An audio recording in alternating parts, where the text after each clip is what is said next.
Chapter 91. After everyone introduced themselves, Shinkayan continued, "Let's discuss the Suzuri forest. Everyone can tell us what they know, and then we will summarize what to do next. Little sister, you go first." Shinlili nodded, then looked at everyone and said, "I don't know much about the Suzuri forest.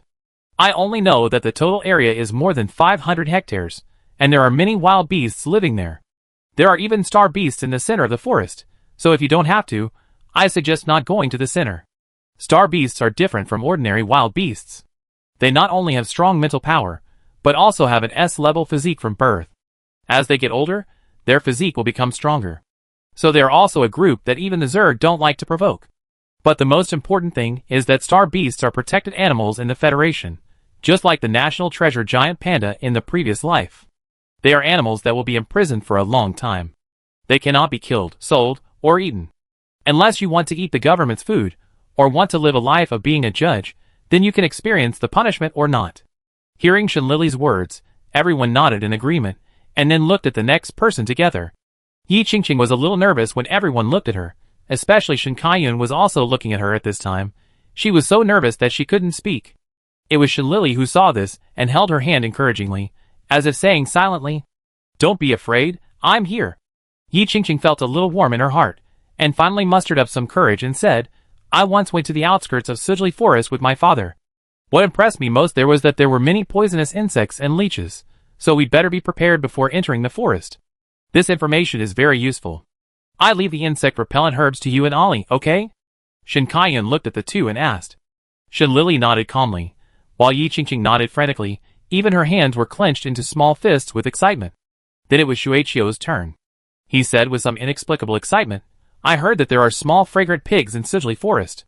That is the top ingredient that only high-end restaurants in the Federation have, and there are also matsutake, hazelnut kernels, mangosteen." "Stop!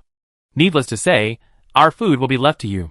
Shinkayan listened patiently for a while, and when Shuaichio hadn't finished speaking, he interrupted him. "No problem. Leave it to me." Shuaichio nodded excitedly, and agreed very readily. Shinkayan breathed a sigh of relief, then looked at Honsho and said, "Honsho, what about you? The most dangerous thing is not the forest, but the people. The star beasts in the Suzuri Forest have always been the target of poachers. There are also many interstellar mercenaries. Poachers are easy to guard against, but the half-black and half-white interstellar mercenaries are easy to guard against, so I suggest that you keep a distance from them during the competition," Honsho said in a calm tone, but with a hint of seriousness. After listening, Shinkayan pondered for a while and said, "What Honsho said is not unreasonable, but the place where students competed in the past should be closed in advance, which is not only to protect the safety of students, but also to prevent some rich students from cheating, so this proposal is pending. Do you have any suggestions? If not, then I will say something, and you can refer to it." The four nodded, then looked at Shinkayan intently, waiting for him to speak. "I have only been to Suzuri Forest once. The things that need to be paid attention to there are similar to what everyone has said, but there is one thing I need to emphasize. It is almost autumn now, and the animals have begun to store food. Vegetarian animals are fine, but carnivorous animals may regard us as food. So in this competition, I think the most important thing to guard against is those wild beasts. We must take turns to stand guard every night. This matter will be handed over to the three of us boys." Next, Shinkayan said seriously and rigorously about the situations that may be encountered during the competition. Amid the discussion of the crowd, the flight journey of this warship also reached the end. 6 huge warships landed at the outermost edge of Suzuri Forest. The people who were stopped by the cordon 100 meters away were all discussing this mountain closure operation. It is worthy of being a military academy. It is really generous. For a competition between children, the entire Suzuri Forest was sealed. An unconvinced interstellar mercenary couldn't help but complain. "The kids you mentioned can beat you up so badly that you don't even recognize your parents. You are all adults, and you are still saying such sour words here. Isn't it shameful?" The older interstellar mercenary rolled his eyes and mocked. "That's right, and these kids you mentioned will protect you, your wife, and your children on the front line in the future. Don't you feel guilty for saying these things now?" An interstellar mercenary behind him couldn't help but sprayed. The complaining mercenary was so angry that he dared not speak and left the place silently. Humph! Seeing this, the other mercenaries didn't say much and continued to stare at the 6 warships in front of them and watch the excitement. When the students got off the warships, the interstellar mercenaries couldn't help but exclaimed, as if a group of people were going down the mountain. Shin Lily and the others were also attracted by the sound. They turned their heads and looked over, only to find the people who were blocked by the warning tape 100 meters away.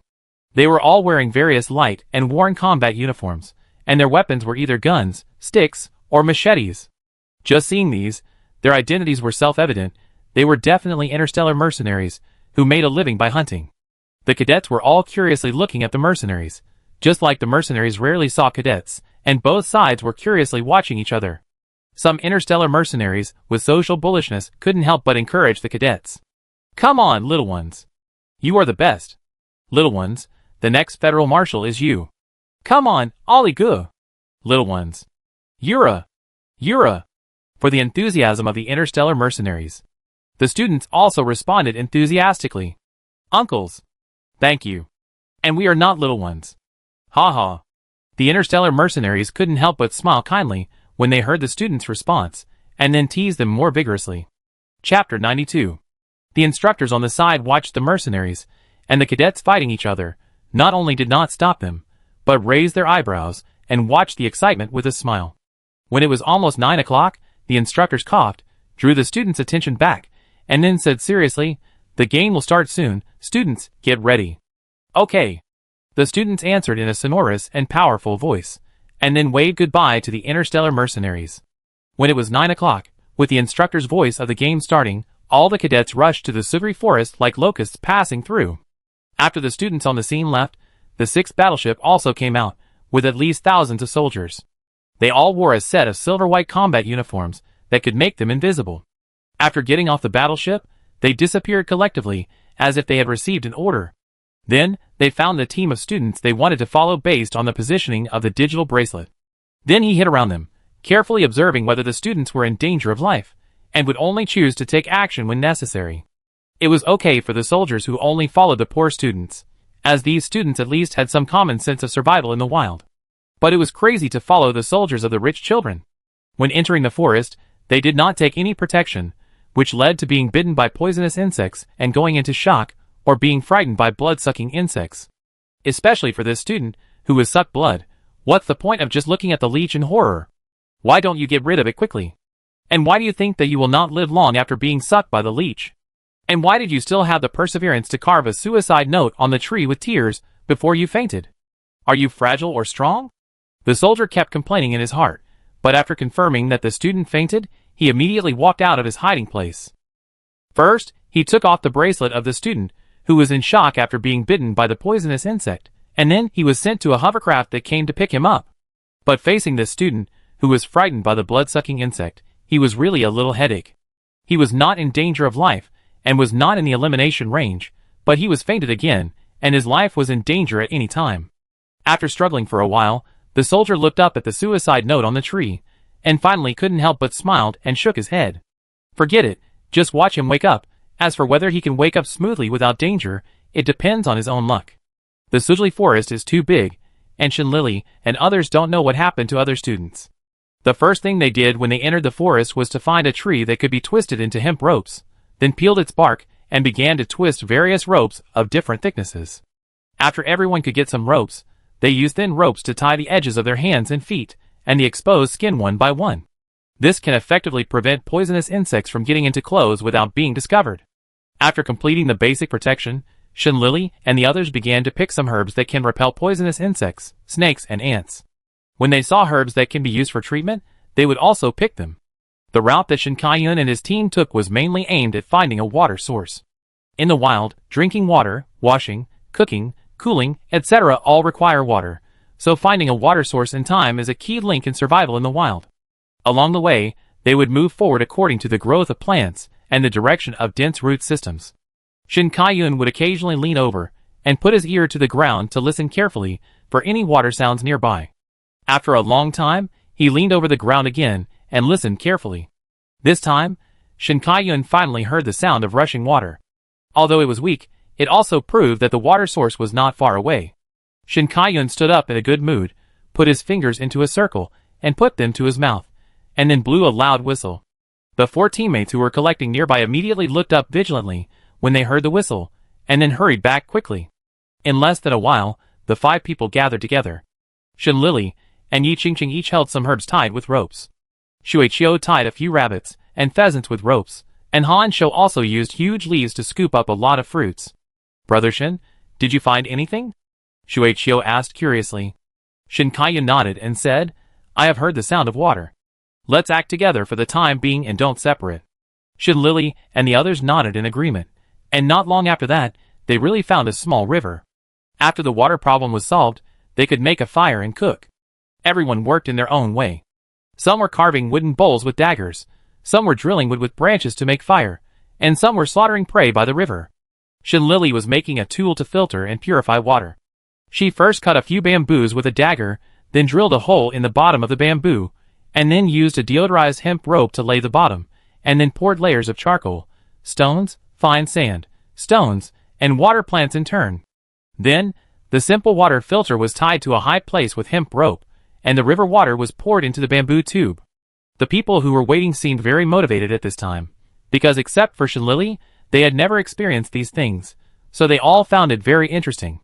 When it was finally time to eat, everyone's meal was a skewer of barbecue and a portion of boiled filtered water. Although the food was simple, Shui Qiu's cooking skills were good. Almost everyone gave him a thumbs up after tasting it. In order to maintain their physical strength, Shen Kaiyun and his team specially caught a deer and put 5 bowls of blood. Everyone pinched their noses and drank a bowl of blood. In the wild, salt is equivalent to physical strength. When there is no salt, eating some animal blood can replenish the body's salt. After drinking the blood and rinsing their mouths, Shen Lily and his team began to discuss what to do next while eating. After all, this game is not only about surviving in the wilderness, but also about hunting wild animals to get points. After eating, let's take a rest for a while, and then we will go inside. Although the periphery is safer, there are the fewest wild animals, so it is not easy to earn points. Han Shou took the initiative to speak for points. If we kill wild beasts, Brother Shen and Brother Han are the strongest among us, so they can be the main attackers. Sister Qingqing and I will provide backup, and Sister Lily will finish the job. How about that? Shui Qiu suggested excitedly, his eyes sparkling. Shen Kaiyun and the others nodded in agreement, thinking that this proposal was quite good. If you encounter an enemy you can't defeat, retreat temporarily, don't fight hard. The situation in the forest is unclear now. Today, we will mainly test the situation and figure out how to act after we understand the environment. Shen Kaiyun pondered for a while and added. Chapter 93. Another half an hour passed. After Shen Lily and the others finished their discussion, they took a short break and set out to the interior of the forest. Before they reached the inner circle, Shen Lily and the others could still relax a little, but since they stepped into the place where wild beasts appeared, they began to walk inside in the arrow formation. First, Shen Kaiyun took the lead with a dagger in his hand. Shen Lily and Yi Qingqing also held daggers, and walked side by side on both sides of Shen Kaiyun. Behind Shen Lily and the others were Shui Qiu and Han Shou. In addition to taking care of Shui Qiu, Han Shou also had to pay attention to the rear to prevent sneak attacks from wild beasts. Ah! The deafening sound of the beast made Shen Kaiyun pause vigilantly, and then he looked at Shen Lily and raised his head to her. Shen Lily nodded in understanding, then climbed up the tree swiftly and stood high to find the direction of the sound.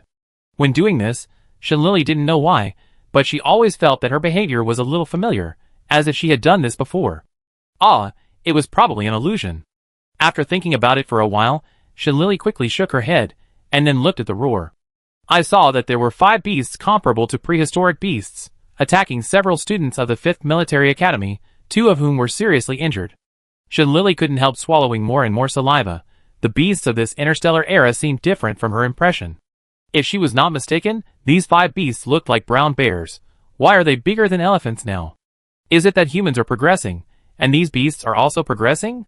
But looking at the 5 alumni in danger, Shen Lily didn't have time to think too much, and directly said to the 4 people under the tree, there is a group of our 5th Military Academy classmates in front, surrounded by 5 brown bears. Do you want to save them? Save! Shen Kaiyun affirmed. He was concerned about his classmates. Save! Han Shou also affirmed, but he finally got points, and saving his classmates was just a side job. Okay. Shen Lily jumped down the tree and ran quickly towards the northwest. Little sister, is it the northwest direction? This is too slow, Han Shou, and I will go there first. Shen Kaiyun frowned. Yes, it is the northwest direction, About 500 meters. Second brother, you go there first, we will be there in a while. Shin Lily said seriously. Okay. Shin Kaiyun nodded simply. After telling Shin Lily to be careful, Shin Kaiyun and Han Shou quickly disappeared in front of the three people.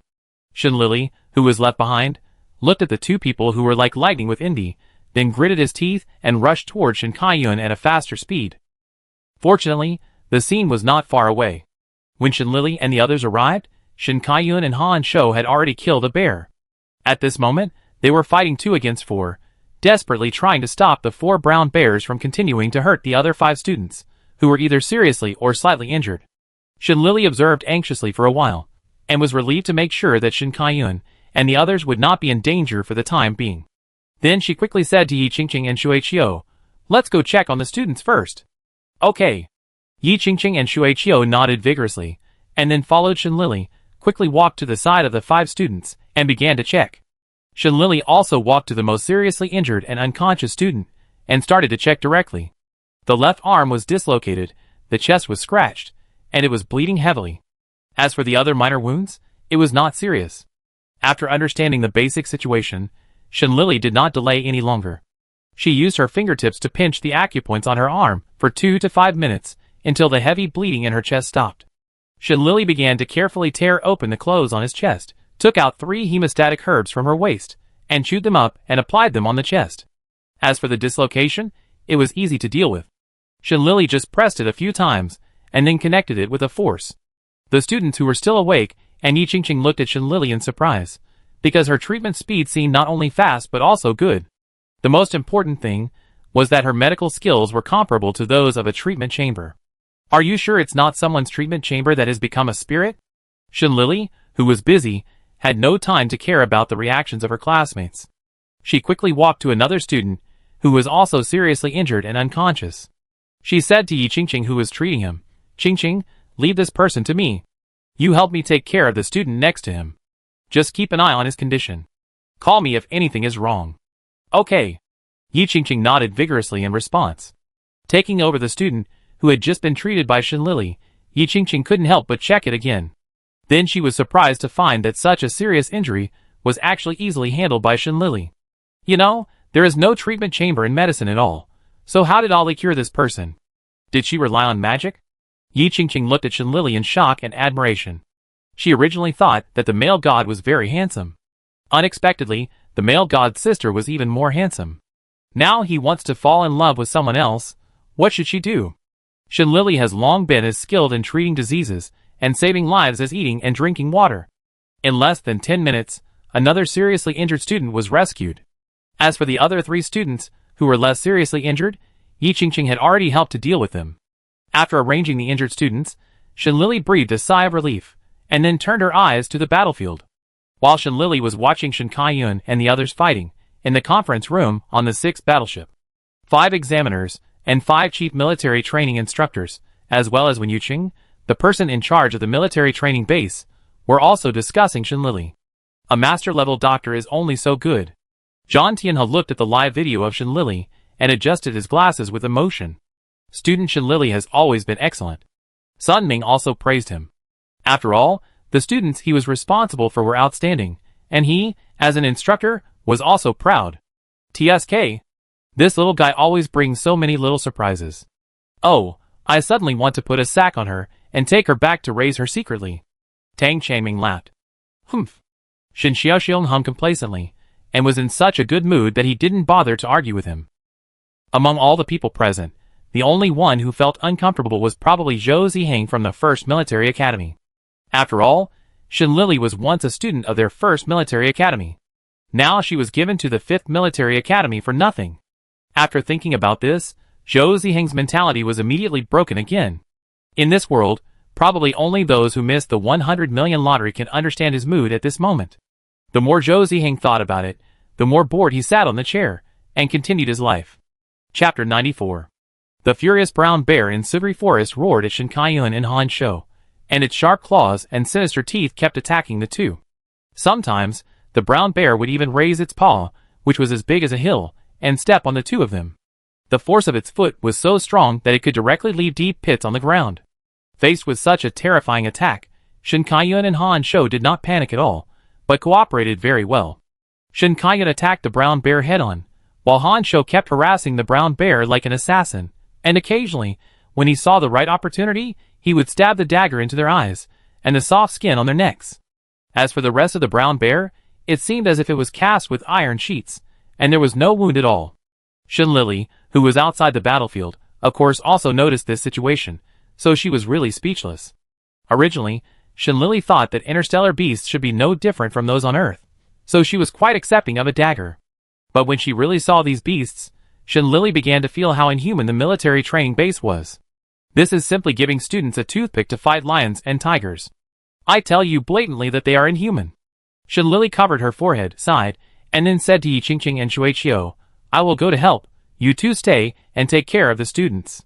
Yi Qingqing and Shuiqiu, a pharmacist and a soul weapon master, are not unwilling to go, but the result of their going is to simply feed the beasts. Yi Qingqing and the others naturally knew this, so they could only helplessly say to Shin Lily, Ollie, then you should pay attention to safety.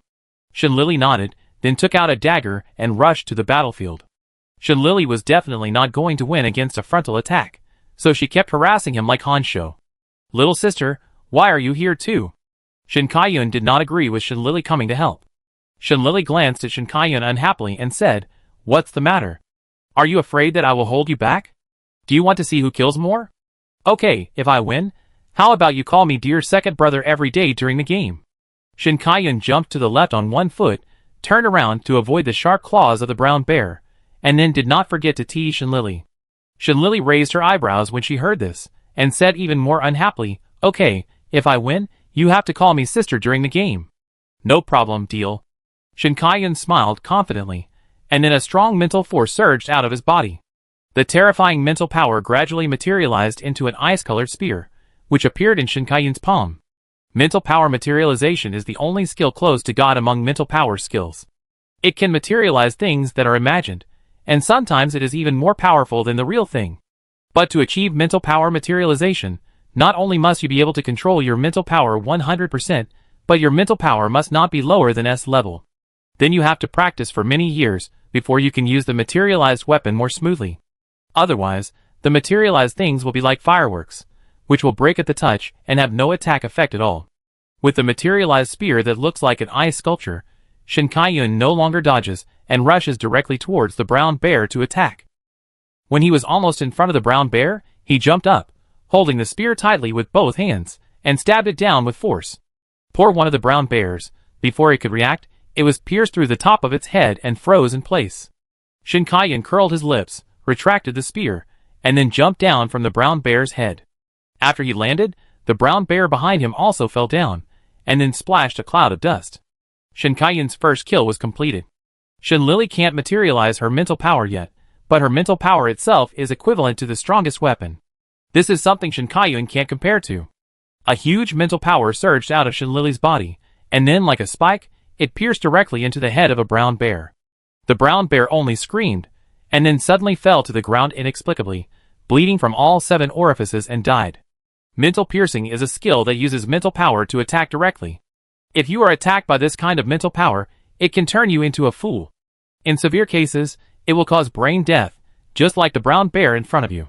The only disadvantage of mental piercing is that it consumes mental power, unlike concrete weapons that are more economical.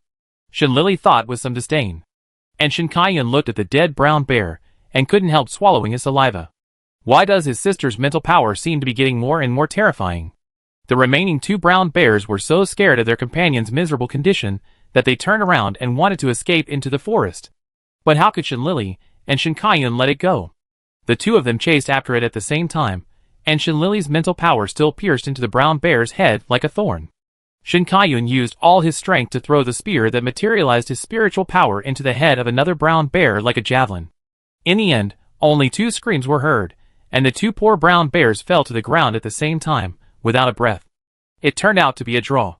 It seems that we can't hear our Lily calling dear second brother anymore. TSK. What a pity, Shin Kaiyan said with regret in his tone. Shin Lily rolled her eyes, and snorted unhappily. Honsho, who watched the whole process from the side, looked at the 2 siblings as if they were monsters. It can only be said that these 2 people are worthy of being siblings, and each one is more terrifying than the other. Han Shou was still mentally prepared for Shin Kaiyun's ferocity. After all, this is the heir of the Shin family, and he will definitely not be a weak chicken. Only Shin Lily really surprised him. He originally thought that Shin Lily was a weak and well-behaved girl, but it turned out that she only looked weak and well-behaved, but when she got tough, she was as terrifying as a ferocious beast. Han Shou looked at the brother and sister with mixed feelings, then turned around and walked towards Shuiqiu and the others. After being in contact with perverts for a long time, he now wanted to stay with normal people. However, this invisible slap in the face also left Han Shou with a psychological shadow. He would never trust those who looked well-behaved and weak again. Who knows if he would suddenly become Shin Lily? Chapter 95. After cleaning up the battlefield, Shin Lily and the others helped the injured students find a safe cave, and then said goodbye with peace of mind. In the reluctant eyes of the students, Shin Lily and the others waved to them, then turned around and set off to the inner forest. In an afternoon, Shin Lily and the others hunted several wild beasts one after another. Until the sky was dyed red by the sunset, Shin Lily reminded, "It's getting late, let's continue tomorrow." Shin Kaiyun looked at the sky and agreed, "Okay, let's find a place near the river to rest." Not long after, Shin Lily and the others chose a suitable cave and settled down. After the accommodation was solved, it was time to eat. As for the chef for dinner today, Shin Lily and the others looked at Shuiqiu in unison. In fact, except for him, no one in the team cooked food that could be eaten by people. Needless to say, Shin Kaiyun and Han Shou were two rough men who would rather eat raw food than cook it, because the cooked food would not be as delicious as raw food, and might even be worse. The food cooked by Shin Lily tasted good, but she always felt that her food seemed to be cursed by someone, and she would have diarrhea twice out of 3 times. The experience of sending Bai Zhou to the hospital last time was still vivid in her mind, so she really didn't dare to cook. Even if she cooked, she didn't dare to feed it to her teammates, in case her teammates were not eliminated by the beasts, but by the food she cooked. Then she would definitely be famous in the 5 major military academies again. As for Yi Qingqing, although she was willing to cook, she didn't even want to eat the food she cooked for the rabbits she caught. In the end, the poor rabbit Sang starved himself to death. It proved with its actual actions and life how bad Yi Qingqing's food could taste. The more Shin Lily thought about it, the more fortunate they were that Shuiqiu, the treasure boy, was here, otherwise they would not be able to survive these 7 days. After helping to prepare the ingredients and placing the bowls, chopsticks, fruits, and water, Shin Lily and the others sat on the ground obediently, waiting for Shuiqiu to feed them. Not long after, Shuiqiu walked into the cave with 5 leaf balls. He first handed 2 small leaf balls to Shin Lily and Yi Qingqing. Then, the remaining 3 large ones were divided equally among the 3 boys. Shin Lily thanked him, and opened the leaf ball with anticipation. The green leaves were filled with cut roasted meat, which was not only uniform in size, but also fragrant. However, the boys did not have such good treatment as the girls. Although their leaf balls were also roasted meat, they were not cut at all, so they had to cut them with daggers to eat. Shin Lily looked at the fragrant barbecue, and couldn't help swallowing her saliva. Then she picked up a piece with wooden chopsticks, and put it into her mouth and chewed happily. "It's delicious. Shuiqiu, you are amazing." Shin Lily was conquered after taking the first bite, and gave Shuiqiu a thumbs up happily. "Yeah, it's delicious." Yi Qingqing also gave a thumbs up. "It's really good." Shin Kaiyun also gave a thumbs up to show his respect. Although Han Shou didn't say anything, he nodded and silently expressed his affirmation. "It seems to be salty." "Shuiqiu, where did you find the salt?" Yi Qingqing asked in confusion. "There can't be salt in a place with a forest, right?" Shuiqiu was praised by everyone, smiled shyly, and then began to answer, "I found a rust chinensis in the afternoon. Its fruit is salt frost, which can temporarily replace salt. It turned out to be a salt tree." Yi Qingqing suddenly realized. "Yes, it is it." Shuiqiu smiled. "It's Shuiqiu." The 4 of them looked at their parents for the next 7 days with admiration. After dinner, everyone planned to rest early. Shin Lily and Yi Qingqing slept together in the cave. The 3 boys took turns to keep watch next to the fire. Before dawn on that day, Shin Lily woke up from her sleep, stretched, got up and walked out of the cave. "Little sister, it's still early, do you want to sleep a little longer?" Shin Kaiyun was on the last shift, and seeing his sister get up so early, he couldn't help but show concern. Shin Lily shook her head, sat next to Shin Kaiyun and said, "Second brother, you go to sleep, I watch here." Shin Kaiyun was immediately moved, and said with a look of relief that his sister had grown up. "My sister has grown up, and will feel sorry for her brother." Lily was so angry at these disgusting words that a vein popped up on her forehead, and then glared at Shinkayan fiercely and said, "Choose one between death and sleep." Sleep. Shinkayan jumped 3 feet high and quickly moved away from Lily. When entering the cave, he didn't forget to say again, "Little sister, you will not be able to find a boyfriend with such a bad temper." Lily didn't want to talk, and threw a small flying stick at him. Shinkayan took the small flying stick with a smile, and then he was reluctant to throw it away, so he took it into the cave together. After the surroundings fell silent, Lily took a stick, smushed the firewood, and stared at the gradually growing flames. Yesterday's incident with the wild beasts did have some impact on her. Although she has been here for almost 2 months, her thoughts are still stuck in her previous life, and she still retains the way of thinking on Earth.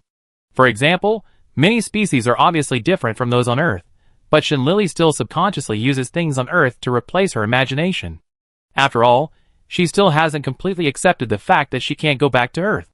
Yes, after all, there are still parents on Earth who have accompanied her since she was a child, the elders who always dislike her and are particularly protective of her, and the childhood friend who always says he wants to eat her soft rice, but always lets her eat soft rice.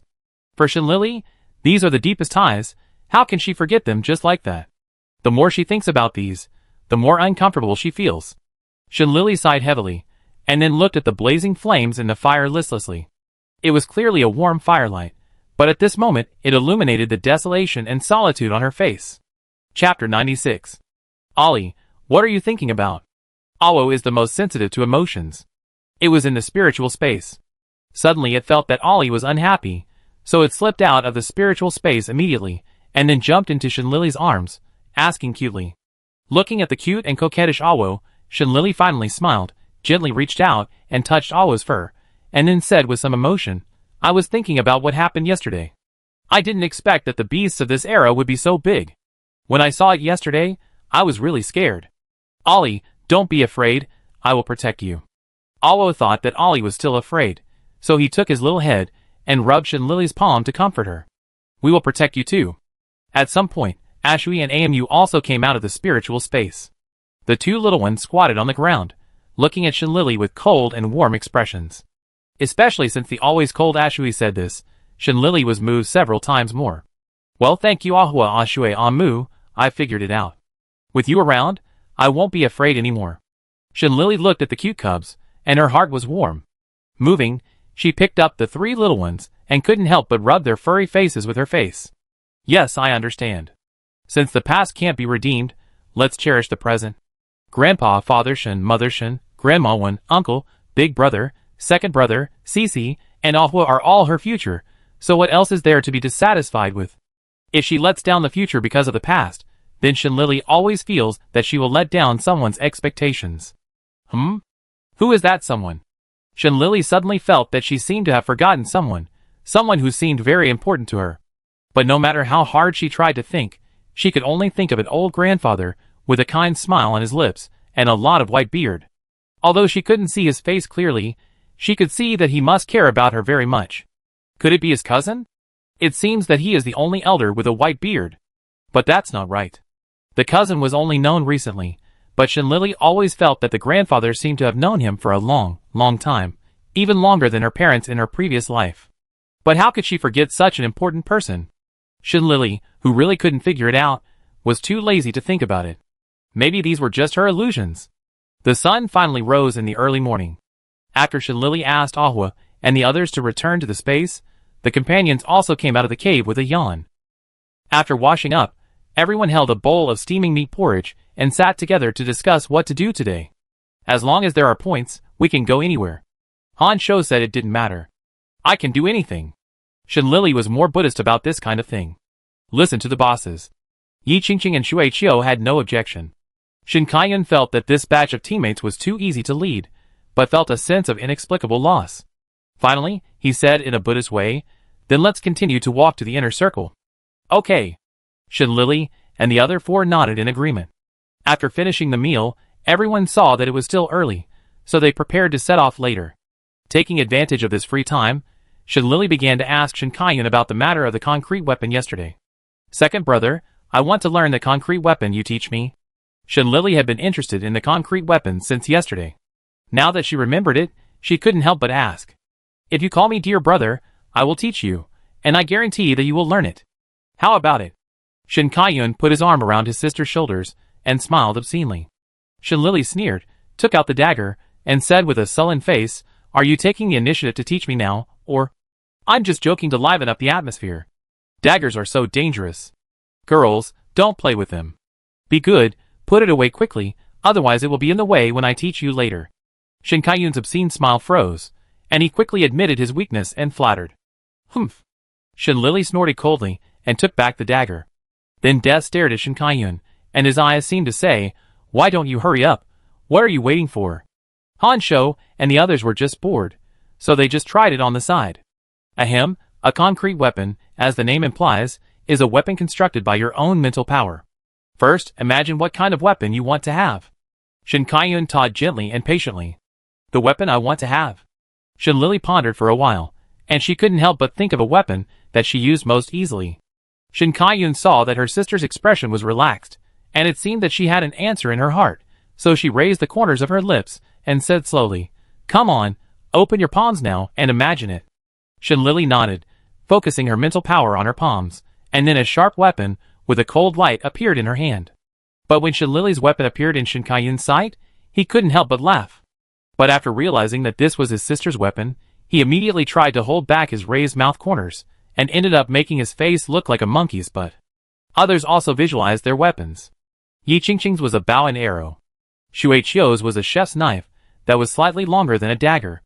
As for Han Shou, it was a heavy sword, but at this time, none of them immediately focused their attention on their visualized weapons. Instead, they were all surprised, looking at Shin Lily's visualized weapon. Although Han Shou and the others did not laugh exaggeratedly, their faces were weirder than each other.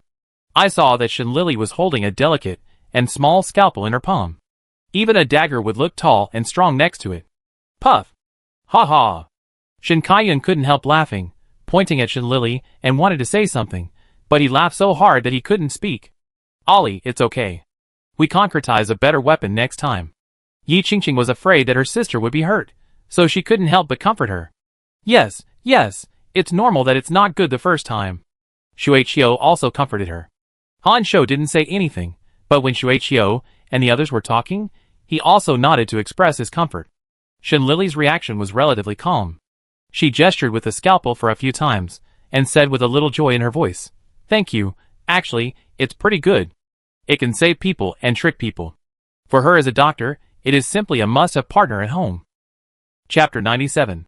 Moreover, the embodied scalpel can be put away, and put away freely.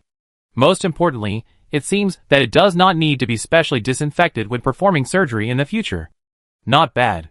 It seems that other surgical tools can also be embodied someday. Shin Lily flexibly turned the scalpel between her fingers, nodded with more satisfaction and thought. Yi Qingqing and the others were relieved to see that Shin Lily liked it. After that, they began to focus on their embodied weapons. Everyone started to play with them curiously. Yi Qingqing studied the bow she embodied for a while, and then embodied a long arrow and tried to shoot it out. But when she let go, the arrow had not flown half a meter and disappeared in the air. However, Yi Qingqing was not sad. Instead, she continued to repeat with excitement.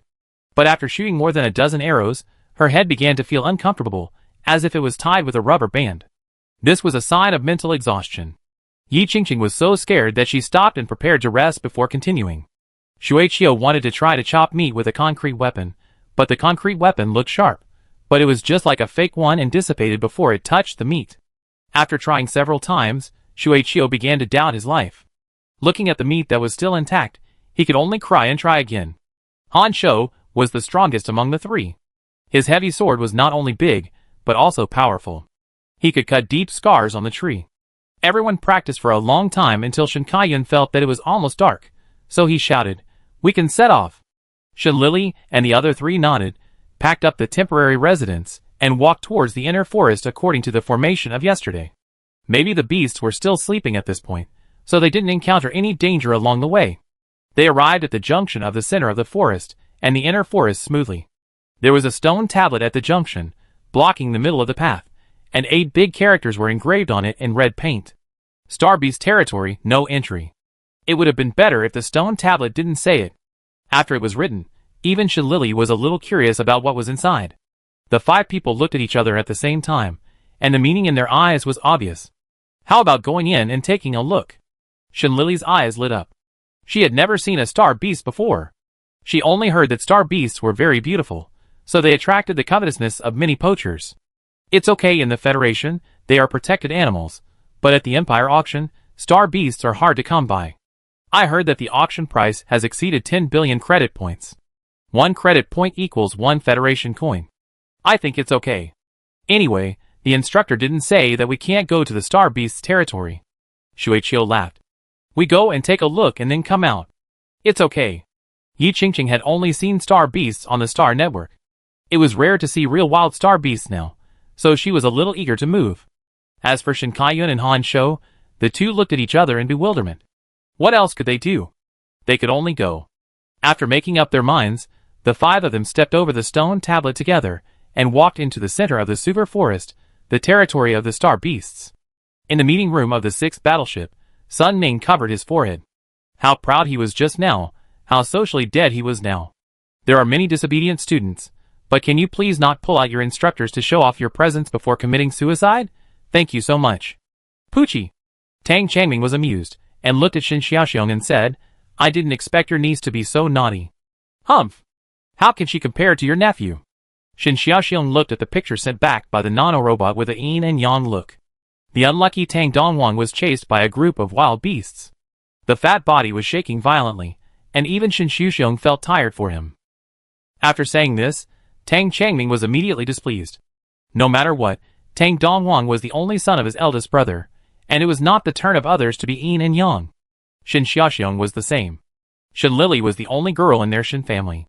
She was naturally the blood of his heart, and the treasure in his palm. He was afraid that she would melt when he held her in his palm. For a moment, where Tang Changming and Shin Xiaoxiong's eyes met, there seemed to be an invisible battlefield, where a bloody fight was going on, and even in the air, there was a crackling sound. Stop first, something is wrong. Zhou Ziheng suddenly looked at the video with a sharp look, and then his tone was cold. Tang Changming and Shin Xiaoxiong were shocked, stopped tacitly, and then looked at the video together. Old Zhou, what do you mean by this? Shin Xiaoxiong asked seriously. At this moment, everyone in the conference room looked at Zhou Ziheng, nervously waiting for his explanation. You must know that this competition not only has the heirs of the 5 major families of this generation, but also the students of the 5 major military academies in the examination room, so there must be no risk in the examination room. If something happens in the examination room, the consequences will be too heavy for the Federation to bear. Just now, the heirs of our respective families, whether by accident or intention, actually entered the Star Beast territory. There is absolutely no way there is no trick. Zhou Ziheng's eyebrows were frosty, and his voice was full of murderous intent. The Star Beasts will not rebel, so there is only one possibility, that they themselves have problems. Shin Xiaoxiong's tone was mixed with ice, and he immediately used the optical brain to call the soldiers near the Star Beast territory to check the situation. After receiving the order, the soldier did not dare to delay for a moment, and ran to the Star Beast territory at a high speed, but before he stepped in, he was knocked out by the invisible barrier. Without time to check his own injuries, the soldier first conveyed the news to Shin Xiaoxiong and others. Bang! Shin Xiaoxiong was so angry that he slammed the table, and his eyes were cold and angry. What a big hand!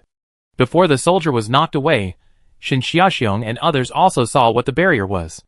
It would take dozens of SSS Zergs to merge their mental powers together to create a giant mental barrier. What's more terrifying is that these are only the Zerg on the surface. I'm afraid the situation in the Star Beast territory will only become more severe. The examiners of the military academy did not dare to delay for even a minute at this moment, and immediately turned to the 5th Legion for help. Chapter 98. Star Beast Territory. Ollie. Alwa's slightly uncomfortable call echoed in Shin Lily's mind. Shin Lily paused while walking and asked anxiously in her heart, Awo, what's wrong with you? Ollie, are we still going to stay in the forest? I think there is something uncomfortable here, Awo said anxiously. What makes you feel uncomfortable? Shin Lily asked nervously. Bugs, a lot of bugs. Awo was fearless, but he rarely said with trembling panic. Bugs? Zerg. Shin Lily's pupil shrank, and finally reacted. Yeah, that's them. Awo nodded his head frantically. Okay, I know, Shin Lily said with a sharp and cold look. After saying that, Shin Lily directly pulled off her digital bracelet, and this action instantly shocked Shin Kai-yun and others. Ollie? What's wrong with you? Yi Qingqing was the first to be puzzled. She didn't understand why Ollie suddenly gave up automatically. Little sister, do you know that taking off the bracelet means giving up? Shin Kai-yun didn't ask the reason, because he believed that his sister was not a person who would make trouble casually. Second brother, you said that I took off the bracelet for so long. Why didn't the instructor show up? Shin Lily asked back. Shin Kai-yun and others finally reacted and took off their bracelets at the same time. But after waiting for a long time, let alone the instructor, there was no movement at all. Did the instructor and others have an accident? Shuichio asked fearfully. It should be us who are in trouble. I'm afraid there is something wrong with this Star Beast territory, Shin Kai-yun said with a serious expression. What should we do then? Or should we go out now? Yi Qingqing said worriedly. If we can still go out, then the instructor can't possibly not get in. I'm afraid we've become a turtle in a jar. It's better to contact the outside world and ask what's going on before we waste time, Shin Kai-yun said in a cold voice. Is there any way to contact them? Shin Lily asked. Now they don't have a light computer and can't go out, so it's impossible to contact them. There is a way. After Shin Kai-yun finished speaking, he took off his high boots and took a light computer from his calf. Shin Lily, Han Shou and others, ? Puff. Shin Lily couldn't help laughing in such a serious atmosphere. Brother Shin, you are smuggling a light computer. Shuichio gave a thumbs up in admiration. Yi Qingqing glanced at the optical computer, then at Shin Kai-yun, and after repeating it several times, she had to accept a reality.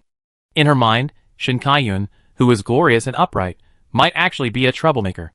Ahem, let's not care how the optical computer came from. You see, it is now of great use. Shin Kai-yun coughed awkwardly, forcibly whitewashing his optical computer. Okay, stop talking nonsense, get in touch. Shin Lily couldn't listen anymore, so she interrupted. Shin Kai-yun nodded, and dialed the video of his second uncle with the optical computer. The next moment, Shin Shixiong's anxious face appeared on the 3D virtual screen. Kai-yun. And Ollie. How are you? Are you safe now? Shin Shixiong didn't expect that the person who called was his nephew, and asked with surprise and worry. Uncle, we are fine for now. Shin Lily's figure also appeared on the 3D virtual screen. Uncle, we are still safe, but what is the situation now? We can't get out? Shin Kai-yun asked in confusion. Now the Zerg has trapped the Star Beast territory, and the mecha team of the 5th Legion is on its way.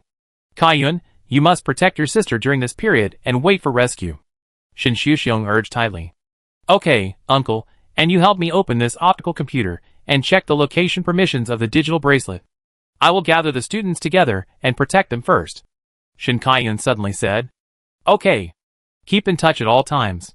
Shin Shixiong hung up the optical computer after speaking, and shared his instructor permissions with Shin Kai-yun's computer.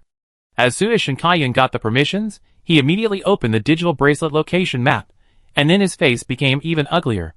Because he found that the heirs of the 5 major families were all in the Star Beast territory.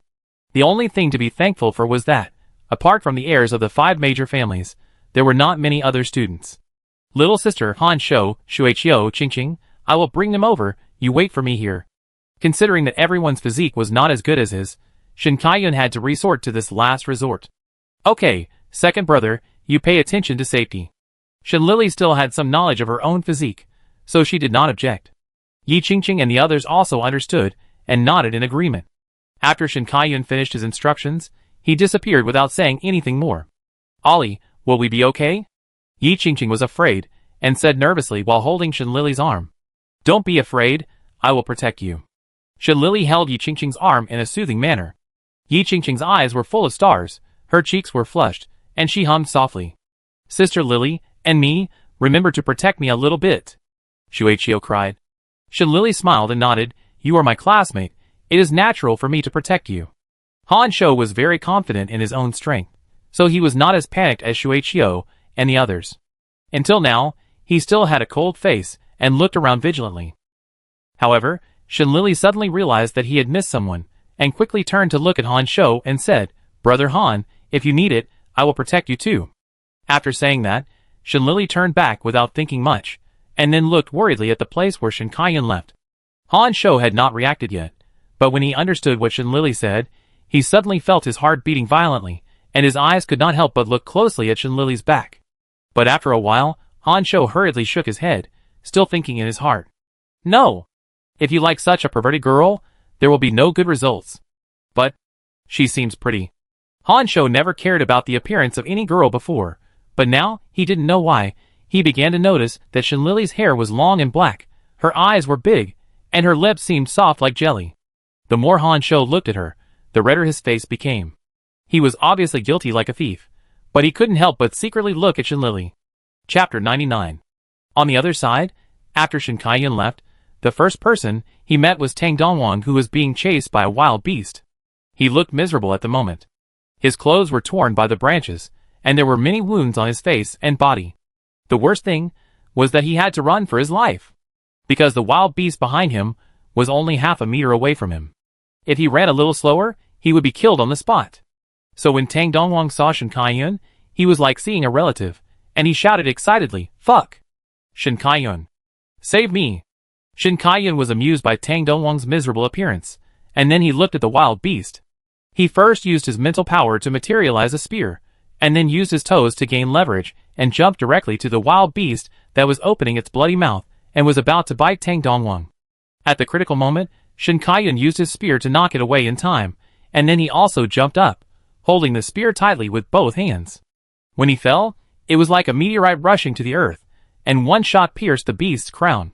Tang Dongwon, who was slumped on the ground, was still panting, but when he saw this wonderful scene, he couldn't help but raise his hand and praised, "Okay, Shin Kai-yun. Very handsome." Shin Kai-yun took back the spear from the bear corpse, walked to Tang Dongwon and pulled him up and said, "Why did you appear in the Star Beast territory? Don't tell me that you were chased in by this bear. Is this the Star Beast territory? I didn't want to come in. This damn bear chased me all the way, and I don't even know where I am." Tang Dongwon even kicked the bear corpse on purpose, which made him feel relieved. This unlucky kid, why does he run into trouble wherever it happens? Isn't all his luck going to be used for reincarnation? Shin Kai-yun sighed silently, and then said, "I have something to do now, so I can't tell you more. In short, we are now surrounded by Zerg and can't get out of the Star Beast territory. Go straight ahead for 1 kilometer, my little sister is there, you wait for me there. I still have to find Cece, Wan Feng and Yuan Hao, I'm leaving first." After saying that, Shin Kai-yun turned around and left. "Oh no, please explain it clearly, what do you mean we are surrounded by Zerg? Don't make such a scary joke, okay?" Tang Dongwon was going crazy, and didn't want to admit that this was the fact. He had just been chased by wild beasts, and now Zerg appeared again. What the hell is this? Tang Dongwon looked at Shin Kai-yun, who had already walked away speechlessly. In the end, he could only compromise with grievance, and then rushed to the direction Shin Kai-yun said. The situation on Shinlili's side was not good either. After Shin Kai-yun left, they also encountered several waves of Zerg. Just after they dealt with a wave of Zerg, they heard another noise coming from the bushes. Shinlili and Honshu looked at each other, and then looked at the bushes vigilantly. "Don't be afraid, it's me." Tang Dongwon just got out of the bushes, and saw Shinlili, and the others looking alert, and immediately explained. "Brother Tang? Where's my second brother?" Shinlili asked worriedly. "It seems that he went to find John Yuanhao and the others. He asked me to come over to meet you first. Shaoli, don't worry, your second brother is so strong, he will be fine." Tang Dongwon comforted. "Well, thank you, Brother Tang." Shinlili said so, but her eyes were still looking worriedly in the direction where Shin Kai-yun left. Honshu looked at Shinlili, who was still worried, and wanted to comfort her, but he didn't know how to start, so he could only look at Tang Dongwon with a sour face. Tang Dongwon, the person involved, the person who was worried about Shinlili at the moment, finally found the last 3 people. "Cece, Zhou Wanfeng, cousin, are you okay?" Shin Kai-yun looked at the miserable appearance of the 3 people, and was immediately shocked and worried. John Yuanhao and the others were covered in blood, just like the soldiers who had fought on the battlefield for 3 days and 3 nights, and finally returned with a tragic victory. "Don't look like you want to collect our bodies, this blood is not ours, and why are you here?" Lin Cece asked curiously, holding a fiery red egg. "I came here specifically to find you. Let's talk while walking, Ali is still waiting for us," Shin Kai-yun said, and took the lead to rush back. Lin Cece and the others did not hesitate and followed Shin Kai-yun back. Along the way, Shin Kai-yun briefly explained their experience and current situation. Then he saw Lin Cece holding the egg carefully. He raised his eyebrows unexpectedly and asked curiously, "Lin Cece, why are you holding an egg?" Are you going to have it for lunch later? As expected, when he said this, Shin Kai-yun successfully got a roll of the eyes from Lin Cece. She turned her head and looked at Shin Kai-yun speechlessly, saying, "This egg is the next Star Beast King who has not yet been born. You could eat it and experience the consequences." You said this egg is the Star Beast King? Are the Star Beasts so careless? They regard the egg as the king? Shin Kai-yun looked at the fiery red egg and was so shocked that his eyes were about to fall out. He knew that the egg held in Lin Cece's arms was not simple, but he didn't expect that it was a king egg. The female of the current Beast King personally entrusted her orphan to you. Are you serious? Lin Cece looked at Shin Kai-yun with disdain. The female of the Beast King entrusted her orphan to you? What about the current Star Beast King? His wife and children are in trouble. What is he doing? Shin Kai-yun frowned in confusion. Alas, it's probably for this egg.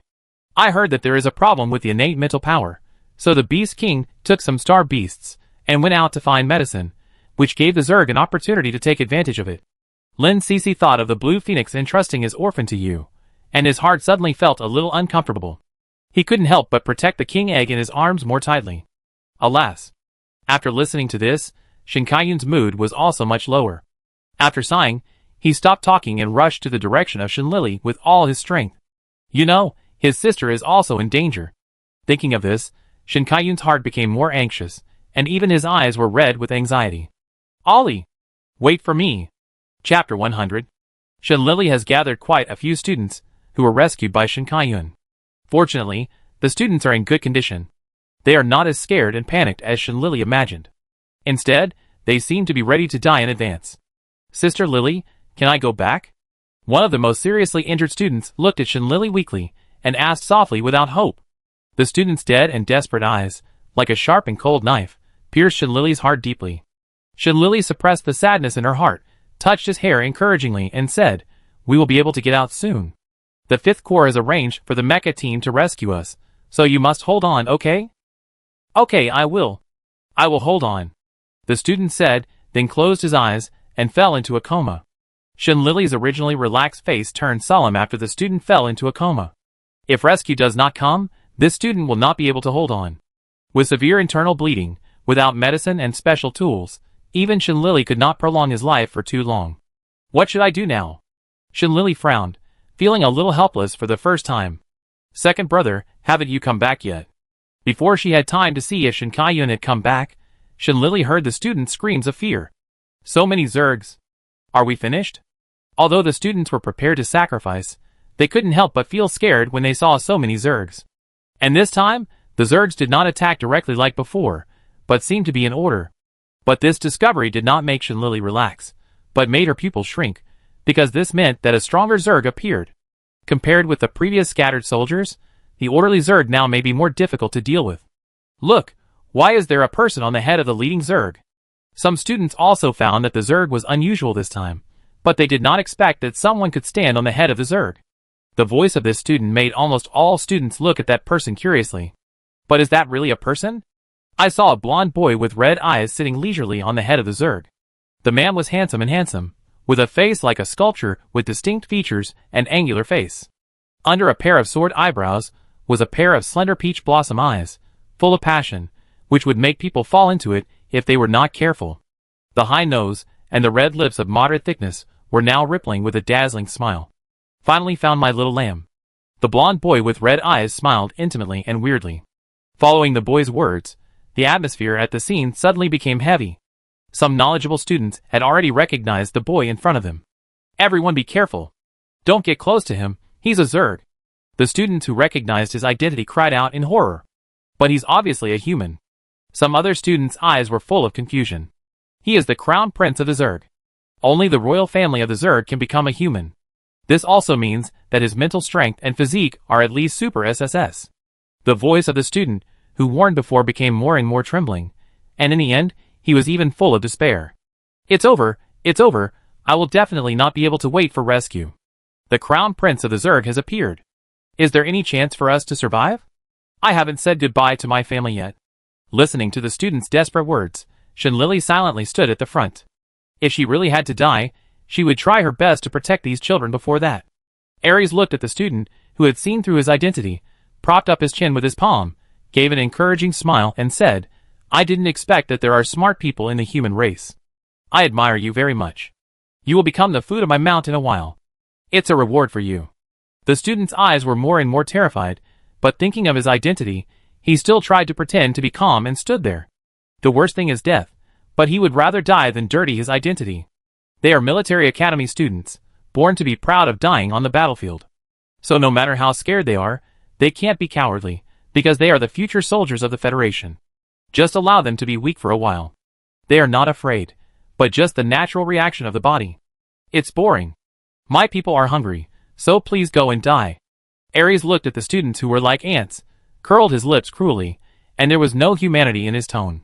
After speaking, Ares waved his finger at the students, and the Zerg rushed to the students as if they had received an order. Seeing this, Shinlili quickly put up a mental barrier to protect all the students. Look, it's Shinlili. As expected of a member of the Shin family, she was the first to stand up when there was danger. I'm really touched. Yes, even a weak girl like Shinlili. She is desperately protecting us. Classmates, don't be discouraged. Come on. Yes. Come on. Come on. Even if I die, I will drag a Zerg down with me. Ares watched with interest for a while, the ants that suddenly began to resist, and then he looked at the source of all this. This person, who only relied on one person, supported a strong mental barrier and resisted all the Zerg attacks. The man was about 14 or 15 years old, with snow-white skin as gorgeous as satin, and his eyes were pure as far as the eye could see. It was the color of the brightest sky, shining with scorching brightness. The lines of his cheeks were smooth, and the black hair had natural ups and downs and curves, which made people imagine the touch of fingertips gently touching those hairs. Ares' eyes lit up, as if he had found a favorite toy, and the corners of his mouth suddenly smiled charmingly and morbidly. He jumped off the insect head of his mount, walked to Shinlili elegantly, and then stared at her for a while with a pair of slightly aggressive blood-red eyes, and the corners of his mouth curled up more satisfied and dangerously. You are very strong, and I respect the strong, so I can let you be my insect race, the honorable crown princess. This is my gift to the strong. Ares looked at Shinlili with pity and disdain like a noble god. Shinlili, the person involved, whose mental patient is this? Please catch him quickly. Chapter 101. Woman, your eyes make me feel unhappy, so I have to punish you. After Ares finished speaking, he snapped his fingers and shattered Shinlili's mental barrier. Broken? Shinlili's pupil shrank, and she looked at her hands in disbelief. This was the first time that her super SSS mental power was so thoroughly crushed. So how terrifying is the strength of this young man in front of her? Your eyes finally made me feel happy. Ares raised a scornful smile at the corner of his mouth, and then continued, although your mental power is very good, your physique restrains your mental power. As long as you agree to become my crown princess, I will help you improve your physique to super SSS. How about it? Not very good. I don't like bugs. Shinlili looked at Ares with disgust. Although he is indeed very good looking, it can't change the fact that he is a bug. Shinlili's words and eyes completely angered Ares. He narrowed his bloodshot eyes and said in a cold tone, since you don't want to be a good crown princess, then erase your memory and become a puppet crown princess. Shinlili, God, if she is guilty, please punish her directly instead of sending a middle school boy to embarrass her to death. Even if she is really guilty, it is not this serious. Shinlili rubbed the goosebumps on her arms and turned to look at the students. Seeing that they were defending and attacking, they did not become a mess because the mental barrier suddenly disappeared. The stone in Shinlili's heart was finally put down. After a sigh of relief, her eyes stared at Ares, clenching her fists and ready to move. Ares looked at the girl's angry eyes, and this time he was not angry, but more interested. As expected, compared to making her into a puppet, such vivid eyes were more to his liking. Shinlili stopped talking nonsense, rushed directly towards Ares with a dagger, and attacked several times in a row, but couldn't touch him. Super SSS physique is not a simple number. His body speed, strength, and endurance are far beyond Shinlili. After several more fruitless attacks, Shinlili was not angry, because her main purpose was to delay time and wait for rescue. If the boy in front of her really got serious, Shinlili felt that she would never have a chance of winning. It's not that Shinlili is too weak, but that the boy in front of him is too strong. Not only in terms of physical fitness, but also in terms of mental strength, Shinlili is not sure to defeat him. Ares also saw Shinlili's purpose, but he was not in a hurry. Just like a cat, before eating a mouse, it has to play with its prey first, watching it struggle to death, and finally completely despair, and then slowly eat the prey. Wouldn't such prey taste better? But when Ares was having fun, another boy came to his side. Ares, what are you doing? If you don't kill them quickly, the federal army will come. A boy with blue hair and red eyes said dissatisfiedly. I don't need you to teach me what to do, Hades. Ares hated this boy even more. Compared with killing these ants, he wanted to kill Hades, who was always nagging beside him. Humph! Hades was just an ordinary prince of the Zerg. He didn't dare to refute Ares, the crown prince, and finally could only vent his anger on Shenlili. Ares on the side not only did not stop it, but also watched the show with relish. Hades attacked Shenlili directly, bound Shenlili with his mental power, and threw her heavily to the ground. Then his hands turned into sharp long thorns, and stabbed Shenlili on the ground fiercely. Shenlili turned over on the ground in a mess, avoiding the sharp long thorns. Before she could catch her breath, Hades' attack came again. Ollie, let us come out to help you. Ahwa said distressfully in the mental space. No, wait a minute, it's not time yet. Shenlili refused in her heart.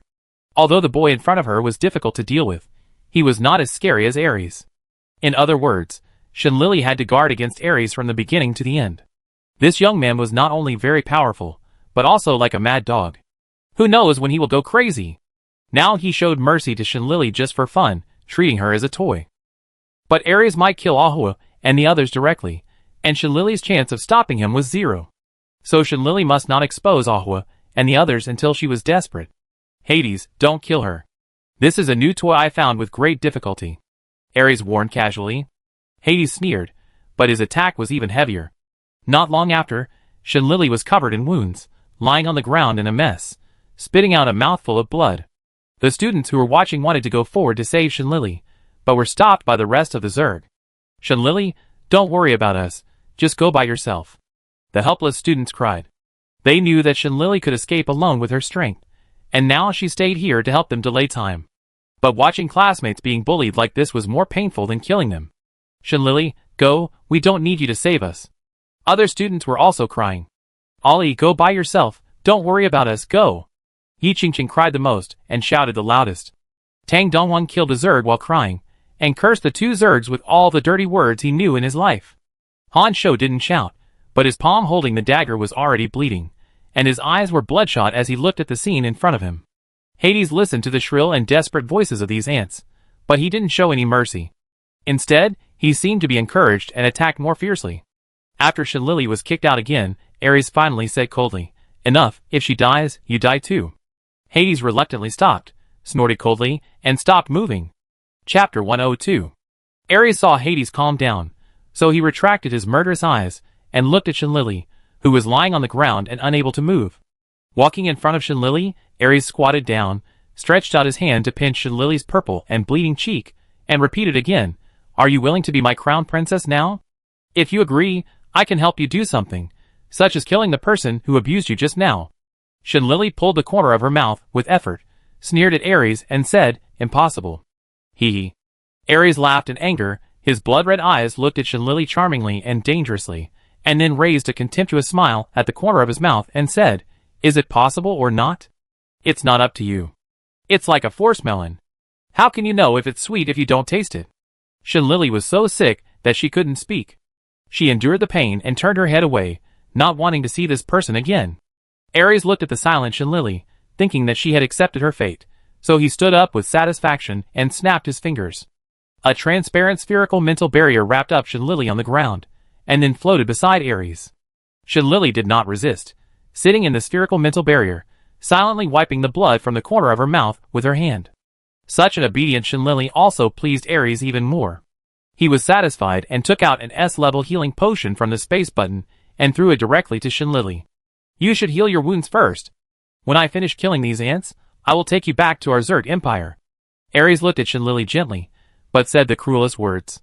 Shenlili clenched her fists, suppressed the anger in her heart, took the potion with her eyes downcast, opened it and checked it, and drank it after confirming that it was fine.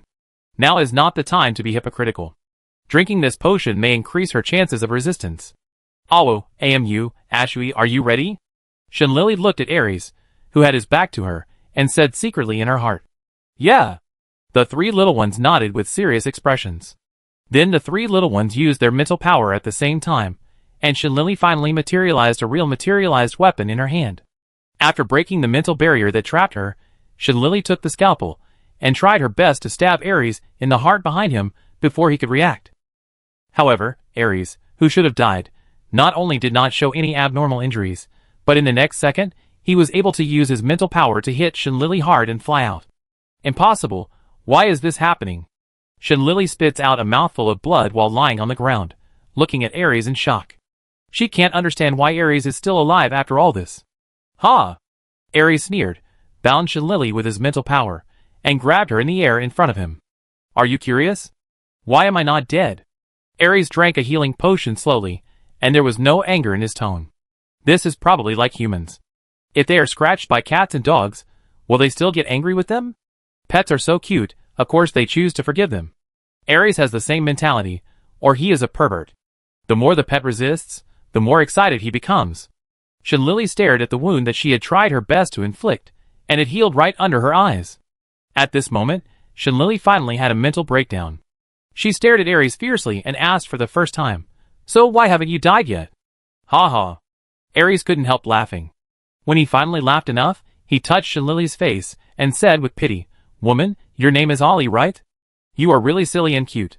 People who reach our level of mental power cannot be killed physically unless they can destroy all our mental power at once. If there is a fatal point in the body, it should be here." Ares tapped his head with his slender fingers. Shinlili, I understand.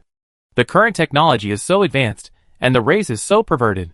Unless he is killed at once, even if he is seriously injured, he can recover in minutes. If you want to kill him in one go, you have to destroy his mental power, but is that possible? Shinlili also has super SSS mental power, but her S-level body restrains her strength.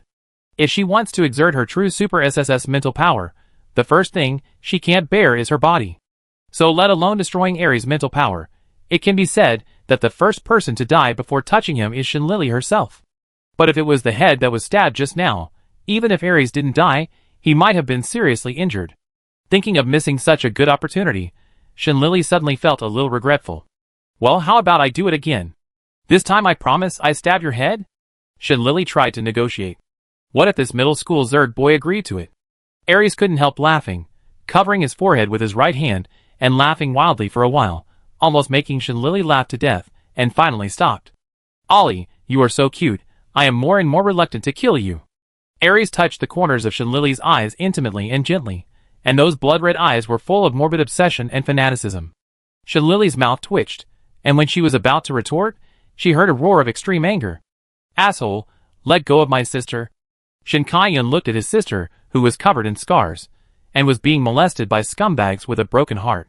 Reason lost its calmness at this moment, and he was like a madman, holding the concrete spear and killing Ares. Ares snorted coldly, snapped his fingers, and a mental shield blocked Shin Kai-yun's attack. But surprisingly, the mental shield was broken in the next moment. Now even Ares couldn't help looking at Shin Kai-yun, and asked in confusion, "Another Super SSS? No, you are not. Then how did you break the mental shield? Fuck you, you dare to bully my sister, I will beat you so hard that even your mother won't recognize you." Shin Kai-yun cursed angrily.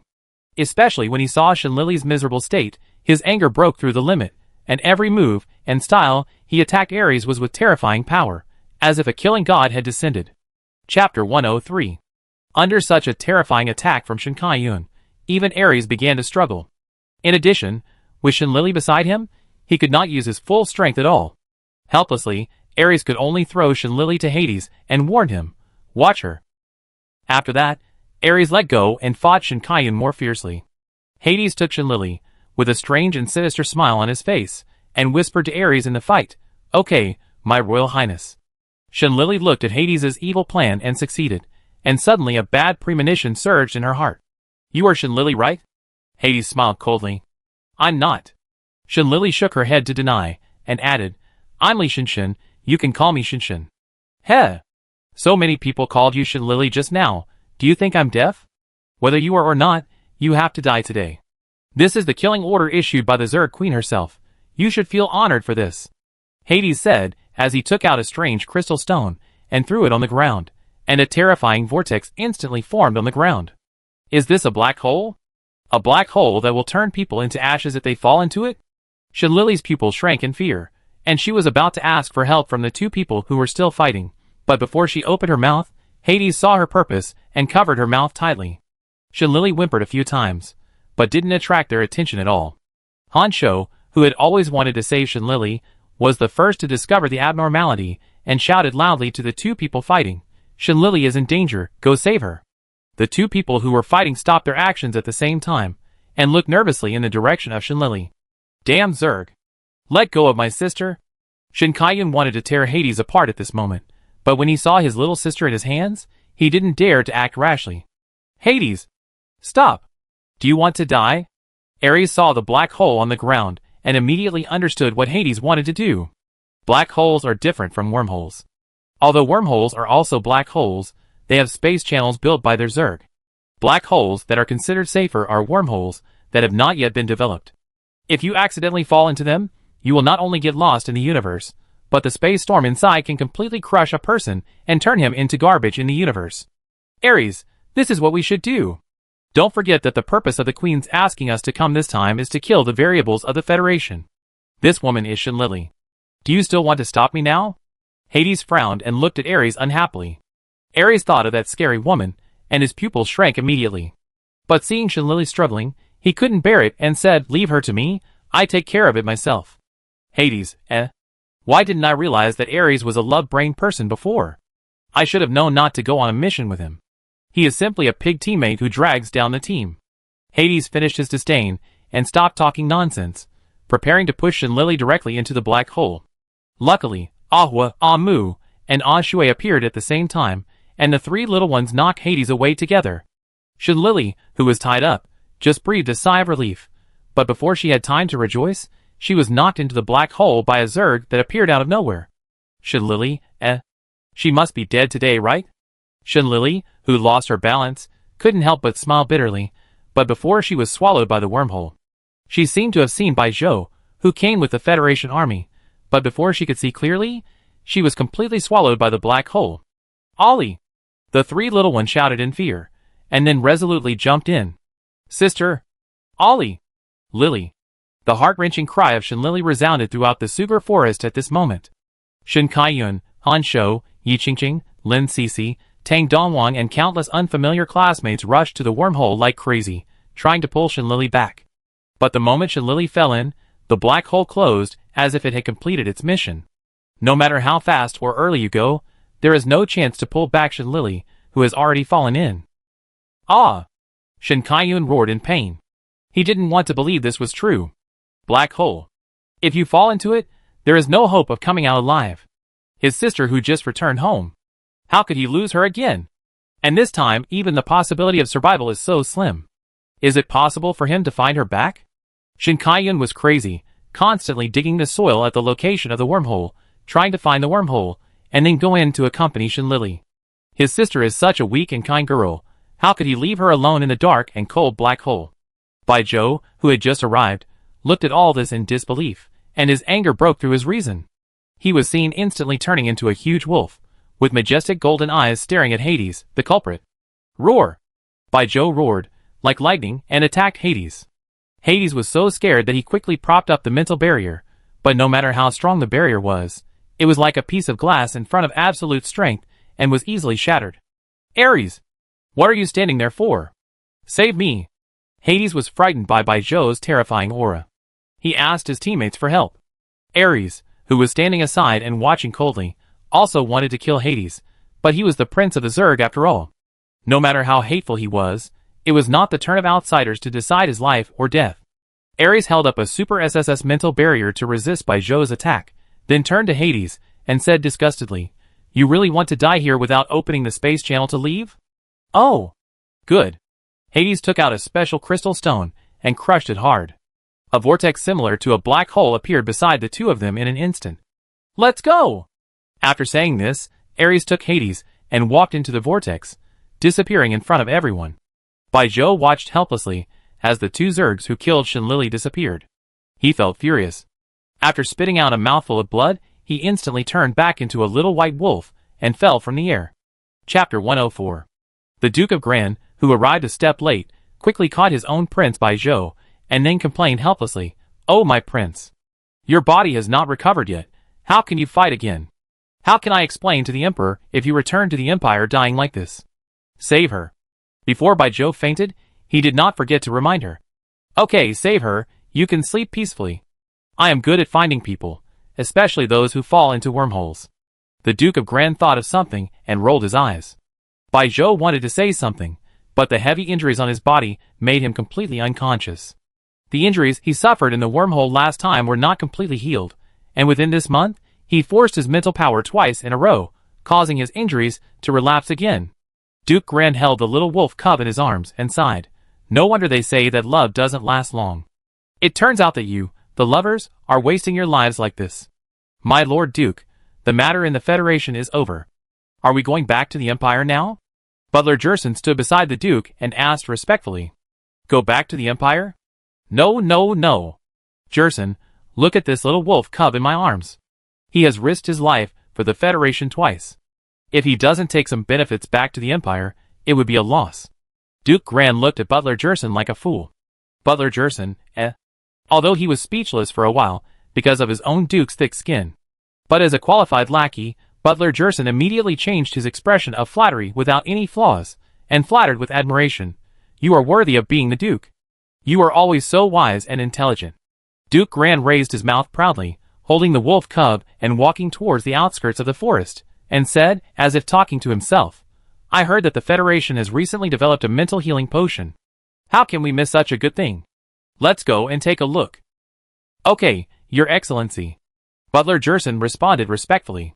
The military training competition jointly held by the 5 military academies was forced to end early because of the Zerg invasion. The accident caused a military academy student to go missing, and dozens of students were seriously injured and dying. Fortunately, the medical technology in the interstellar era is advanced, and the seriously injured students were rescued one by one. But facing such a result, no one, whether students or instructors, felt happy. Because the missing classmate Shen Lily is not only missing now, but also has little hope of survival. The biggest victim in this incident is probably Shen Lily's biological brother Shen Kaiyun. Because of his mental state, he was forced to go home and rest until the 5th Military Academy opened. Now not only is the atmosphere of the military training base overcast, but even at the meeting urgently convened by the federal president, the expressions of the 5 marshals were not good. According to convention, as long as a federal hero dies, the memorial will officially announce his life experience and merits. This meeting is also to ask everyone, should Shen Lily's be announced? Tang Shuiqiu looked at the 5 marshals with sad expressions, and broke the silence and asked. It doesn't matter whether it is announced or not. Today, Shen Mujiang not only has white hair, but also his spirit is much weaker than usual. After learning that his granddaughter fell into the black hole, Shen Mujiang looked as if he had aged 10 years out of thin air. Let's make it public. Wasn't there a lot of rumors on StarNet a while ago? It's a good opportunity to clear Shen Lily's name. Zhou Yu was more futile. He thought that reputation was the most important thing, whether alive or not. Those who spread rumors should be sentenced, and those who should be fined should be fined. The crime should be charged with insulting military martyrs. Lenny said coldly. Insulting military martyrs is a serious crime in the Federation. This also shows how much Lenny cares for Shen Lily. Also, I suggest that StarNet users display their IDs in the future. For example, most of the rumor mongers this time are from foreign countries. It's really bad to see a group of foreign accounts leading the rhythm on our federal territory. Tang Lin said dissatisfiedly. Oh, they think they can escape because they are foreigners. I have collected their information. Xiao Tang, it's up to you next. John Xiaochuan took out a thick stack of information and handed it to Tang Shuiqiu. Tang Shuiqiu flipped through the pages for a while, his eyes sharp as he said, I will talk to their rulers and help them arrange a fulfilling life. The 5 marshals were very confident in Tang Shuiqiu's work. As long as he took action, those rumor mongers would be punished at the very least. After the meeting, the federal government issued 3 Star Network headlines. The first Star Network headline will automatically display the ID address under the Star Network users in the future, and the federal people accepted it well. Although there were a few funny accounts that pretended to be in a foreign country, but the ID address was displayed in the Federation, everyone just took it as a joke and passed it by after a look. The only ones who felt devastated were probably accounts with foreign ID addresses. It was at this time that many federal netizens discovered that many accounts that had previously blindly criticized the Federation were actually foreign accounts. At this point, federal netizens were furious and ran to accounts with foreign ID addresses, privately chatting or commenting to curse them. As a result, many foreign accounts that did nothing in the Federation were cursed to the point of quitting the internet. Moreover, after the ID addresses were announced, everyone spoke more civilized, fearing that they would discredit their own planet. The second headline on the Star Network was Shinlili's life and her contributions to the Federation. At this time, everyone discovered that the Shinsu CP that they had previously supported was actually brother and sister, which made many CP fans almost unable to accept the truth for a while. There is nothing more uncomfortable than lovers becoming brother and sister.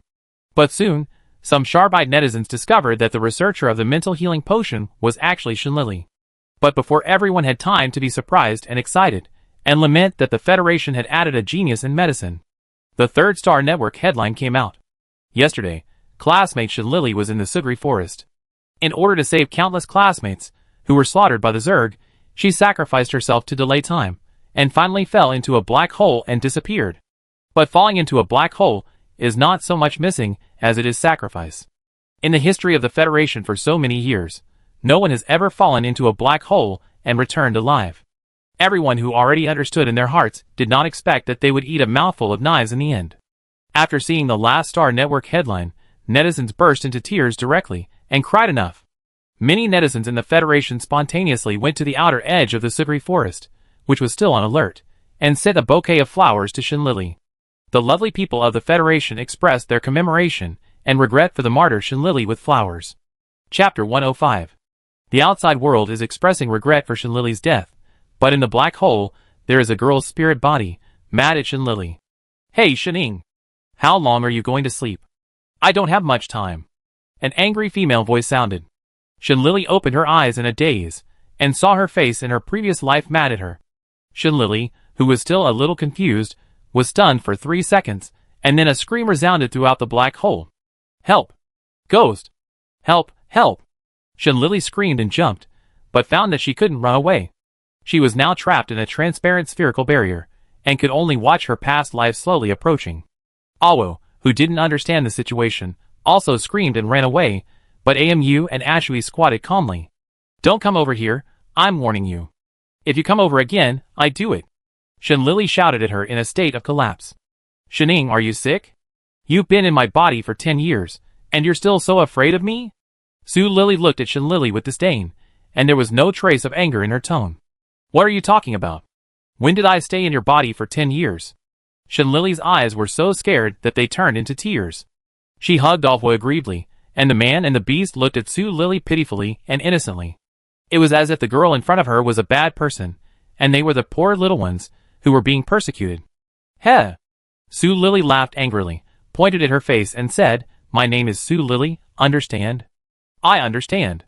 Shinlili and Awo nodded in fear, but Shinlili quickly realized that something was wrong and shook her head and said, I understand nothing, I am Su Lili, but you are not a secondary personality because I miss my previous life too much.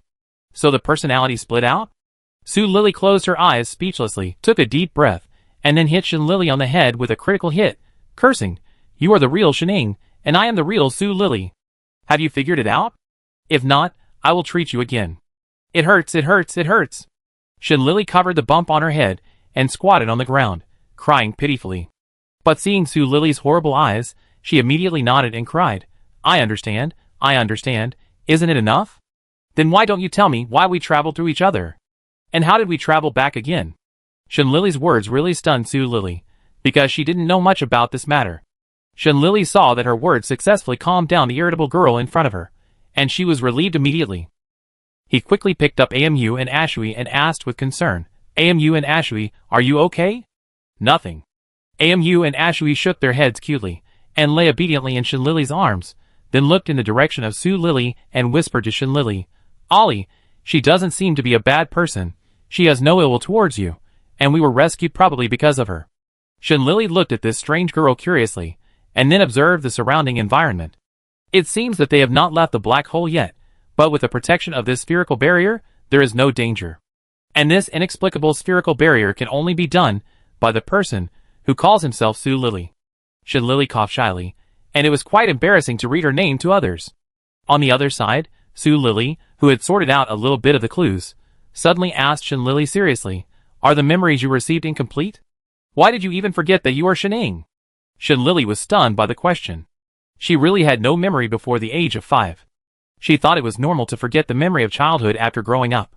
But now that Su Lily said this, she felt something was wrong. If she was really Shenning, how could she not have an impression of the name she had changed?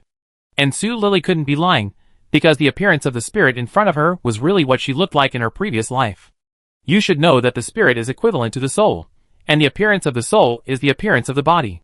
The body can be faked, but the appearance of the soul can never be faked. Although the truth is a bit bizarre, Shen Lily didn't feel much surprise, as if everything should be like this. But if she is Shen-ing in the interstellar era, why did she travel to the modern era and lose these memories? I really have no memory before the age of 5, so I always thought I was Su Lily. Then do you remember how you came to the interstellar? Shen Lily looked at Su Lily in confusion and asked. Su Lily's expression was solemn. She pinched her chin with her fingers, and thought for a while before saying, I don't know why I suddenly came to the interstellar. When I woke up in your body, I was afraid that your family would find something strange. There happened to be a maid who wanted to kidnap you, so I took advantage of her and let her take me away. But after leaving the Shen family, I knocked the maid unconscious and hid in the garbage transport spaceship to escape. Stop, wait a minute, you said you took the initiative to let her kidnap you? Shen Lily was simply stunned. She didn't expect Su Lily to have such a coquettish operation.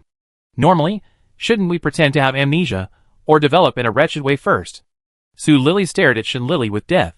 In fact, after returning to the modern era and receiving Shen Lily's memory, looking at her life as a group pet, and then looking at my life that can only be maintained by picking up garbage every day, it would be a lie to say that I don't regret it. However, the interstellar era is different from the modern era after all. There is an extra fucking mental power, and my own mental power is even lower. Once Su Lily's mental strength is checked, she will definitely be finished, so leaving the Shen family is not necessarily a bad thing. Thinking of this, Su Lily was relieved. Although she has been picking up garbage on the garbage planet for 10 years, overall she has made a profit. You know, what she hates most is studying medicine. As a result, after she went back, not only did she have all the memories of Shen Lily's medical studies, but her body also had a natural reaction to medical skills. This feeling is like I suddenly have an extra medical golden finger. It's so cool. Chapter 106. In addition, during the 10 years in the interstellar space, Su Lily handed over all the mecha knowledge she learned to Yin Country as soon as she returned. Hee hee. So she is still a national treasure level mecha expert in the 21st century, and there are guards when she goes out. When she builds a spaceship in the future, even immigration to an alien planet is not a dream. Maybe she can even go to Shen Lily to play in the vast universe. When she thought of Shen Lily, Su Lily suddenly remembered one thing. She didn't have much time here, so she had to get things done quickly. Shen-ing, I don't have much time to stay here. I came here this time because of the advice of an old man. I don't know who he is, so don't ask me. When Su Lily saw Shen Lily was about to ask again, she immediately interrupted. Shen Lily, I always felt that the person in front of me seemed to know her too well. She knew it before I asked? Then you can always tell me what he asked you to do. Shen Lily looked at Su Lily helplessly. Open your gene lock. Su Lily said seriously. Gene lock? Isn't that a treatment only for genetic diseases? And I didn't find any gene lock in me. Shen Lily was stunned. She used her mental power to check herself again, but she didn't find any trace of gene lock. Gene lock, as the name suggests, means that DNA does not fuse. Because of heredity, or some other reasons, the genes of the fetus conflict like water and fire. Generally, only when close relatives marry, or like lions and tigers, there are problems with the combination of parents, will the problematic genes be specially locked. If ordinary people lock their genes for no reason, at the least they will either not grow tall, or be bald, or have flat chests, or be short. At the worst they will be prone to cancer, and basically they will have genetic diseases. So let alone the interstellar, even in the 21st century, tampering with the baby's genes is strictly prohibited. Su Lily didn't understand these questions. She shook her head and said, why don't you try to open it first? Maybe you will remember it. That's fine. Shen Lily had no choice but to nod in agreement. And Ahua Amu Ashui, you guys go back to the spiritual space first, it's time to start. Su Lily looked at the 3 little ones in Shen Lily's arms, and her expression became much gentler. Okay. The 3 little ones nodded cutely, then turned into a spiritual force, and returned to Shen Lily's spiritual space.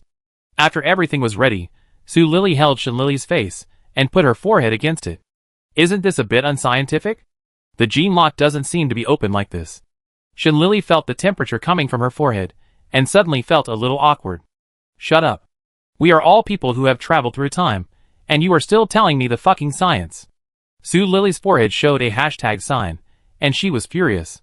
Shinlili, weak, innocent and pitiful, could only shut up and wait quietly with her eyes closed. After a while, a strong white light suddenly burst out from the foreheads of the two girls. At this moment, Shinlili suddenly felt like her whole body was on fire, as if something in her body had been released from a cage.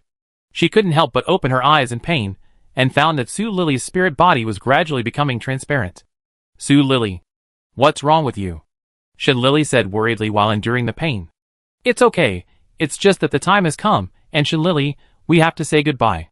Su Lili smiled like a saint, looking at Shinlili calmly. She was relieved, but Shinlili was full of reluctance, but her body was getting more and more painful, her throat was hoarse, and she couldn't even speak. In the end, she could only stretch out her hand weakly, and try to hold Su Lili.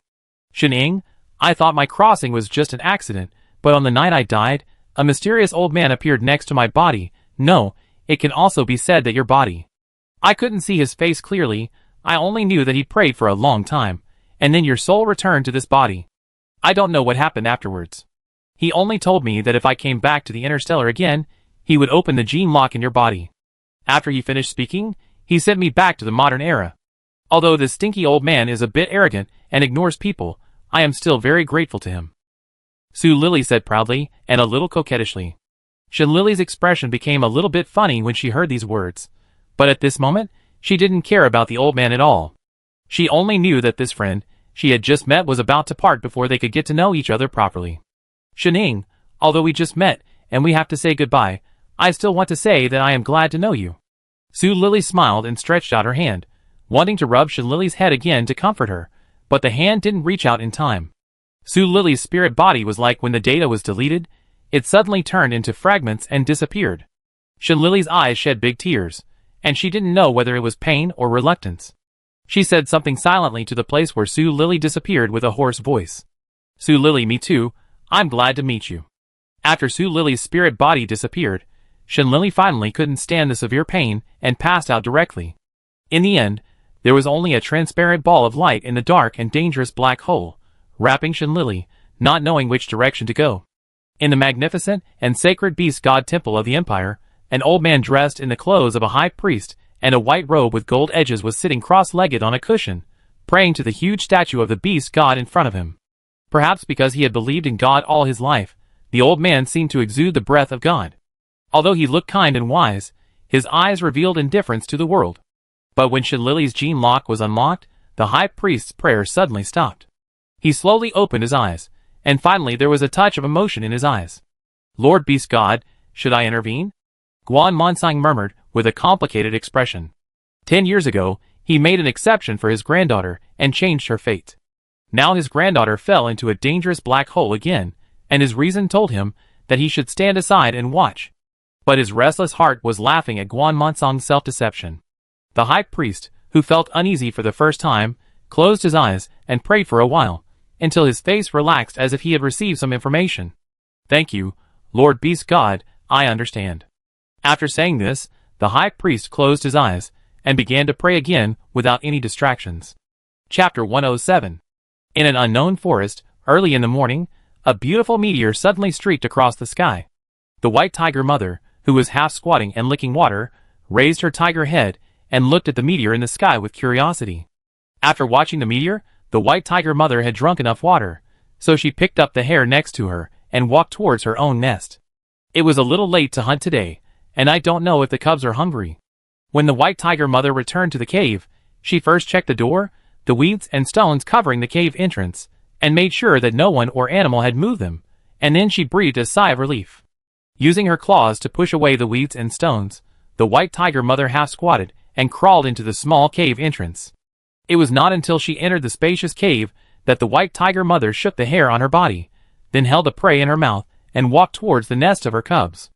Looking at the cubs still sleeping in the nest, the white tiger mother felt soft in her heart, and with a soft cry, she called the cubs to get up and eat. Before distributing breakfast, the white tiger mother habitually counted the number of cubs.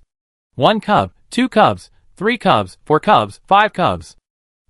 Not bad, there is one more today. The white tiger mother nodded her head happily, but suddenly her movements froze in the air. One more. One more. One more. The prey in the white tiger mother's mouth was scared out of her mind, and she unconsciously held her tiger face with a pair of furry paws in fear. The tiger's mouth that had taken the lives of countless prey in the past was now silently screaming in fear. For specific expressions, please refer to the famous painting The Scream by painter Edward Munch. After a while, the white tiger mother reacted and counted again hurriedly, but there was still one more. The mother white tiger's expression gradually became solemn. She leaned down and carefully looked at the white tiger cubs in the den. Among the group of cute cubs, she really found a different one. The sleeping white tiger cub had a pair of small wings, and black stripes on its snow-white fur.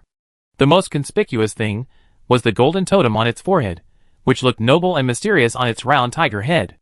Under a pair of semicircular small ears, the area around the eyes seemed to be painted with golden eyeshadow. This cub looked not only sacred, but also delicate and cute. When the mother white tiger saw the end, her originally serious eyes were melted by the cuteness of this white tiger cub. It's not that she is too weak, but that the enemy is too fierce and cute.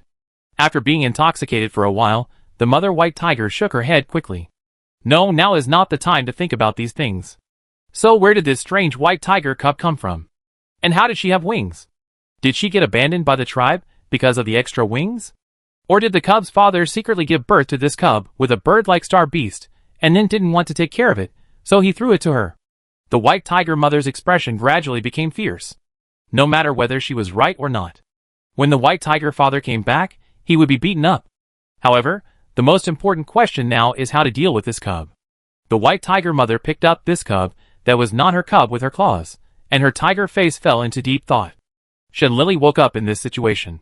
When she opened her eyes, she found herself being carried by a big tiger with a fierce expression. Her brain, which had just woken up, had not started to work formally yet, and she thought she was about to be eaten. Her eyes were so scared that they turned into tears, and she kept howling "Awoo, awoo, awoo. Help! There's a big tiger!" Shenlili? Shenlili suddenly realized that the sound was wrong, and tried to say good morning, but the sound she made was a babyish howl. Shenlili raised her furry paws stupidly, and finally realized that she seemed to have turned into a little tiger. Shenlili cried even more sadly, and her pair of blue eyes were shedding big tears. Will she never be able to turn back into a human again?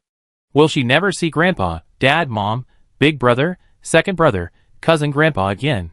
The more she thought about it, the sadder she became. Shenlili almost fainted from crying.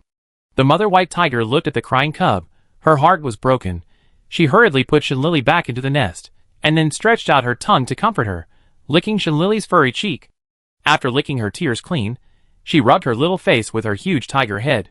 Although the mother white tiger's comfort was clumsy, Shenlili was still warmed. She slowly stopped crying, but her expression was still gloomy.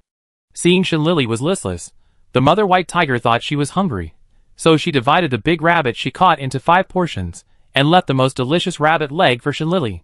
Then she called the other 4 cubs, and when the cubs saw the food in front of them, they immediately ate it fragrantly, and they didn't feel anything unusual about having a brother or sister. The white tiger mother was also happy, watching the cubs eating in front of her, but when she saw Shenlili didn't eat, she immediately asked in a puzzled voice, "Awoo, awoo. Cub, why don't you eat?" Shenlili could understand the white tiger mother's words, so when she heard her question, she looked up at her, and then turned to look at the food in front of her. Although her stomach was growling with hunger, she had no appetite at all when she saw such a bloody rabbit leg. "I don't want to eat," Shenlili wailed. The white tiger mother looked at Shenlili lovingly and helplessly, then pushed the rabbit leg in front of Shenlili with her nose, and wailed, "Little cub can't be picky about food, otherwise you won't grow tall." Shenlili was embarrassed when she saw such a doting look, but she saw a few small green vegetables next to her. Her eyes lit up. She stood up from the nest, jumped to the side of the green vegetables, and started to eat them. White tiger mother? This is the first time in her life that she has seen a little tiger eating vegetarian food. But seeing the cub eating so happily, the white tiger mother didn't know how to start again. But she thought of something, and ran out of the cave again, and soon, she came back with a few big apples.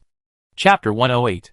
The white tiger mother placed the apple next to the nest, and attracted the 4 cubs next to it to come over and smell it.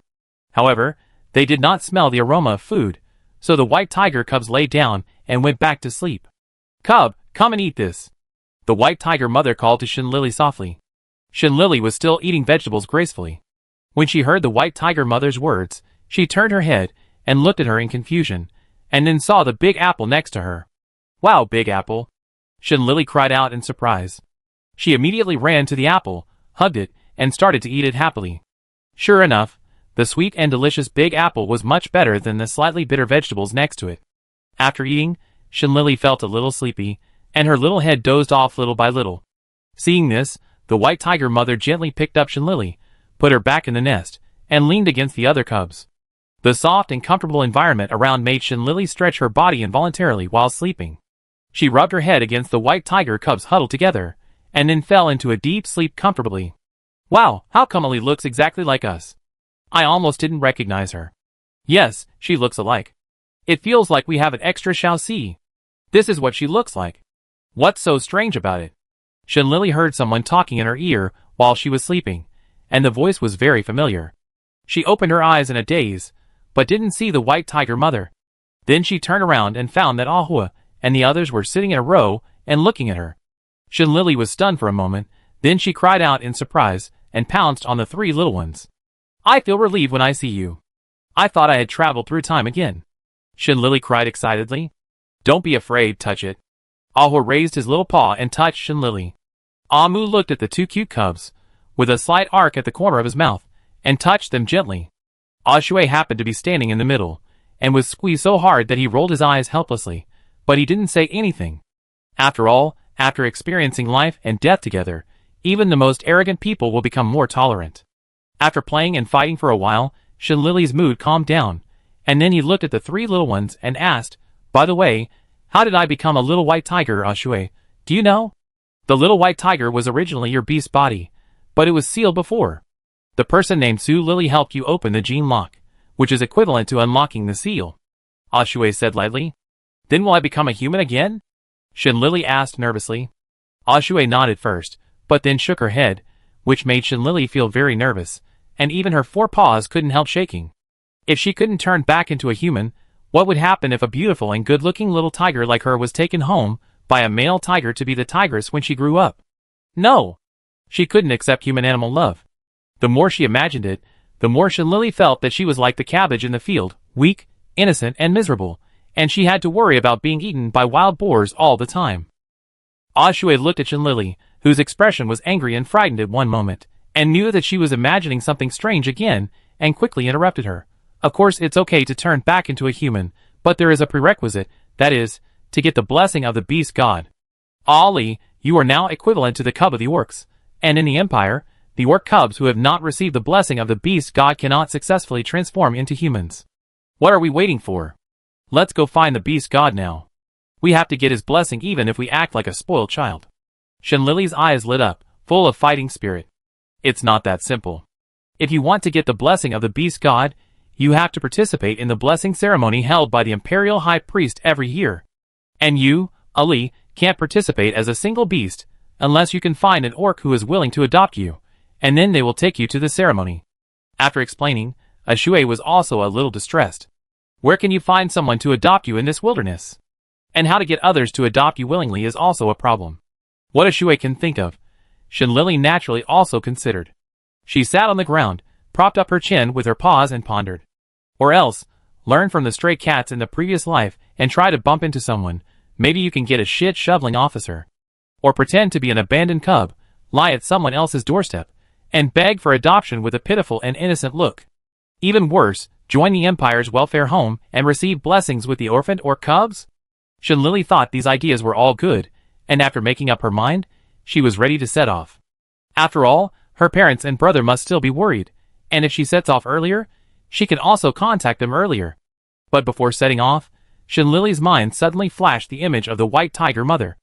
Shenlili hesitated for a moment, stopped and said to Ahua and the others, "Wait a little longer. After saying goodbye to the white tiger mother, we will set off." Ahua and the others didn't care, they all nodded in agreement, and when they saw the white tiger cubs woke up, they went over to play with them. Obviously, she is a cub, but she still has to learn to pet cubs from others. Shenlili sat at the entrance of the cave, smiling at the 7 cubs playing with each other. But after waiting for a long time, they didn't wait for the white tiger mother, but waited for 2 poachers. Yes, it's this cave. I saw the star beast white tiger going in and out from here every day. There must be cubs. If we catch and sell them, we will make a fortune. The middle-aged man in his 30s said obscenely. Hee, what are you waiting for? The white tiger just went out not long ago. Why don't you go in and catch the cubs inside? The greedy voice was full of impatience. Shenlily's eyes turned cold when she heard these words. When she looked at the door, even the small tiger teeth in her mouth couldn't help showing. Ollie, what's wrong?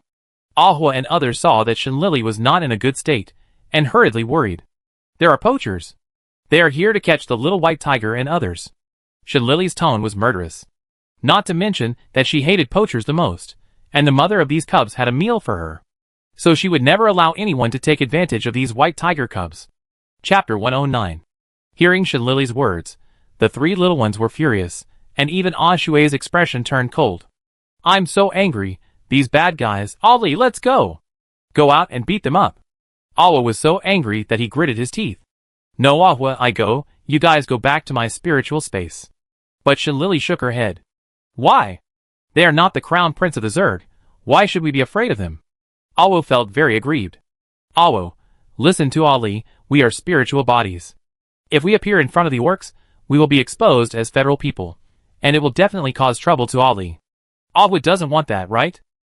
Amu comforted Ahua and touched his head. Only people in the Federation can have spiritual bodies, and the orcs of the Empire are judged by the purity of their blood. The purer the blood, the higher the talent. For example, Baijiu, a pure-blooded royal family, is a pure-blooded member of this generation of the Heavenly Wolf clan, so his mental strength and physique are both super SSS level, but even so, Baijiu cannot have a spiritual body. As for why the Imperial people do not have spiritual bodies, scientifically speaking, it is probably because the orcs lack a certain gene in their bodies. Irresponsibly speaking, probably only the god of creation knows why. Ahua heard what Amu said, and could only nod his head in a daze. Ollie, be careful, if you can't beat us, call us out. Before Ahua went back, he still reminded her with a worried look. Well, thank you, Ahua. Shenlily felt warm in her heart, smiled and nodded to assure.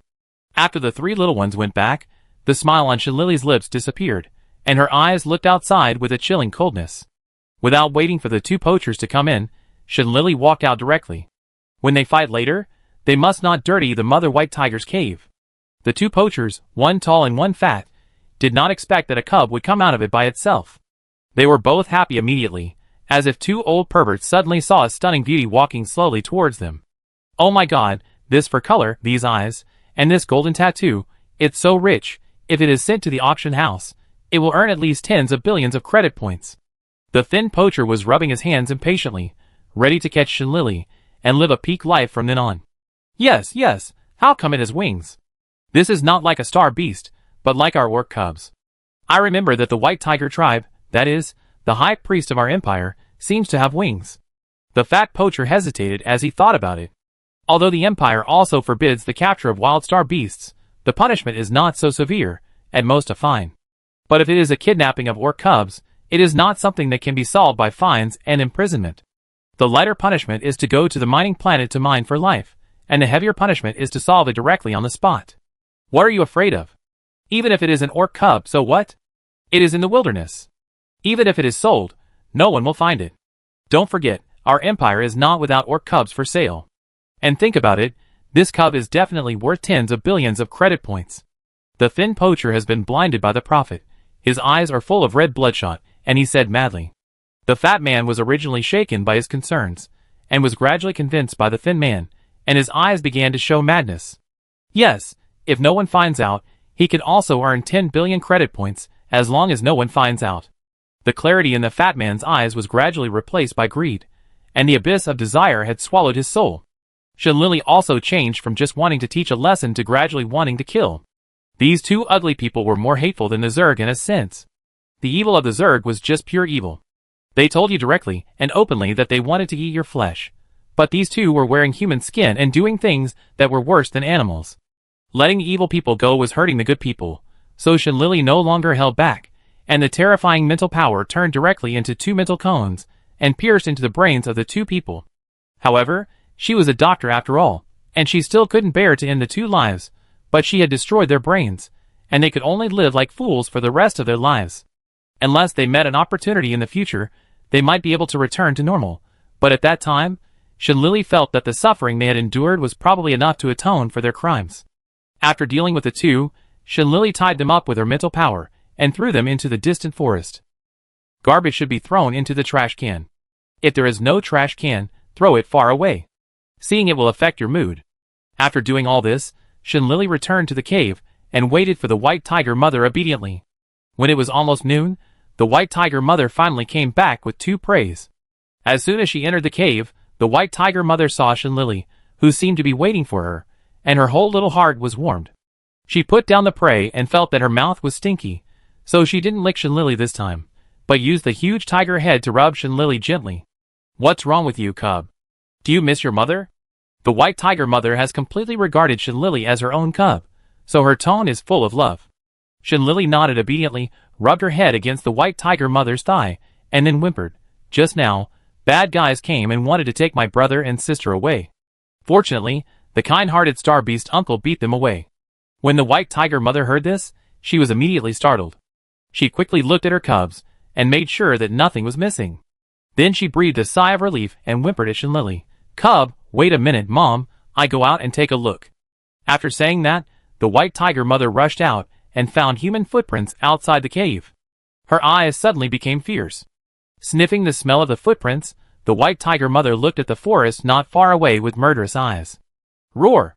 The white tiger mother roared and chased directly in the direction of the two people.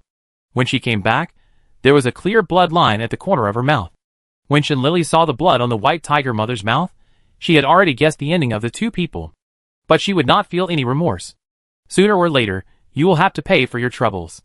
Shinlili would not have any sympathy for those who brought it upon themselves. This story also tells us that we must not do bad things, otherwise even if you escape Shinlili, you can't escape the white tiger mother. Awoo! Chapter 110. When the white tiger mother came back, she saw Shinlili waiting at the entrance of the cave, afraid that the blood at the corner of her mouth would scare the cub. She quickly turned her head and licked the blood clean, then turned back with peace of mind, looking at Shinlili and said gently, "Cub, why are you still waiting for your mother at the door? Are you still scared? Don't be afraid, the bad guys have disappeared." Looking at the white tiger mother, who was so gentle to her, Shinlili thought of the upcoming separation, and a layer of mist suddenly floated in her eyes. However, thinking that the Federation was still waiting for her Shin's father and mother, Shinlili hardened her heart and cried sadly, "I'm sorry, white tiger mother, I'm leaving." "Leave? No! You are my cub, how can you leave? And you are so young, it's too dangerous to go out." The white tiger mother cried anxiously. "White tiger mom, I'm actually from the Federation. My name is Shinlili. I don't know why I suddenly became an orc cub, but I must go to the capital to find the high priest, and then get the blessing of the beast god, and turn back into a human, so that I can go back to the Federation to find my parents." Shinlili looked directly at the white tiger mom, with a determined roar in her eyes. After listening to Shinlili's experience, the white tiger mom was silent for a long time, and finally raised her big paw and placed it on Shinlili's head, and cried sadly, "Are you really going? Can't you stay?" Shinlili shook her head, and said with a firm roar in her tone, "My parents are also waiting for me, so I must go back. They must be worried about me now." The white tiger mom put down her paw, sighed in compromise, and said, "Okay, wait for me." After saying that, the white tiger mother walked out of the cave, and roared to the sky. Not long after, a white tiger bigger than the white tiger mother appeared in front of the cave. The white tiger father looked at the white tiger mother in confusion and asked, "What happened to the cub's mother?" The white tiger mother walked over and whispered with the white tiger father for a while, then the white tiger father nodded, and the white tiger mother came over to pick up Shinlili, and put her on her back. Then she gently said to Shinlili, "The forest is still too dangerous, I will send you to the outskirts of the forest, and then we will go." "Okay, thank you white tiger mother," Shinlili cried with emotion. Although Shinlili could walk out of the forest by herself, she would definitely waste a lot of time, because she was not familiar with the terrain. But she really didn't expect that the white tiger mother, who was obviously just a star beast, could think so thoughtfully for her. Thinking of the two people who poached star beasts recklessly, Shinlili's eyes suddenly flashed with a cold light, and she also made a decision in her heart. When she has the ability in the future, she must make the star beasts of the Empire, like the star beasts of the Federation, protected by the law, so that they can live happily under the sun. On the way out of the forest, the White Tiger Mother told Shinlili everything she knew. For example, the full name of the Empire is the Sirius Empire, and the main forces are the 6 major legions. The first one is the Sirius Legion, directly under the imperial family of the Empire. It seems that because of the favor of the beast god, the Sirius clan has pure blood from generation to generation, so it is also the strongest legion among the 6 major imperial legions. The second Azure Dragon Corps is led by the orcs of the Jialong clan. They belong to the war faction of the Empire. They are a powerful but troublemaking race. Greed and stinginess are their synonyms. The third White Tiger Corps is led by the orcs of the White Tiger clan. Most of the priests of the Empire are from the White Tiger clan, and they are the only existence that the Jialong clan dare not provoke. The fourth Suzaku Corps is led by the orcs of the Feather clan. They are more Buddhist about other things besides the Zerg clan, and like to study the various ways of eating Zerg. The fifth Black Tortoise Corps is led by the orcs of the Sea clan. They are simple-minded and strong-limbed. They are close to the war faction, and are often used as spearheads by the Jialong clan. The sixth Elf Corps is led by the orcs of the Elf clan. They belong to the peace faction of the Empire. They are not on good terms with the Jialong clan orcs, but have a close relationship with the White Tiger clan orcs. Ollie, if you meet orcs of the Jialong clan in the future, you must be careful. They are all a group of bad guys. The White Tiger Mother warned. Okay, White Tiger Mother. Shinlili nodded her little head obediently. There is also this planet, which is the White Tiger Star under the name of the White Tiger clan. Ollie, you happen to be a cub of the White Tiger clan. You can also ask them for help when necessary. I believe they will help you because you are a cub of the same clan. The White Tiger Mother is so worried about Shinlili that she has to be careful about everything before she can feel at ease. Yeah, I know. Shinlili felt the clear care of the White Tiger Mother, and couldn't help but rub her neck with her little head. The White Tiger Mother also felt Shinlili's movements, stopped, turned around and rubbed Ollie Cub lovingly. The sun's light shone through the leaves and reflected on the big and small bodies. This warm scene really makes people want to freeze it forever at this moment. Unfortunately, the good times are always short-lived. Before they knew it, they had reached the outskirts of the forest. Shinlili jumped off the White Tiger Mother's back, and stayed with her for a while before finally saying goodbye reluctantly. White Tiger Mother, I'm leaving. Okay, be careful. The White Tiger Mother raised her big paw and rubbed Shinlili's little head. Yeah. Shinlili looked at the White Tiger Mother reluctantly again, and then turned around and walked forward cruelly. After Shinlili walked about 10 meters away, she suddenly heard the White Tiger Mother shouting from behind. Shinlili stopped and turned to look at the White Tiger Mother, thinking that she had forgotten to tell her something. Ollie! The White Tiger Mother squatted on the ground and looked at Shinlili gently. What's wrong with the White Tiger Mother? Shinlili cried out in confusion. The White Tiger Mother raised her lips. Her eyes were so gentle that they seemed to melt into water. She whimpered softly, then turned back to the forest and disappeared. Thank you for saving the cubs. In fact, the White Tiger Mother had already discovered it, because there was only the smell of Shinlili and the 2 poachers outside the cave. So the one who saved the cubs could only be Shinlili. When Shinlili heard the White Tiger Mother's words, her pupils instantly dilated, and a feeling of reluctance suddenly surged into her heart. Looking at the direction where the White Tiger Mother left, Shinlili's tears flowed down. Then she turned around resolutely and ran forward desperately. She couldn't stay any longer, otherwise she would be reluctant to leave. Shinlili cried and ran, and made a decision in her heart. When she met by Zhou again, whether she was a shrew scolding or a shameless cheating, she must make the Empire's star beasts also become protected animals. Although the star beasts only have animal bodies, they have human wisdom and the purest and cleanest hearts. Chapter 111. Shinlili didn't know how long she had been running. After she calmed down, she finally saw the buildings on the city wall. Hiding in a tree, Shinlili looked at the entrance of the city gate. At the entrance, there were 2 knights wearing Western armor, and several soldiers collecting the entrance fee. At the city gate, there were many orcs waiting in line to enter the city. They were paying one by one with the optical brain. After paying a credit point, they would be allowed to enter the city by the soldiers. Shinlili didn't rush in, but looked at these orcs curiously. She remembered that she had seen on the optical brain before that orcs with high blood purity would be more perfect when they transformed into humans. And the lower the blood purity of orcs, when they transformed into humans, they would leave the characteristics of the beast body, such as a child with beast ears and fox tail in front of him. In Shenlili's eyes, this child was a particularly cute child, but in the eyes of other orcs, it was like seeing garbage, full of disgust. The children's queue had already reached the city gate, but suddenly a strong orc came over, kicked the child away, and then forcefully joined in. The orcs around had long been accustomed to it, and no one even sympathized with the little orc, because the orc who cut in line only had a little orc feature at the end of his eyes, which meant that his blood was very pure. No one would offend an orc with high blood purity for a child with low blood purity. Many people even felt that it should be like this. In their eyes, orcs with low blood purity were not worthy of standing with them. The ragged child seemed to have gotten used to it. He got up silently and walked to the end to queue up. Shenlili frowned, but she didn't intervene now. She had the power to manage it now, but how could she guarantee that the orc would not retaliate against the child later? Sometimes ignorant kindness is the dagger that kills others. If there is a chance later, she can teach this orc a lesson. After all, what Shenlili hates most is that he has the power, but uses it to bully the weak. Such people will be beaten up if they see one. However, the current priority is to find a computer and contact my parents in the Federation first, especially my second brother, who is probably very anxious now. Shenlili looked down at the snow-white fur on her body, and the small wings on her back. If she goes out like this, she will probably be caught by others before she takes 3 steps. Ashui, is there a way to fold these wings? Shenlili asked in her heart. Just recite it in your heart, Ashui said lightly. Okay, thank you, Ashui. Shenlili finished speaking, and silently said in her heart, put it away, put it away. A faint white light flashed, and the wings behind Shenlili were indeed put into her body. Shenlili twisted left and right, looked and made sure that the wings on her back were gone.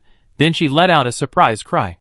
Then she found a coal pile nearby, closed her eyes, and made up her mind, jumped in and rolled a few times.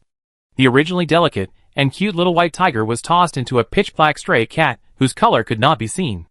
Shenlili looked at her dirty fur, and made sure that there was no flaw. Then she felt relieved, and then hid on the side of the road waiting for the opportunity to enter the city. After a while, an old orc pushing a 2-wheeled wooden cart and pulling vegetables was slowly passing by this road. Shenlili's eyes lit up, and she quickly got into the pile of vegetables, hid and began to wait quietly. Fortunately, the inspection of the orcs was not as strict as that of the federal people. After the old man paid the money, the soldier at the city gate took a look at the vegetables and let him in. After entering the city smoothly, Shenlili breathed a sigh of relief. When she passed a dark alley, she quickly ran out and hid in the dim alley. Everything is going well now. The next step is to find an older optical computer and contact my parents in the Federation to report safety first. As for why it can't be a new optical computer, because the new optical computer has the mental power bound to the owner. Just like a mobile phone with a password lock, it can't be opened. And the elderly phone is much more convenient. As for where to find the elderly phone, Shenlili has already thought about it. Soon, Shenlili chose the target of the theft. This was a poor old beastman's family. He didn't like to use the optical computer and basically put it on the bed. Shenlili lay by the window and waited for the old man to lie on the bed to rest. Then he said sorry in his heart. Then he sneaked into the room, picked up the optical computer, and ran to the basement of the house. After confirming that the surroundings were safe, Shenlili turned on the optical computer, entered the optical computer number of Shen's mother, and then made a video call. Since the Shen family knew that Shenlili might be sacrificed, the whole Shen family seemed to have been deprived of vitality, full of dead silence and sadness. Not only was the owner of the mansion heartbroken, but even the housekeeper and the maids and servants had bad expressions on their faces. After all, even if a strange 15-year-old girl died, they would feel sad. What's more, this person is their young lady.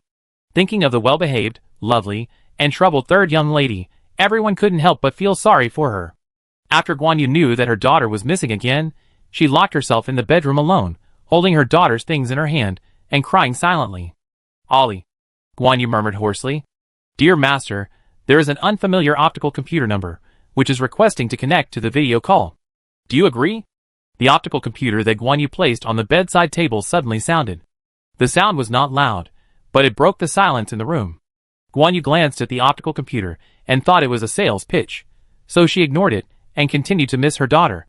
Dear Master, there is an unfamiliar optical computer number, which is requesting to connect to the video call. Do you agree? The optical computer was still ringing. Guan Yu frowned and finally picked up the optical computer and connected the video. As soon as the video was turned on, a black little animal appeared on the 3D virtual screen. It seemed to be a stray cat. Guan Yu's eyes were calm. Since her daughter passed away, she felt that everything in the world had nothing to do with her. In her eyes, everything seemed boring and uninteresting. When Shen Lily saw Guan Yu, who looked so haggard, she was so anxious that she forgot that she had turned into an orc and cried out, "Mom, are you okay?" Chapter 112. The amazing thing is that Shen's mother seemed to understand. Her body suddenly shook, and then her eyes stared at the stray cat in the video in disbelief. "Ollie?" Guan Yu called out in disbelief, her voice mixed with heartbreaking fatigue and ecstasy of regaining what she had lost. Shen Lily didn't expect Guan Yu to understand what she said. But at this moment, she didn't have time to think about these things, and hurriedly looked at Guan Yu with concern and cried, "Mom, don't worry, I fell into a wormhole that day, and I don't know why I came to the White Tiger Star of the Empire, but now I am safe, don't worry." Guan Yu smiled with relief, and then cried. How could she not see whether her daughter was safe? If she was really safe, why would she dress herself like this? "Mom, why are you crying?" "I'm safe, please don't cry."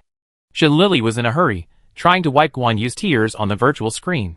But since it is a virtual screen, how can it be useful? However, Shen Lily's silly action still made Guan Yu laugh. She burst into laughter and said, "Mom is not crying, these are tears of joy." Mom's Ailey is really a silly child. Shen Lily was relieved to see Guan Yu laughing, and then asked curiously, "How can Mom understand what I say? Is Mom also an orc?" Shen Lily just asked casually, but she didn't expect Guan Yu to nod her head and explain with a complicated expression, "Mom's parents are both white tigers of the Empire, and your grandpa was from the White Tiger clan, the most powerful white tiger. They fell in love, and got married and had me. But one day, Grandma fell ill, and was on the verge of death. In order to save her, Grandpa was forced to join the Beast God Temple, and became a priest. Priests belong to the Beast God for life, so they could not fall in love and marry. If they were discovered, both lovers would be hunted down by the Beast God Temple. Grandpa and Grandma separated like this. Your grandma was heartbroken, so she brought me to live in the Federation, but she passed away when Mom was 18 years old." After listening to the story of Grandma and Grandpa, Shen Lily angrily said, "Mom, can we go and smash the Beast God Temple? What era is it now? It is against the law of heaven to fall in love. It is pedantic, feudal, superstitious." Guan Yu couldn't help laughing, but comforted, "Ollie, Grandpa and Grandma are not wrong, and the Beast God Temple is not wrong. The Beast God Temple just gave a choice, and it was Grandpa who made the choice, so there is no right or wrong in this transaction. At least your grandma has lived for more than 10 years, so we should not eat other people's food and smash other people's pots." But the Beast God Temple prevented Grandpa and Grandma from being together. Shen Lily pouted and cried unhappily. But think about it, if the Beast God Temple didn't save Grandma, Grandpa still couldn't be with Grandma. Guan Yu looked at Shen Lily with gentle eyes and coaxed her. "Well, okay, if I was there at that time, Grandpa and Grandma wouldn't be separated." Shen Lily muttered softly, "Ollie, let the past be the past. No one regrets it, which is the best ending. Now we should talk about you. Stand still and don't move. I asked your uncle to pick you up," Guan Yu urged. Although Shen Lily didn't know who her uncle was, she nodded obediently. "Good boy." Guan Yu smiled and hung up the video. Shen Lily then sent the video to her grandfather, father, and eldest brother, but her grandfather and the others couldn't understand what she was saying, even her eldest brother. Fortunately, the optical computer can send subtitles, otherwise she couldn't report that she was safe. When it was Shen Kaiyun's turn, Shen Lily was still planning to deliberately not reveal her identity, wanting to tease him deliberately. But as soon as the video was connected, looking at Shen Kaiyun with unshaven beard and dark eyes on the virtual screen, Shen Lily burst into tears and cried sadly, "Second brother." Shen Kaiyun in the video frowned. His auditory and visual hallucinations seemed to be getting worse in the past few days. Since his sister disappeared, he always felt that his sister seemed to be calling him, and even when he walked out of the room, he seemed to see his sister waiting for him not far away. Shen Kaiyun rubbed his eyebrows, and then looked tiredly at the stray cat on the virtual screen, which seemed to be crying very sadly. "Kitten, what's wrong with you?" Shen Kaiyun's voice was hoarse, but he still tried to ask gently. Who knew that it would be better if he didn't ask? Once he asked, Shen Lily cried even more sadly. She felt that she had gone too far in wanting to tease her second brother before. She knew that her second brother must be worried about her, so how could she be so excessive? Shen Lily's tears of guilt flowed down, and she cried, "Second brother, I am Li, do you not understand me? Then I will send you subtitles." Shen Kaiyun raised his eyes, and looked at the kitten in the video in surprise. This time he felt that he was definitely not hallucinating, as if the cat in front of him was really talking, and even said that he was Lily? Little sister, if it is really you, just nod your head and raise your paw. Shin Kai-yun stared closely at the dark stray cat in the video. Shin Lily quickly did it one by one, and then saw Shin Kai-yun on the virtual screen, as if he was injected with adrenaline, excitedly stood up, and rushed out with a light brain in his arms in surprise. He was about to tell his parents the good news. When he arrived in the living room, he found that his parents and his elder brother were there. He shouted in surprise, "Mom, Dad, elder brother, little sister.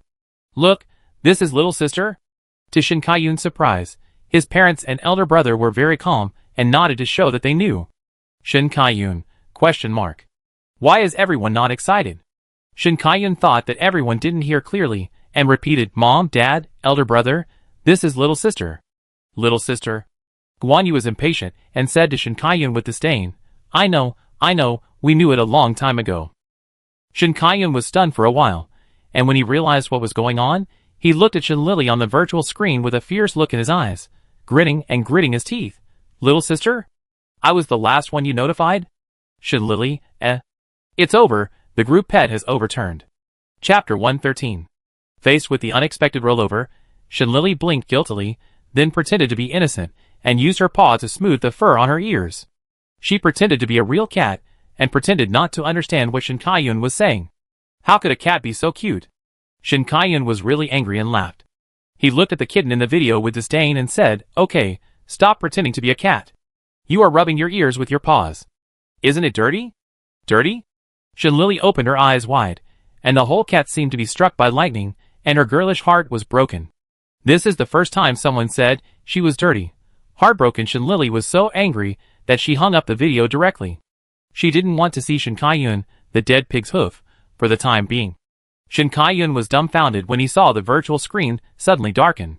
How could the chat suddenly end? Shin Kai-yun on the side gloated, "You deserve it. I told you to say a girl is dirty. What's the difference between that and saying a boy is not good?" Shin Kai-yun touched his nose guiltily, but it was great that my little sister was fine. On the other side, Shin Lily wanted to contact Bai Zhou, but for some reason, the video was not connected. After trying several times in a row, the light brain was busy. "Please contact again later." Helpless, Shin Lily could only send a safety message to Bai Zhou. After contacting everyone who could be contacted, Shin Lily returned the light brain to the old orc, and then squatted at the door outside the yard, waiting obediently for the legendary uncle to pick her up. After waiting for about half an hour, a young man with white hair and blue eyes, wearing the uniform of an imperial colonel, finally came. Shin Lily looked at the white hair, and then at the blue eyes that were the same as hers. After confirming the look in her eyes, yes, this is her uncle. Shin Lily stood up excitedly, looked at her uncle reservedly, and prepared to welcome her uncle's loving hug. But that man just passed by Shin Lily. Shin Lily, ? Did I recognize the wrong person? Or does this uncle have vision problems? Where is the niece my cousin mentioned? I can't see her. The white-haired, blue-eyed man looked around, but didn't find any trace of his niece. Shin Lily, Okay. It's confirmed, this is really her uncle. Seeing her uncle walking further and further away, Shin Lily finally said with a wooden face, "I'm here." Guan Yun turned around when he heard the voice, and then looked around, and finally his eyes fell on a small cold ball squatting there. "Little niece?" Guan Yun shouted uncertainly. "Yeah." Shin Lily let out a faint whine. Guan Yun was immediately excited and ran over to pick up Shin Lily, but at the last moment he stopped, retracted his hand, and coughed awkwardly. "Ahem, what's your look, little niece? It's a bit special." Guan Yun didn't say he disliked her, but he didn't dare to look at the dark-skinned Shin Lily. A hashtag sign appeared on Shin Lily's forehead, and she threw herself directly into Guan Yun's arms, and even rolled a few times on purpose. Guan Yun, Suddenly he wanted to hit his niece. But his clothes were all dirty, and he couldn't change back by hitting his niece. Guan Yun could only helplessly hold the dirty Shin Lily, and rush back to his own fleet. He was still on a mission, and suddenly received a request for help from his cousin. It happened to be on the way, so he asked for leave from his own marshal to come and pick up his niece. Shin Lily, lying in her uncle's arms, was taken to the Empire's space carrier. "Ollie, be good on the carrier. I take you home when your uncle completes his mission." Guan Yun coaxed Shin Lily like a child. "Uncle, don't worry, I definitely be good." Shin Lily popped up her chest and made a promise.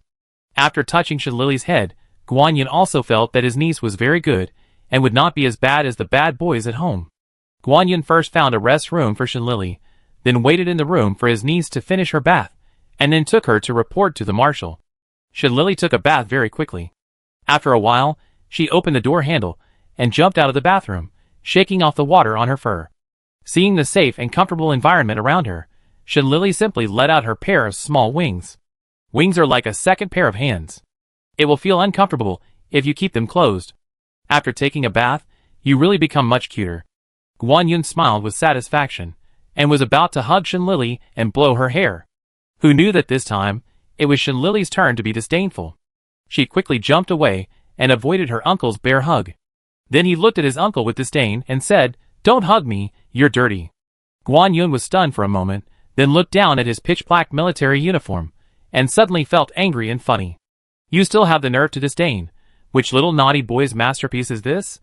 Guan Yin said unhappily. Shin Lily's eyes wandered, pretending not to understand what her uncle was saying. Guan Yin rolled his eyes, but didn't bother with the cub. He took out a new optical computer and space button from his space button and put them on the bed. Guan Yin carefully instructed, "This is your optical computer and space button, and there is a hair drying box. Go in and dry your hair before going to bed.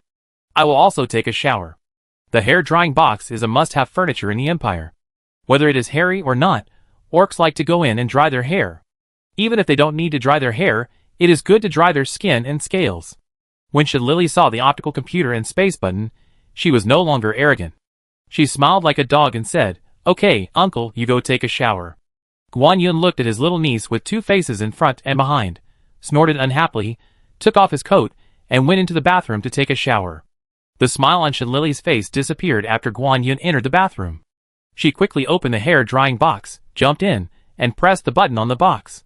A stream of warm air came from all around the hair drying box, and after a while, the hair was dried. Shin Lily came out of the drying box, jumped onto the bed, turned on the new optical computer, bound her mental power according to the program, then entered Guan Yu's optical computer number, and dialed a video call. The video was connected quickly, and before Guan Yu could speak, Shin Lily cried out coquettishly, "Mom, do you miss your little baby?" Guan Yu chuckled and said nothing.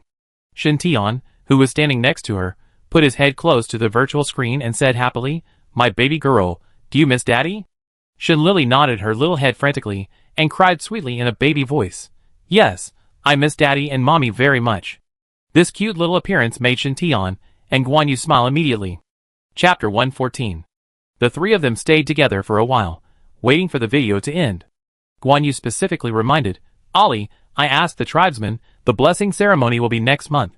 This month you can have fun with your uncle in the Empire. I have also asked for leave for you at the military academy, and you can come back to class after you have transformed into a beast." "Okay, I know, bye Mom." Shin Lily nodded her head obediently.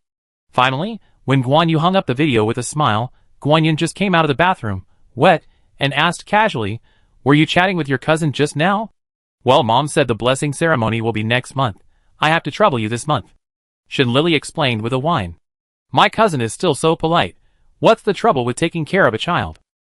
Guan Yin walked into the hair drying box without caring, lay on the drying chair for a few minutes, and came out dry and refreshed. Shin Lily thought of her accident-prone constitution, and she felt guilty, and didn't say much. "Let's go, I take you to see our marshal. You still have to report to him about you, little guy. After all, your identity is not simple."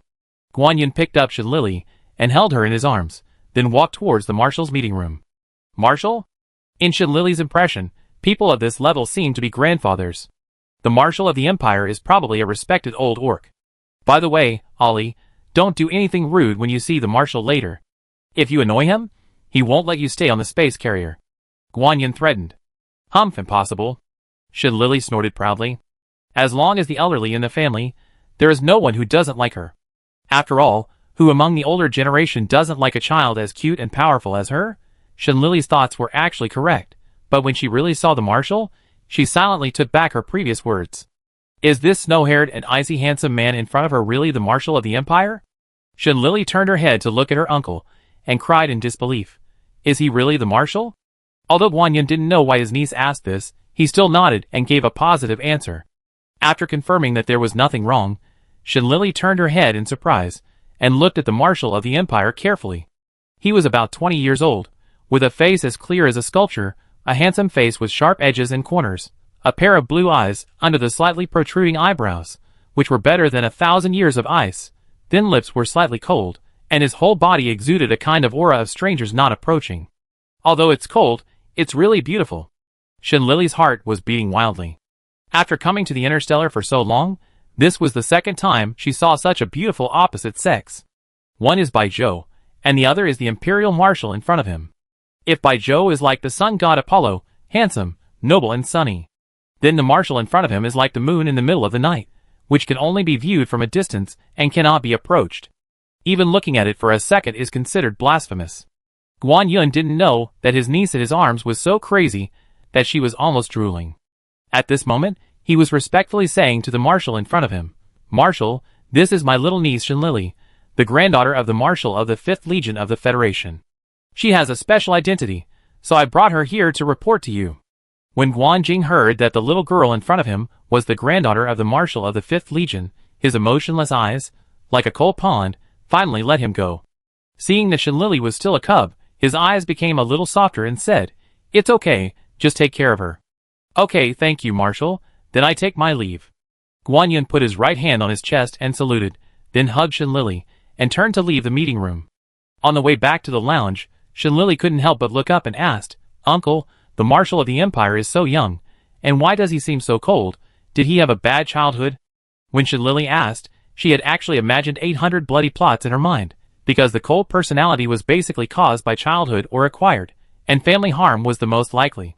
Come on, the Marshal's status in the tribe is second only to the High Priest.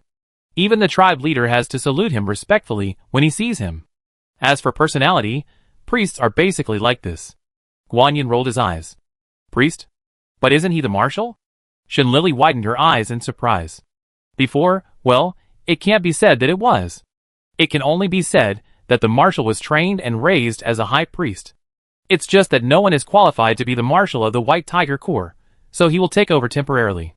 When the High Priest abdicates in the future, or there are orcs in the tribe who can be the Marshal, then the current Marshal will return to the Beast God Temple to continue to be the successor of the High Priest.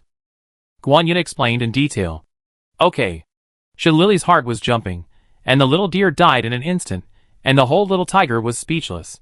In Shenlily's eyes, the priest is just like the monk in the previous life. I didn't expect that such a handsome man as the Marshal would become a monk. It's a waste of talent. It's depressing to think about it. Guan Yin saw the little tiger in his arms, raised his eyebrows, and a hint of a hidden smile appeared on the corner of his mouth. The Marshal is good in everything, but that face is too troublesome. It's better to give the little niece a vaccination in advance, so that I can feel more at ease. Guan Yun has been with the Marshal for a long time. He certainly knows how attractive his Marshal is to women. From 80-year-old toothless old women to newborn babies, no one can escape the Marshal's skin. Guan Jing is a man who even the Sea King would cry with inferiority when he saw him. Fortunately, the Marshal has one biggest disadvantage, that is, the identity of the future High Priest.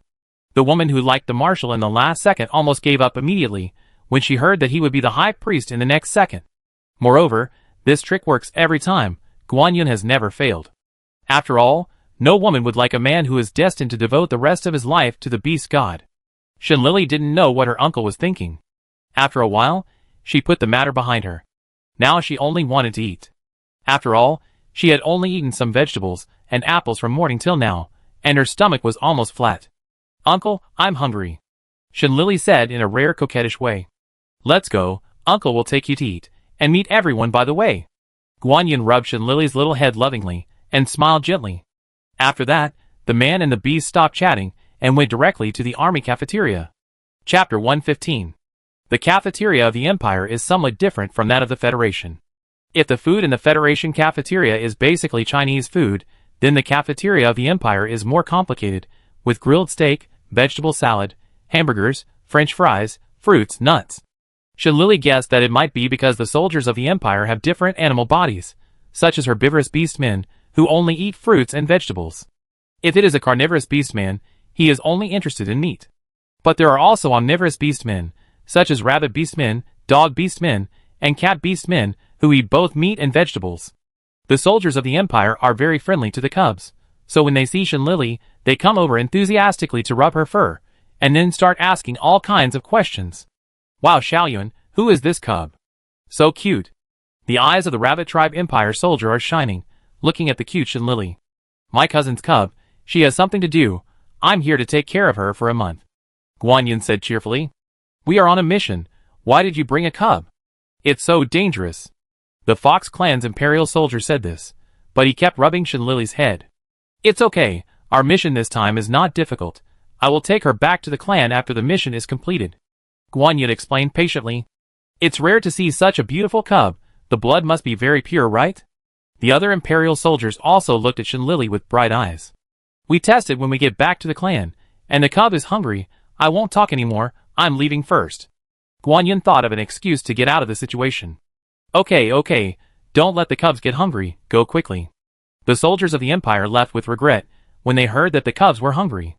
After finishing the meal, Guanyin sent Shen Lily back to the lounge.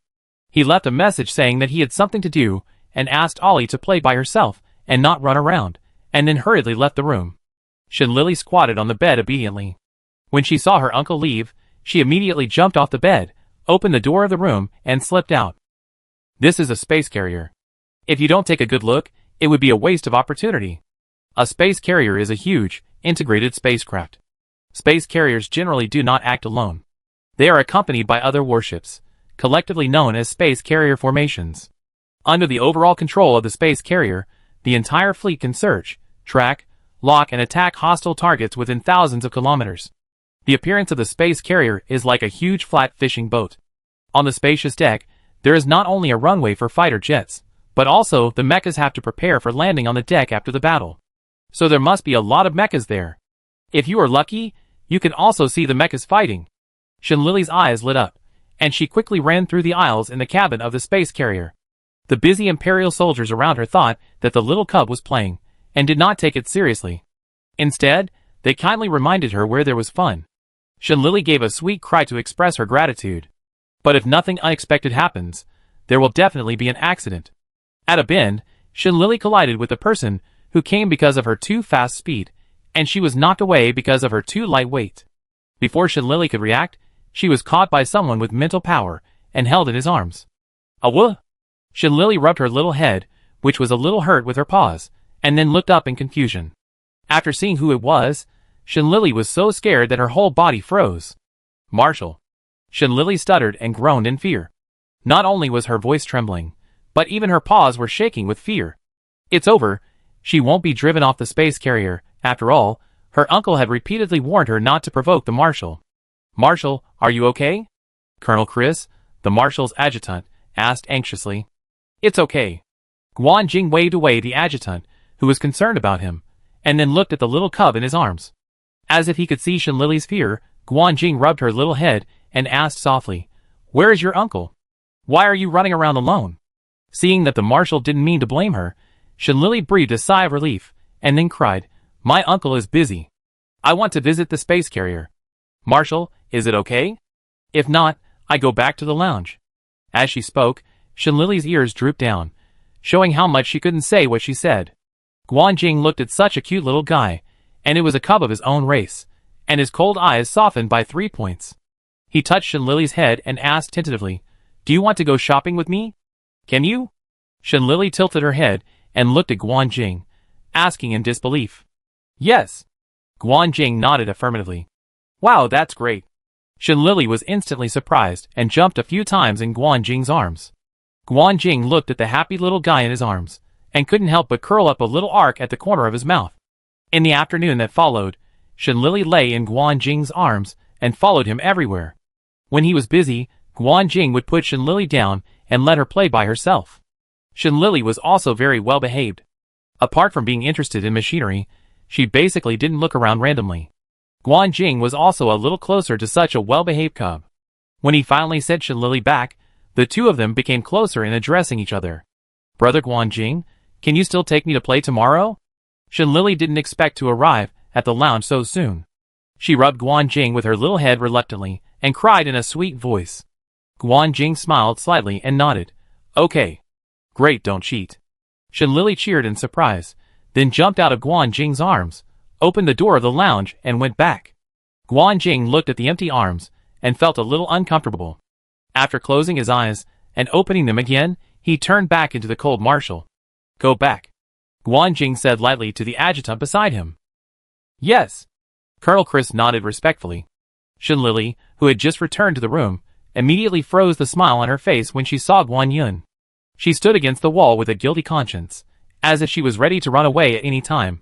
You are having a lot of fun. What did I tell you not to run around? You almost walked around the aircraft carrier. Guan Yun stared at Shen Lily with a deathly gaze. He finally saw that the little guy in front of him had the most well-behaved face and the most rebellious heart. Chapter 116. Shen Lily's eyes flashed with guilt, and then she walked timidly to Guan Yun. She rubbed her uncle with her furry body and said in a sweet and coquettish voice, Uncle, don't be angry, I'm just bored staying in the room. I want to go out for a walk. Besides, I'm still a little kid. If I stay in the room all the time, I'd be depressed and lose my hair. Shen Lily used both soft and hard tactics, and a layer of mist instantly floated in her eyes, and she whimpered aggrievedly. Guan Yun clenched his fists, trying to tell himself not to be soft-hearted, but before 3 seconds had passed, he surrendered and picked up Shen Lily, holding her in his arms, and said with a headache, Ollie, you have to remember that you are still a kid. You have to listen to adults, okay? She is 15 years old. Shen Lily was not convinced, and rolled her eyes secretly. Although she was very critical of her mother in her heart, Shen Lily showed an innocent expression on her face, and nodded obediently. As for what you said? Sorry, the wind is too strong, I can't hear you. Guan Yun looked at the little kid with an expression that said, Whatever you say is right, but I dare to do it next time. He was so angry that he stretched out his hand, and rubbed her little head hard, and stopped only when Shen Lily gritted her teeth and wanted to bite. You can go out to play, but you have to report to me, otherwise I will be worried if you can't find anyone, understand? Guan Yun pretended to be fierce. I understand. Shen Lily pouted, and used her claws to smooth her messed up fur. You stinky girl, then you can play, your uncle is leaving. Guan Yun finally messed up Shen Lily's fur that had been smoothed with great difficulty. Then he opened the door and ran away without stopping. Ah! Shen Lily was so angry that her teeth itched instantly, and she roared angrily. She wanted to bite her uncle hard. 3 days passed like this. During these 3 days, Shen Lily followed Guan Jing around every day, and she was almost familiar with the space carrier. And the 3 days also let the Imperial soldiers know that there was a super cute little cub in their fleet. Almost every Imperial soldier would stop and rub Shen Lily's head when they met her. But the atmosphere today seemed different. The Imperial soldiers were in a hurry. Even when they saw Shen Lily, they didn't stop and rub her head as usual. Instead, they told her to go back to the room early and pay attention to safety.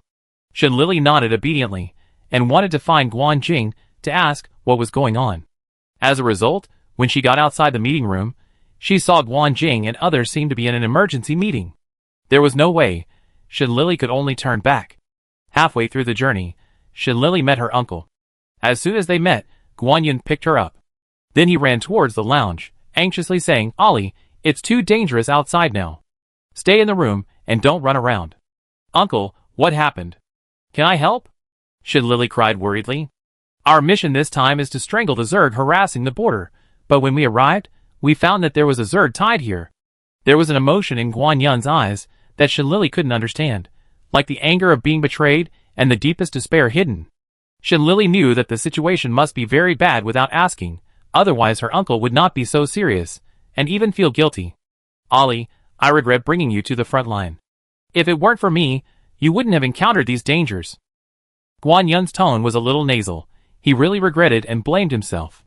Looking at the depressed Guan Yun, Shen Lily rarely used her furry head to rub Guan Yun's neck and comforted him. It's okay, uncle, don't be afraid. Let's cheer together. Guan Yun sniffed with emotion, rubbed his head back to Shen Lily and said, Yeah, let's cheer together. And we have the marshal, as long as he doesn't get into trouble, there will be no problem. Shen Lily always felt that there was something wrong with this sentence. Sure enough, someone chased after him the next second, stopped Guan Yun and said anxiously, Colonel Guan, the marshal is in trouble. When he was in a meeting, his mental power suddenly rioted. What? Guan Yun was so anxious that he forgot that he still had Shen Lily in his arms. He just hugged her and ran with the person who came to report the news. The little one who was being carried and running had a pair of vicissitudes of life in his eyes, revealing a sense of helplessness.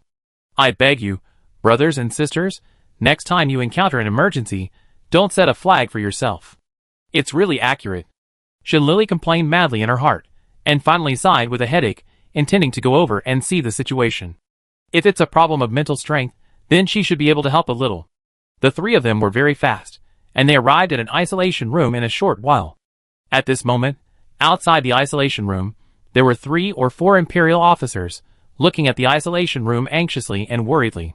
Admiral Dean, Major General Frape, Colonel Chris, Major Lancelot, how is the Marshal now? Guan Yun asked anxiously. The situation is not optimistic. The Marshal's mental power is strong to begin with, and it has become even more terrifying after the riot. Not to mention doctors, even we can't get close to him, so there is no way to treat the Marshal. Colonel Chris frowned and said seriously, how could this happen? The Marshal was fine. How could his mental power suddenly riot? Guan Yun was almost going crazy. The insect tide was enough to drive them crazy, and now even the Marshal, who was in charge of the overall situation, had problems. Internal troubles plus external troubles, this is clearly forcing them to death. Among several Imperial officers, Admiral Dean, who has the highest rank, punched the wall angrily and said, damn it. Those damn bastards not only gave us wrong information, but I also suspect that the Marshal's mental disorder is also related to them. Without key evidence, what's the use of suspicion? Now the most urgent thing is to find a way to save the Marshal. Major General Frape rubbed his eyebrows, with a headache. If you want to save the Marshal, you must subdue him first, but the Marshal has the mental strength and physique of SSS. Unless His Highness Baijiu is here, who else can subdue the Marshal? Major Lancelot has no hope. Even if he is subdued, what's the use? This is a mental disorder. Unless we have the mental healing potion that the Federation has just developed, there is still a glimmer of hope, but where can we find the mental healing potion now? Colonel Chris grabbed his hair with both hands, constantly blaming himself. As the adjutant of the Marshal, he actually failed to protect the Marshal. If the Marshal is really beyond saving, he will not have the face to live on. Do you want mental potion? A babyish cry suddenly sounded, attracting everyone's attention. Chapter 117. Guan Yun was still looking at who was talking, but he saw everyone's eyes were focused on him. He looked down and found that Shin-Lili was also brought here by him. Thinking of what the little cub said just now, he quickly covered Shin-Lili's mouth and scolded her, Ollie, this is not the time to joke. I gave you your space button. Where did you get the mental healing potion? Woo woo woo. Shin-Lili wanted to explain unconvinced, but her mouth was covered tightly. When the Imperial officers heard Guan Yun scolding, they immediately retracted their eyes in disappointment. Originally, they wanted to warn Shin-Lili not to joke in such occasions, but seeing that she was a little cub, they were too embarrassed to say it. Everyone sighed in disappointment and started discussing again. If this continues, the Marshal's life will be in danger. No matter what, let's subdue the Marshal first. At least let the military doctor relieve the Marshal's violent mental power first, and then there will be a chance to treat him. As for the person who subdues the Marshal, I will go. I am the only one with the strongest mental power here, so you don't have to compete with me, Admiral Dean said indifferently.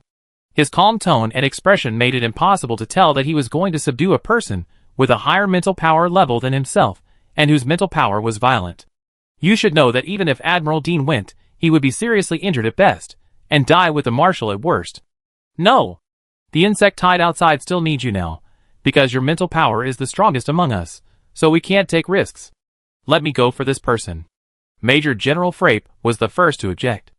Although this would put himself and the Marshal in danger, Major General Frape also had to consider the safety of the lives of 50,000 Imperial soldiers on the space carrier and the battleship. One leader has already fallen, and if another one falls, there is no need to wait for the insect tide. The internal chaos will come first. Admiral Dean also considered this point. He clenched his hands, finally closed his eyes, and uttered a word with difficulty. Okay. Major General Frape, I will go with you. If the Marshal is really in trouble, I will not have the face to live anymore, Colonel Chris said firmly. Major General Frape was silent for a while, held Colonel Chris's shoulders, and smiled freely. Okay, let's go together. Shin-Lili, who was covered with her mouth, watched the Imperial officers alive, and arranged their own deaths clearly. At the same time, Shin-Lili was a little angry, and directly released her mental power. Instantly, a powerful mental force not only knocked Guan Yun away, but also shocked everyone to take a step back under the pressure of this mental force. This sudden reversal made the scene fall into silence for a while. After a moment of dead silence, Admiral Dean twisted his stiff neck, looked at Guan Yun lying on the ground, and asked tentatively, "Is your niece's mental power super SSS?" Guan Yun was also shocked by this accident, and couldn't close his mouth. When he heard Admiral Dean ask him, he hurriedly shook his head frantically and said, "I don't know, my cousin didn't tell me, but looking at the power of this mental power, it should be right." Admiral Dean, Major General Frappe, Colonel Chris, Major Lancelot, Admiral Dean wiped his face speechlessly after hearing this. He came over and squatted in front of Shenlili and said in a gentle tone, "Ollie, is it? Uncle wants to ask, is your mental power really super SSS?" Shenlili squatted on the ground and nodded obediently. "Then can you help us subdue the Marshal?" Admiral Dean's tone was full of hope. Shenlili did not disappoint Admiral Dean's expectations, and nodded very straightforwardly, and said, "It's very simple, not difficult." Admiral Dean, Very good, I was Versailles by a little cub today. Really? Then thank you for your hard work. Time is tight. Can we start now? Admiral Dean quickly adjusted his mentality, looked at Shenlili inquiringly, and asked for her opinion. Okay. Shenlili nodded and said. Admiral Dean didn't say anything more. He just picked up Shenlili and walked towards the confinement room. Seeing this, the other officers looked at each other and followed. Even Guan Yun, who was lying on the ground, got up and followed. Everyone gathered at the door of the confinement room, and then looked at Shenlili together. Shenlili nodded heavily, and asked everyone to open the door with confidence. Admiral Dean took a deep breath, and then without hesitation, he opened the door of the confinement room at once, and instantly a terrifying mental force burst out from the room. The Imperial officers wanted to leave reflexively, but at this moment, Shenlili suddenly flew out of Admiral Dean's arms, flapping her little wings. A mental force no less than that in the confinement room instantly surged out of Shenlili's body. In the blink of an eye, a golden mental barrier was formed in front of her, resisting the attack from inside. Roar! A terrifying roar came from the confinement room, and after a while, a huge white tiger came out from inside, and its scarlet tiger eyes were staring at Shenlili and the others. Brother Guanjing? Shenlili tentatively howled, wanting to see if Guanjing was still conscious. And Guanjing's response was to open his bloody mouth and pounce on him. Well, you don't have to be polite. Shenlili was embarrassed to attack an acquaintance, but seeing that Guanjing had lost his mind, he could do it without worry.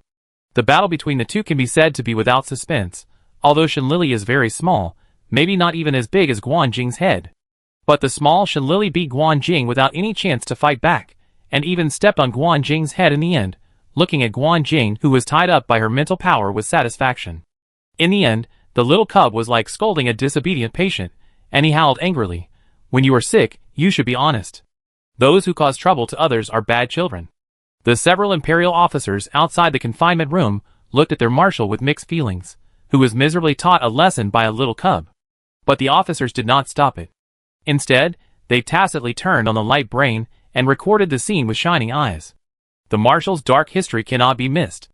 After recording it to their satisfaction, Admiral Dean and others turned their eyes to Guan Yun, hinting in both open and covert ways, "Why don't you stop him?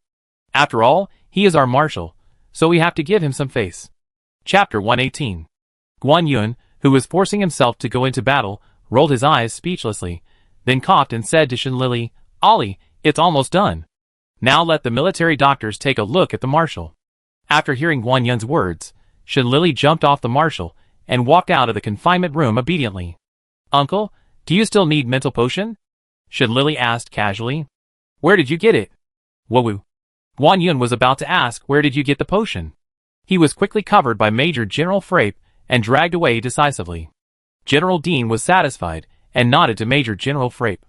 Then he coughed, smiled like a big bad wolf, looked at Shenlili gently and asked, "Does Ollie have mental potion on him?" "No." Shenlili shook her head honestly. Admiral Dean, This script is different from what he thought. Shouldn't the next plot be that the cub in front of him suddenly took out a mental healing potion and saved their marshal? Is this logical? Ideals are beautiful, but reality is cruel. Admiral Dean has experienced it. However, he is really funny. How can he put all his hopes on the cub? Admiral Dean sighed in his heart. When he was about to give up, he heard the cub in front of him say another sentence. "Although I don't have it, I can refine mental healing potions. As long as I have the herbs I need, I can refine it," Shenlili said with a calm expression. The tone was as casual as talking about eating and drinking. So Shinlili may not know how her words shocked the Imperial officers. Mental healing potions. How many countries now have to buy them from scalpers in the Federation or at auctions on the black market? You have to empty your wallet, or even your family, to buy mental healing potions. And this little cub in front of them actually said that she could make it. At the same time, it was unreal, and the Imperial officers couldn't help but look at Guan Yun. Then Admiral Dean asked, "Colonel Guan Yun, is what she said true?" "Oh, that Major General Frape. Please let go of his mouth first, otherwise he can't speak." Major General Frape reacted, and quickly let go of his hand. He smiled apologetically at Guan Yun and said, "Sorry, brother, I forgot." "Guan Yun, you let me speak when you need it, and block my mouth when you don't need it, right?" Looking at Guan Yun's accusing eyes, several Imperial officers were too guilty to dare to look at him. Some looked at the floor, some looked at the ceiling, and those who really couldn't do it turned their heads away and coughed awkwardly. Guan Yun rolled his eyes in annoyance, and then said with a little bit of sullenness, "I have known my niece for about the same time as you guys. How would I know? But I heard that the person who developed the mental potion seems to be called Shinlili. Ollie, this person is not you, right?" Facing the incredulous eyes of the crowd, Shinlili asked in confusion, "Uncle, you know my name?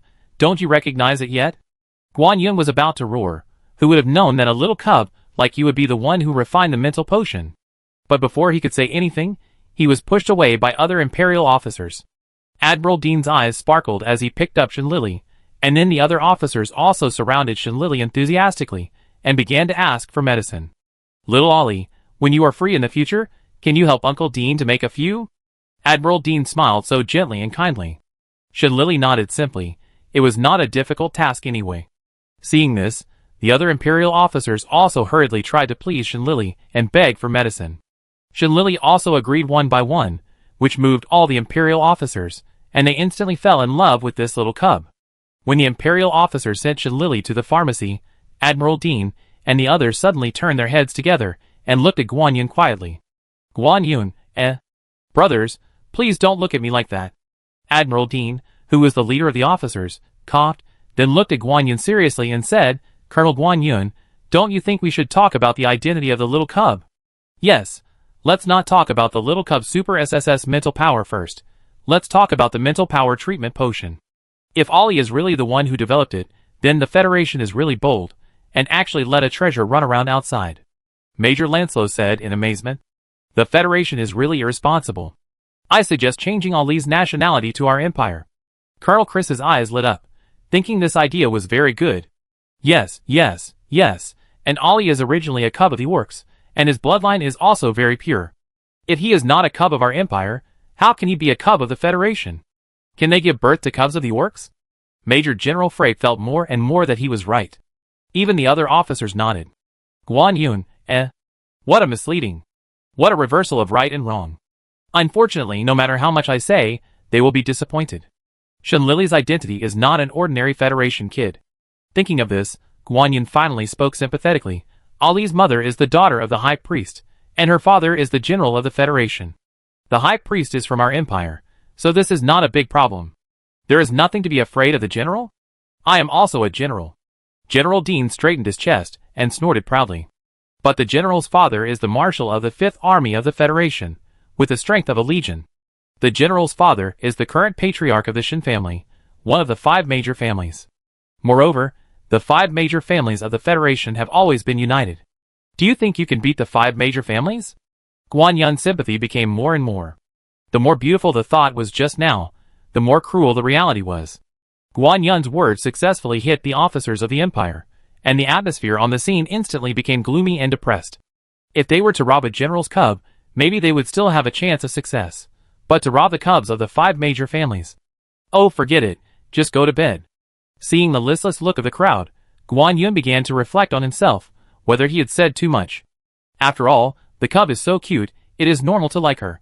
So Guan Yun scratched his head and tried to comfort her.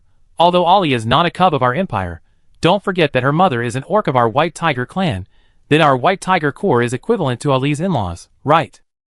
Admiral Dean, Major General Frappe, Colonel Chris and Major Lancelot, shock. Chapter 119. A word awakened the dreamer, and the officers of the Empire became excited all of a sudden.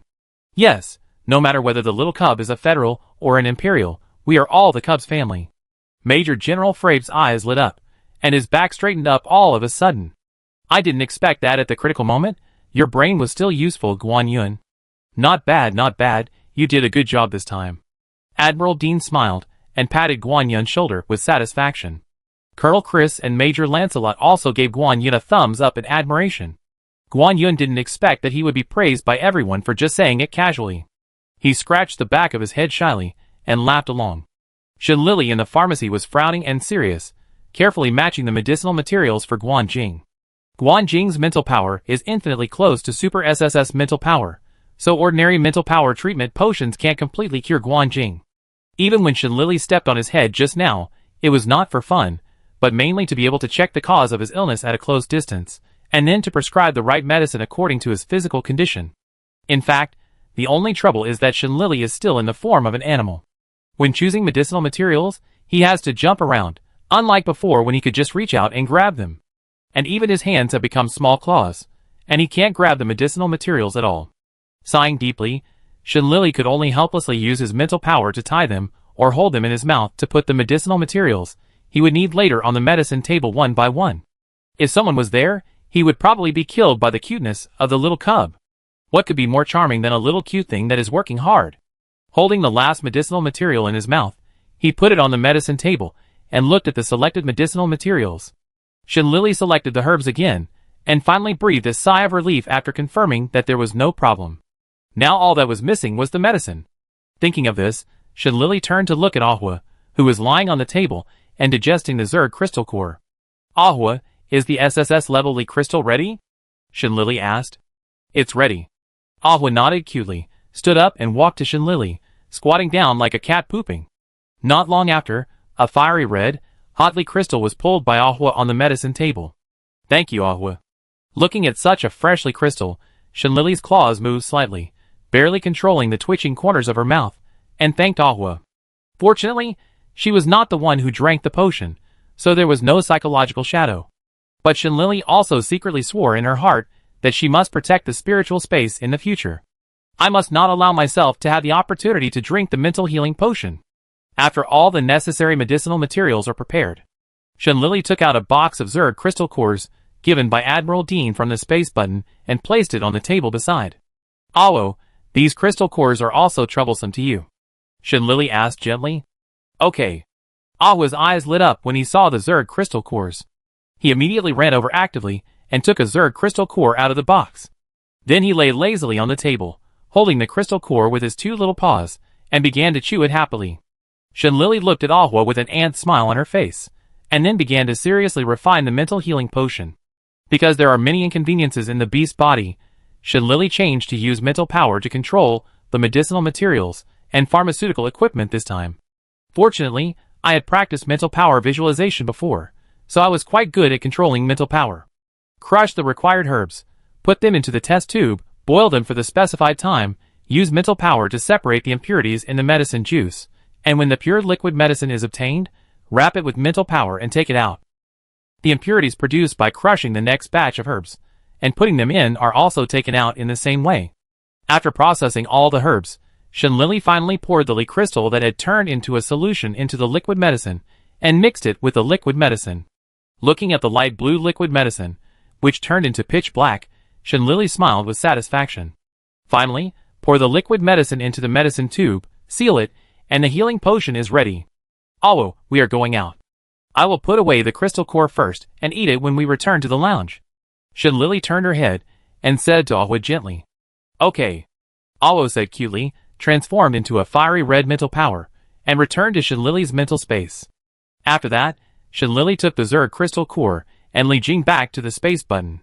Then, holding the medicine tube in her mouth, she jumped off the table like a marshmallow and walked to the door with small steps. She jumped into the air, used her front paws to pull the door lock, opened the door of the pharmacy and walked out. Finally out, little Ollie. You've worked hard. When Admiral Dean and the others saw the door of the pharmacy open, they all gathered around and asked Shen Lily about her well-being. Shen Lily was a little confused, and always felt that everyone seemed a little too enthusiastic. But she didn't think much about it, thinking that everyone was just too happy to see the medicine. Shen Lily put the medicine she was holding on the floor, and then whimpered in a baby voice. The medicine is ready, Let's go and give it to the marshal to drink. Okay, let's go now without further delay. Admiral Dean picked up Shinlili with both hands and put her in his arms. Colonel Chris picked up the psychiatric potion and then rushed to the confinement room with Admiral Dean. Major Lancelot, who was behind everyone, had a strange expression from the moment he saw the potion. He had once had the honor of seeing a mental healing potion, so when he saw the black potion made by Shinlili, his face began to look a little strange. He remembered that the mental healing potion seemed to be light blue, right? Although he had heard that the stronger the effect, the darker the color, but was it black? The more he thought about it, the more worried he became. Major Lancelot quietly grabbed Guan Yun's wrist and whispered, "Colonel Guan Yun, will there be any problem with this potion? I remember that the mental potion seemed to be light blue." Guan Yun was a little worried from the beginning, and now, when he heard what Major Lancelot said, his eyes twitched nervously. "But this is a potion made by my niece. No matter what, Guan Yun can't ruin his niece's reputation." So he swallowed his saliva, relieved his nervousness, and pretended to be mysterious. "My niece is the developer of mental healing potions, so the mental healing potion she made must be different." "Is that so?" "But it is true. After all, she is a researcher of mental potions. It is normal for the potion she made personally to be more unique." Major Lancelot suddenly realized and nodded in conviction. Guan Yun was so guilty that he didn't dare to say anything more. He could only smile and nod. At the door of the confinement room, Admiral Dean and Shinlili looked at each other, nodded firmly, and then walked into the confinement room resolutely. Seeing this, the other Imperial officers looked at each other nervously and hurriedly followed in. Chapter 120. The big tiger in the confinement room has disappeared. It seems that because of Shinlili's mental suppression, Guan Jing has temporarily regained his sanity and turned back into a human. When the officers of the Empire saw the marshal, who had regained his sanity, they were all happy and surrounded him, asking about his own marshal's health. "Marshal, are you okay? How is your health?" Colonel Chris asked excitedly and concernedly. "It's okay. How is the situation outside?" Guan Jing was not worried about his own health, but more worried about the war outside. Admiral Klaus is in the control room, commanding the mecha team and the fleet to fight. Fortunately, the current situation is still controllable, so there is no problem for the time being. Colonel Chris explained respectfully. "Well, that's good," Guan Jing replied calmly. "Marshal, how could your mental power suddenly riot? Not only was there no sign, but we still have no clues until now." Admiral Dean asked nervously and worriedly. "There's no need to investigate the cause of my mental power riot. I know who it is. I settle accounts with him personally when I go back." Guan Jing's eyes were cold, and there was a hint of murderous intent in his tone. "This? Okay." Admiral Dean originally wanted to help the marshal to avenge himself, but seeing that his own marshal had said so, he hesitated for a while and had to compromise. "Ollie, since the marshal has woken up, you can take back your mental power." Admiral Dean touched Shinlili's little head in his arms. "Okay." Shinlili looked at her mental power, moved her little claws, and took it back into the mental space.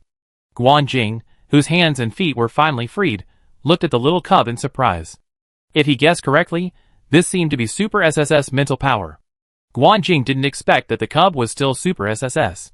He just thought that the Federation had too much confidence in the Empire. Were they really not afraid of any crooked thoughts from it? "Marshal, this is the potion to treat your mental riot. You drink it now. We can also rest assured if you recover soon." Colonel Chris remembered the business and quickly handed the mental power treatment potion to Guan Jing with both hands, saying with concern in his tone, "Who made this potion?" Guan Jing took the potion with a hint of surprise in his eyes. He knew clearly that there would be no mental power treatment potion in the Legion now. "It was made by Xiao Ali himself for you." Colonel Chris also emphasized the word personally to indicate that it was all Shinlili's credit. The deep meaning in Guan Jing's eyes became heavier, but his face looked at Shinlili more peacefully. "Thank you, Ali." When Guan Jing thanked him, there was a rare smile between his eyebrows, as beautiful as the snow lotus on the snowy mountain. You're welcome."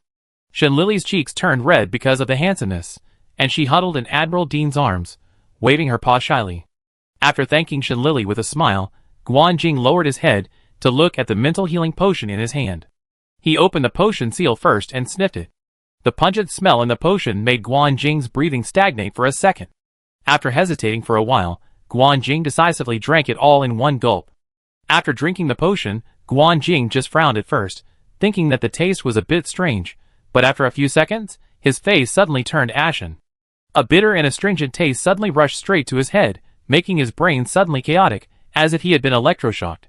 Guan Jing covered his face with all his strength, almost using all his strength to prevent himself from groaning. After a long while, he put his hand down.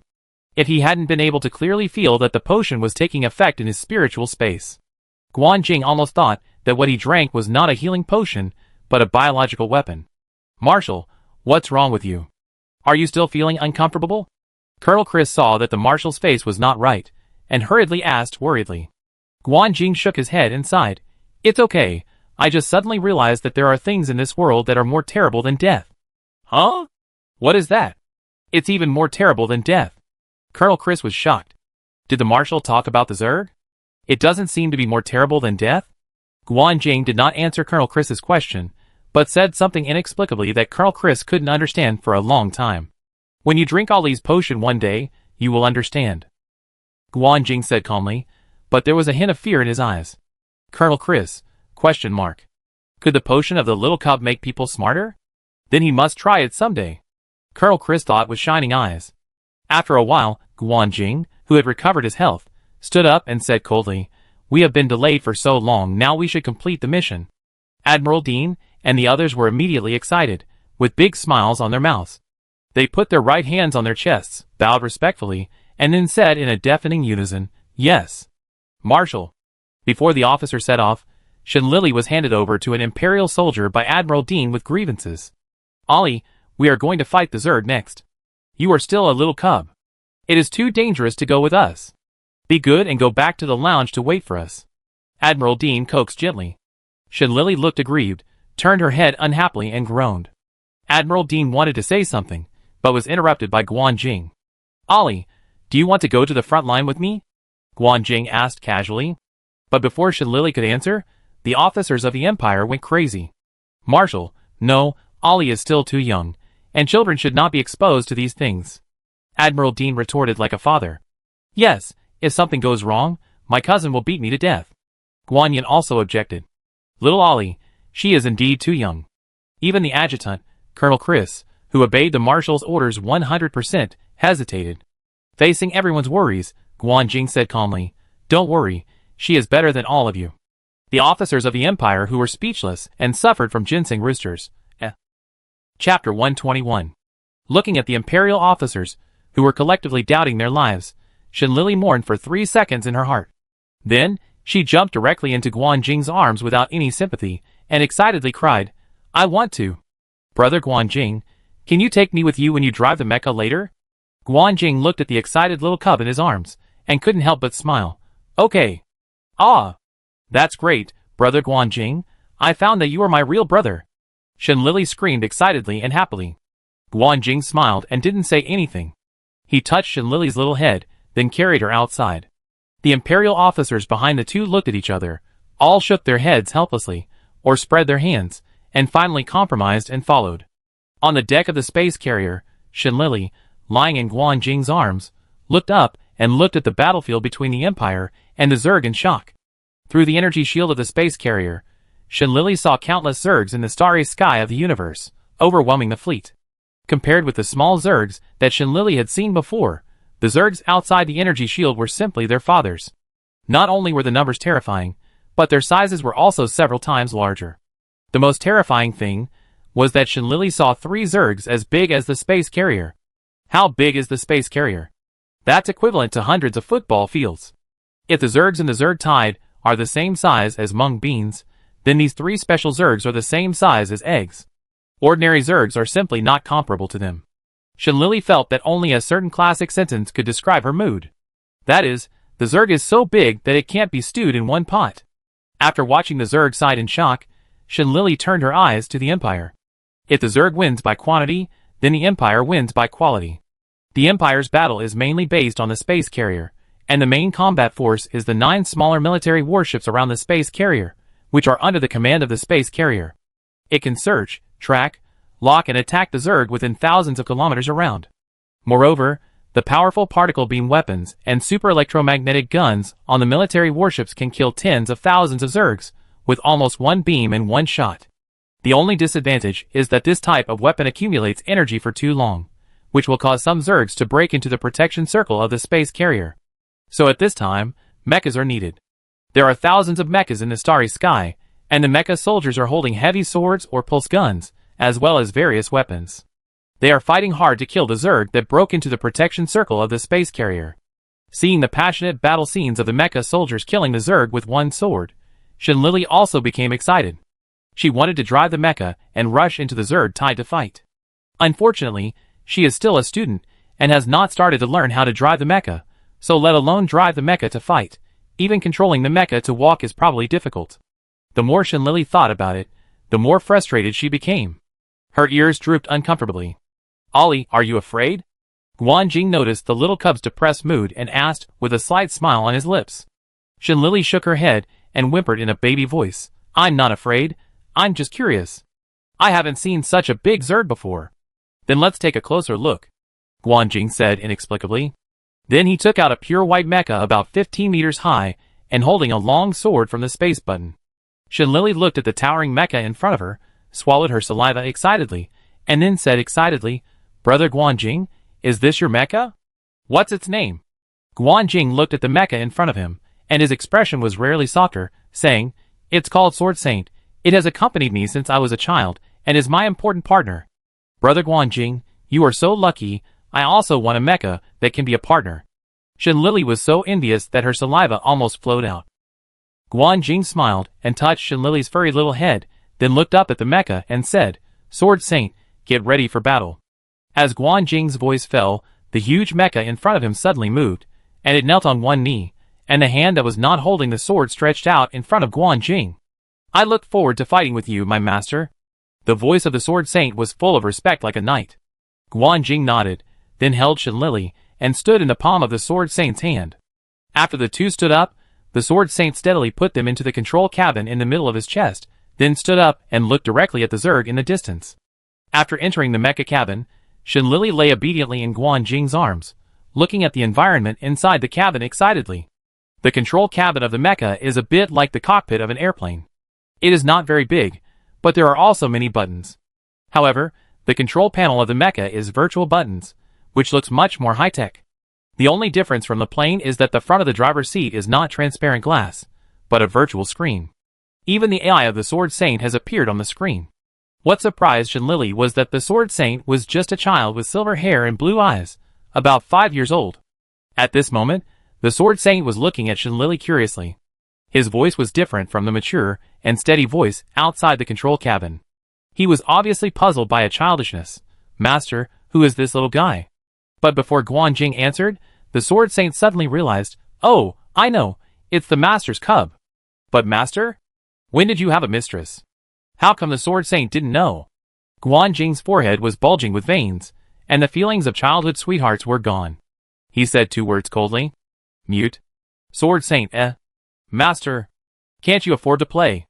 Although the language system was turned off, the Sword Saint was still on the virtual screen, constantly sending bullet screens. Master, I was wrong. Master, turn on the voice system, I won't talk nonsense."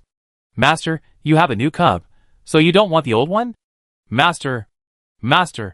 Looking at the subtitles that kept appearing on the virtual screen, Shinlili was amused and laughed. "Brother Guanjing, I think the Sword Saint knows he is wrong. Why don't you turn on the language system?" The Sword Saint looked at Shinlili with emotion, and then made a pitiful expression, as if you don't unlock the language system, I will cry for you to see. Looking at the 2 cute cubs, Guanjing rubbed his eyebrows with a headache, and then warned the Sword Saint coldly, "If you keep talking nonsense, I will take off your voice system and make you a dumb mecha." The Sword Saint on the virtual screen finally shrank his neck in fear, and then made a gesture of sealing his mouth. Chapter 122. When Master Fubit, who created the Sword Saint, saw that Guanjing was still young, he adjusted the AI of the mecha to the same age as him, intending to make him a playmate for Guanjing. But as time passed, Guanjing grew up, but the Sword Saint was still like a child. Chatterbox, naughty, mischievous, and arrogant. Guanjing had thought about going to Master Fubit to readjust the Sword Saint's super brain.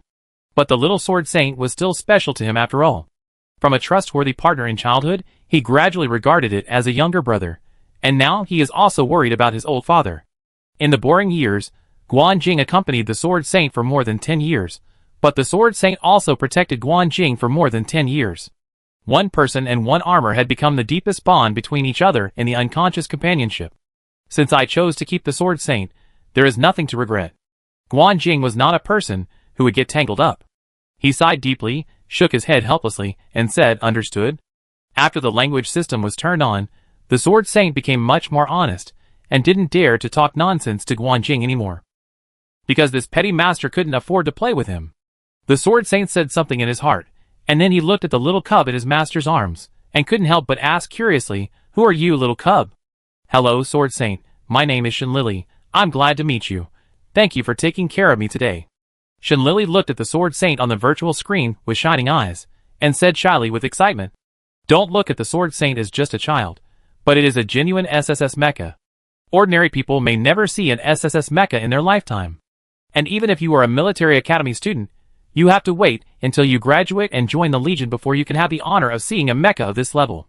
You're welcome. Don't worry, I will definitely protect you today." The Sword Saint likes others to admire him the most. He immediately proudly puffed out his chest, with a tone of a big brother protecting his little brother. "Okay, thank you, Sword Saint." Shenlili admired him. "Ha ha ha. You're welcome." The Sword Saint smiled proudly. "Okay, it's time to start the battle." Guan Jing felt that if he didn't interrupt the two little ones, he wouldn't be able to kill the Zerg today. "Okay, let's go and fight the Zerg." "Master, please sit down quickly. Let's establish a mental connection." When the Sword Saint heard about fighting the Zerg, he knew that his chance to show off had come again, and he immediately became excited. Shenlili's eyes were also full of stars in anticipation, because next she would be able to see with her own eyes how the SSS mecha fought. SSS mecha. If the students of the 5th Military Academy knew about this, they would probably be envious. Hee hee. Guan Jing didn't say much nonsense, put Shenlili on his shoulder, and then sat in the mecha driver's seat. He slowly input his mental power into a slightly larger button on the console until it lit up. Guan Jing closed his eyes and began to wait quietly. After successfully establishing a mental connection with the mecha, the rare and steady voice of the Sword Master sounded in the control cabin of the mecha. Mental system, connected. Energy system, sufficient. Control system, normal. The mecha self-check is complete. Everything is normal. Please prepare for battle. Hearing this, Guan Jing slowly opened his eyes, and then the mecha also moved. Two whirlwinds instantly formed under the feet of the mecha, easily pushing it to the position of the Zerg. The Sword Master finally stopped until he stood above the three special Zergs. Then, like the God of Judgment, he raised the long sword in his hand high and swung it down quickly, with a sword blade hundreds of meters long. He attacked the Zerg in the middle directly. In just a moment, the Zerg, which was so big that it was terrifying, was split in half by the sword blade before it could react. The other two special Zergs seemed to have wisdom.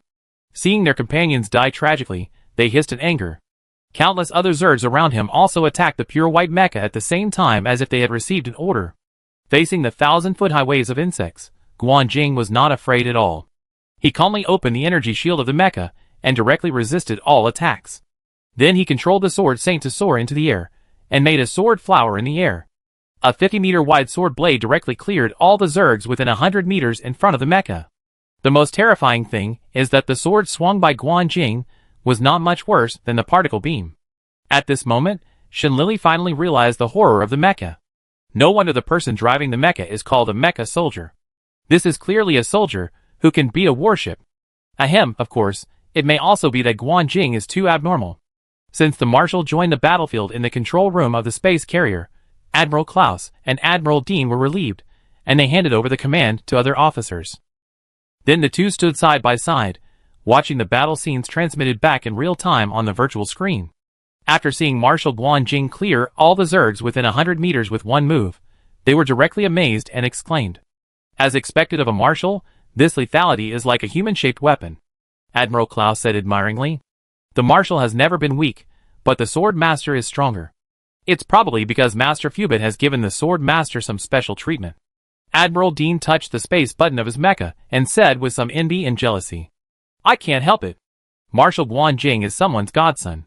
It's a pity that Master Fubit doesn't accept godsons anymore, otherwise I would also like to try it." Admiral Klaus, who is over 50 years old, touched his chin and said obscenely. Admiral Dean rolled his eyes and said in disgust, "Let's not talk about your age. You are 10 years older than Master Bifubot. Let's talk about your appearance. Can you compare with our Marshal?" I think our marshal is going to be a godsend. And you? You can only clean the toilet if you go. Admiral Klaus was immediately dissatisfied and snorted. What if Master Bifubot is attracted by my interesting soul? The skin is temporary. After 100 years, who is not a pile of bones? Even if our marshal becomes a skeleton, it will definitely be better looking than your bones. Admiral Dean said sarcastically. Hey Dean. I see that you want to have a fight today. Let's go out now, and see who kills more Zerg. Admiral Klaus rolled up his sleeves and said provocatively.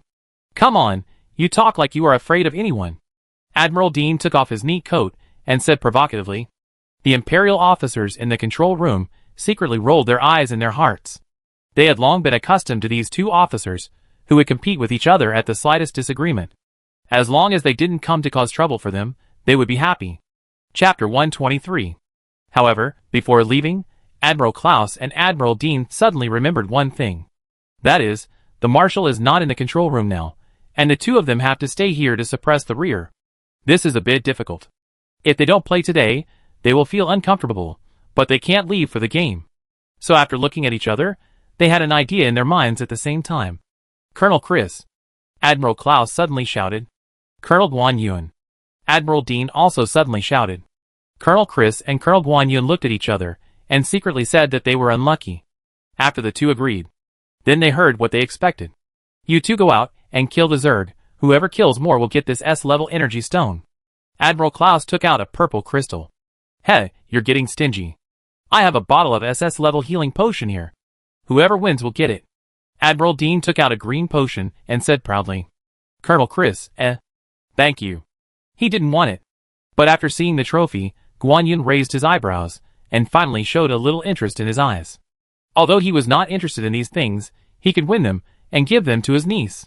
After receiving the gift, the niece would definitely act cute and call him Uncle Sweetly. Just thinking about it, Guan Yun couldn't help but laugh happily. This laughter also attracted the attention of almost everyone in the control room. They were probably thinking at this moment, this man must be crazy. Especially Colonel Chris, he looked at Colonel Guan Yun as if he was looking at a monster. You have to know that this competition is not a simple competition. If someone loses, after a period of time, he will be stared at by the general of the losing side for special training every day, and the key is that he will have friendly exchanges with you from time to time. It is said to be an exchange, but every time he returned to the dormitory with a bruised face. Since the two generals like to compete, there are dozens of soldiers in the White Tiger Corps who have suffered from it. But General Dean doesn't care about these. He thinks that Guan Yun can still laugh at this time, which means he must be confident. Then he will definitely win this time. General Dean laughed. General Klaus was unhappy. He turned his head and narrowed his eyes, with a sinister and kind smile, and just looked at Colonel Chris quietly. He didn't say anything, but his meaning was very clear. Colonel Chris felt his scalp tingling and his whole body shivered. He immediately straightened his chest and promised, Admiral Klaus, I will definitely fulfill my mission. Well said. You are worthy of being a good man of our empire. I am very optimistic about you. Admiral Klaus finally nodded with a satisfied smile. Colonel Chris rolled his eyes in his heart, but smiled appropriately on the surface. He and Colonel Guan Yun put their right hands on their chests, respectfully saluted Admiral Klaus and Admiral Dean, and then left the control room together. As soon as he left the control room, Colonel Chris's smile collapsed. He turned to look at Guan Yun and asked curiously, Colonel Guan Yun, what were you thinking about just now that made you laugh so happily? Keep it secret. Guan Yun blinked mischievously. Colonel Chris suddenly became interested and raised his eyebrows and said, could it be related to the little cub? Let me guess, you want to give the spoils to the little cub. Guan Yun, So in this world, the most annoying people are not those who play with pens or those who serve in the army, but those who play with pens and serve in the army. Not only is his brain so smart that it's annoying, but he is also very good at fighting. When Colonel Chris saw Guan Yun's angry look when he was exposed, he knew that his guess was right. The smile on his mouth gradually became perverted, and he said meaningfully, I thought it was boring at first, but now I think it's not bad to compete. If the little cub receives the gift and happily calls me, Dear Brother Chris, it's really sweet to think about it. Guan Yun was directly angry. It's okay for the marshal to snatch my niece all day long, but I can't afford to offend him. You are an officer of the same rank as me, and you still want to steal my niece. I won't even give you a chance to dream. Thinking of this, Guan Yun sneered and said, You're dreaming before you win? You've been with the marshal for so long, And you haven't touched a mecha for a long time, right? Don't ask me to save you when you're halfway through killing the Zerg, then someone will lose face. Hee hee. I say this to you again. You didn't know who it was at the beginning? The Zerg chased you and pissed you off. If it weren't for me, a kind-hearted person, who saved someone, I don't know if he would have become fertilizer for growing flowers now. Colonel Chris sneered in the same sarcasm. TSK? Guan Yin glared at Colonel Chris. Humph. Colonel Chris raised his chin proudly, and snorted at Guan Yun. In this way, the two of them came to the deck of the aircraft carrier with sarcasm all the way, took out their respective mechas directly, and then quickly entered the mecha cabin like a mouse stepping on a cat. On the other side, the Sword Master had killed 3 leading Zergs, and was flying back to the space carrier in the distance. As soon as it landed on the deck of the aircraft carrier, 2 S-class mechas appeared beside it. Guan Jing, who walked out of the control cabin with the little cub in his arms, glanced at the 2 mechas indifferently, and retracted his gaze without any interest. After landing, he put the Sword Master back on the space button and prepared to go directly to the aircraft carrier cabin. The 2 who just got on the mecha seemed to be my uncle and Colonel Chris. Are they also going to kill the Zerg? Shinlili looked up and asked cutely. Guan Jing rubbed Shinlili's head and said meaningfully, I guess so. Will it be dangerous? Shinlili was more worried about her uncle. No, Guan Jing said calmly. Then it's okay. After Shinlili was relieved, she suddenly felt very sleepy for some reason. It seemed that she had been prone to drowsiness since she became a cub. Sometimes, she would even feel sleepy when she was halfway through a meal. The sleepiness was so fierce that Shinlili's brain went on strike. After a small yawn, she adjusted herself to a comfortable position and fell asleep in Guan Jing's arms. Guan Jing, who was walking, suddenly heard a little snoring in his arms and looked down slightly.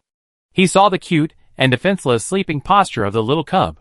Looking at this scene, Guan Jing couldn't help but curl up the corners of his mouth slightly, his heart softened slightly, and even his walking movements became lighter. Chapter 124. When Shinlili woke up again, she was awakened by the laughter outside the room. She squinted her eyes in a daze, half sitting on the bed, rubbing her eyes with her furry paws. After she woke up a little, she found that she seemed to be sent back to the lounge. Thinking of the face she saw before going to bed, it was probably Guan Jing who sent her back. I don't know if it was a coincidence. Just when I thought of Guan Jing, I saw him push the door in from outside. Brother Guan Jing, why are you here? What's the matter? Shinlili tilted her head and wailed in confusion. Usually Guan Jing is very busy, and Shinlili usually goes to find him when she is bored. Today is the first time he came here on his own initiative. Your uncle has something to do, so I take care of you for a few days. Guan Jing thought of the 2 people with bruised faces and noses, who were still soaking in the treatment cabin, and silently told a white lie. Oh! Shinlili thought Guan Yun was on a mission, so she didn't think much about it. Seeing that the little cub had just gotten up, Guan Jing took the initiative to come over, picked up Shinlili, and then naturally went to the bathroom to brush her teeth and wipe her face. Shinlili actually wanted to do it herself, but when she saw Guan Jing's serious face, she silently kept silent. She just thought that she was a cub now, and as long as she was not embarrassed, then others would be embarrassed. After washing up, Shinlili returned to the bed, but this time, there were 2 more things in front of her. One was an S-level energy stone, and the other potion was actually an SS-level healing potion. Brother Guan Jing, what is this? Shinlili didn't understand why Guan Jing took out these 2 things and put them in front of her, as if he was going to give them to her. The energy stone was given to you by Colonel Chris, and the potion was given to you by Guan Yun.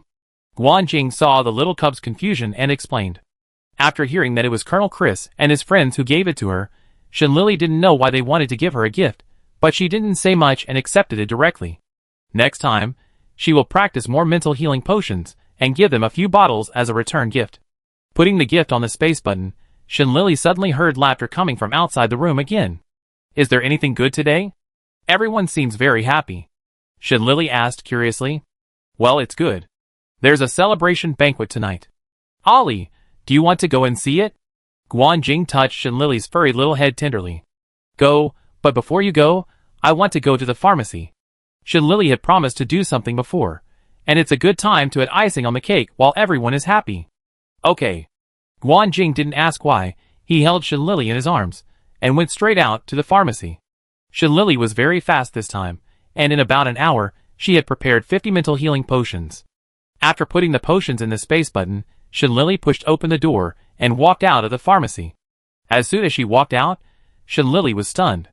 In addition to Guan Jing, who was waiting for her outside, there was also a handsome uncle wearing an expensive noble dress, who was standing with Guan Jing and arguing about something. I'm worried about her going alone. She will be in the imperial capital in a few days. Let's go together when the time comes, Guan Jing said with a cold face, refusing to refute. But this man is His Highness. How can His Highness wait for others? Duke Gran was so angry that he wanted to beat him. If he could not beat the man in front of him, he would have done it directly. That can't let our white tiger cubs take risks, Guan Jing still said coldly. You? Duke Gran raised his hand and pointed at Guan Jing, looking like he wanted to scold someone but didn't dare to. He looked so aggrieved and pitiful. But after seeing Shenlili, Duke Gran's anger disappeared, and the corner of his mouth curled up, and he said with a meaningful smile, "What if Shenlili takes the initiative to go with me?" "Impossible, Ali won't listen to you." Guan Jing's eyes rarely carried a bit of sarcasm. "That's not necessarily true," Duke Gran said with a confident smile, pretending to shout loudly. "His Highness Baizhou is in danger." Shenlili, who was originally walking leisurely, suddenly changed her face, flapped her little wings, and flew over anxiously. "Who do you think is in danger?" Shenlili was so nervous that her mental power began to move abnormally, and the terrifying mental pressure instantly spread throughout the aisle. Duke Gran was so frightened by the pressure around him that his eyes widened and his legs couldn't help but tremble. "Isn't this damn familiar feeling Super SSS mental power? I have always heard that there is a person with Super SSS mental power in the Federation, but I didn't expect it to be Shenlili." He was wrong. He always thought that His Highness was stupid, but now he realized that he was stupid.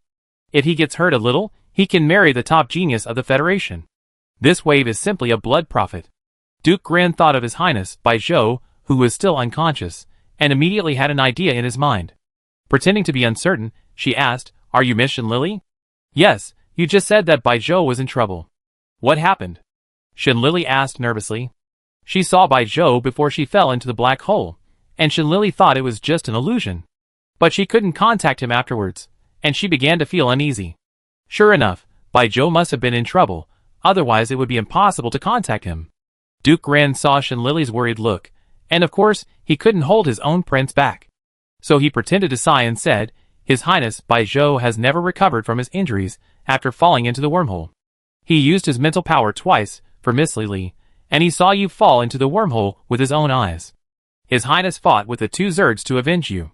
Not only did his legs break, but his arms were also broken, and his mental space was even more shaky. Ah, my Highness Baizhou, your life is really hard." As the Duke of Gran spoke, he took out a small handkerchief and wiped the non-existent tears from the corners of his eyes. Shenlili blamed herself more and more as she listened. Her ears drooped, and tears could not help but flow out. It turned out that Baizhou had suffered such a great injustice when she didn't know. "Ares! Hades! I will definitely cut off your arms and legs in the future to avenge Baizhou." Shenlili's eyes were red, and she swore secretly in her heart. "Ares? Question mark. Hades? Question mark. Where did I get the blame?" They said no and kicked it away. Chapter 125. Seeing that the atmosphere was almost settled, Duke Gran wanted to play the victim for His Highness again, but before he could say anything, he saw Guan Jing's eyes looking at a dead person. Duke Gran, what a mistake, forgetting that the people protecting the cub are still there. These words of his may be enough to fool the little cub, but Guan Jing was exposed as soon as he heard them. Losing limbs, these are commonplace for the people of their empire. There is nothing to play the victim for, not to mention that His Highness didn't have any limbs or legs at all. Duke Gran shrank his neck and dared not say a word. But Shenlili didn't know this. She was so anxious that tears were falling down. "You came to me? Is it because I can save Baizhou?" Shenlili looked at Duke Gran closely. Yes, His Highness Baizhou has Super SSS mental power, so ordinary mental power treatment potions have no effect. Fortunately, Admiral Shention told me that I could ask you to try, so I came." When Duke Gran mentioned Admiral Shention, he emphasized his tone. He had obtained the consent of the cub's father, which was fair and legitimate. He did not morally kidnap the cub. After Duke Gran finished speaking, he was particularly careful and glanced at Guan Jing's face. As a result, he saw that his face became even gloomier, and he was immediately frightened and shuddered all over, and quickly retracted his gaze. "What are you waiting for? Let's go!" Shen Lily was so anxious that she forgot about Guan Jing beside her. Now she was thinking about going to the imperial capital to find Bai Zhou. Ali. Guan Jing finally couldn't sit still and shouted. Shen Lily was stunned for a moment before she reacted. She flew to Guan Jing and stuffed all the potions she had just made into his hands. Brother Guan Jing, this is what Admiral Din and his men asked me to make. Please help me pass it to them. I'm going to be away for a while. If my uncle comes back, tell him that I'm in the imperial capital and come to the palace to find me. Shen Lily was ready to leave after she finished her instructions. But as soon as she turned around, Guan Jing grabbed her neck. Shen Lily, ? Brother Guan Jing? Is there anything else? Shen Lily turned her head and asked in confusion. Bai Zhou, is he important to you? Guan Jing lowered his eyes and couldn't see his expression clearly. Shen Lily heard this and nodded decisively. Bai Zhou is my most important friend. I am very worried about him if he is injured, so I must go. Just like if Brother Guan Jing is injured, I will definitely go.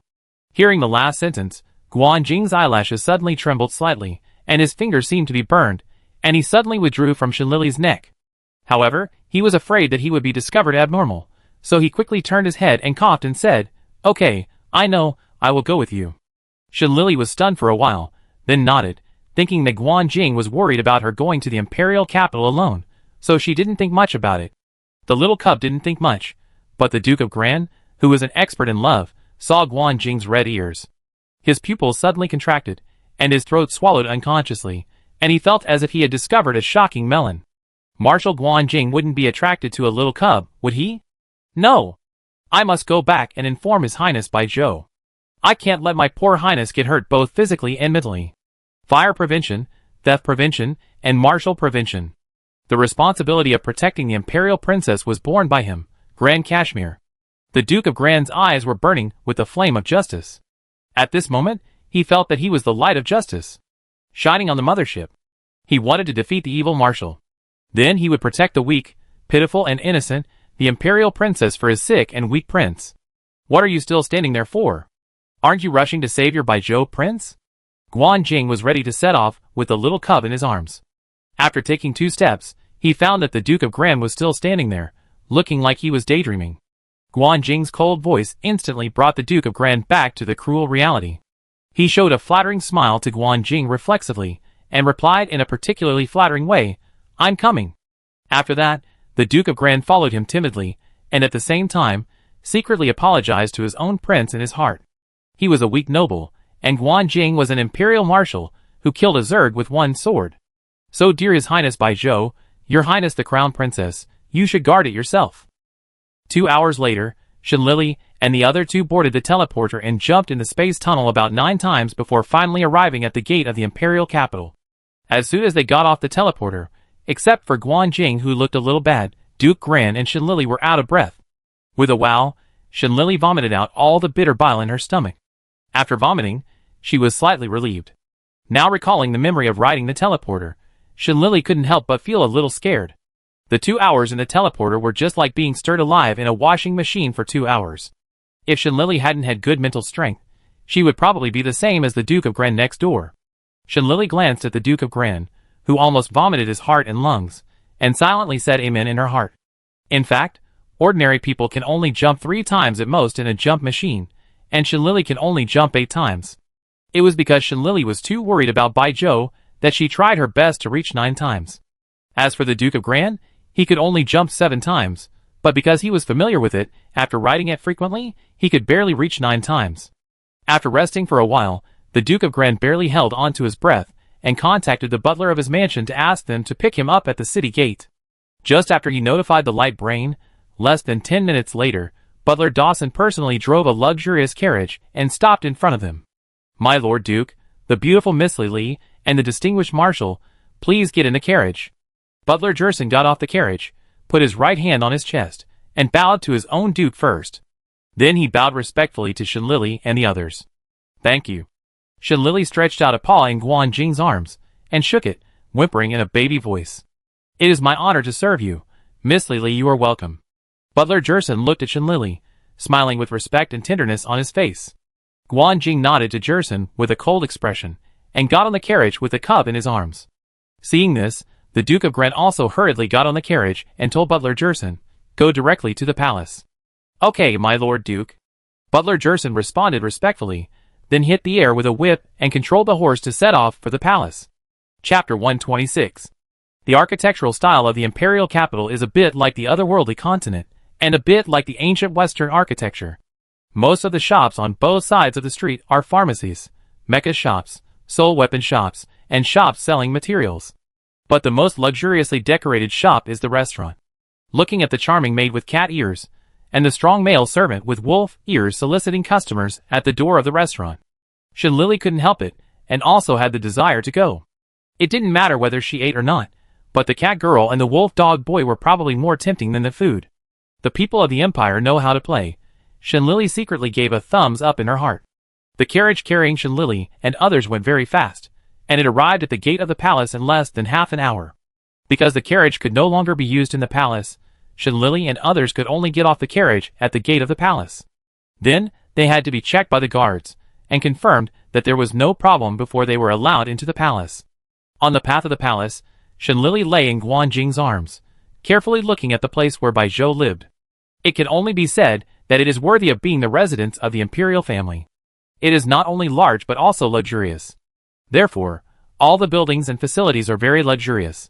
The construction of the entire palace gives people a very spectacular feeling, but it does not make people feel very depressed. The design of the garden landscape is very exquisite. Every design such as fountains, pools, sculptures, and nurseries makes it feel integrated with this palace. I don't know how long I walked. When Guanjing and others stopped, Shenlili realized that they had arrived at Bai Zhou's bedroom. Andor, the Minister of the Interior of the royal family, was guarding outside the bedroom at this moment. When he saw Shenlili and others, he hurried over, put his left hand on his chest, and bowed respectfully. "Your Excellency the Duke, Your Excellency the Marshal, and this is Miss Lili." Duke Gran and Guanjing just nodded indifferently. Only Shenlili, the little cub, whimpered cutely, "Yes, I am Shenlili. Do you know me? I often hear Your Highness mention Miss Lili." Andor smiled meaningfully. Shenlili wanted to say something, but was directly hugged by the unhappy Guanjing with a cold face. "Shenlili, does this little cub have no right to speak? The sky doesn't allow us to talk." Shenlili glanced at Guanjing's face, and finally dared to complain silently in her heart. After entering the bedroom, except for Bai Zhou, who was lying unconscious on the bed, the only couple standing by the bed were left in the whole room. The handsome man in gorgeous clothes was the ruler of the empire, Emperor Bai Yuan. And the beautiful woman standing next to Bai Yuan was Bai Zhou's mother, the partner of Emperor Bai Yuan, and the only Empress Sichuan in the empire. "Greetings, Emperor and Empress." Duke Gran and Guanjing placed their left hands on their chests, and bowed respectfully to the two. Shenlili also groaned. Emperor Bai Yuan glanced at Shenlili, then nodded slightly. And Empress Sichuan's eyes were on Shenlili the moment she came in. "Ali, huh? I often hear Zhou Zhou mention you, but today is the first time we meet. I'm Zhou Zhou's mother, and I'm glad to meet you." Unlike the indifference of Emperor Bai Yuan, Empress Sichuan was a very sunny and cheerful woman, and at this moment, she was looking at Shenlili with gentle eyes. But at this moment, Shenlili was a little worried about Bai Zhou's injury, so she was a little depressed. But after hearing what Empress Sichuan said, she suppressed her worries, bowed her head politely, and said respectfully, "Thank you, Empress, I feel honored. Just call me Auntie, and Ailey, can I hug you?" Empress Sichuan looked at the beautiful and cute little cub in front of her with shining eyes. As expected of her son, he found a beautiful daughter-in-law for himself so early, so as a mother, she naturally cannot hold her son back. The first step is to build a good relationship with the future daughter-in-law. Thinking of this, Empress Sichuan's smile became more kind and gentle. Shenlili only felt that the aunt in front of her was worthy of being Zhou Zhou's mother, and she was really super beautiful. So when she heard that the beautiful Sichuan wanted to hug her, Shenlili looked at Empress Sichuan shyly, and nodded in agreement. Ahem. She was being polite, and it was definitely not because Empress Sichuan was too beautiful. The next second after agreeing, Shenlili was drowned in an embrace full of weapons. Feeling the softness around her, Shenlili was thinking that Bai Zhou was quite happy when he was a child, and he must have had enough food. Empress Sichuan hugged Shenlili, and touched her for a long time, until she had enough. She recovered from the excitement of sucking the cub. "Ollie, I like you so much. Do you want to consider staying in the empire? I can let Ayuan make you the only princess of the empire." Empress Sichuan hugged Shenlili, and couldn't help but tempting her. Emperor Baiyuan heard his partner's nonsense and finally couldn't help looking over, but he didn't mean to blame him. Instead, he looked at Empress Sichuan lovingly for a while. Then he turned to Shenlili and nodded, indicating that he also agreed to this matter. Thank you, Auntie. I will go back to the Federation to study in the military academy next month, so I can't stay in the Empire forever. Shenlili didn't expect Bai Zhou's parents to be so kind to her. While she was a little flattered, she still tactfully rejected their kindness. Oh, that's a pity, but you must come to play with me often in the future. Empress Sichuan was not angry because of Shenlili's refusal. After sighing with regret, she continued to touch her little head gently. Anyway, she will be taken home by her own son in the future, don't worry. Yes, it will happen, I like Auntie too. Shenlili said sweetly. My little Ollie is so sweet. When Empress Sichuan heard this, she laughed so happily that she couldn't help but kiss Shenlili's forehead. Seeing that the two were about to get close to each other again, Duke Gran, who was still worried about his little prince, finally couldn't help but say, why don't we go see the little prince first? As soon as these words came out, the atmosphere in the palace was instantly as quiet as a chicken. Empress Sichuan and Shenlili looked at each other, stunned for a long time, and then coughed awkwardly at the same time, and then they both pretended to be serious. Ollie, please help Auntie, your brother Bai Zhou seems to be sick. Empress Sichuan deliberately pretended to be serious, holding Shenlili and standing by Bai Zhou's bed. Okay, I take a look now. Shenlili also had a serious face, and whimpered cutely. Duke Gran secretly rolled his eyes, but didn't expose the guilty two.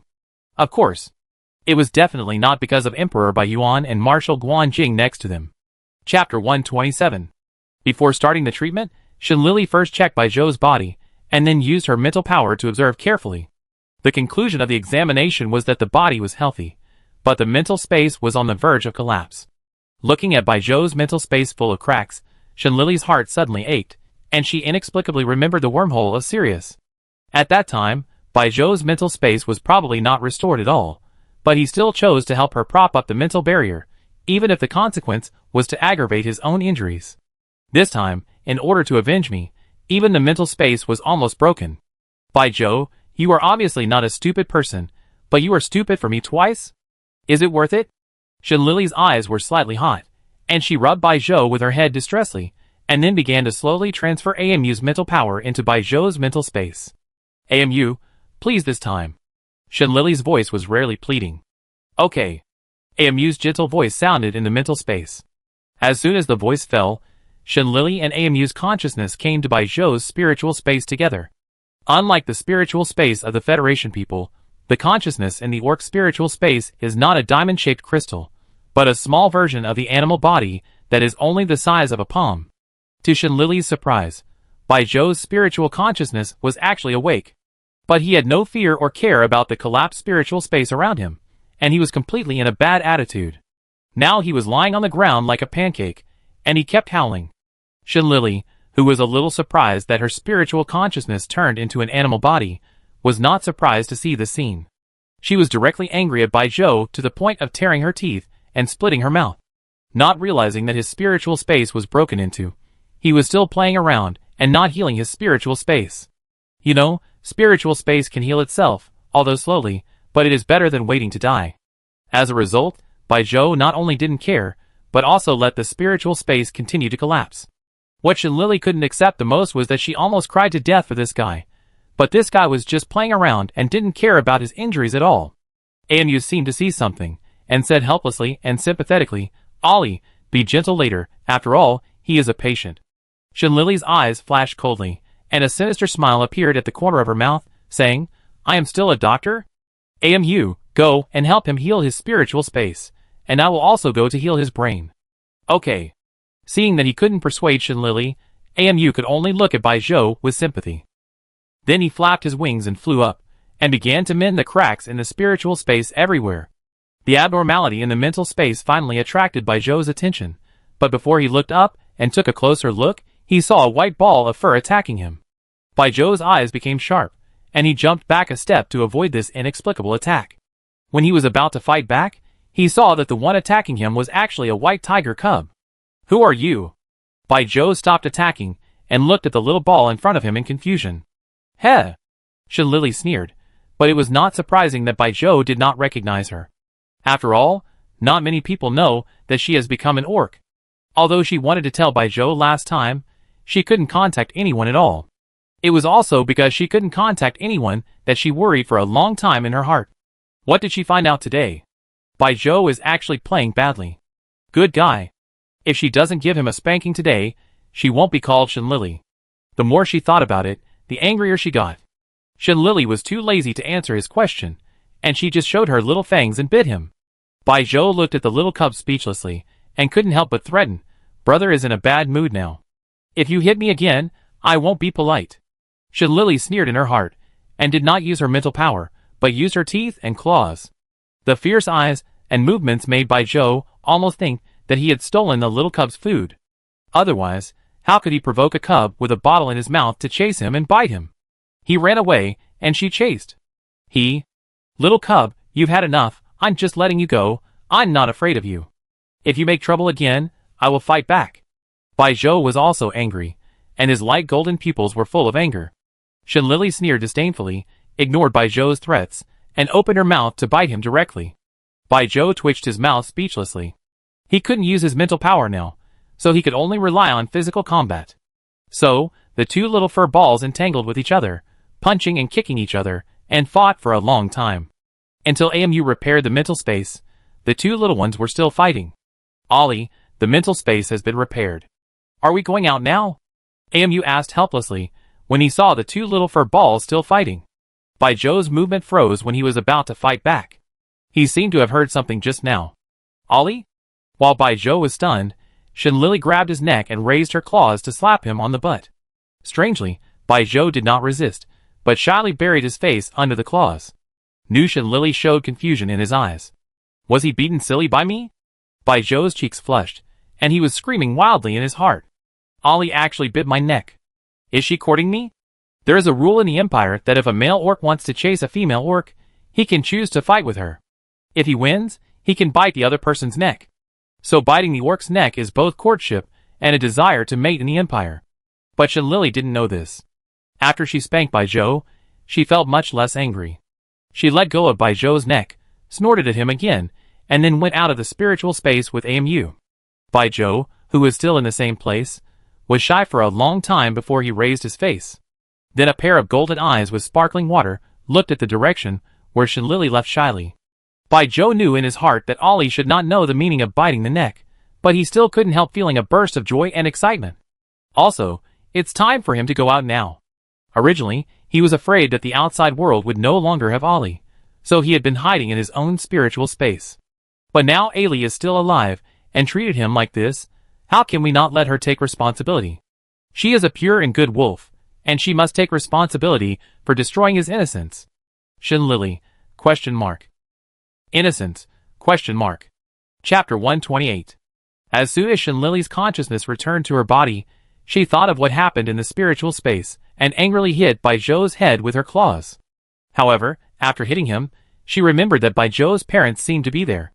Thinking of this, her claws on Baijiu's head froze, and she quickly pretended to rub Baijiu's head. Everyone who saw through it but didn't say it, and cooperated with the performance, all had an expression of "I didn't see anything." Empress Zichuan turned her head and laughed, then coughed, and returned to a kind face to hold Shenlili. "Ollie, is the treatment over?" Empress Zichuan gently touched the hair on Shenlili's back. Seeing that everyone had no reaction to her beating Baijiu, Shenlili thought that her performance was good, and immediately breathed a sigh of relief. Then, he used his furry head to coquettishly rub against the Emperor and Empress Zichuan, and cried in a baby voice, "Don't worry, Annie, Baijiu is fine." "Okay, I thank Ollie on behalf of Zhou."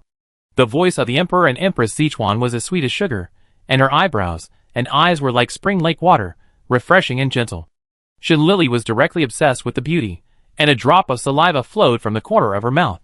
So beautiful, and Emperor Baiyuan looked at the little cub, who looked so happy, and felt a little jealous in his heart. With a stern face, he said to the Emperor and Empress Zichuan righteously, "Ah Zi, they have worked hard all the way back, and they should be allowed to go home and rest as soon as possible, especially the little cub is still young, and they should sleep more." Shenlili, lying in the soft and fragrant embrace, felt speechless when she heard the words. "Emperor Baiyuan, how old are you? How dare you be jealous of the little cub? Wasn't he hugged by your wife? Can't he hug her for a while longer?" Lily cursed in her heart, but she didn't dare to confront Emperor Baiyuan. She could only shamelessly stay in the arms of Emperor Sichuan and pretend that she couldn't hear the words of a jealous person. Empress Sichuan certainly knew what someone was thinking. She glanced at Emperor Baiyuan charmingly and dangerously until he turned his head away with a guilty look and then snorted unhappily. "Ollie, don't worry about this old man. Can you play with your aunt for a few more days?" After Emperor Sichuan retracted her gaze, she instantly changed to a doting expression, looking at Lily and smiling gently. Lily was about to agree, but was interrupted by Guan Jing's voice. "Sorry, Empress, the people in the clan are still waiting for Ollie. If it's okay, I'd take her back first," Guan Jing said coldly but politely. "Okay." Emperor Baiyuan agreed directly. "Empress Sichuan, I've seen sons who cheat their fathers, but I've never seen a father who cheats his son so much. The son rarely has the opportunity to cultivate feelings, but his own father just wasted it." But Emperor Baiyuan had already said what he said, and Empress Sichuan couldn't refute it anymore, so she could only shake her head secretly in her heart. "Son! Go and chase your wife yourself. Your mother has done her best." Empress Sichuan sighed speechlessly, handed Ali to Guan Jing, then touched Lily's little head and said gently, "Ali, come and sit with me more often when you have time." "Okay." Lily nodded obediently, and rubbed Empress Sichuan's palm comfortingly. Empress Sichuan's heart was almost melted by Lily's cuteness, and she reluctantly said a few more words to her. Guan Jing patiently waited for the two to say goodbye, then he hugged Lily and Duke Gran and turned to leave the palace. Not long after the two left, Bai Zhou finally woke up, and as soon as he woke up, he hurriedly looked around. But there was no sign of Ollie in the bedroom, so Bai Zhou thought he was dreaming. With a depressed howl, the whole wolf spirit was gone. Empress Sichuan covered her eyes with her hands, and was simply unable to bear to watch her son's stupidity. "Ollie has left. If you go out and chase him now, you should be able to catch up." Empress Sichuan couldn't bear it after all, and pretended to remind him in a bad mood. As soon as the voice fell, the little wolf, who was still sluggish on the bed just now, disappeared quickly as if he had been injected with chicken blood. Looking at the empty bed, Empress Sichuan shook her head and said to the innocent Emperor Baiyuan with disdain, "Look at what you have taught your son to be like. He is so stupid that I don't even want to admit that he is my son." How dare Emperor Baiyuan refute? He just smiled and said nothing. Seeing that Aziz was still angry, he changed the subject and said, "Aziz wants that little cub to be our Zhouer's wife? Well, is there any problem?" Empress Sichuan successfully attracted attention, and looked at Emperor Baiyuan in confusion. But she is a member of the Federation after all. Emperor Baiyuan did not say much, but pointed out the key point. Although the Federation and the Empire do not have a deep hatred, they have been at odds for a long time. Even if they agree, other ministers of the Empire will probably oppose it. After all, the Empress is.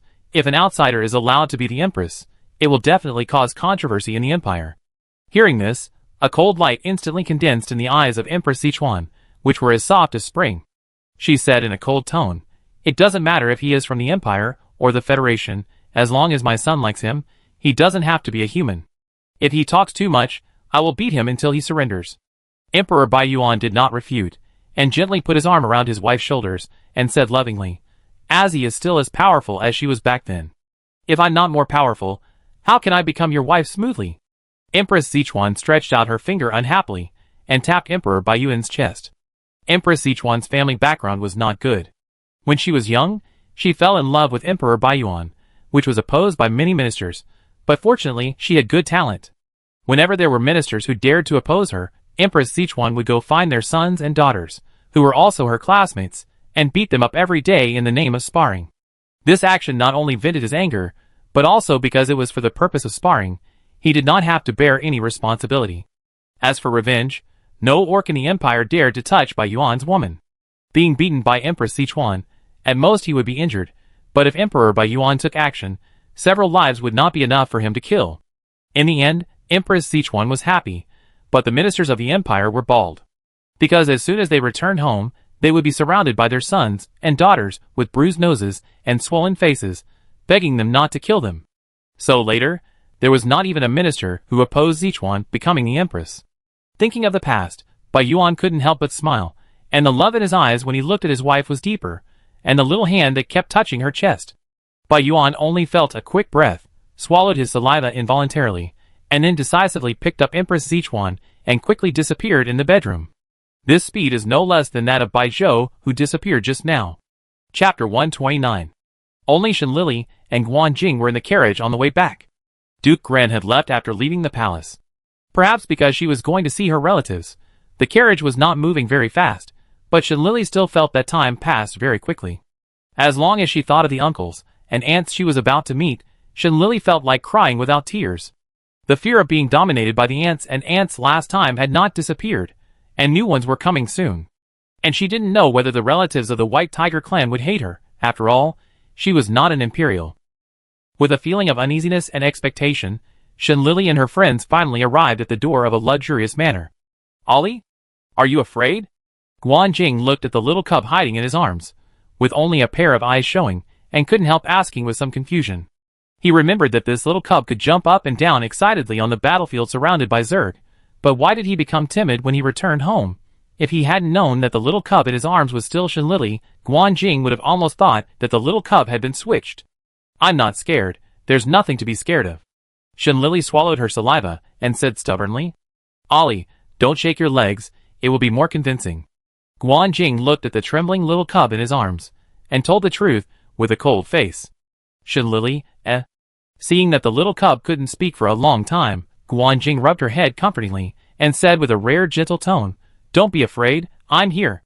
Shenlili looked up unintentionally, and saw Guan Jing's rare smile, his divine face and smile. It was as beautiful as a calm lake, and suddenly a spring breeze blew, not strong, but it could blow into her heart. Bang, bang, bang. The little deer that had died suddenly revived, and was still jumping wildly on her chest. But the little deer had just jumped for a while, and it died again in an instant. Shenlili felt like she was poured with a basin of cold water, and she lost all her thoughts at once. Shenlili secretly warned herself in her heart that if she didn't want to end up like her grandparents in the future, she shouldn't have those thoughts that she shouldn't have. Thinking of this, she weakly said good to Guan Jing, and then laid down in his arms, feeling depressed in her heart. However, Guan Jing's comfort also achieved the purpose. The effect of using poison to fight poison made her not afraid of seeing relatives now. What relatives can be more sad and uncomfortable than a good male god, who will become a monk in the future? When the two entered the gate of the manor, Shenlili saw the people of the White Tiger clan, who had been waiting in the living room. The people of the White Tiger clan are all very good-looking, because they basically have silver hair and blue eyes, so most of them have a sense of coldness and nobility. Even if they are homeless on the streets, they can't be regarded as beggars. The White Tiger clan is headed by a middle-aged patriarch. The highest-ranking people are the 5 White Tiger clan elders beside the patriarch, followed by more than a dozen uncles and aunts, and countless unknown cousins. Except for the patriarch and the elders, when everyone else saw Guan Jing, they all put their right hands on their chests and respectfully performed an imperial salute to Guan Jing. "Your Excellency Marshal." Guan Jing was not as cold as he was outside at this time, and politely returned a salute to everyone. After greeting each other, the oldest elder looked at Shenlili kindly, and then asked Guan Jing, "Is this Monsong's little granddaughter?" "Yes, it's her, Ali. These 5 elders are your maternal grandfathers. You can just call them grandfathers. This is the great-grandfather, the second grandfather, the third grandfather, the fourth grandfather, and the 5th grandfather, and the chief of the White Tiger tribe is your uncle." Guan Jing introduced them one by one with rare patience. This gentle and patient look made the chief of the White Tiger tribe and the 5 elders look at each other in surprise, and an idea came to their minds at the same time. It seems that this new little granddaughter is very much loved by Guan Jing. After Guan Jing introduced Shenlili, with a nervous and childish voice, she called everyone over. This nervous and cute little look immediately captured the hearts of many elders, who kept stuffing useful or interesting little things into Shenlili's space button from their own private vaults. "Little Ali, you are so cute, you should come to your aunt's house often to play." The enthusiastic aunt rubbed Shenlili, and kissed Shenlili's little face. "Remember to come to your cousin's house. The grapes at your cousin's house are ripe and sweet." The cousin also touched Shenlili's head. "Cousin, this is my lollipop for you to eat." The little cousin, who was about 3 years old and had transformed into a beast, took out the lollipop in her mouth and handed it to Shenlili. Looking at the lollipop covered with saliva in front of her, Shenlili's mouth twitched, and she refused with a frown on her face. This family recognition meeting lasted about half an hour, after Shenlili introduced everyone. The elder called his grandson and said to him solemnly, "Guanchen, take your cousin for a good walk. If you are tired, send your cousin to the villa in District 11 and hand her over to Aunt Luo. She will take care of your cousin." Okay, I know, Grandpa. Guanchen is a boy of about 15 years old, with silver hair and blue eyes unique to the white tiger people. From the outside, he looks like a very bookish boy. Guanjing also had to discuss something with the elders, so he put Shen Lily in Guanchen's arms, rubbed her head and said, "Go play with Cousin Chen. I will come to you when I am free." Shen Lily knew that the elders must have something to say, so she nodded obediently and said, "Okay, Brother Guanjing." Guanjing raised a slight arc at the corner of his mouth, nodded gently, and then walked to the meeting room with the elders. The new babysitting cousin looked at Shen Lily with some surprise, and said, "You have a really good relationship with Uncle Guanjing. He is usually cold to us. This is the first time I see him smile. That can't be helped. I'm cuter." Shen Lily raised her chin proudly, and said proudly, "Poochie." Guanchen was amused and rubbed Shen Lily's furry little head and said, "Okay, you are the cutest. So cute, little cousin, where do you want to go today?" Shen Lily blinked her eyes. Thinking of the many gifts she received today, she immediately had an idea in her mind. So she looked up and said to her cousin Chen, "The herbal medicine store." Chapter 130. On the streets of the imperial capital, Guanchen and Shen Lily were in a herbal medicine store, listening to the salesperson's introduction while browsing the herbs. Although Guanchen was not interested in the herbs, he did not show any impatience, but gently took Shen Lily to browse from one display case to another. After browsing for a while, Shen Lily roughly looked at the quality of the herbs and thought they were not bad, so she nodded with satisfaction.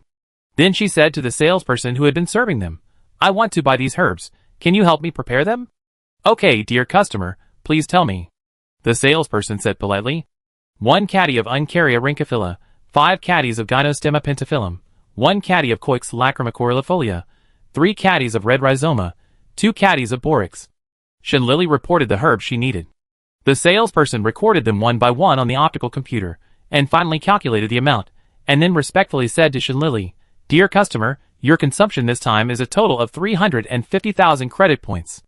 Are you transferring or swiping your card?" Shen Lily nodded calmly when she heard the amount, and turned to Guanchen and asked in the same way, "Cousin Chen, are you transferring or swiping your card?" Guanchen, ? Didn't you buy it for your cousin? Guanchen looked at the little cub in astonishment and asked in disbelief. "I bought it." Shen Lily nodded affirmatively and quickly added, "But I don't have credit points." Guanchen, Where did this little cousin come from? This is clearly a little devil. Half an hour later, when the two walked out of the herbal medicine store again, Guanchen looked like a withered flower hit by rain, and touched his wallet with heartache. In order to accompany his cousin today, he spent a lot of money, and several months of pocket money was gone. Shen Lily was satisfied, touched her space button, raised her paw to comfort her, patted her cousin who was holding her and said, "Don't feel sad, I give you a surprise when I go back. I guarantee you will think this money is worth spending." Ha ha. Guanchen was tired and didn't want to talk. Unless he was crazy, he would believe the words of a little cub. But it's rare to see my cousin, so I spend it. A real man at worst, I can earn it back. After thinking it through, Guanchen's sadness dissipated a little, and he began to wonder why Shen Lily bought so many medicinal herbs. "Cousin, why did you buy so many medicinal herbs?" Guanchen looked at the little cub in his arms, and asked curiously. "Of course, it's to make potions." Shen Lily said it directly without hiding it. "So amazing. You can make potions?" Guanchen exclaimed in surprise. "Yes, it's not difficult to make potions." Shen Lily really thought it was not difficult. For her, refining potions was like eating and drinking water, as long as she had hands. Oh, now it seems that it's okay without hands. Guanchen didn't believe it at all, and still felt that his cousin was too immodest. But as a cousin, it was not easy to expose her, so he could only skip this topic and asked, "Cousin, where do you want to go next?" "Let's go shopping, and then go back." Shen Lily rarely came to the Empire, and it would be a pity not to go shopping. "Okay, let's make it clear that we can only look but not buy. I have no money." Guanchen first gave his little cousin a shot of prevention. "I bought it, but cousin, you are so poor." Shen Lily looked at Guanchen sympathetically. Even the poorest in her family, Shen Kaiyun, now has tens of millions of federal coins on him thanks to the dividends from the Star Network store. Guanchen, Spending my money and still complaining that I'm poor, how can this kid be so annoying? Guanchen was annoyed and rubbed Shen Lily for a while, and then he felt a little better. Shen Lily rarely resisted. Her cousin was too pitiful. Let him vent his anger as a poor man. When it was almost dark, the two of them started to go home. But when they arrived at the door of the house, Guanchen suddenly stopped and said in surprise, "Your Highness Baizhou, why are you here?" Shenlili heard Baizhou's name, and then looked up at the door. She saw a handsome boy with snow-white hair and golden eyes standing on the steps, like the sun god Apollo. Looking good. Shenlili's eyes were full of stars because of his handsomeness. The next second, she suddenly woke up and shook her head quickly. No, she is still angry with him. Thinking of this, she turned her head away and deliberately didn't look at Baizhou. Baizhou didn't expect that his carefully prepared beauty plan would fail so easily. He even dressed up for a long time before coming to find Ollie. However, before coming, he also reflected on the reason why Ollie was angry. It was probably because he didn't take good care of his body, so Ollie was so angry. Thinking of this, Baizhou's eyes softened, and he walked to Guanchen and said gently, "Can I hug Ollie?" "This? Okay." Guanchen hesitated for a second, and then said Shenlili out. "Who is Baizhou? He is the strongest of this generation in the empire. At the same time, he is also the person Guanchen admires the most. It can be said that in the empire, no one does not admire Baizhou, so I believe that the little cousin must be very happy." Shenlili, who fell into the enemy camp for no reason, Whose cousin is this? He is so shameless. How can he just give his cousin away so easily? Can't you see that I am still angry? Shenlili rolled her eyes in her heart, but she had to pretend to be aloof on her face to maintain her last pride. "Ollie." Baizhou held the little cub contentedly, and called Shenlili gently. Shenlili, who was lying in his arms, closed her eyes proudly. When she heard Baizhou calling her, she just moved her ears, and turned her head away to ignore him. "I miss you very much." Baizhou's voice was filled with extremely suppressed longing. Just 4 words made Shenlili's cheeks flushed, and she raised her paws to pat his arm in protest. "If you really miss me, you would hide in the spiritual space and not come out. Do you know how worried I was on the way back?" Shenlili sat on Baizhou's arm and kept complaining. "I was wrong. I won't do this again." Baizhou admitted his mistake directly. No matter what he did, whether the answer was true or false, his Ollie was always right. Humph. Shenlili hummed with satisfaction. Seeing that Ollie was no longer angry, Baizhou seemed to have put down all his burdens. He lowered his head and hugged Shenlili with both hands. He said with a strong sense of fear in his voice, "Ollie, fortunately you are okay, otherwise there would be no Zhou in this world." Shenlili felt Baizhou's concern for her, and the corners of her mouth could not help but curl up slightly. She whispered gently to comfort, "Are you stupid? Baizhou will always be Zhou." "Yes, I am stupid." Baizhou did not refute, like a soul that had been wandering for many years, and finally found its home. Chapter 131. Guanchen, who stood beside the two and watched for a long time, opened his mouth and wanted to say something but stopped. He always felt like he had eaten a big melon, but he felt more like he was fed by something. And he seemed to have accidentally sent his cousin away. Just when he didn't know whether he should snatch his cousin back, he suddenly felt a chill coming from behind. Guanchen froze all over and turned his head in horror. He found that Guanjing had been standing at the door without knowing when. At this moment, he looked directly at the two people hugging each other. Although he didn't say a word or make any movements, Guanchen felt the chill. "Uncle!" Guanchen shouted tremblingly. As a result, Guanjing ignored Guanchen at all, but looked in the direction of Shenlili and Baizhou, and said with a fake smile, "Ollie, it's dark, it's time to go back." The last 2 sentences seemed to be said to Shenlili, but his eyes were fixed on Baizhou. Shenlili heard the voice, and realized that Guanjing had come. She looked at the visitor with surprise and said, "Brother Guanjing, are you done? Well, it's time to eat, let's go back." Guanjing looked at Shenlili lovingly and said, then turned his head with a cold face, and said to Baizhou in a serious and businesslike manner, "Your Highness, go back early too. It's not safe for you to be outside alone." Baizhou held Shenlili's hands and tightened them unconsciously, but after a while, as if he was worried about something, he loosened his hands and handed the little cub to Guanjing. Then he wanted to rub Shenlili's little head, but was suddenly stopped by Guanjing. "Your Highness, Ali is a girl, it's better to keep some distance," Guanjing said with a cold face and expressionless indifferently. Baizhou's eyes dimmed, but he still took back his hand, then smiled gently at Shenlili. "Ollie, I come to see you tomorrow." "Okay." Shenlili lay in Guanjing's arms, and happily shook her paw at Baizhou. As soon as Guanjing took Shenlili, the politeness on his face towards Baizhou instantly turned cold.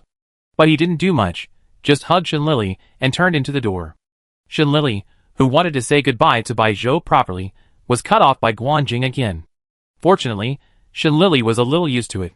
The little cub had no right to chat, so she pouted and didn't say anything. Guanchen, who was still standing there, looked at the uncle who walked away with the cub in his arms, not caring at all about his nephew, and then looked at Bai Zhou, who was still standing there. I just felt that it was clearly a scene for 4 people. Why was he like a transparent person, and no one could see him? Guanjing, do you like Ali very much? Bai Zhou asked inexplicably, looking at the direction where the two left. Guanchen looked around and confirmed that there was no one around, and finally confirmed that Bai Zhou was asking him. He was a little moved.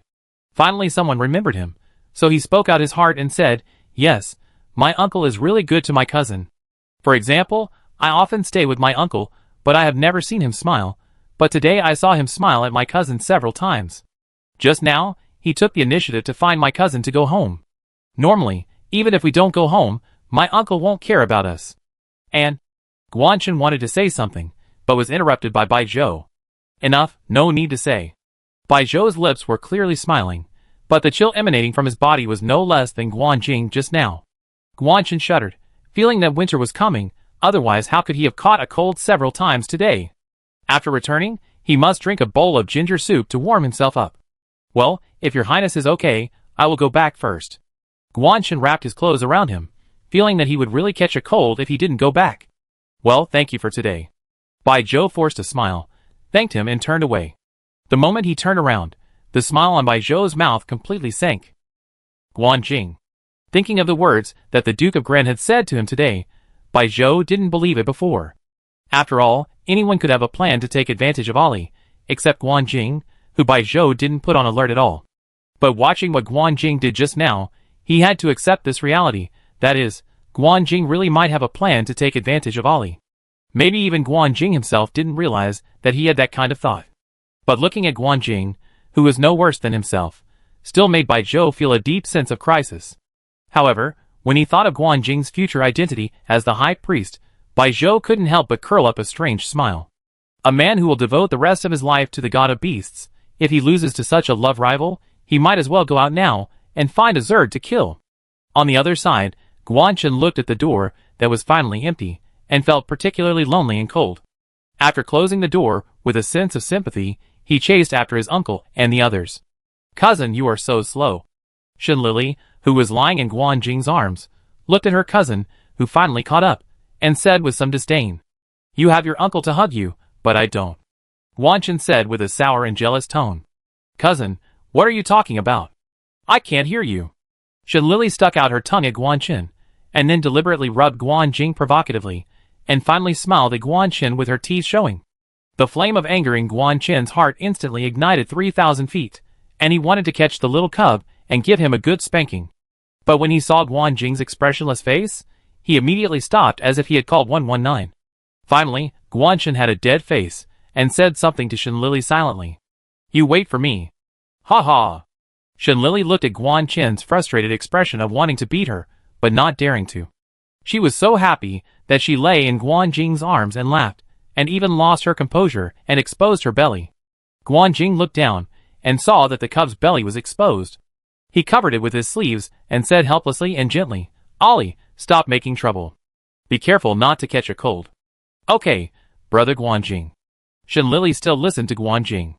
When she heard him say that, she lay down again. Guanjing gently rubbed the cub's head, and walked to the lobby. The Guan family holds a dinner party in the lobby every week, and today is the day for the dinner party. So many Guan family members gathered in the lobby at this moment. Everyone sat neatly at a long and wide solid wood table, chatting while waiting for the dishes to be served. After Guanjing arrived, he found his seat, and sat down with Shenlili in his arms. "Ali, did you have fun today?" The great-grandfather sitting on the upper right asked Shenlili kindly. "Yeah, I'm very happy. My cousin took me out to play. There are so many fun things," Shenlili said obediently. "That's good. Ali should treat this place as home. Don't be restrained." The great-grandfather smiled kindly. "Okay, thank you, great-grandfather." Shenlili nodded her head cutely. Guanchen, who was sitting next to Shenlili's great-grandfather, picked up a chicken leg for himself sadly. He was the one who suffered the most today, okay? Why didn't Grandpa care about him? But he could see that this cousin was definitely poisonous. With her around, even Grandpa treated him as transparent. Chapter 132. After everyone finished eating, a maid quickly cleared the leftovers on the table, and replaced them with plates of fresh fruit and milk tea. Lily thought she would leave after dinner, but seeing that no one was moving, she blinked and stayed patiently.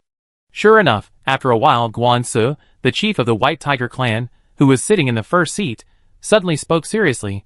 I want to announce something to everyone during today's gathering. The day for the family bloodline test once a year is set at noon 3 days later. At that time, please bring your own territories and clansmen who have not yet tested their bloodlines to participate in the test together. Except for Lily, everyone in the Guan family was prepared for this news, so they nodded calmly to show that they knew. When Lily was still thinking about how to test the bloodline, Guan Su continued to speak, and this time, his tone was full of murderous intent, which scared her so much that she shuddered. There is another thing that you may not know yet. My White Tiger tribe's nephew Guan Jing almost died on the battlefield because of human intervention. When Guan Su said this, his tone was full of murderous intent and complexity. Guan Su's words were like thunder, shocking everyone in the Guan family to start talking about it. Oh my god, someone actually wants to attack Guan Jing's nephew. I'm afraid they want to have an everlasting hatred with our White Tiger tribe. And Guan Jing's nephew is the future high priest.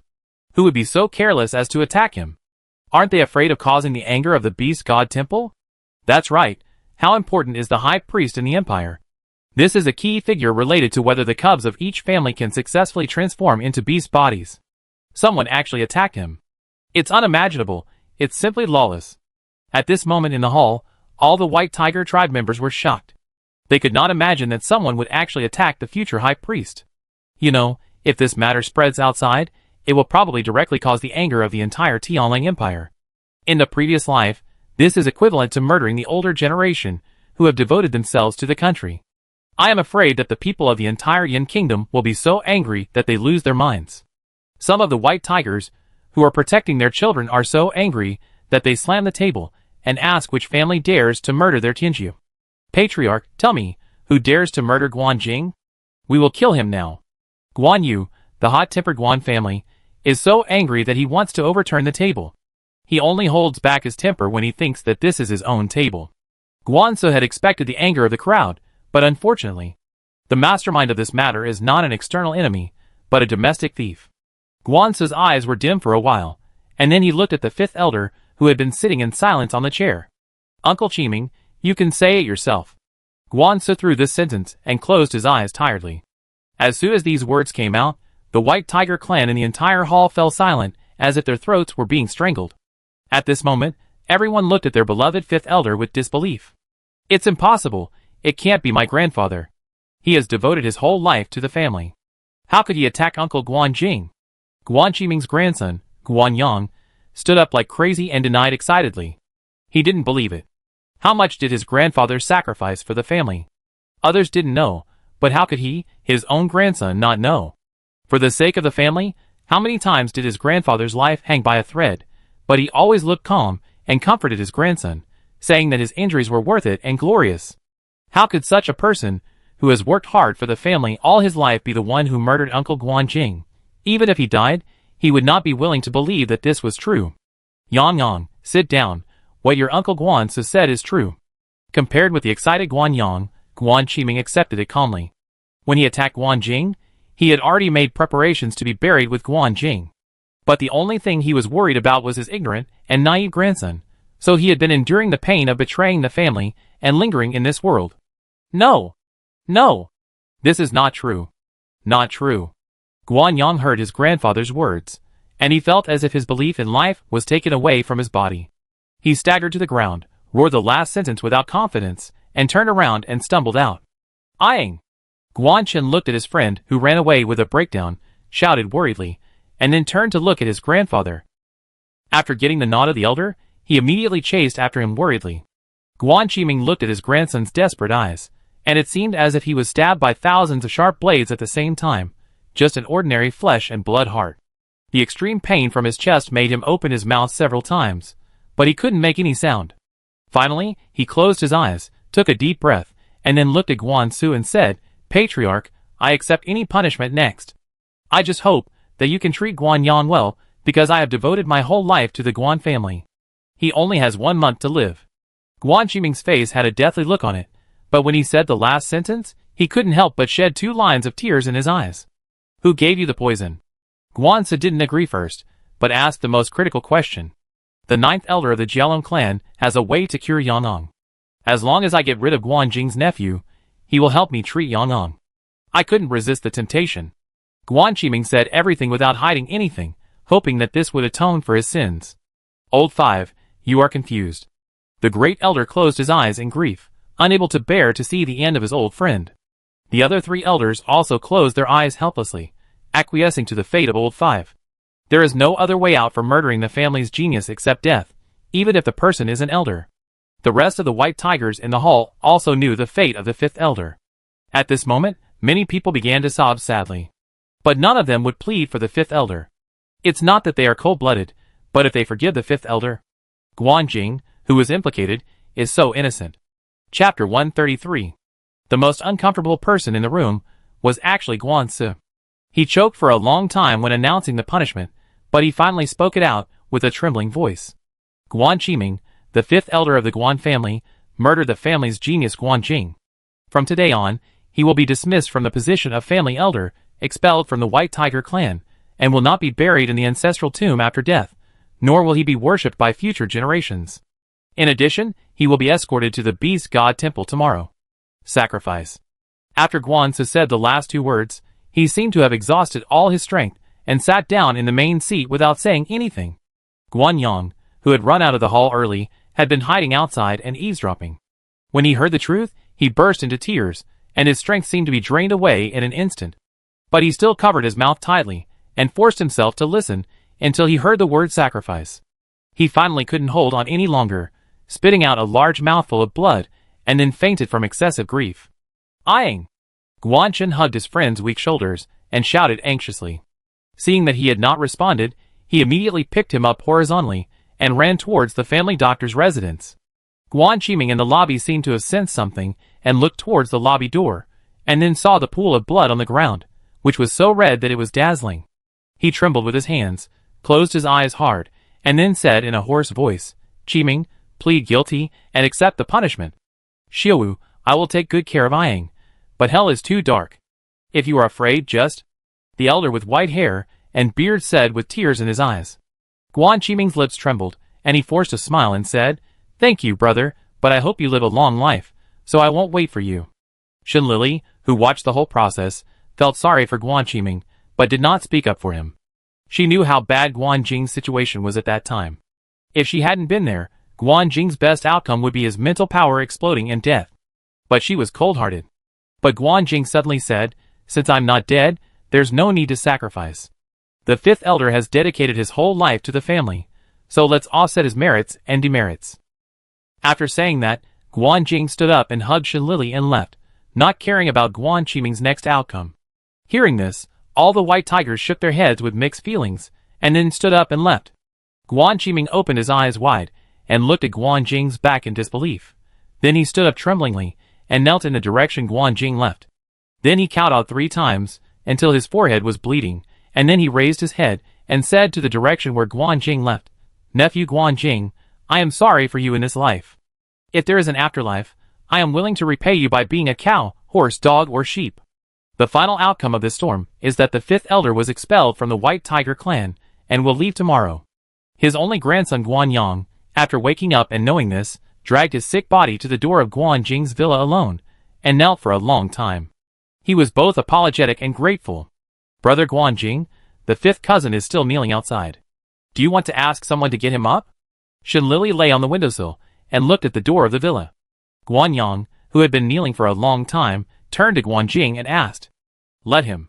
Guan Jing said coldly. After that, she continued to deal with various questions or requests sent by the White Tiger army. Seeing that Guan Jing was too busy to pay attention to her, Shen Lily pouted unhappily, and then looked at Guan Yang at the door of the villa. Amu, do you know what disease the 5th cousin has? Shen Lily asked casually in her heart. I haven't come into contact with it, so I can't be sure, but it looks like premature aging. Amu shook his head first, then gave a guess. Premature aging? Shen Lily blinked curiously, and then asked, What aspect? The aspect of having a baby? Amu, After being speechless for a while, AMU covered his forehead and said, although it does affect that aspect, it is not completely. Oh, then it still has an impact, fifth cousin, it's really pitiful. Shenlili looked at Guanyang sympathetically. Ollie, stop making trouble, let's be serious. AMU said helplessly and dotingly. Hee. Shenlili stuck out her tongue mischievously. After the fight, AMU saw Shenlili still there, looking at the man downstairs. He understood something in his heart, so he asked tentatively, Ollie, do you want to save him? Well, after all, he is my fifth cousin, and as a doctor, I can't just watch a patient die. Shenlili pretended to be helpless, and looked downstairs at the man shrouded in the night. The boy's body was thin to begin with.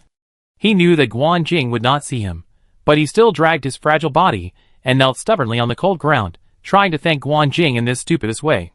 Very silly, but also very cute. Looking at Guanyang like this, Shenlili couldn't help but smile. Then go.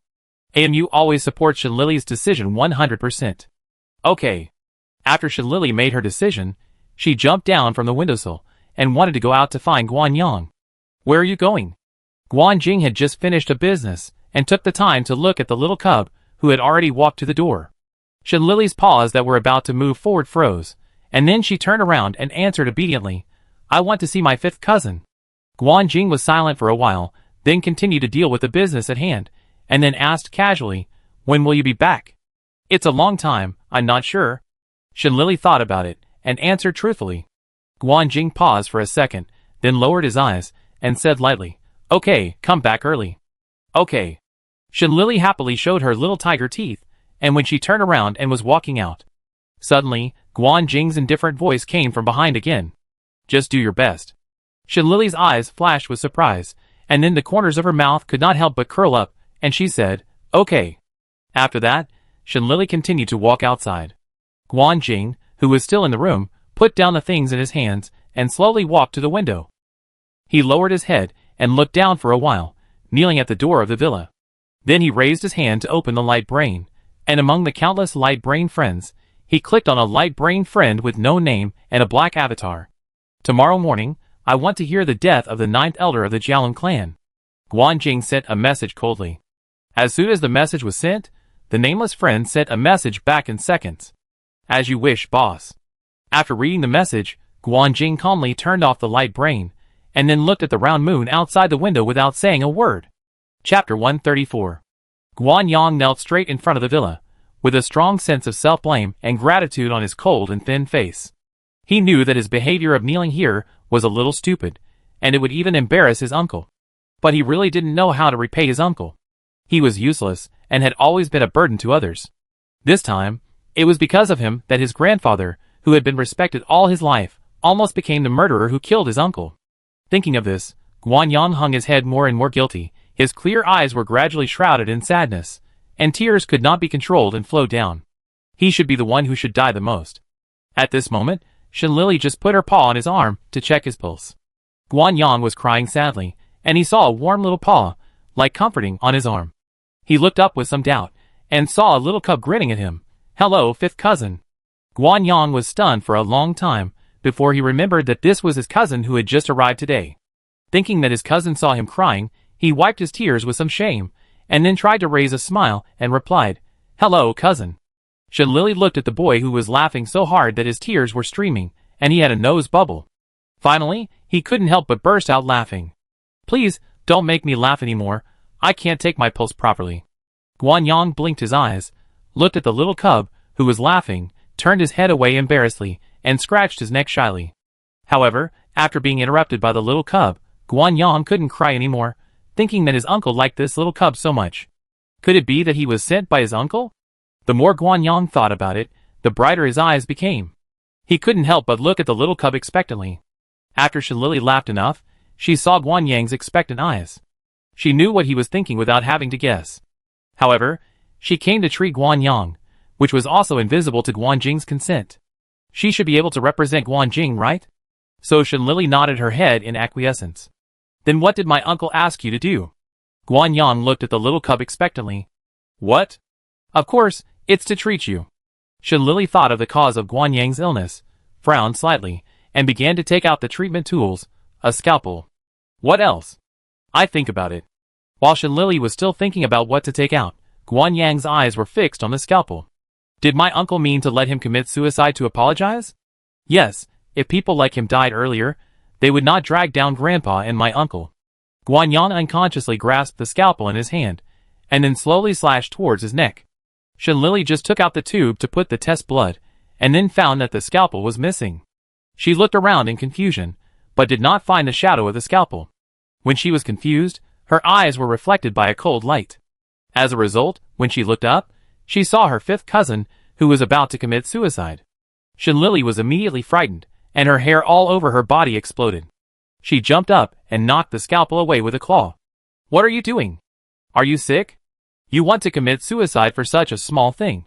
Shinlili was so angry that she howled and cursed. But the knife is placed in front of me. Doesn't it mean that I want to commit suicide? Guan Yang said aggrievedly. Shinlili, Sometimes being simple can turn into being stupid if you are not careful, like the one in front of you. She was almost going to have a medical accident in her life, and in her medical career. The key patient was not killed by her treatment, but by her own stupidity. Shinlili took a deep breath and barely suppressed the fragrance stuck in her throat. Fifth cousin, please stretch out your hand first, and then do you think there is a possibility that it is used to draw blood? Shinlili controlled the scalpel with her mental power, cut Guan Yang's finger until a full tube of blood was collected, and then took out the ointment to apply on his wound. Looking at the wound on his finger that healed quickly, Guan Yang realized that he had misunderstood. He coughed awkwardly, and then asked in confusion, Cousin, what does my uncle want my blood for? It's not Brother Guan Jing who wants your blood, it's me who wants your blood. Shinlili was a little afraid of Guan Yang, so she patiently explained it clearly. Otherwise, according to his ability to understand, if something unexpected happened again, it would be a big sin. What do you want my blood for, cousin? Guan Yang was even more confused. Why did he feel that this new cousin was a little weird, and she actually liked blood? It can't be that she wants to use his blood to make Malkshuang. Of course, it's used to study you, why you age prematurely. Shinlili raised her eyebrows, pointedly, and looked at a mysterious place. Guan Yang felt a chill in his lower body, and after hearing this answer, he was instantly choked by his saliva, and coughed so hard that it was heartbreaking. After finally catching her breath, she immediately blushed and loudly retorted, don't talk nonsense. Shinlili didn't argue, she could understand this, men couldn't accept others saying he couldn't do it. So she nodded against her conscience and said, yes, you didn't. Guan Yang puffed up his cheeks in anger. He always felt that his cousin was perfunctory, but he had no evidence. Finally, he snorted in anger, turned his head away in a bad temper for the first time in his life, and ignored his cousin. Shinlili got the material she needed, and was ready to leave, but she saw Guan Yang, who was so cute even when he was sulking. She couldn't help but soften her heart and said, Fifth cousin, you should go back early too. I think Brother Guan Jing has never blamed you. After saying that, Shinlili turned around and left directly. But Guan Yang, who was still kneeling in the same place, stiffened suddenly after hearing Shinlili's words. Although he still didn't get up, the huge rock that had been pressing on his heart and making him breathless disappeared in Shinlili's voice. The corners of the boy's mouth unconsciously curled up slightly, and his eyes, which had always been clear, finally stopped being dim. Guan Yang looked up at the only window with a light on in the villa, and said loudly as if he was asking and answering himself, Uncle, thank you for forgiving Grandpa, and I'm sorry that Grandpa and I have hurt you, but in this life, I probably won't have the chance to repay you. If there is really a next life, I want to be your sword, shield, gun, and cannon, hoping to repay and protect you. After saying that, Guan Yang kowtowed 3 times, then stood up and left the door of the villa. Guan Jing, who was standing behind the window, listened to the boy's words in silence, then ruthlessly closed the curtains, and said with a rare bit of disgust in his tone, It's not necessary. Chapter 135. The next morning, Shinlili, who had worked all night, walked out of the pharmacy with drooping eyelids. She was so sleepy that she almost fell down. Staying up late was a hellish difficulty for a young cub, no less than her previous physical training. Fortunately, she finally made the antidote for her fifth cousin. In fact, detoxification alone is not difficult. The key is that Shinlili never thought that the virus in this interstellar space would evolve. Can you imagine it? She finally developed the antidote, just dripped it on Guan Yang's poisonous blood, and watched the blood return to a healthy red color with her own eyes. Before she had time to be happy, the blood turned black again in the next second, and the drug resistance of the previous antidote was increased. Oh my! This was the first time in her life that she was slapped in the face like this. Shenlily's face also turned dark, and she began to compete in her heart. If the antidote is not developed tonight, she will recognize this virus as her big brother. Then Shenlily repeated it all night. The blood turned red, black, red, and black, until the poisonous blood turned completely red. Shenlily almost thought that she was dazzled. After repeatedly confirming that she was not mistaken, she almost cried. Finally! Finally! I can sleep. But thinking that my fifth cousin might leave the Guan family today, Shenlily still tried to sleep before going to bed. Hand the medicine to Guan Jing and ask him to help pass it to my fifth cousin, so that she can sleep completely and peacefully. Shenlily stumbled all the way to Guan Jing's room. Because she was too sleepy, she bumped a small bump on her forehead without knowing where it was. Guan Jing was in the room and noticed that the little guy had come. He opened the door almost as soon as Shenlily stood at the door. Ollie, you've been gone for a long time. There was no blame in Guan Jing's tone, but an inaudible concern. Shenlily lifted her eyelids that weighed almost 1,000 pounds, and after confirming that it was Guan Jing, she took out the antidote she had studied all night from the space button. Putting it on the floor, Shenlily held on to her last breath and said, My fifth cousin's antidote, Brother Guan Jing, please pass it to him for me. After saying that, Shenlily closed her eyes peacefully, as if she had finished her last words, and fell asleep on the ground completely. Guan Jing's heart tightened, and he quickly picked up Shenlily, frowned and checked for a while, only to find that the little guy was just asleep. After a sigh of relief, Guan Jing looked at the little cub helplessly and dotingly, and gently touched her little head. After touching the small bag on her head, his fingers paused slightly, then took out the ointment from the space button and gently applied the ointment to the small bag. After finishing, Guan Jing picked up the potion on the ground with his mental power, but he didn't look at it for a second. Instead, he went into the room first, gently put Shenlily on the bed, covered her with a small blanket, and made sure that the cub would not catch a cold. Guan Jing then looked at the potion in his hand, which was still pitch-black liquid, and had a hint of red compared to the mental healing potion he drank last time. Thinking of the last experience, Guan Jing's eyes moved, and he curiously opened the bottle stopper. Before he could get close to smell it, a bitter, astringent, and slightly spicy smell rushed straight into his nose. Guan Jing put the bottle stopper back in at almost the fastest speed, and then there was a rare sympathy in his eyes. Guan Se, the patriarch of the White Tiger clan, stood at the door of the Guan family manor with 4 elders to see Guan Qiming off. The only surprise was that Guan Yang was there too. At this moment, Guan Se raised his hand and held Guan Yang's shoulder and said, Have you really decided? Don't you want to consider it? Thank you, Uncle San, but I want to stay with Grandpa in the last time. Guan Yang looked at his grandfather standing beside him, then smiled and shook his head at Guan Se. Guan Qiming did not object, touched his grandson's hair, and smiled kindly. Guan Se saw that both grandfather and grandson had made up their minds, and he no longer refuted. He sighed and said, Okay, these 2 tickets to Aquamarine and these things, you can accept them. This is the last thing I can do for you. Looking at the 2 tickets and a space button handed to him, Guan Yang looked at his grandfather in embarrassment. Guan Qiming nodded, indicating that he could accept it. Guan Yang then took the tickets and the space button, and then said to Guan Se gratefully, Thank you, uncle. Guan Se smiled and nodded, and then the 4 elders also took out the space buttons they prepared and handed them to Guan Yang. Guan Yang and Guan Qiming were touched by the kindness of the crowd, and then said a few more words. Guan Qiming was about to take Guan Yang away. At this moment, Guan Jing's servants hurried over. Seeing that Guan Qiming and the others had not left yet, he was relieved. Fifth Master, the marshal has something to give you. The servant handed the black potion in his hand to Guan Yang. Uncle! Is this really what your uncle asked you to give me? Guan Yang said happily and pleasantly. Not only Guan Yang, but everyone present was surprised, and they all looked at the potion in the servant's hand in surprise. Yes!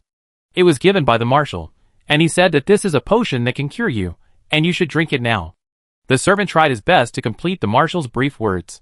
As soon as these words came out, everyone fell silent instantly. Even Guan Yang was stunned when he heard these words. If it wasn't the marshal who said this, no one present would believe the servant's words. But Guan Qiming heard it clearly. He excitedly took the potion, opened the bottle stopper, and quickly handed it to Guan Yang, saying, Yang, drink it quickly. Guan Yang was still a little unbelievable that he was saved, but after hearing his grandfather's words, he nodded in trance and agreed. Then he took the potion and drank it all in one gulp under the expectant eyes of everyone. How is it? Do you feel better? Guan Qiming looked at Guan Yang with concern. Guan Yang frowned and didn't answer his grandfather's question. He was now full of this potion. How could it be so hard to drink? But thinking that the disease that had troubled him for many years could be cured, he forced himself not to spit it out. After waiting for the horrible smell to pass, Guan Yang had no time to speak, and mouthfuls of black blood came out of his mouth. This miserable scene scared everyone, and they gathered around worriedly. Guan Su even picked Guan Yang up and went back to the manor to find a doctor.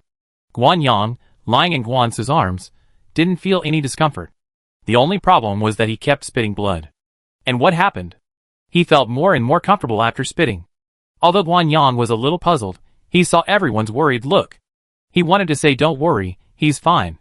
It's just that he kept spitting out black blood from his mouth, which made him unable to say anything. And the bloody look on his body scared everyone to speed up their pace, and they didn't have time to look at Guan Yang's expression when he wanted to speak. Chapter 136. At the White Tiger clan's doctor's house, Guan Lin was sitting in the garden, enjoying his breakfast leisurely. He first took a sip of goat milk, closed his eyes, and carefully felt the mellow milk flavor melting in his mouth. After drinking the goat milk, he picked up the golden toothpick, picked up a small blueberry, and put it in his mouth. The sour and sweet taste made him squint his eyes happily. Today's weather is very good, and his mood is also very good. As a doctor of the Guan family, this is the day he should enjoy. Thinking of Guan Yang, the little guy, who will leave the Guan family today, although there is some suspicion of gloating, Guan Lin's heart still can't help but be happy. This little devil, who has dominated him for more than 10 years. For more than 10 years, no matter what Guan Lin is doing, there is always a patient named Guan Yang who suddenly breaks his peaceful life. For example, when Guan Lin occasionally suffers from insomnia and finally falls asleep, there will be desperate knocks on the door outside the bedroom. "Doctor? Help!" Guan Yang fainted. Guan Lin opened his bloodshot eyes and looked at the bedroom door like a demon. He took a deep breath and then got up to see the patient. For example, when Guan Lin was eating, he just picked up a piece of meat with a fork. Then someone came out of nowhere and carried him away, running and explaining anxiously. "Doctor, I'm sorry, saving lives is like putting out a fire. Guan Yang is dying." Guan Lin listened expressionlessly and ate the meat on the fork. But what was the most hateful thing? When Guan Lin went to the toilet and was halfway through pooping, there was a knock on the door outside the toilet. "Doctor? Help!" Guan Yang vomited blood. Guan Lin, Thinking of the sad history of the past 10 years, Guan Lin silently put another blueberry in his mouth, trying to comfort his injured heart. But before he put the blueberry in his mouth, there was a knock on the door. Guan Lin frowned, a little confused. Who wants to see a doctor so early in the morning? "Doctor? Help! Help!" Guan Yang vomited a lot of blood. Guan Su shouted anxiously. "Kacha dash!" The golden toothpick in Guan Lin's hand broke, and he looked at the sky with lifeless eyes for a second. Then he took a deep breath, got up and walked over to open the door. What came into view was Guan Yang's bloody appearance. Guan Lin frowned, and no longer complained before, and hurriedly checked Guan Yang's body. But after a while, Guan Lin suddenly raised his head, looking at Guan Yang with surprise and disbelief in his eyes. "Doctor, how is Yang Yang?" Guan Qiming said anxiously. Guan Lin frowned and said nothing, then stood up and led the way, saying, "Let me go to the treatment room first and do a detailed examination." Guan Qiming and the others did not doubt anything and hurriedly followed. Half an hour later, Guan Lin looked at the physical examination report with only a short line of words on the virtual screen with mixed feelings. Healthy, mild anemia. Guan Lin knew all these 8 words, but the meaning of the combination made him feel incredible. Guan Yang was actually cured. Is someone too talented, or is he too mediocre? In the past 10 years, he has read countless ancient books, and has not found a way to save Guan Yang. So how did this person save Guan Yang? Guan Lin, who was puzzled, looked at Guan Qiming and asked, "Has Guan Yang received any treatment recently?" Guan Qiming shook his head, and then tried to ask, "Recently, Yang Yang has not received treatment from outsiders except the doctor. But just now, after Yang Yang drank the medicine sent by the marshal, he kept spitting black blood." "Doctor, what happened to Yang Yang?" "Marshal." Guan Lin lowered his eyes, and fell into deep thought. After a while, he looked up at the few people and said, "Guan Yang is fine. I mean, he is completely healed." When the people present heard this, they looked at each other in shock, especially Guan Qiming, who asked in disbelief, "Doctor, is Yang Yang really healed?" "Yes." Guanlin nodded affirmatively. After getting the affirmative answer, Guan Qiming instantly fell to his knees on the ground with tears in his eyes, and cried with regret, "It was the marshal who saved Yang Yang. It was the marshal who saved Yang Yang. I regret it. I regret it." What could be more embarrassing than the person you have harmed actually saving your loved ones? The people present also understood clearly. Except for a heavy sigh, they were all silent.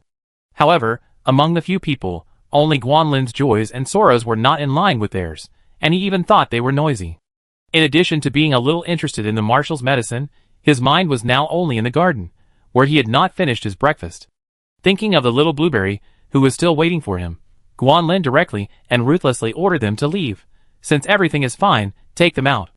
After saying that, Guanlin left the treatment room without caring about the reactions of the few people. Guansu and the four elders were left looking at each other, and then sighed and stayed where they were. In the garden, Guanlin began to enjoy his small breakfast again, eating a delicious breakfast while looking at the small garden with birds singing and flowers blooming. He felt that his soul was instantly sublimated, and even the little bit of depression that had just occurred disappeared.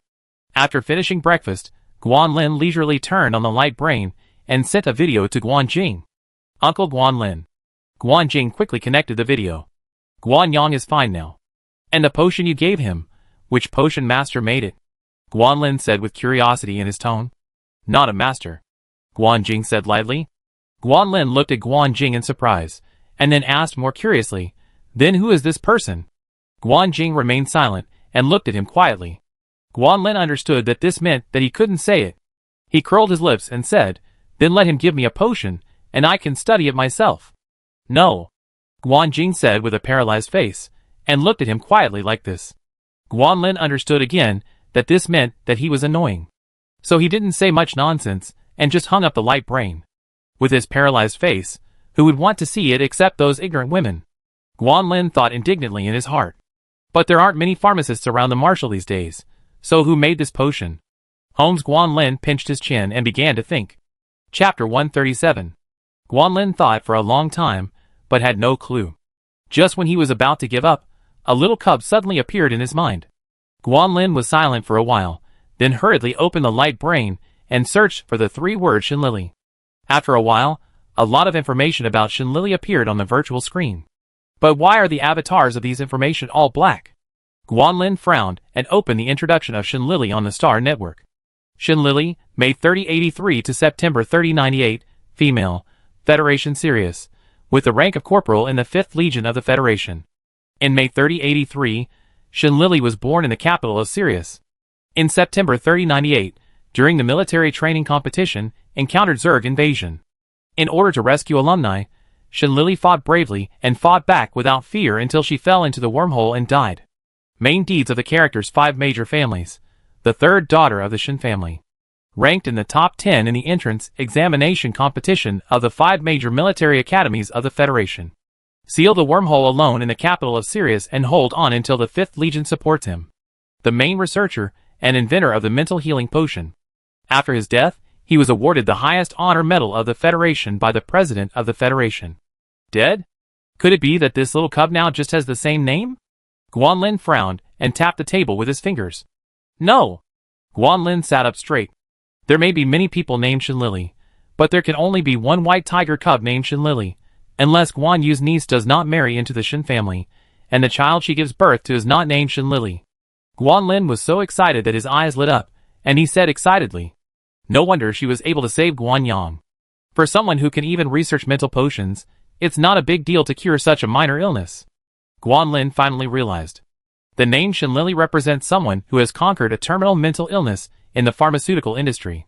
When the mental potion came out, it really amazed many pharmacy masters in the Empire. Even the pharmacy masters of the Empire wanted to go to the Federation to meet Shinlili. Among these people was Guanlin himself, but he didn't expect that the person he had always wanted to meet was now in the Guan family. Guanlin was as excited as a fan who was about to meet his idol. He was both nervous and excited. Although Shinlili was his little granddaughter, he couldn't hold up the airs of an elder at all. Especially in the pharmaceutical industry, it is important to be a teacher to those who are more accomplished. Shinlili, the little granddaughter, is indeed far ahead of him. And isn't it just a matter of pulling the skin? Others want to pull but don't have a chance. The more he thought about it, the more excited he became. Guanlin got up and went out directly, wanting to ask Shinlili for advice on some issues that had troubled him for a long time. It was only when he walked out of the door that Guanlin remembered that he didn't seem to know where the little cub lived. After a long silence, Guanlin closed his eyes, took a deep breath resigned to his fate, and then video called Guan Jing again. Uncle Guanlin. After Guan Jing connected the video, he greeted him in the same way. Guanlin was a little embarrassed and didn't know how to start. It was quite embarrassing to remove someone else's vest, especially in front of Guan Jing. After both parties were silent for a long time, Guan Jing's eyebrows gradually frowned, and his impatient eyes could no longer be hidden. Without even looking at his expression this time, Guanlin knew that if he didn't speak, he might never have the chance to speak again in this life. That? Where does my little granddaughter, Shinlili, live? I have something to talk to her about. Guanlin asked tactfully. When Guan Jing heard Shinlili, he looked up in surprise, but soon returned to his expressionless face and said, "Ali is resting here, don't disturb her." Looking at Guan Jing's eyes, he said, "If you dare to wake her up, I will kill you." Guanlin silently swallowed the rest of his words and chose to change the subject and asked casually, "Speaking of Lily's contribution to the Federation, why haven't they arranged someone to protect Shinlili?" Guan Jing's face was rarely dark and said, "They are here." Guanlin suddenly became curious and asked excitedly, "Who is it?" Guan Jing had a cold face and didn't say anything. But seeing Guan Jing's expression, Guanlin was very happy. This is definitely a series in his lifetime. He actually saw Guan Jing get defeated in his lifetime. Guanlin suppressed his smile and coughed, "Well, I have something else to do, so I hang up first." After saying that, without waiting for Guan Jing's reaction, Guanlin hung up the video directly, and then a deafening laugh sounded from his throat. Time flies, and the day has come to the afternoon. Shinlili, who was sleeping soundly on Guan Jing's bed, finally yawned with satisfaction. "Yeah." Shinlili squatted on the bed and rubbed her eyes with her paws. As soon as she put down her paws, she saw an unexpected face. Shinlili hurriedly rubbed her eyes again and said while rubbing, "I really haven't woken up yet, and I actually saw Shinkayun, this big pig's hoof." "Who are you calling a pig's hoof?" Shinkayun narrowed his eyes dangerously and said threateningly in his tone. Shinlili froze and put down her paws in a daze. She looked at Shinkayun carefully for a while. Only then did she make sure that she was not mistaken. Shinlili held her face with her paws in horror and said, "Second brother. Why did you come to the Empire?" "Hey, what do you mean? Why can't I come to the Empire?" Shinkayun crossed his arms and raised his chin and snorted coldly. But the coldness didn't last for 3 seconds, and he quickly changed to a wretched face, picked up Shinlili, and handed his face to her, rubbing her little head wildly. While rubbing, he smiled like a nympho. "And if you didn't come to the Empire, how would you have the opportunity to see my little sister's beast body? Hee. It's really as cute as I thought." Shinlili, Shinlili, who hadn't reacted yet, was rubbed several times by Shinkayun accidentally. She struggled hard with a chill in her chest, using her front paws to push open Shinkayun's face. "Shinkayun, that's enough. How old are you? Are you disgusting?" Shinlili was so disgusted that she wished her neck was longer, so that she could stay away from Shinkayun's face. "Damn, you're still rubbing against me. Stay away from me. You're a sister control." After a series of brutal battles, Shinkayun looked at Shinlili with a face full of scratches and a wrong look. He was beaten up for being close to his own sister. Is there any brother who is more miserable than him? Chapter 138. After subduing Shinkayun, Shinlili began to take care of her messy hair. When she was almost done, she raised her chin with a cold face and looked at Shinkayun. "Tell me the truth. Why did you come to the Empire?" "Of course I miss you." Shinkayun is used to sweet talk, but in the dead fish eyes of Shinlili, he finally coughed awkwardly and said, "Of course, this is only one of the reasons. My main purpose of coming to the Empire this time is to protect your safety on behalf of the Federation." "But hasn't the 5th Military Academy started? Why did they arrange for you to come to the Empire? Aren't you afraid of delaying your studies?" Shinlili tilted her head in confusion. "There's nothing I can do. Your brother is better. Learning is a matter of minutes." Shinkayun started to show off again. Shinlili slapped him with her paw again without saying anything, and stared at Shinkayun coldly and said, "Tell the truth. Just say it. Why do girls have to use their hands?" "As expected, after playing with Cece for a long time, you have become a tomboy," Shinkayun whispered. But in Shinlili's narrowed eyes, Shinkayun finally said, "Can't I understand you? So my mother asked me to test my bloodline and accept the blessing of the beast god with you." "Oh, I almost forgot that you can also understand the words when you are in the beast's body. Shen Lily nodded in sudden realization, and then began to ask curiously, then second brother, do you have a beast's body? No, but does it count if I have beast nature? After Shen Kaiyan finished speaking, he whispered jokingly, get lost. Shen Lily rolled her eyes in disgust. Although Shen Lily said that she disliked Shen Kaiyan, she was still very happy about the arrival of her second brother. There were familiar people in a foreign country, especially her own relatives. This made Shen Lily feel at ease and lively. It was like a person walking alone in the clouds finally had a companion. But before she could feel touched for 3 seconds, a pile of books were placed in front of Shen Lily. Shen Lily, ? I almost forgot, little sister, this is the textbook that the school teacher asked me to bring you. This school's optical computer is specially used for you to take online classes. This optical computer and space button you used before, by the way, you haven't chosen your department for admission yet, and the principal asked you to contact him. Shen Kaiyan contacted Song Qing directly while speaking. No, wait a minute. I haven't considered what department to choose yet. Shen Lily roared in her heart, but before she could stop him, the principal's smiling face appeared on the virtual screen. Hello, classmate Shen. Song Qing smiled so sweetly. Shen Lily's words choked in her throat, and she tried to hide the ferocious expression on her face, and smiled obediently. Hello, principal.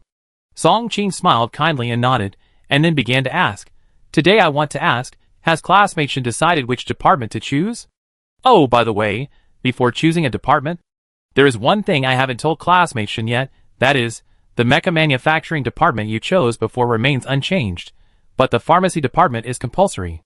I don't need to tell you the reason, classmate Shen should know. Shen Lily nodded obediently. She was going to choose these 2 departments anyway. Song Qing also smiled with satisfaction, and then said, in addition, the instructor of the Horcrux department is also very interested in classmate Shen, and has been looking forward to classmate Shen's joining, so classmate Shen will not refuse, right? Shen Lily, ? Why did she feel something was wrong? But she was really interested in Horcruxes, so she nodded hesitantly. Because classmate Shen's physique is too weak, I suggest that you also choose a combat department, right? Otherwise, how can you exercise? And with your talent, classmate Shen, you will definitely have to drive a mecha in the future, right? Song Qing's words were very logical and reasonable. So Shen Lily listened and nodded involuntarily. And classmate Shen Lily, you already have a military rank, right? It's okay to join the Legion after graduation. And with classmate Shen's talent, you will definitely be a great officer in the future. How can an officer not command? So it's okay to add a command department, right? Song Qing looked like I'm doing this for your own good, so you can listen to me. Shen Lily, good guy. This is treating me as omnipotent. She likes to do research, but she is really not interested in fighting and killing. Principal, well I think. Shen Lily was about to retort and reject the last 2 departments. But before she could say the words of refusal, Song Qing interrupted her. I know that classmate Shen also thinks the choice is good, so it's decided. I won't bother classmate Shen anymore. Goodbye, Song Qing said, and hung up the video as if escaping. Shen Lily's phone was frozen for a while, then she turned her head and looked at Shen Kaiyan blankly and asked, what did I just agree to? Shen Kaiyan looked at his sister sympathetically and said, you didn't agree to anything, but the principal thought you agreed to something, so you are now studying 5 departments. Damn it! Shen Lily finally reacted and immediately contacted Song Qing. She could barely enter the Horcrux department, but she had no intention of entering the Mecha Combat department and the Command department. Entering the department does not mean you can wait for graduation. There are still homework, grade exams, and the final graduation exam. If you fail the exam, you will be held back. If you are held back, you can't graduate. When Shen Lily thought about being held back, she waited even more anxiously for Song Qing to answer the video. Her self-esteem did not allow her to be a repeater. After a long time, the bell was still ringing. Shen Kaiyan reluctantly advised, little sister, you have to accept your fate. The principal did this on purpose. You can't change it after you complete the admission procedures. I guess the principal will wait until then to accept your video call. Shen Lily, I have a sentence that my mother criticized, but I don't know whether I should say it or not.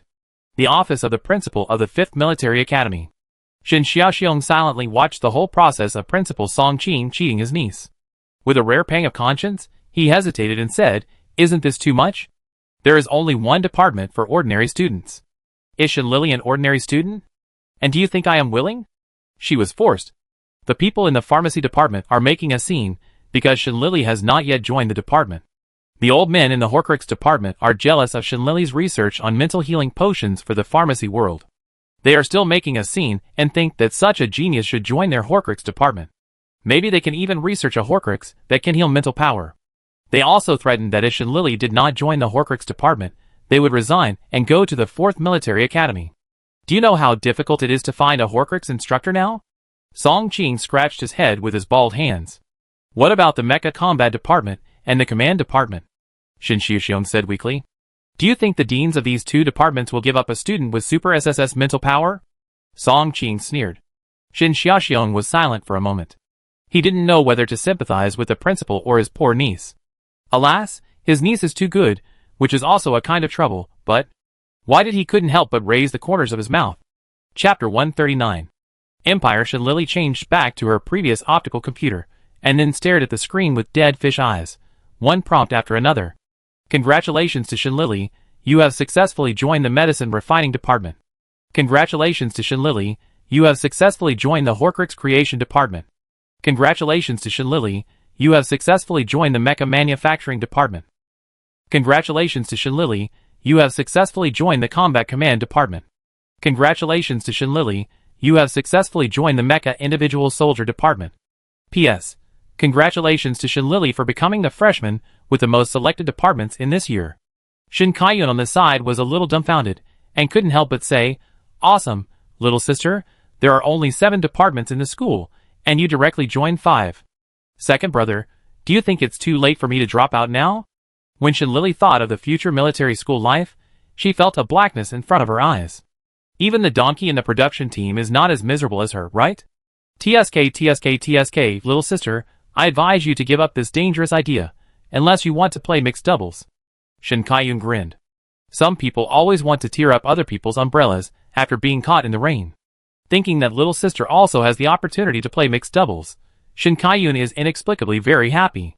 Shinlili looked at someone who was gloating, rolled her eyes, and said disdainfully, You are really my brother. Hee, anyway, today is Saturday, and classes are not until Monday.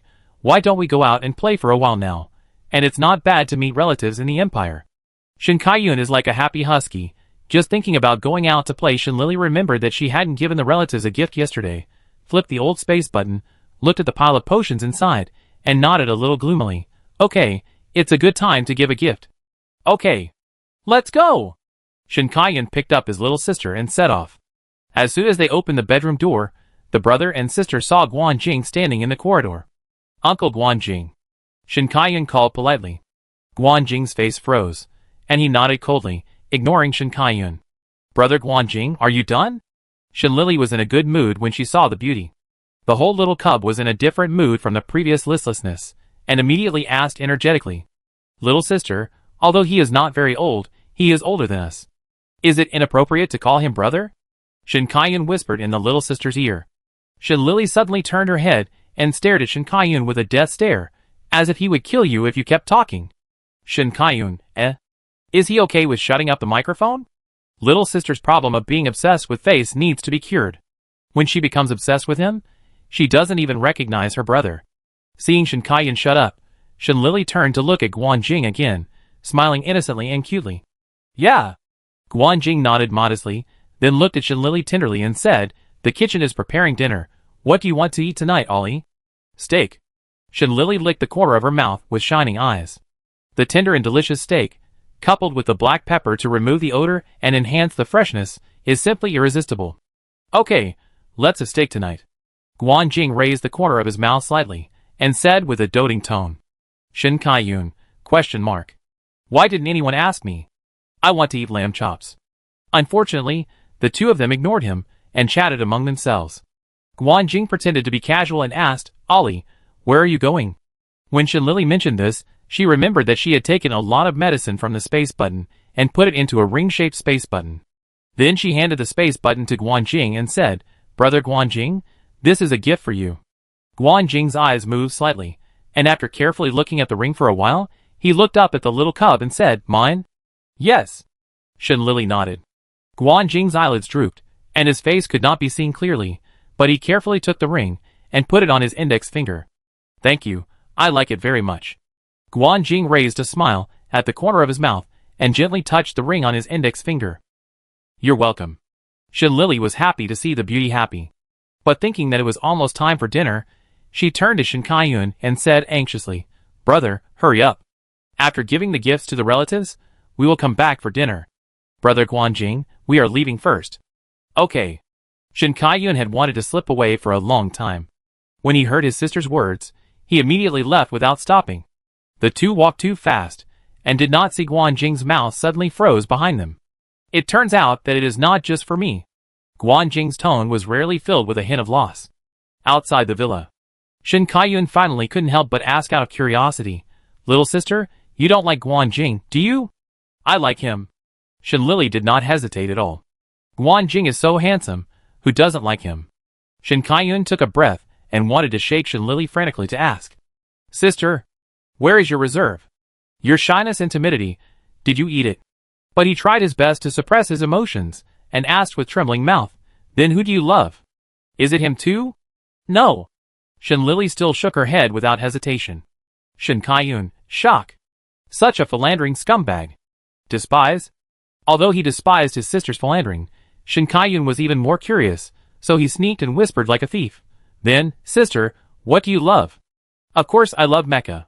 I will be a woman who will create god-level mecha in the future, so of course I only love it now. Shen Lily's eyes lit up, and she was ready to study the mecha textbook after dinner. Shen Kaiyun, God loves mecha. Although it was speechless, Shen Kaiyun also confirmed one thing, that is, my sister is still a little baby who has not opened up.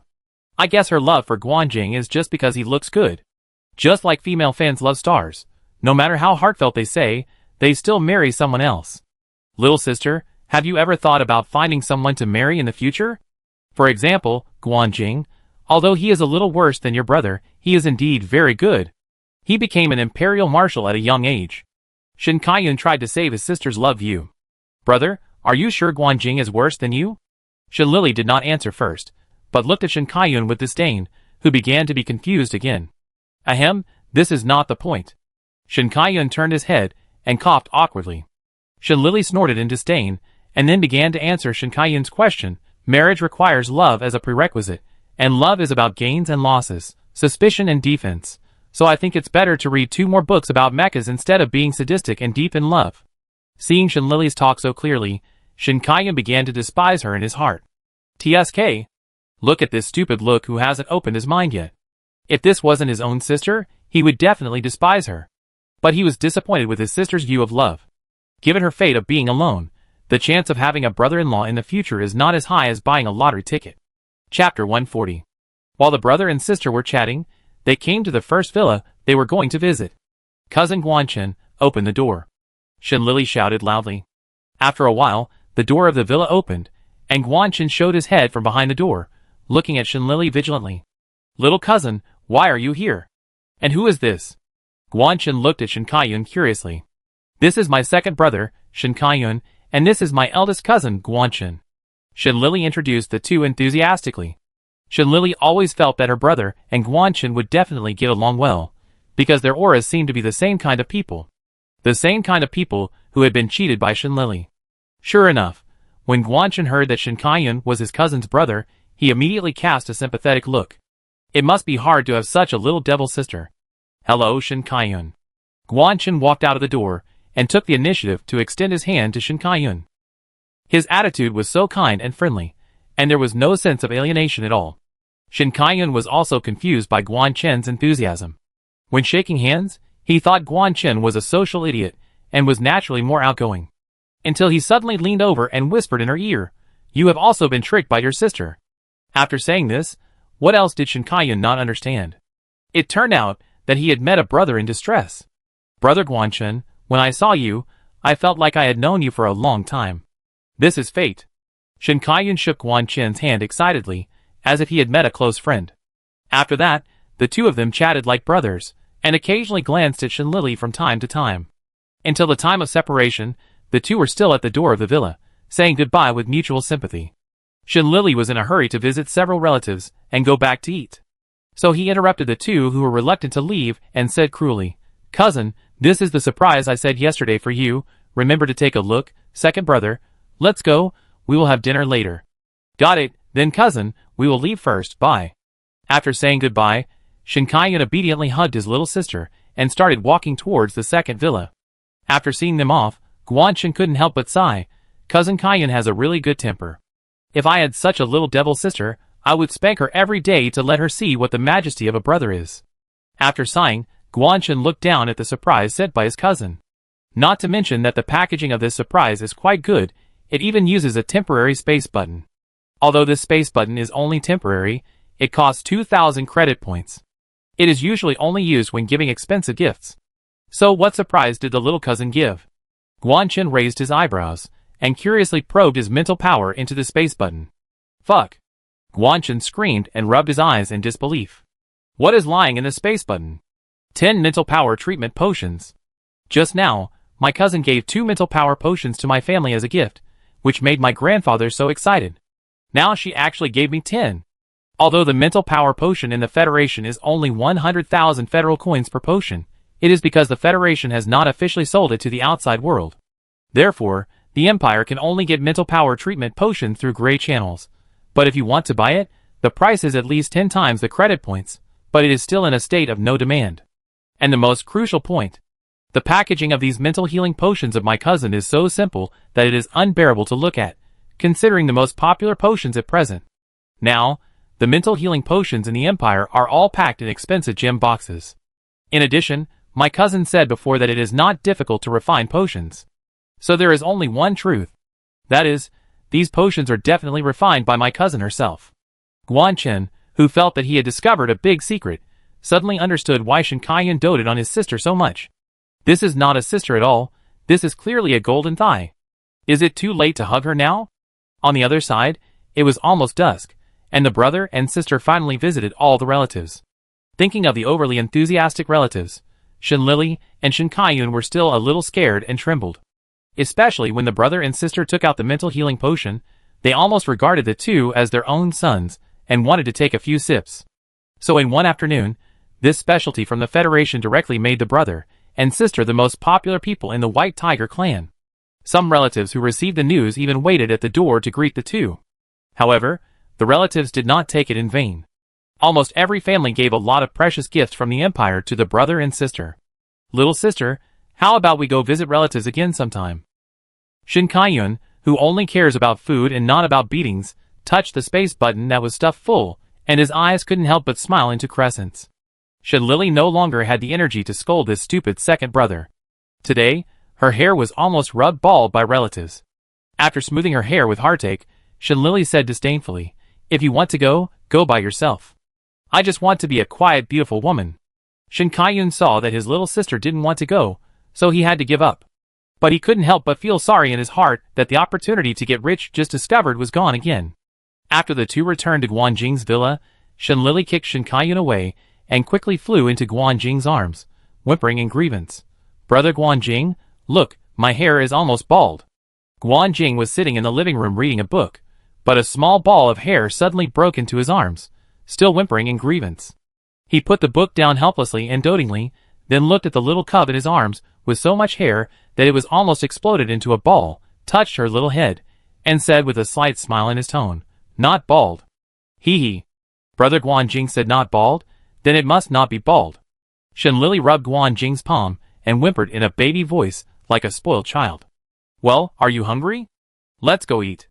Guanjing said, and picked up the little cub and walked to the restaurant. They both forgot that there was another Shin Kai-yun in the living room.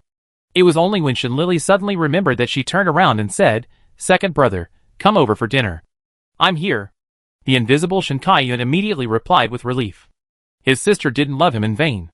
She remembered to call him for dinner, which meant she hadn't put her love before her brother. There was still hope. Chapter 141. While eating, Shin Lily used a fork specially made for the beast to pick up the steak that the chef had already cut, put it into her mouth expectantly, and then chewed it happily. Guanjing and Shin Kai-yun used a fork in one hand and a knife in the other to cut the steak elegantly and nobly. Their every move was the temperament of a nobleman. "By the way, little sister, do you want to search your name on the Star Network? If you don't search, you probably won't have a chance tomorrow." Shin Kai-yun had just finished eating a piece of steak, and suddenly remembered something, and quickly turned her head to wink at Shinlili. Shinlili was about to drink water, and when she heard Shin Kaiyun's words, she knew that it must be bad. But she couldn't help her curiosity, so she lowered her head and said to the AI of the optical brain, Xiaoyi, open the star network and search for Shinlili. Okay, searching for Shinlili for you. After the AI of the optical brain received the command, a piece of information about itself appeared on the virtual screen one after another. Poof! Shinlili finished drinking the water, and just glanced at it casually, but she choked directly. She couldn't eat anymore. She put down her fork, and kept saying on the virtual screen, No! Even if I fell into a black hole, I think I can still be rescued. Why did you just issue a death statement?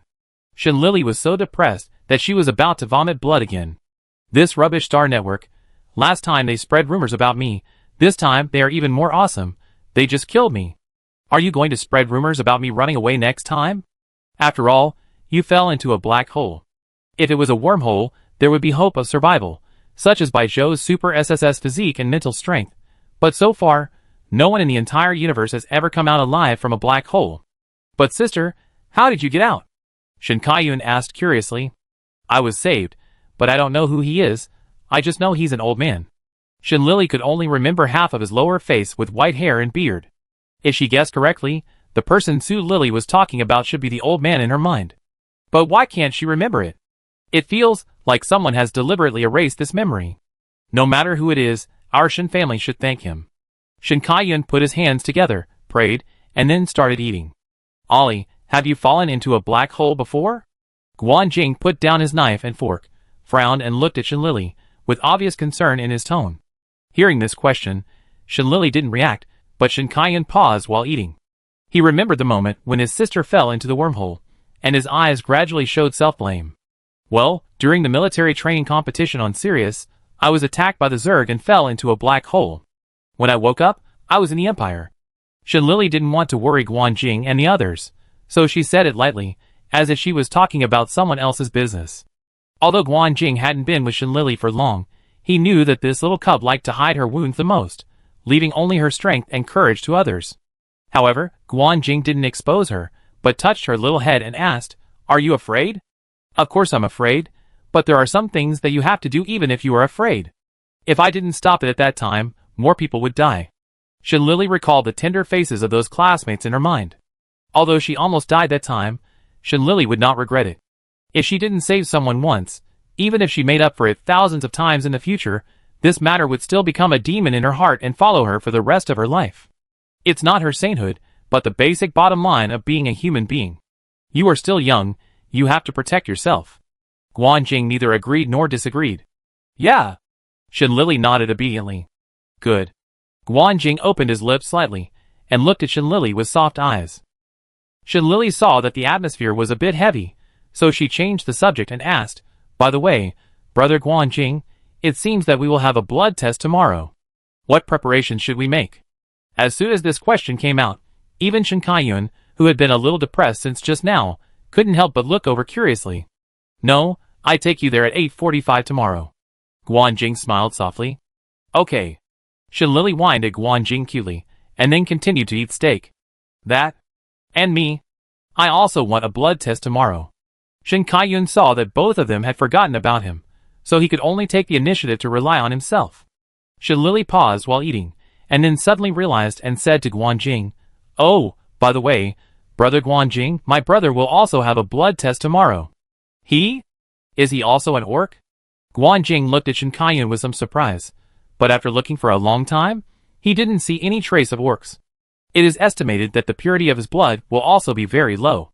Guan Jing withdrew his gaze without much interest, and for the first time perfunctorily said to Shinlili, Okay. Thank you, Brother Guan Jing. Shinlili thanked him politely. Shin Kaiyun scratched his head a little embarrassedly and said, Thank you, Uncle Guan Jing. No, Brother Guan Jing. Guan Jing's face was still a little bad, but after hearing the last 3 words, he finally showed a friendly expression to Shin Kaiyun and nodded to him gently. Seeing Guan Jing's 360-degree attitude change, what else did Shin Kaiyun not understand? Age is also a forbidden zone for men. No wonder he has been sarcastic to him since they met. It turns out that he minds that he calls him uncle. Shin Kaiyun, who figured out what was going on, was almost in tears. A great marshal of the empire, Is it really okay for you to care about these things? After dinner, the three of them separated. Shenlili was sent back to the bedroom by Guan Jing, and then hurried to deal with the affairs of the Legion. After watching Guan Jing leave, Shenlili lay on the bed leisurely, reading the mecha textbook while watching the live broadcast of the Empire's mecha.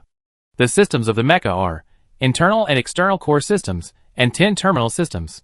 These systems are collectively referred to as mecha. Energy system, transmission system, skeleton system, armor system, weapon system, plug-in system, perception system, master control system, life support system. Shenlili turned to the page of the live broadcast. While listening to the host's explanation and reading the textbook, it was indeed easier to understand. When the live broadcast was about to end, it was almost 10 p.m. Shenlili yawned sleepily, brushed 10 master certifications for the host as usual, and then exited the live broadcast interface. Thinking of the blood test early tomorrow morning, Shenlili put the textbook aside, closed her eyes, and began to sleep. Chapter 142. Testing blood is the most important thing for every family in the Empire, so the location chosen is generally an important place for the family. For example, the place where the White Tiger clan tests blood is in the family's ancestral temple. Perhaps because of the blood test today, there are already many White Tiger clan members holding cubs in the ancestral temple.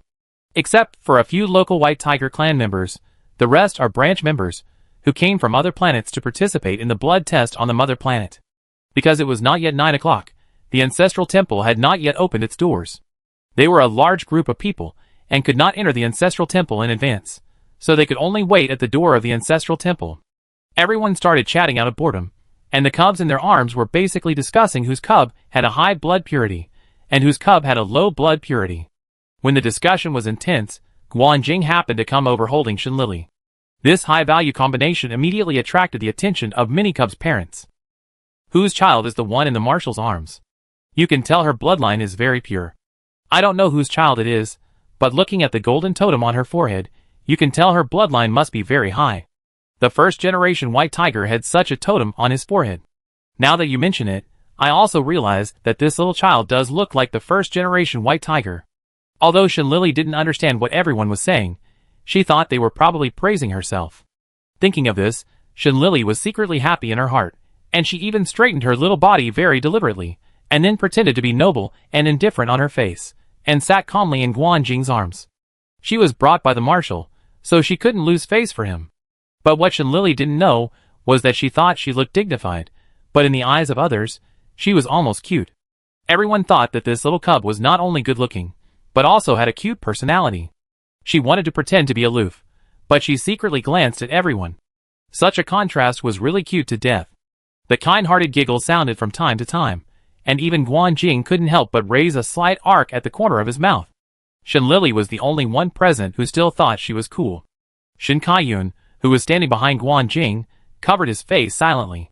He wondered how his sister turned back into a little cub, and even her IQ changed back. Fortunately, the marshal came neither too early nor too late.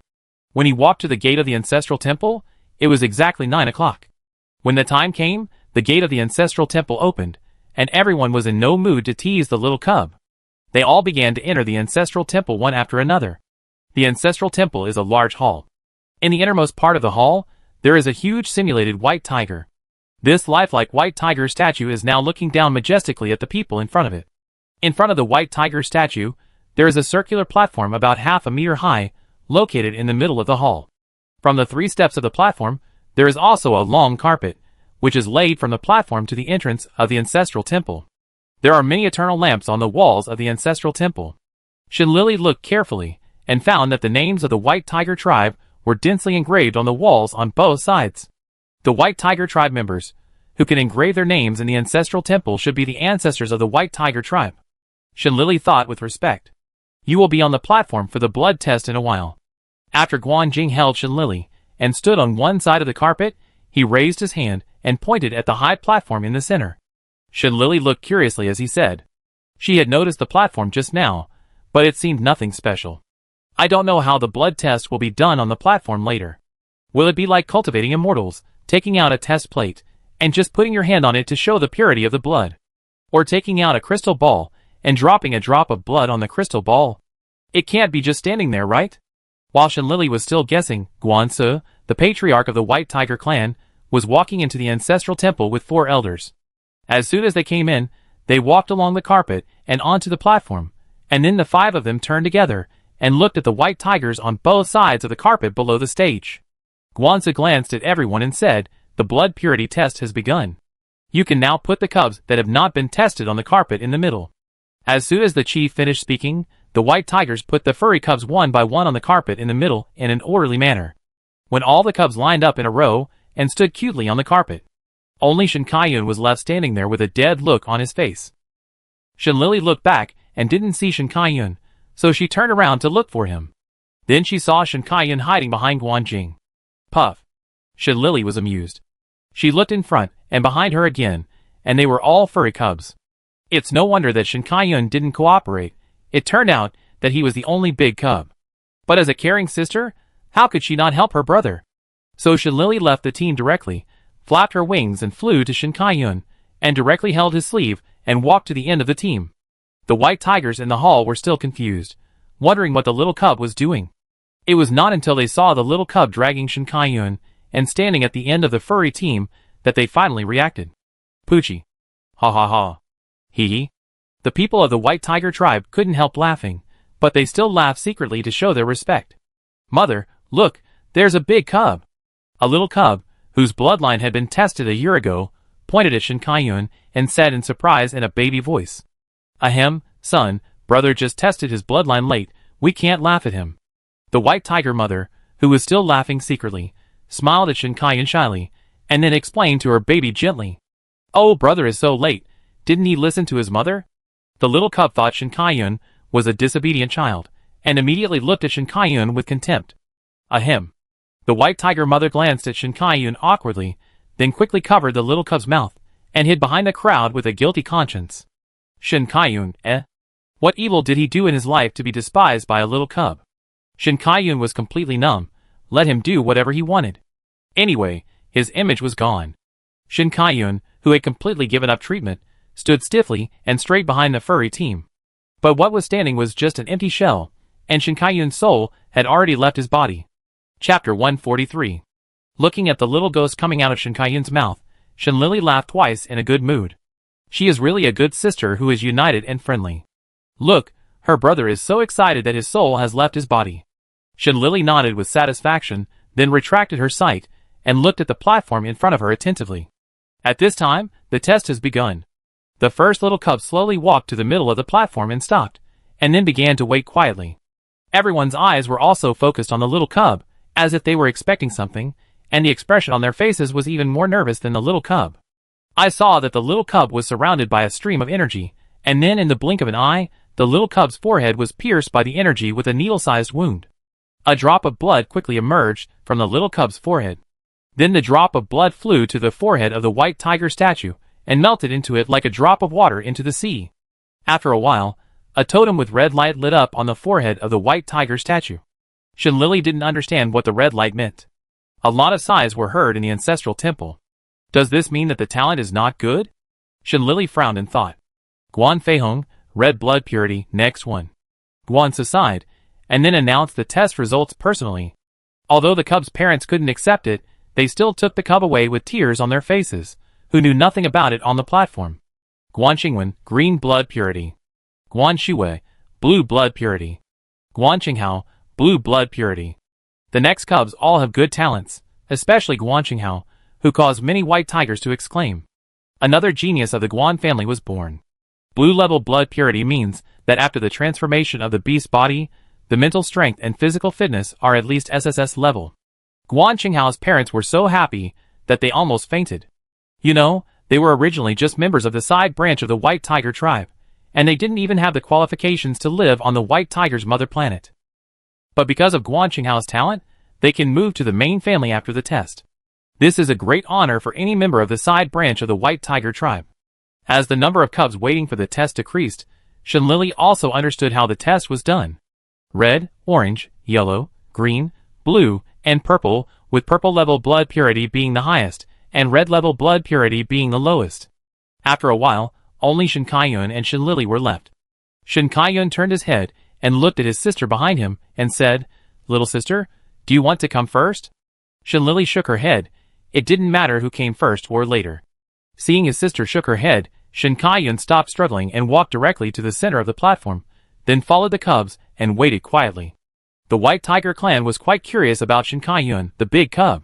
As soon as he came on stage, he immediately attracted everyone's attention and discussion. The script was still the same. First, a stream of energy surrounded Shin Kai-yun, and then a small hole the size of a needle appeared between his eyebrows. A drop of blood emerged from the small hole, quickly condensed in the air, and floated in the middle of his forehead. The blood bead then flew to the forehead of the White Tiger statue and dissolved into it. After a while, the totem on the forehead of the White Tiger statue lit up with a red light. This red light, which represents the lowest blood purity, instantly surprised all the White Tigers present. Oh my god, that's not right. How could it be a red blood level, when the beast's body is transformed so perfectly? Could it be a mistake? Impossible, the statue of the ancestor has never been wrong. Listening to the discussions of the White Tigers, Shin Lily also frowned and thought it was impossible. It's not that she is too confident in her brother, but Shin Kai-yun is very strong. Both his physique and mental strength are born SSS. How could he have such a low blood level? Could it be that the human blood in Shin Kai-yun's body suppressed the blood of the orcs? Just when Shin Lily thought she guessed right, the totem on the forehead of the White Tiger statue changed again. It lit up blue again. This time, not to mention Shin Lily. Even all the White Tigers were dumbfounded. What's going on? The ancestral temple was silent for a while. Just as everyone was preparing to accept that there might really be something wrong with the White Tiger statue just now. As a result, it lit up a red light again. Everyone in the White Tiger group, Shin Lily, good boy, this is really a mess. Is this the worst blood purity of the red level, or the strongest blood purity of the Guan family at the blue level? The next situation is that the forehead of the White Tiger statue is red and blue. Just like the lights in a KTV, Shin Lily almost thought it was a disco scene. Fortunately, after a while, the light on the forehead of the White Tiger statue finally stopped, and everyone's hearts, which had been beating for a long time, also slowed down. It's hard to describe this test result. The light on the forehead of the White Tiger statue was half bright red and half deep blue. Hee. This color was so awkward that everyone didn't know what to say. The atmosphere in the ancestral temple fell into silence, and everyone looked at each other in shock. Finally, it was Guan Se, the clan leader, who broke the silence and said, "There is nothing strange about this. It is not uncommon to have two-color blood purity. For example, his mother is from our White Tiger clan, and his father is also a powerful clan. The children born have the opportunity to inherit the talents of both parents, so this is also the reason for the appearance of two-color blood purity." Clan leader, then is his blood purity low or high? The White Tigers in the audience asked curiously. I can only say that it is not bad. As for the future, who knows? Guan Se stopped talking and didn't say much. After he finished speaking, he turned to look at Shin Kai-yun and asked kindly, "Shin Kai-yun, right?" Shin Kai-yun nodded obediently, and then shouted politely, "Yes, uncle." Guan Se narrowed his eyes and smiled happily. "Well, good, nephew Kai-yun, you must attend the blessing ceremony next month. As for the purity of your bloodline, whether it will be red or blue in the future, it is up to you to decide in the future." Shin Kai-yun, ?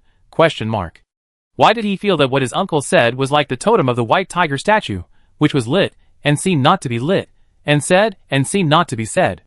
It was just like Schrodinger's cat, which made people neither guess what it meant nor find any answers. It was really torture. Chapter 144. Guan Se knew that Shin Kai-yun must have a lot of questions at this moment. But he just announced the result with a smile, and didn't say much. Shin Kai-yun, two-color blood purity next. Shin Kai-yun, You will lose half of your friends if you speak halfway, you know. Shin Kai-yun took a deep breath, suppressed some of his impulses, and walked down the platform with a constipated face. But when he saw that his sister was about to start testing her blood, he immediately abandoned the mother's criticism in his heart. He smiled and clenched his fist toward Shin Lily, making a cheering gesture. Shin Lily smiled at his second brother, then retracted his gaze, and walked to the center of the platform with expectation and nervousness. After Shin Lily stood up, a stream of energy overflowed from the eyebrows of the White Tiger statue and began to rotate around Shin Lily. This energy seemed to be particularly satisfied with Shin Lily, and it rotated several more times than before around other cubs. The people in the audience watched for a while, and couldn't help but marvel. This is the first time I've seen a White Tiger statue that likes a little cub so much. It has already turned 6 times. Even Guan Qinghao just turned 3 times. You said that the statue of the ancestor is so abnormal. So could this little cub have purple blood purity? What are you dreaming about? The pure-blooded beast king of our white tiger clan has been cut off for several generations. I am satisfied to have a blue blood purity today. Well, that's true. Shinlili also sensed the existence of energy, and this energy inexplicably made her feel very familiar. It seems a bit like Amu, a bit like Ahua, and even like Ashui. As if she thought of something, Shinlili suddenly raised her eyes in shock, and her pair of blue eyes looked at the white tiger statue in doubt. There was both surprise and confusion in her eyes. Isn't this energy the energy after the fusion of Amu and the other spiritual power? When she wanted to assassinate Ares, she asked the three little ones to materialize the scalpel together. This energy and the energy at that time clearly came from the same source. Shinlili was a little uncertain, and was about to ask Amu and the others. As a result, an accident occurred. The energy was about to pierce Shinlili's forehead.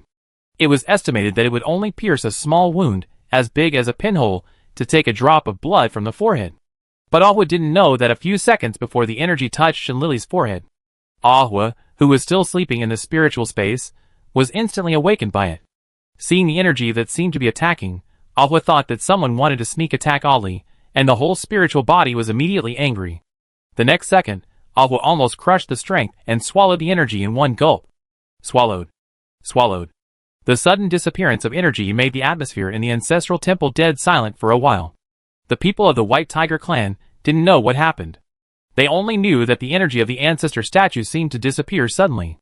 Everyone looked at each other for a while, and couldn't help but look up at the White Tiger statue. They found that this ancestor seemed to be quite active today, and teased them twice in a row. Although it was a two-color blood purity just now, the ancestor gave the test results anyway. But why didn't they even take the blood from the forehead this time? At this moment, no one doubted Shinlili. After all, she was just a little cub, so everyone thought that the statue was teasing them again. But Shinlili, the person involved, didn't know what was going on. She suppressed the scream that almost broke through her throat, and hurriedly said to Ahua in fear in her heart, "Ahua, you can't eat it. Spit it out quickly." Ahua blinked in confusion, but still spit out the energy obediently. Seeing the energy that was obviously smaller, Shinlili was relieved. It's okay if it's smaller, at least it's still there. After feeling relieved, Shinlili explained to Ahua, "It's okay, it's not a bad guy, let it prick." "Okay." Ahua nodded obediently. Fortunately, the energy had no consciousness, and after being spit out, it was only sluggish for a few seconds, and then continued to take Shinlili's blood. After taking the blood from the forehead, the energy returned to the forehead of the white tiger statue. Seeing the energy returning safely, Shinlili was completely relieved. Today's test was really a bit thrilling. Either Shinkayun did something weird, or she almost let the white tiger statue die. Shinlili touched her nose guiltily, thinking that the white tiger statue was unlucky to meet such a brother and sister. Fortunately, this energy has no consciousness. Otherwise, I'm afraid that there will be another sign at the entrance of this ancestral temple in the future. It says that Shinlili, Shinkayun and XX are not allowed to enter. Shinlili, who was amused by her own imagination, suppressed her smile and began to ask in her heart, "Ashui, Amu, Awo, was it my illusion just now? This energy seems to be exactly the same as us." Before Amu and Ashui answered, Awo smacked his lips and said, "When I swallowed the energy just now, no wonder I felt like I was eating myself. It turns out that it is exactly the same." Shinlili, Awo, you are exposed, do you know? Shinlili was powerless to complain. It seems that she should get more Zerg crystal cores when she has time, so that Awo, a foodie, will not let her go. Amu rubbed Ahua's head with a smile, while Ashui looked at Ahua with a hard-to-describe look before answering Shinlili's question. The energy just now should be the residual spiritual power of the first-generation White Tiger. You are his descendant, so it's not strange that you are of the same clan and origin. Ashui seemed to be answering what 1 + 1 equals, and didn't think there was anything strange. But Shinlili, who was listening, was directly frightened. "What do you mean by the residual spiritual power of the first-generation White Tiger? If it's haunted, just say it directly." As if he saw Shinlili's thoughts, Ashui rolled his eyes speechlessly and said, "That's just pure spiritual power. It's not haunted without a soul. It should be the first-generation White Tiger. Before he died, he poured all his spiritual power into this White Tiger statue, and then every year his descendants sacrificed their blood in the name of testing. It was only by relying on the pure spiritual power in the blood that it could survive until now. After hearing such a scientific explanation, Shinlili breathed a sigh of relief. Then she thought of the fact that she had just sacrificed a drop of blood, and frowned and said worriedly, "Will the sacrifice have any effect?" Speaking of sacrifice, Shinlili couldn't help but imagine a lot. For example, from ancient times to the present, the sacrifice of living people, the lightest ones are complete corpses, and the serious ones don't even leave you ashes. The more she imagined, the more horrible it became, and Shinlili's face turned green. "No, eat 7 eggs, I guess it will be restored," Ashue said indifferently with an expressionless face. Shinlili, what the hell eggs? There is no need to make it so horrible that eating eggs can make it back. Chapter 145. Shinlili resisted the urge to flip the table, and stroked her forehead and said in her heart, "Okay, I got it." After that, Shinlili stopped chatting with Ahua and the others, and looked at the white tiger statue. So what would be the purity of her blood? In the expectation of everyone, the totem of the white tiger statue finally lit up. The dazzling red light almost made Shinlili vomit blood. How could it be red-level blood purity? Shinlili looked at the red totem, and began to wonder if she was the one whose human bloodline overwhelmed the orc bloodline. Otherwise, with her super SSS mental power, it would be blue level at least, right? The White Tiger tribe members under the platform were even more discussing. How could the little cub brought by the marshal only have red-level blood purity? Thinking of the operation of the White Tiger statue, and the two-color blood purity just now, everyone began to wait patiently again. The 3 little ones in the mental space also looked at the statue suspiciously. Ollie can't have red blood purity. AMU was the first to refute. At least blue. Ashui also nodded to express his opinion.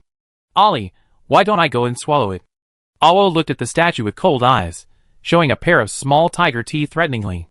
Maybe it's because its energy was consumed by Ahua just now, so it's abnormal. Shinlili thought of the energy that was not big to begin with, and was made smaller by Ahua, and thought thoughtfully. Hearing this, Ahua suddenly felt that his small tiger teeth were a little cold, blinked his eyes, and quickly retracted them with a guilty conscience. AMU and Ashue also thought it made sense. After the 2 children looked at each other, AMU said, "Let's wait and see." The big one and the 3 small ones nodded at the same time, and they all thought that this idea was feasible, so they looked at the forehead of the white tiger statue again. Sure enough, after a while, the red light of the totem gradually faded, and was replaced by orange light. Looking at the orange light, everyone in the ancestral temple breathed a sigh of relief, and everyone's hanging hearts were put down, and they began to discuss it. I said, "How could the cub brought by the marshal have red blood? Even this orange blood level is still too low. It won't turn into yellow level later." "Don't say it, it's really possible." Guansu, the patriarch of the White Tiger clan, also looked at the forehead of the White Tiger statue in a daze. "What is this?" Guansu looked at the totem that turned yellow again, and finally couldn't help turning his head in confusion, and looked at the 4 elders around him. The 4 elders looked at each other, and shook their heads at the same time. "It's not recorded in the family history book." The eldest elder Guan Xian touched his long beard, and shook his head. "Never heard of it, never seen it." The second elder Guan Lu pushed his reading glasses, and said apologetically, "Let's wait and see." The third elder Guan he suggested with a smile, "Let's discuss it." The 4th elder Guan Jiu nodded indifferently. Seeing that the 4 elders said so, Guan Su could only suppress his doubts, and then look at the white tiger statue. But he couldn't help but look forward to it in his heart. Will Shinlili have blue-level blood purity? In everyone's expectation, the color of the totem gradually changed from orange to yellow, from yellow to green, and from green to cyan. When the cyan color began to change, everyone held their breath, fearing that it would suddenly change. When the cyan completely turned into blue, the people of the White Tiger clan finally cheered. "Oh my god, there is another blue-level genius. This year, our White Tiger clan has tested 2 blue-level blood purity, plus the half just now, a total of 2.5. I just want to ask who else in the Empire can compare with our Guan family in terms of blue level." "Haha, I said it, how could the little cub brought by the marshal be SOSO? After the color turned blue, the people of the White Tiger clan all felt that it would not change again. As for why everyone thought that the test result was blue, and would not turn purple again, that was because the Guan family had not produced a pure-blooded beast king for 100 years. And during the long wait just now, everyone chatted, and even the White Tiger clan members from other planets knew that Shinlili and Shinkaiyan were from the Federation. The brother and sister were not yet from the Empire, but they still had the blood of the White Tiger clan, which was already strange enough. Guan Su and several elders looked at each other, and smiled with satisfaction. When everyone thought the blood test was over, even Guan-Su was preparing to announce Shenlili's test results. Shenlili, blood purity. When Guan-Su was halfway through his words, the blue light on the totem of the white tiger statue suddenly turned into a dazzling purple. Guan-Su's words were completely stuck in his throat, and his eyes almost became copper bells. The rest of the white tiger tribe members were like ducks with their necks pinched, looking at the white tiger statue in disbelief. The light of the totem turned purple. All the people in the ancestral temple rubbed their eyes almost in sync, and looked carefully at the totem of the white tiger statue for a while. After confirming that they were not mistaken, the first reaction of the crowd was not joy or laughter. Instead, they began to sob and cry. After 100 years, the pure-blooded beast king of our white tiger clan finally appeared. Now we don't have to be looked down upon by those spicy snacks anymore. Yes! Look at these spicy snacks. How can they show off in front of us? They have obviously degenerated from dragons to snakes, but they still have the nerve to call themselves Jiaolun clan. Even their pure blood is just a Jiao snake. The people of the White Tiger clan thought of the discrimination they had suffered overtly and covertly over the years, and couldn't help but hug each other and cry. In the orc family, if there is no pure-blooded beast king, even the White Tiger clan, one of the 5 major families in the empire, will be despised in secret. And the White Tiger clan has not had a pure-blooded beast king for a whole 100 years. The sadness of this can be imagined. Shenlili was also a little surprised that the purity of her bloodline was actually purple-level purity. Ashui, is the White Tiger statue right? How can I have purple blood purity? Shenlili held her chin with her paws, and was no less surprised than others. Isn't she a federal? How could she become a pure-blooded orc? Is she still a human now? Shenlili, who was not a human for the first time, was frightened. Although it was a little unexpected, the facts are in front of you. You will not be a human from now on. Ashui couldn't help but reveal a gloating smile at the corner of his mouth. Shenlili, She felt very complicated. If she returned to Earth now, would she live in a house or a zoo? Tigers seem to be first-class protected animals. Thinking about it this way, being a tiger seems to be better than being a human. While Shenlili was daydreaming, Guan-Su reacted and hugged her excitedly. He announced to the white tigers below the stage, Shenlili, with purple blood purity, is also a pure-blooded white tiger of this generation in our white tigers. Oh! Great! Awoo! Awoo! The white tigers below the platform cheered, and some even excitedly transformed into beasts, roaring happily at the sky. Shenlili, who was held in the air by Guan-Su, stared blankly at the excited crowd, blinking her eyes and thinking. It seems that not being a human is not impossible. Chapter 146. On this day, the news that a pure-blooded beast king appeared in the White Tiger clan swept the entire empire at a terrifying speed. Almost all the orcs in the entire empire were discussing the new pure-blooded beast king of the White Tiger clan. The stingy and cunning orcs of the Jiaolun clan were basically saying sour words, but they didn't dare to provoke the powerful White Tiger clan, so they just kept talking. The well-developed limbs and simple minds of the Sea clan orcs just sent people to send gifts and express congratulations. The Buddhist Feather clan orcs were not very interested in who had a pure-blooded beast king. If you have to say it, they were just happy to eat 2 more insect legs. The chief of the Elf clan, who had the best relationship with the White Tiger clan, sent people to send the most precious 100-flower honey in his tribe after receiving the news. When the royal family, which held the greatest power in the empire, learned that the pure-blooded beast king was Shenlili, Emperor Baiyuan and Empress Sichuan were not only surprised, but also a little impressed by their son's good luck. In the empire, apart from the royal family, the most honorable are the 4 pure-blooded beast kings. If the 2 of them are really likely to be together in the future, no minister will be blind enough to stop them. In order to create opportunities for their son, the couple asked Bai Zhou, to represent the royal family, to go to the Guan family to congratulate the new pure-blooded beast king of the White Tiger clan. In addition to a large number of gifts, the most important thing is a wish promised by Emperor Baiyuan himself. As long as Shenlili is willing, she can even use this wish to exchange for a duke's title in the empire. As for what Shenlili will choose, no one knows at this moment. The Jiaolun clan, the Sea clan, the Feather clan, and the Elf clan of the empire also sent representatives to send gifts. For a while, the Guan family was even more lively than the new year. When the empire was celebrating the territory of the Jiaolun clan, the Jiaolun clan leader Si Long was furious and smashed a teacup on the ground. The elders were killed in their own territory. What are you doing? We didn't even catch the shadow of the murderer for a whole day. Why did the family support you bunch of trash? Si Long sat in the main seat of the hall, and pointed at the 10 families Umbu elites, who were half kneeling below, and scolded. The leader of the Umbu elite said in a cold and respectful tone, "Clan leader, although no one was caught, the Umbu has found out who did it." "Who? Tell me." Si Long's eyes were bloodshot, and he gritted his teeth. If he knew who did it, he would definitely kill his whole family. It was the Star Pirate Group ranked first on the Empire's bounty list, the Freedom Alliance. When the leader of the Umbu elite said the last 5 words, he trembled all over. The leader's involuntary reaction was enough to show the horror of this pirate group. The Freedom Alliance was a pirate group that suddenly appeared 10 years ago.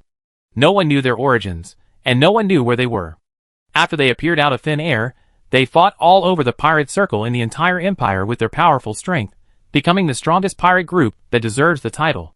The key is that this pirate group does not take the usual path, does not bully the weak, and does not rob commercial spacecraft passing through the universe. It only targets various black-hearted forces in the universe, and successfully makes a fortune by relying on black eating black. The most famous thing the Freedom Alliance has done is to successfully destroy the most famous human trafficking family in the Empire.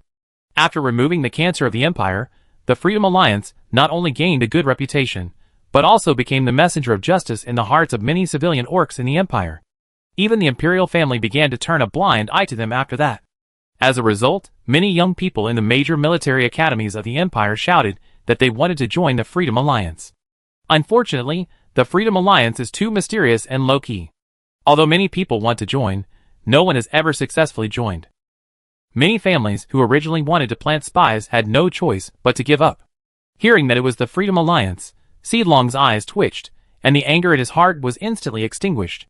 The horror of the Freedom Alliance. Even the Jialong clan has to weigh whether they can bear the consequences of angering them. After weighing the pros and cons, Si Long raised his hand to support his forehead and said, "Do you know what the reason is?" "I don't know the reason, but there was a message left at the scene saying that the 9th Elder touched someone who shouldn't be touched," the leader of the Umbu elite said with some embarrassment. Si Long closed his eyes in anger, took a deep breath, suppressed the anger in his heart, and then opened his eyes and said, "This matter ends here. Let's say to the outside that the 9th Elder has an acute illness." "Yes."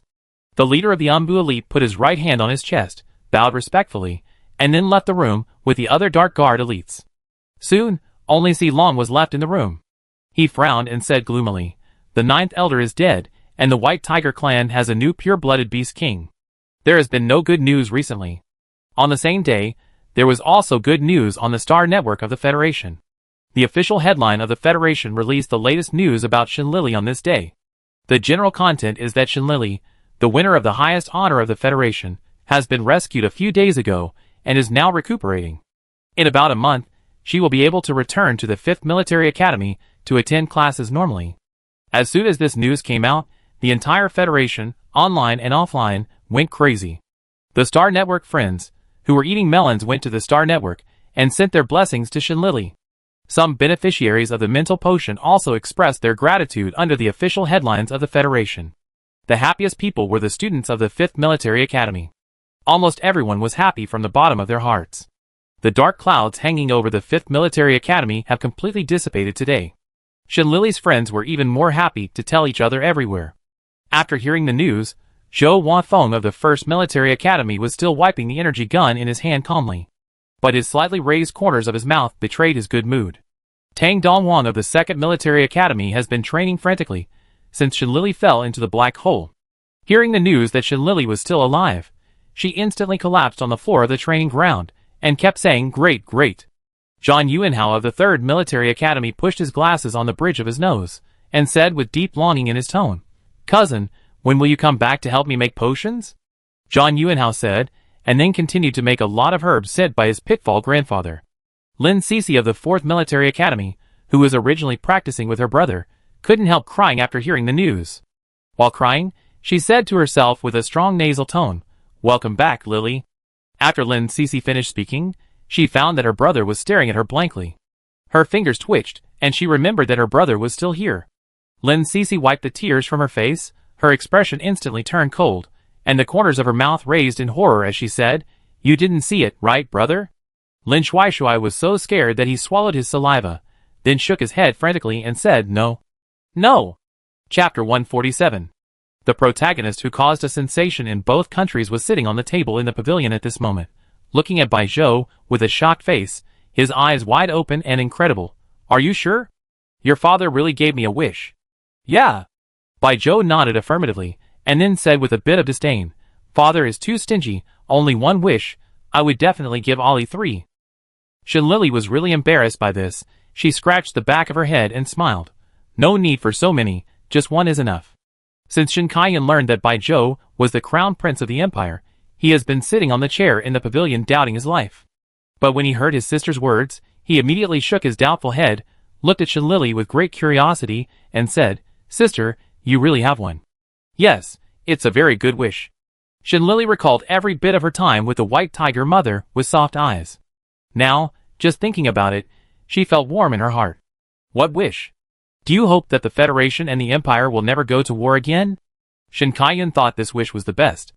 As long as there is no war between the Federation and the Empire, leaving aside the Zerg, the universe will definitely be much more peaceful. Don't make this wish, it's too wasteful. With me here, the Empire will not take the initiative to go to war with the Federation. Bai Zhou's tone was strong, and he directly refuted Shen Kaiyan's words, and then looked at Shenlili lovingly and said, Ollie, wish for something you want. Shen Kaiyan looked at Bai Zhou with disdain, smiling at him with ill intentions, but after hearing what he said before, he didn't refute it again. Thank you, Zhou. Shenlili was a little embarrassed about this, but she was relieved after hearing Bai Zhou's words. Bai Zhou smiled and nodded to Shenlili, then looked at her encouragingly. My wish is that the star beasts of the Empire can also enter the special protection regulations, like the Federation. Shenlili's claws pressed against the table nervously, and her eyes were firm. When Shen Kaiyan and Bai Zhou heard this, they looked at Shenlili in surprise, not understanding why her wish was this. Shen Kaiyan said directly with great sorrow, Sister, if you really don't have a wish, you can give it to your brother. I still want an SSS mecha. Ollie, your brother is right. It's okay to want an SSS mecha. Bai Zhou also tried to persuade Shenlili. Because this wish is too disadvantageous for Shenlili, there is no benefit at all. Although it was Bai Zhou's own father who had to take out the things, he hoped that Ollie could take more, just take more, and never be polite to his father. If Emperor Bai Yuan was here, he would probably be filial to Bai Zhou. He is really a great filial son to his father. Shenlili was annoyed at first, looked at his second brother, and then shook his head to Bai Zhou and said, No, this is my wish. Ollie, can I ask the reason? Bai Zhou did not persuade Shenlili anymore. Because the worst case scenario is that he will go to his father to help Ollie, and get some good things. Hearing Bai Zhou's question, Shenlili felt that there was nothing to say, and smiled and recalled, When I first came to the Empire, it was a white tiger star beast that helped me, so I also want to repay them. After hearing this reason, Shen Kaiyan and Bai Zhou knew that it was impossible to persuade Shenlili. However, it is human nature to repay kindness, not to mention that this person is Shenlili, and she is an ungrateful person.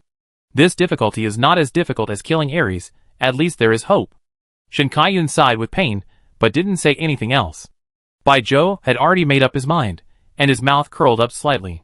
He smiled and reached out to touch Shenlili's furry little head and said, Okay, I respect your decision. Yeah. Shenlili also smiled and nodded. Shen Kaiyan looked at Bai Zhou's hand touching Shenlili's little head with some dissatisfaction, and his fiery eyes almost wanted to penetrate his palm. Bai Zhou naturally noticed that Shen Kaiyan had a strong murderous look. Thinking that this annoying guy was Ali's second brother, he still had to respect him, so he could only regretfully withdraw his hand. Seeing Bai Zhou was honest, Shen Kaiyan smiled with satisfaction, then sat on the chair and continued to be the brightest light bulb in the universe this year. I am a light bulb, I am proud. Bai Zhou disliked him. Needless to say, if it weren't for Shenlili, he didn't want to stay with Shen Kaiyan for even a second. No, I have to think of a way. It's not easy to meet Ali. I can't let a troublemaker stay by my side. Bai Zhou thought of the information he had investigated before, and the corners of his mouth raised slightly, and he immediately had an idea in his mind. So he took the initiative to say to Shen Kaiyan, Second brother Shen, I remember you like to go to the Star Network world and play holographic mecha battles, right? So what? Shen Kaiyan raised one eyelid and looked at Bai Zhou with disdain. This kid must be up to something bad again. Don't think I don't know. Humph. I see what you want to do. Hearing Shen Kaiyan's words, Bai Zhou's mind was more confident, and he directly took out a top-of-the-line holographic Star Network warehouse that was presented to the royal family by the Star Network warehouse manufacturer. Then he pretended to be indifferent and said, I have a top-of-the-line, Dream Series holographic Star Network warehouse. I wonder if second brother Shin is interested? Shin Kai-yun had his eyes closed, leisurely crossed his legs, and was determined to carry out this light bulb to the end. But when he heard that it was a top-of-the-line holographic Star Network warehouse, he couldn't help but be tempted and quietly open one eye. After taking a look at it unintentionally, he couldn't help but open his eyes wide, staring at the holographic Star Network warehouse, almost drooling directly. Isn't this the limited edition Star Network warehouse that he could only look at before and didn't even have the chance to touch? Well interested. Looking at such a tempting dream warehouse, Shin Kai-yun couldn't say no. Then give it to second brother Shin. Take it and play with it, Bai Zhou said with a generous smile. Shin Kai-yun swallowed his saliva, pointed at the Star Network warehouse in disbelief and asked, Are you sure? Give it to me. Bai Zhou smiled and nodded. Shin Kai-yun took a breath of cold air, and his impression of Bai Zhou changed instantly. This was not a bad boy with a lot of bad intentions, but a good man. Second brother Shin, do you want to try it? If there is anything wrong, I can help you change another one. Bai Zhou struck while the iron was hot, and said enthusiastically, Okay, I go first, you guys chat slowly, chat well, bye. Shin Kai-yun quickly put away the Star Network warehouse, and then disappeared instantly. As for his sister, he had long forgotten her. Chapter 148. Shin Lily watched Bai Zhou's acting quietly, and only after Bai Zhou tricked Shin Kai-yun away did she really burst out laughing. Don't you feel bad? A Star Network warehouse worth tens of millions is given away just like that, Shin Lily said with a smile. Shin Lily thought Bai Zhou didn't like Shin Kai-yun, so he sent him away. However, even if he wanted to trick Shin Kai-yun away, the cost was too high. Ollie, do you like it? If you like it, I give you one too. By the way, I also brought the car you mentioned before. Bai Zhou first took out a Star Network warehouse, and then continued to look for a car in the space button. Car? What car? Before Shin Lily could refuse, she was confused by Bai Zhou's last sentence. Did she mention the car before? It was the car I said I would give you on the way to the auction that day. Bai Zhou didn't look for long before he took out the white floating car made of the SSS-class Zerd body. Shin Lily looked at the top-of-the-line hover car in front of her, and thought about it carefully again, and finally remembered it. Her fingers trembled immediately, and she pointed at the hover car and asked, Is this the car built with the SSS Zerd body? Well, do you like it? It's for you, Bai Zhou said dotingly without any reluctance. Shin Lily took a breath and shook her head quickly. No, it's too expensive, I can't take it. Even if she sold a luxury car worth hundreds of billions, it would probably not be worth so much money. But Ollie had already agreed before. Bai Zhou pretended to be wronged and lowered his eyes. That's because I thought you didn't have it. Shin Lily had never thought that Bai Zhou would be the crown prince of the empire at that time. So can I have it? Bai Zhou suddenly raised his eyes, and his beautiful golden eyes looked directly at Shin Lily. He looked as if he would be sad and upset if you didn't accept it. Shin Lily, After a long time, Shin Lily sighed, and took out 10 SSS-level mental healing potions originally prepared for Bai Zhou from the mental space. Ali, what is this? Bai Zhou looked at the potion handed to him in confusion. This is an SSS-level mental healing potion. Although it is not the most suitable super SSS for you, it is the highest mental healing potion I can refine at present. At least it can save your life. You have given me such a valuable gift, so you should accept my little thought, Shin Lily said seriously with a fierce face. These 10 potions are SSS mental healing potions that Shin Lily refined after spending all his savings. She was worried that Bai Zhou's spiritual space might be damaged again because she would not be in the Empire in a month. Since she was not around, she thought about making more potions for him so that Shin Lily could feel more at ease when she returned to the Federation. Bai Zhou did not know Shin Lily's intentions. Seeing that Ali was like, If you don't accept it, I won't accept it either. He smiled helplessly and said, Okay, thank you Ali. Seeing Bai Zhou accept the gift straightforwardly, Shin Lily smiled with satisfaction. Then she also put away the Star Network warehouse and the luxury car. After giving each other gifts, Bai Zhou saw that it was getting late, and then he began to talk about the second purpose of his coming here. Ollie, do you know what pure blood means? Bai Zhou's face suddenly became serious. I don't know, but I feel that her status is very high. From the moment Shin Lily was discovered to be a pure-blooded beast king, almost everyone in the Guan family looked at her with respect and trust. Bai Zhou nodded and said, The status of a pure-blooded beast king in the empire is indeed high, but there are corresponding risks. If someone wants to harm the White Tiger clan, then their first target is you. Are you targeting me again? Shen Lily was not surprised when she heard Bai Zhou's words, but instead had an expression that she had long been accustomed to it. Are there others targeting Ollie? Bai Zhou frowned, with a hidden murderous intent in his eyes. It's not a human, it's a Zerg. Zhou, you should know that I have super SSS mental power, so I am particularly rare to Zerg. There have been several ways of Zerg trying to kill me. Shen Lily smiled indifferently. When I become stronger, I will kill them first. Bai Zhou didn't expect that Ollie was also a target targeted by the Zerg. This made Bai Zhou even more angry than the Zerg targeting him before.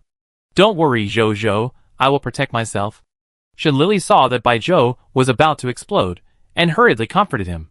Although Shen Lily was not afraid of the Zerg, Bai Zhou was still worried.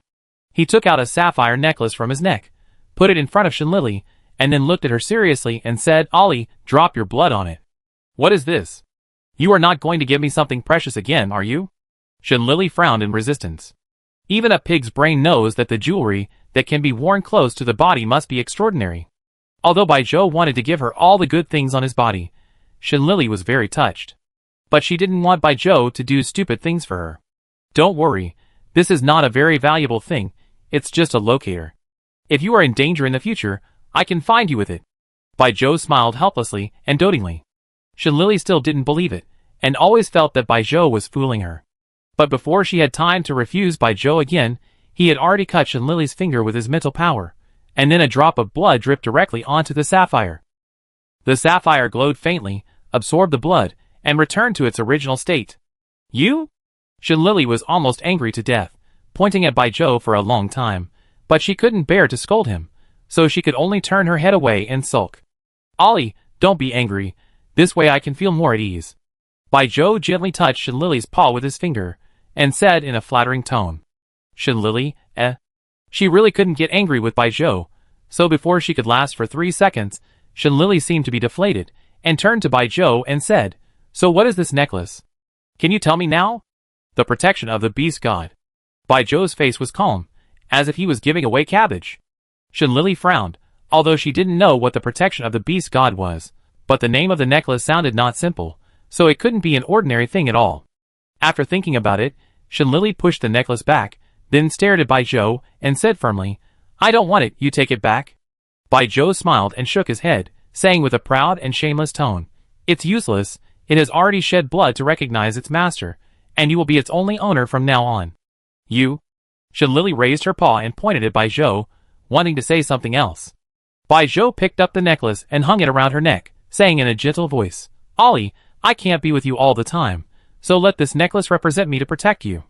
Shen Lily's heart was hit hard for no reason, and she lowered her eyes to look at the sapphire necklace that looked so dazzling in the white tiger hair. Such a warm existence made Shen Lily unable to say no. Chapter 149. Because of the fact that Shen Lily is a pure-blooded beast king, the Empire and the Federation, the two most powerful interstellar powers, specially convened a transnational conference. The Empire attended the meeting this time, including Emperor Bai Yuan and Empress Sichuan, as well as the White Tiger clan chief and 4 family elders. The Federation attended the meeting, including Federation President Tang Shuiqiu, Shen Clan Chief Shen Mujiang, Shen Tiangwenyu and his wife, and 3 Shen Clan elders. At the beginning of the meeting, the Federation received a light computer file that showed Shen Lily's purple-level blood purity measured in the Empire. After reading the information, the people in the Federation looked at each other with mixed feelings. At this moment, they only felt that Shen Lily was really a treasure, and she would shine wherever she went. Among the people present on the Federation side, Tang Shuiqiu sighed the most. He closed the light computer information on the holographic screen, and looked up at the people in the Empire on the holographic screen. I'm sorry, I can't agree to your request. Tang Shuiqiu refused directly without leaving any room for negotiation. The Empire meant to let Shen Lily stay in the White Tiger clan of the Empire as a god, which means the successor of the White Tiger clan, and her status in the clan was second only to the clan leader. And Shen's surname had to be changed to Guan, and the new name was Guanli. And the compensation given by the Empire was 10 SSS-class mechas, and the Empire's territory, the Blue Sea Star region. There are 56 planets in the entire Blue Sea Star region, of which 10 are resource-rich mining planets, 12 planets that can provide normal life, and the remaining 34 planets that have not yet been developed and explored. This condition and this bloody money, the Empire can't be said to be too big. If the Empire asked for someone else, such as his son Tang Dongwang, Tang Shuichio would not hesitate for a moment, and might just agree directly. But the candidate is Shin Lily, who invented the mental healing potion, and the only one in the Federation with super SSS mental power. Tang Shuichio refused without a second thought. Although he was heartbroken and couldn't breathe, he didn't regret it at all. Who is Shin Lily? This person is the future hope of the Federation, although the basket of eggs given by the Empire is very tempting. But in the end, it is better for the Federation to raise a hen by itself, although this hen is still just a hen now. But as long as it is well raised, the future of the Federation is more than just having a basket of eggs. Maybe there will be a hen that lays double yolk eggs. It is not impossible.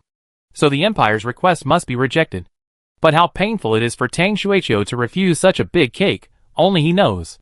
But even if he is in pain, his face is still determined, without a trace of room for negotiation. The Empire did not expect that the conditions they gave would be rejected by the Federation. Guanzi looked at Shin Mujiang without giving up, and asked again, "Does Marshal Shin mean the same thing as President Tang?"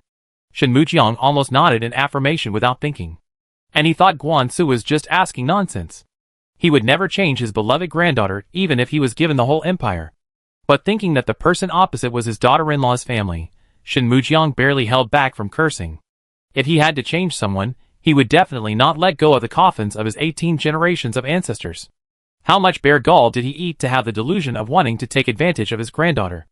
After Guanzi understood what the Federation meant, he withdrew his gaze with some disappointment. Since interests can't move the other party, then we can only change our strategy. After thinking about it, Guanzi winked at the 4 elders of the family, and the 4 elders understood and nodded secretly. After seeing that the elders had no problem, Guanzi looked directly at Guan Yu and shouted with a sad face, "Cousin Guan Yu, others don't know, but as a member of the White Tiger clan, you should understand how important a son of God is to a family in the Empire.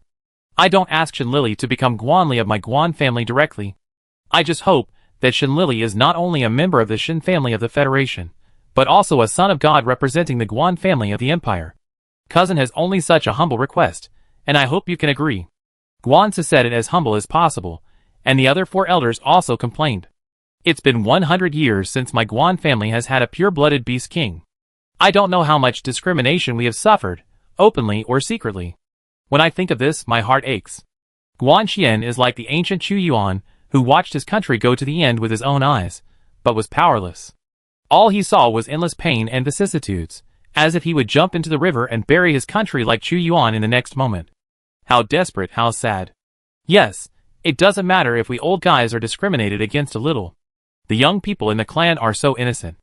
Guan Lu is like an old principal in a remote mountain. He can only watch helplessly as the students, who are also the flowers of the motherland, are not dressed warmly, or fed well, and even the classroom where they study is still leaking cold wind. But looking at the innocent smiles on the children's faces, the old principal can only secretly wipe his tears and hold on. How humble, how insignificant. Little niece Guan Yu, we are already halfway into the coffin, and we only have this little wish before we die. You can understand us, right? Guan He seemed like a great man, who had worked hard for the country, and the people all his life. This little wish before he died could not be fulfilled. Although he has not died yet, he has already begun to die with his eyes open. How sad, how helpless. Guanzhou, He also wanted to act, but the play has been played by you, what else can I act? Thinking that if he didn't act a little, he would definitely be looked down upon by several people after returning, Guanzhou made up his mind, and immediately performed crying. The old man in his 70s shed tears, and this scene was seen by others. How morally degraded, how distorted human nature. Everyone on the Federation side had dead fish eyes, looking at the several drama elders of the Empire, just wanting to say that you continue to act, and I will be sad for a while, and I will lose. But the Federation people missed one thing, that is, one of the people present was a member of the White Tiger clan. Guan Yu was crying because she felt the same way. Although she grew up in the Federation, the White Tiger clan was her home, and her hometown after all. Shen Tian felt his heart ache when he saw his wife crying like this, and immediately looked at his old father for help. Shin Mujiang, This henpeck's son. Why are you so anxious when your wife hasn't said anything yet? Chapter 150. After a while, Mr. Shin sighed and looked at Tang Shuichio, and saw that he also nodded. Shin Mujiang then turned his head and looked at the people of the Empire and said, I understand your difficulties, but this matter ultimately depends on your own wishes. If my granddaughter agrees, then she will be a member of the Shin family of the Federation, and a member of the Guan family of the empire in the future. Okay, thank you, in-law. Guan Xian agreed directly, fearing that the other party would regret it, and kept saying a lot of good things intimately. The White Tiger clan called in-laws one by one, and it was so sweet. If you ignore Shen Mujiang's livid face, then this scene is definitely really warm. Emperor Baiyuan saw that everyone had almost finished discussing, and he didn't want to waste time here. He was just here to be a witness, and it was the same with or without him. Just when he was about to turn off the holographic video on his side, Empress Sichuan grabbed his clothes, winked and whispered, "The future in-laws are here, be polite." Emperor Baiyuan, Take a deep breath, and a stiff smile appeared on the corner of Emperor Baiyuan's mouth. The eyes that tried to be gentle, still like a cold knife, looked at the people of the Federation, especially the Shen family. The Guan family and the Shen family were still chatting cordially, but they were all frozen by Emperor Baiyuan's look. The Shen family thought that Emperor Baiyuan was not satisfied with this result. Except for Shen Mujiang, who could still maintain his calm face. Even the president of the Federation, Tang Xueqiu, was a little trembling. Everyone was afraid that if they were not careful, a war would break out between the Federation and the Empire today. The Guan family also thought that it was Emperor Baiyuan who was dissatisfied with the result, because they had never seen such a terrifying expression on Emperor Baiyuan's face. Was he so angry that he lost his mind? So his facial features were distorted? Just when the people of the White Tiger clan were thinking about whether to persuade Emperor Baiyuan, they heard him suddenly say, "If Shen Lily agrees, the Empire will not take the initiative to launch a war against the Federation within 100 years. In addition, the Sea Blue Star region will be given to the Federation as usual, which is a token of the Empire's intention." After saying that, Emperor Baiyuan directly hung up the holographic video. Behind a screen that no one could see, Emperor Baiyuan just had a wooden face and looked at Empress Sichuan quietly. Empress Sichuan knew what Emperor Baiyuan was thinking. He almost messed up the performance, and he still had the nerve to ask for praise. After smiling and shaking her head and sighing, Empress Sichuan reached out and rubbed Emperor Baiyuan's hair and said, "My Yuan, great." Emperor Baiyuan nodded reservedly when he heard what he wanted to hear, and then a curve appeared on the corner of his mouth. The people of the Federation who were still participating in the holographic meeting were stunned, for a long time, by Emperor Baiyuan's last words. But after they reacted, whether it was Tang Xueqiu or the Shen family, they all went from being reluctant at the beginning to having more joy on their faces. Although the last 10 mechas were gone, the ruler of the empire personally admitted that he would not take the initiative to start a war within 100 years. This is much more than 10 mechas, and the value of the Blue Sea Star region. In short, this multinational holographic meeting was a pleasant conversation, and both sides had satisfactory answers. Now it depends on the choice of the protagonist Shen Lily. At the same time, the two parties have reached a consensus that no matter what her final decision is, they must respect Shen Lily's personal choice. After both parties decided, Guan Su sent an urgent message to Shen Lily's light brain. The content of the message was to ask her to come to the conference room and find her for an urgent matter. On the other side, Shen Lily had just sent Baizhou away and was about to return to the villa when she received this message. She frowned, thinking that Guan Su and the others had something important to do, so she immediately ran to the conference room. As a result, as soon as she entered the conference room, she saw Grandpa and the others. Shen Lily was stunned for a moment, and first greeted everyone on the Empire side: uncle, great-grandfather, second grandfather, third grandfather, fourth grandfather. After saying it in one breath, Shen Lily looked at everyone on the Federation side and said, "Grandpa, Uncle Tang, great-grandfather, second grandfather, third grandfather, parents, what do you want to talk to me about?" Because there is a language converter, the Federation side can also understand what Shen Lily said. Everyone present nodded in appreciation. What could be more likable than a talented and polite junior? After greeting, everyone started to get down to business. As for the person who started the topic, the people from the Federation and the Empire all looked at Tang Xueqiu in a rare unanimous agreement. After all, except for his highest status, he was the only one who was not a relative or family member of Shen Lily. So who else could be better? Tang Xueqiu, It's not easy to be the president this term. He even has to do the work of the neighborhood committee ant. After taking a deep breath, Tang Xueqiu put on a smiling face and looked at Shen Lily in a soft tone and said, "Lily, do you want to have another vest?" "Vest?" Shen Lily opened her round tiger eyes and looked at Tang Xueqiu curiously. "Well, explain it clearly." Shen Mujiang glanced at him, somewhat dissatisfied with Tang Xueqiu, who wanted to fool his granddaughter. Tang Xueqiu, What should I do if I suddenly miss my second uncle? If Tang Lin was here, he would have said to Shen Muqiang, "Come if you can." Seeing Tang Xueqiu's embarrassed expression, Shen Lili, although she didn't know what he wanted to say, still helped to solve the problem and said, "Uncle Tang, it's okay, just say it directly." Oh, what a considerate and sensible little cotton jacket, incomparable to her terrible grandfather. Tang Xueqiu was really moved, and he suddenly had the urge to take Shen Lili home and make her his son's daughter-in-law. What a good girl. It seems that I have to give Dongwang this kid a hint in the future.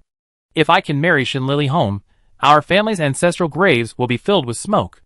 After thinking with emotion, Tang Xueqiu didn't say any more nonsense and directly told what happened just now, including the promise made by Emperor Bai Yuan. Lili, if you agree, you will still be Shen Lili in the Federation, but you will become Guanli of the Guan family in the Empire. It's okay if you don't want to.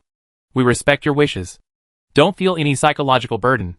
Tang Xueqiu showed a soothing smile. After understanding Tang Xueqiu's meaning, Shen Lili tilted her head unconsciously, blinked her eyes and thought. This really means having an extra vest. Chapter 151. But whether they are willing or not, it seems that it is not a bad thing. If they are willing, not only can the Empire and the Federation establish a true friendship, but they can also obtain an entire blue star field. The White Tiger family will no longer have a headache because of the pure-blooded Beast King. If they are unwilling, although the Federation will not suffer any losses, the White Tiger family in the Empire will probably have a much harder time in the future. After Baizhou's popular science for an afternoon, Shen Lili has understood how important a pure-blooded Beast King is to the Orc family. The Orcs in the Empire believe in the Beast God, and the pure-blooded Beast King is also called the Son of God, which means the child of the Beast God.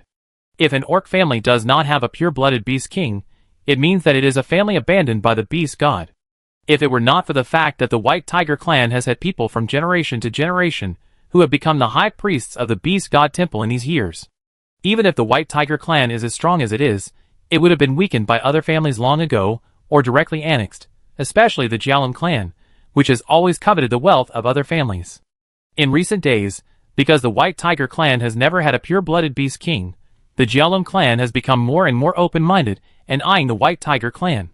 They are afraid that if the White Tiger clan accidentally reveals its weakness one day, the Jiaolong clan will show its sharp fangs in the next second and pounce on the Guan family first. So becoming Guanli of the Guan family, and becoming the pure-blooded Beast King of the White Tiger clan is a good ending for everyone, including Shen Lili herself. It's good for everyone, so why be hypocritical? After thinking about it, Shen Lili looked up at everyone and said, I am willing to become Guanli of the Empire. Okay. Guanzi couldn't sit still when he heard Shen Lili's answer. He stood up excitedly and took the opportunity to announce, I, Guanzi, the 72nd chief of the White Tiger clan, announce here today that Guanli of the Guan family is the pure-blooded Beast King of my White Tiger clan from today. As soon as the words fell, everyone in the holographic conference room automatically applauded. Amid the applause, Shen Tian and Guan Yu looked at Shen Lili with tears in their eyes, and their eyes were full of pride and pride. It was confirmed that Shen Lili became the pure-blooded Beast King of the Guan family. After hearing the news, the members of the White Tiger clan also celebrated. In addition to the sound of firecrackers at the door of each house, even the dark night sky was set off fireworks to celebrate. In the study room of the villa, Shen Lili squatted on the window and raised her little head to look at the night sky. I saw countless fireworks rushing straight into the sky, gradually spreading in the air, forming countless flowers that were sometimes red, sometimes yellow, and sometimes green. Then, the fireworks that had bloomed fell from the sky like meteors, giving people the illusion that they were within reach. Shen Lili watched quietly for a long time. Even Guan Jing, who was handling the official business of the White Tiger Corps, had already finished processing the documents. Guan Jing cleaned up the desk and quietly walked to Shen Lili's side. He did not make a sound to disturb her, but watched the fireworks with her. Brother Guan Jing. Shen Lili looked at the beautiful fireworks, and suddenly shouted absent-mindedly, Huh? Guan Jing retracted his gaze, and looked at the little cub, who was still watching the fireworks. Shen Lili also retracted her gaze at this time, turned her head, and looked at the person next to her, with a bit of doubt and a bit of heartache on her face. Brother Guan Jing volunteered to become the next high priest. If it was before, Shen Lili would not doubt this at all. But since she understood the pure-blooded Beast King, Shen Lili already had the answer in her heart. Maybe Guan Jing didn't volunteer to become a high priest before. After hearing Shen Lili's words, Guan Jing was silent for a long time before replying, Maybe I didn't want to at that time. Guanjing looked up at the fireworks in the night sky, and the cry of a little boy rang in his mind again. That was a child who hid by the lake and cried secretly in order not to become the next priest, but did not dare to quarrel with his parents. Since little Guanjing was tested for blue-level blood, his parents began to alienate him. Because Guanjing's parents knew that this person, who was nominally their child, would enter the beast god temple in the near future and become a cold and ruthless high priest who was gradually deprived of emotions. So instead of wasting their feelings on him, it is better to love their little son wholeheartedly. But little Guanjing didn't know what he had done wrong, why his parents didn't want him since his blood was tested. Every day he hid in a dark corner, secretly looking at the loving family of 3, trying to find the answer from them. But every time he peeked, Guanjing would only become more frustrated. Guanjing's parents would occasionally meet little Guanjing, but they would just bow respectfully and leave in a hurry with their younger brother, who was still calling them brother. The accumulated frustration gradually faded the light in little Guanjing's eyes. He didn't know when it started, but he had gradually become Guanjing, who seemed to be abandoned by the world, and was also abandoning the world. If he hadn't met Guanzi later, this man who always smiled foolishly at him, and didn't look very smart, would have been the only one who comforted him and said, "If you don't want to go, then don't go." Later, Guanzi, who became the clan leader, delayed his entry into the beast god temple for him for too many reasons that Guanjing couldn't count. If it weren't for this man, who had no blood relationship with him, but was better than his father, Guanjing would probably be a machine without emotions now. As if she saw the loneliness in Guanjing, Shenlili took the initiative to jump into Guanjing's arms, and rubbed his head against him. She said with a comforting tone, "It's okay, brother Guanjing, I have become a pure-blooded beast king, and you don't have to be a high priest in the future." Guanjing felt warm in his heart, and touched Shenlili's little head, but he didn't say anything about her words, neither agreeing nor refusing. Guanjing might have been powerless when he was a child, but when he grew up, he had already had the ability to make decisions. Guanjing looked at the Guan family, which was full of peace and harmony, and thought of Guanzi, who always sang against the elders in order to let him enter the beast god temple later. He thought of those elders, who always said no, but didn't take any action. Guanjing's mouth curled up slightly, his eyes gradually softened, and his pupils were more dazzling than the sea of stars in the night sky under the reflection of the fireworks. The fireworks were brilliant in the night sky, and the big and small children by the window also raised their heads and looked up quietly. Time passed quietly in such a beautiful atmosphere. When it was more than 1 o'clock in the morning, Shenlili suddenly screamed, which also attracted Guanjing to look over in confusion. "It's over, brother Guanjing. I forgot that I have to take online classes tomorrow. I'm going to bed first. Bye." After saying that, the little cub rushed out of the study room as if his butt was on fire. Looking at the little cub, who disappeared quickly, Guanjing's eyes couldn't help but bend into crescents. A hearty and pleasant laugh overflowed from his throat. Chapter 152. Early in the morning of the next day, Shenlili struggled to get up from her bed and washed up. She sat on the table in the room and turned on the learning computer given by the school. On the virtual screen that popped up on the computer, the icon of the pharmacy department had already lit up, indicating that Shenlili was late. Shenlili's paws froze, and she quickly clicked in. Then the appearance of the pharmacy department instructor appeared on the virtual screen. The pharmacy department instructor also noticed that there was finally a viewer in the live broadcast room. He pushed his glasses on the bridge of his nose and said in a gentle voice, "Student Shen, you're late. You should come earlier next time." The instructor's voice came from the live broadcast room, and Shenlili immediately typed a line of words apologetically and sent it to the subtitles. Shenlili: "Sorry, instructor, I will come earlier next time." "Well, it's okay, let's continue with the class." After the instructor finished speaking, he continued to introduce the origin of the pharmacy and the theory of mutual restraint between drugs. Shenlili had already learned most of the contents of the medicine taught in this class, so she just reviewed it again. After the get out of class of the medicine department, Shenlili immediately clicked into the mecha manufacturing department. Originally, the morning time after class was reserved for students to study on their own, but Shenlili was a bit pitiful, as she had to study in 3 departments. It just so happened that the Horcrux department and the mecha manufacturing department had the same class, so Shenlili decisively chose to record the content of the Horcrux department's class and watch it in the evening. Then she clicked into the mecha manufacturing department, just like watching a live broadcast, watching the mecha department instructor's lecture. At this moment, the mecha department instructor was standing next to the large virtual screen used for teaching, and selected the mecha level web page.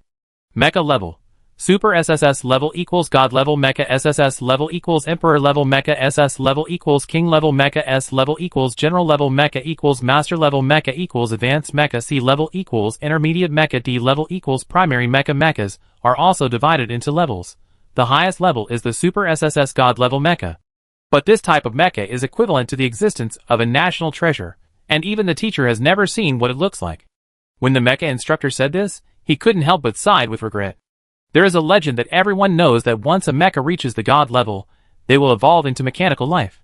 So if one day you meet an old man sweeping the floor, maybe he is a god level mecha, especially if the surname is one of the 5 major families in the Federation, the possibility will be higher. The mecha instructor said this, and also made a riddle. While the classmates were discussing, Shinlili couldn't help scratching her head. Uncle Shin?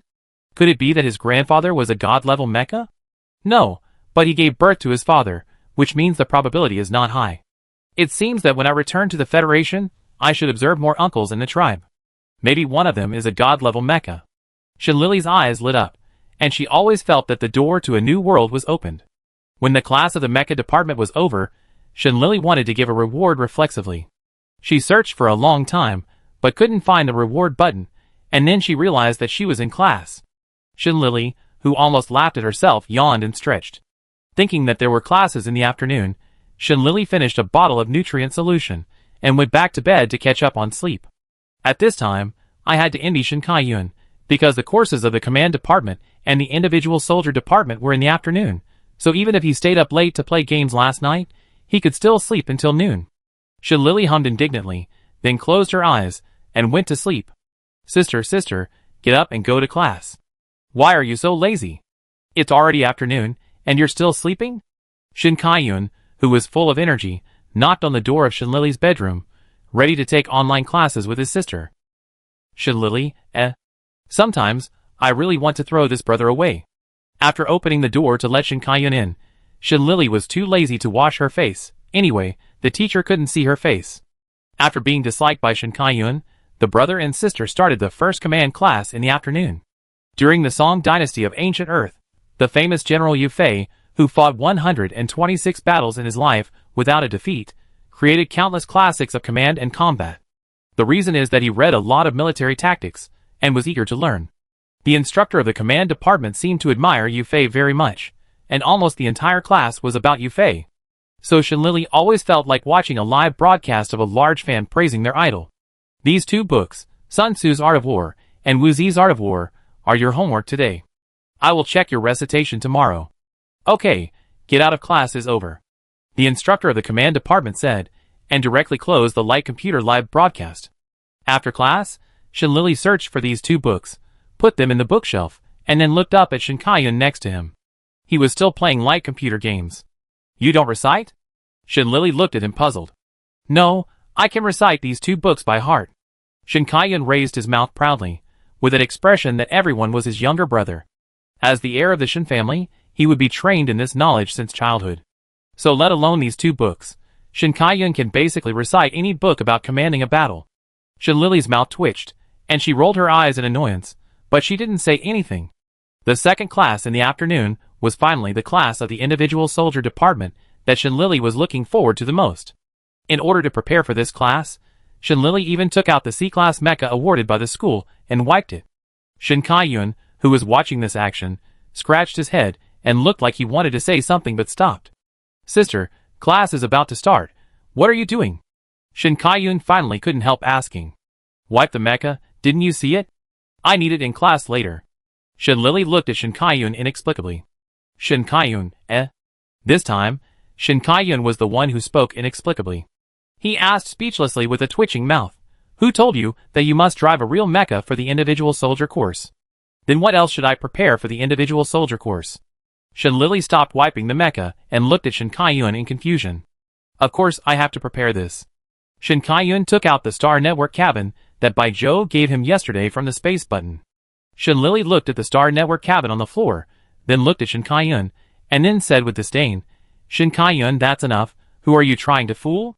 Half an hour later, Shinlili was doubting his life, standing on the street of the Star Network, silently saying to Shinkai-yun beside him, Sorry, brother, you are right. Haha, I told you not to fall in love with the Star Network. I guess you are the only one in the entire Federation who doesn't know that beginners of mechas basically have to come to the Star Network to get familiar with mechas first. Shin Kai-yun laughed triumphantly. Shin Lily was too lazy to pay attention to Shin Kai-yun's smug expression, turned on the virtual light brain, and entered the location given by the instructor just now. Then he clicked on the transmission and disappeared on the spot. Hey, wait for me. Shin Kai-yun, who hadn't laughed enough, saw his sister leave, and quickly turned on the location to transmit. Chapter 153. The place chosen by the instructor of the individual soldier department is a large mecha simulation hall. When Shin Lily arrived, there were already quite a few students in the venue. As soon as Shin Lily's spiritual consciousness appeared in the hall, the atmosphere in the entire mecha simulation hall instantly quieted down. Then, there was a scream that almost lifted the roof off. Damn, look, it's Shin Lily who invented the mental healing potion. Shin Lily, I'm your fan. Can you sign for me? And me? And me? I want an autograph too. After the students reacted, they surrounded Shin Lily enthusiastically, and then took out various items and wanted her to sign. Shin Lily, who was flattered, did not refuse, so almost every student got a signature from Shin Lily. Fortunately, there were not many people in the individual soldier department, and Shin Lily finished signing in a short time. Wait for the students to smile with satisfaction and leave with the autographs. In the end, the only ones left were Han Xiaoqing, Bu Lingling and Han Shou, who were also from the single soldier department. Looking at the three old friends, Shin Lily's mouth curled up, opened her arms and smiled. Xiaoqing, Lingling, brother Han, I'm back. Bu Lingling and Han Xiaoqing finally couldn't help it, and rushed over crying and laughing, hugging Shin Lily. Ollie, where have you been these days? I'm so worried about you. Bu Lingling's tears flowed down, and her voice was hoarse from crying. Ollie, I heard you are still in the hospital. Are you seriously injured? Han Xiaoqing sniffed and asked worriedly. Although Han Shou didn't say anything, anyone with a discerning eye could see the worry in his eyes. It's okay, I've recovered, and I'll be back to school soon. Shin Lily couldn't say much, so she could only try to find good words to comfort her friend. Humph, you must be lying again. If there's no problem, why don't you come back? Bu Lingling wiped her tears and glared at Shin Lily fiercely. I didn't lie to you. I'll be back soon, Lingling, don't cry. Shin Lily raised her hand distressfully and wiped the tears from her face. Humph, you'd better not lie to me, or I teach you a lesson. Bu Lingling snorted proudly. Don't worry, I really didn't lie to you. If you don't believe me, ask my brother. Shin Lily saw Shin Kai-yun coming too, and immediately shifted the blame. Shin Kai-yun, ? Shin Kai-yun, who had just arrived and didn't know what happened. Bu Lingling glanced at Shin Kai-yun, and saw that there was indeed nothing unusual on his face, so she believed it. Seeing that Bu Lingling believed it, Shin Lily was relieved and quickly changed the subject. Who is the instructor of our mecha individual soldier department? Why haven't we seen him yet? It would have been better if she didn't ask this question. When she asked it, even Bu Lingling was a little stunned. It's not that she didn't know, but she was a little surprised that Shin Lily didn't know. Your individual soldier department instructor is, of course, your handsome, suave, and charming second uncle. Shin Xiaoxiong appeared behind Shin Lily at some point, and said something very shameless. Second uncle. Shin Lily shouted with her face covered. At this moment, Shin Lily suddenly had a sense of foreboding about the future. After the instructor of the individual soldier department, that is, Shin Xiaoxiong, came, the students took the initiative to line up. Very good, today's task is to kill 100 zergs each. Shin Kai-yun, is 1,000 okay for you? Shin Xiaoxiong looked at Shin Kai-yun lovingly. Yes, it's not fair. Shin Kai-yun protested. If 1,000 is a problem, then 2,000 will do. You are worthy of being the chief of our individual soldier department. You are so courageous. Students should learn from you. After Shin Xiaoxiong finished speaking to the students, he gave Shin Kai-yun a thumbs up in a pretentious way. Good job. You are worthy of being the chief. Chief Shin. Come on. We are counting on you. Nice. The students were already used to the scene, and they all joined in the excitement. Shin Kai-yun rolled his eyes in his heart, but he didn't dare to talk back, lest there would be 1,000 more in a while, and he wouldn't have to sleep today. With a cold snort, Shin Kai-yun opened the nearest simulation room with a dark face, and then selected a general-level mecha in the warehouse of the virtual optical computer. After entering the cockpit neatly, he took the silver spear in his hand and attacked the zergs that kept appearing in the room. Seeing this, other students also went to open the room and began to kill the zergs clumsily. There are still many students who can't drive mechas at all. Once they are killed by Zergs, they are forced to exit the simulation room by the system. Fortunately, the Zergs killed still count, and they just need to enter the simulation room again. Shinlili looked at the students fighting hard in the simulation rooms, and her blood began to boil. She clenched her fists, and was about to open a simulation room when her head was grasped by a large hand. Shinlili turned her head, and saw that it was her second uncle. She asked with some confusion, "Second uncle, what's the matter?" "Ahem, you know that you have to call me teacher in the military academy?" Shin Xiaoxiong didn't like to be treated specially, so he said with a serious face. "Shin Kaiyun, go to hell with your legs, don't like to be treated specially." Shinlili nodded obediently and said, "Teacher, what do you have to do?"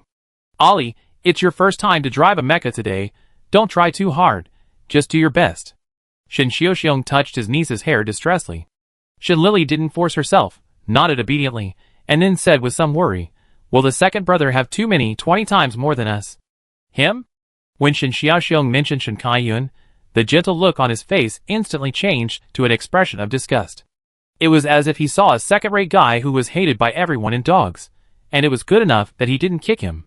Shin Xiaoxiong frowned and pursed his lips in disappointment, but when he saw that the person in front of him was his well-behaved niece, he barely held back the swear words.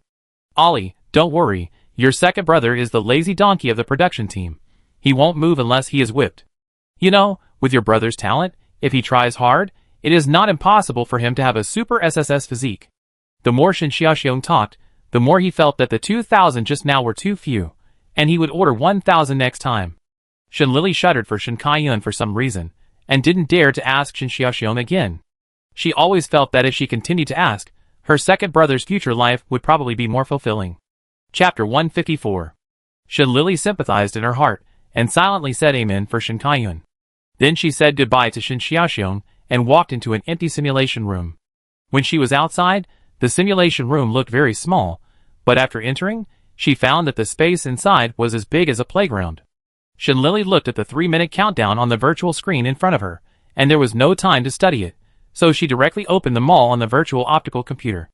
Then she picked the cheapest mecha in the mecha store. Don't ask why, you can only buy the cheapest. If you ask, it's because you have no money. After paying 100,000 federal coins with great pain, Shinlili got a primary mecha with no weapons except a long sword. After taking the mecha out of the system warehouse, Shinlili quickly entered the cockpit. Then she followed the procedures in the textbook and established a connection with the mecha step by step. Just after the link was established, the countdown on the virtual screen in front was also reset at this time. A line of large characters deliberately rendered in blood appeared on the screen at the same time. Zerg is about to appear. Please be prepared. Shinlili swallowed her saliva, controlled the mecha to hold the long sword tightly, and was ready to fight at any time. Although this is not a real battlefield, with the technology of the interstellar era, it can make your experience 100% real. It's like you have entered the game in person, and you can experience everything in the game in person. The only difference between the two is that you won't really die. Hiss. The first Zerg appeared in the simulation room. This is a black Zerg that looks like a mantis. It has a terrifying mouth and sharp forelimbs, and its whole body seems to be covered with a layer of armor. It hasn't started to attack yet, but just looking at it is enough to make people tremble with fear. Looking at the Zerg that is 3 times taller than her mecha, Shinlili silently distanced herself from it. But the Zerg was not happy. Seeing Shinlili, the delicious food, it took the initiative to attack as if it had taken stimulants. Looking at the attacking Zerg, Shinlili raised the long knife in her hand, and barely caught the Zerg's attack. Hiss. Because the attack did not fall on the target, the sense of failure made the Zerg instantly angry. After a hiss, it raised its forelimbs at a terrifying speed and stabbed directly at Shinlili. Shinlili did not resist to death. At the moment when the forelimbs attacked, she controlled the mecha to jump back. Unfortunately, it didn't land handsomely, but almost fell flat on its face. Shinlili was so scared that her hair stood on end. She quickly pressed several buttons on the virtual keyboard of the mecha cabin, and barely controlled the mecha, and didn't let it fall flat on its face. After stabilizing her body again, Shinlili breathed a sigh of relief, and glared at the Zerg with some annoyance. Perhaps anger gave Shinlili strength, and there were no more minor accidents in the subsequent operations. Not long after, Shinlili cut the Zerg in half with a knife. Looking at the Zerg corpse lying on the ground, Shinlili didn't have time to breathe a sigh of relief, and 2 more Zergs appeared in the simulation room. Lily, Mom. She hasn't breathed a sigh of relief yet. 2. 4. 8. In the simulation room, the students were fighting hard to kill the Zerg, and outside the simulation room, Shin Xiaoxiong was also observing the students. Most of the students have been training for several days, but they are still not very skilled in controlling mechas. However, Shin Xiaoxiong did not despise them. After all, 80% of the students of the 5th Military Academy are from garbage planets. They have probably never driven mechas a few times, let alone controlling them to fight. But it is precisely because they are from garbage planets that there are always a few students who suddenly feel that they are very awesome and start to get carried away because they were admitted to the 5th Military Academy. Shin Xiaoxiong looked at those students sternly. From the beginning to now, they have only killed 4 Zerg students. While they were still grinding fish, Shin Xiaoxiong had already stood behind them and said coldly, "If you don't want to study hard, get out of the individual soldier department.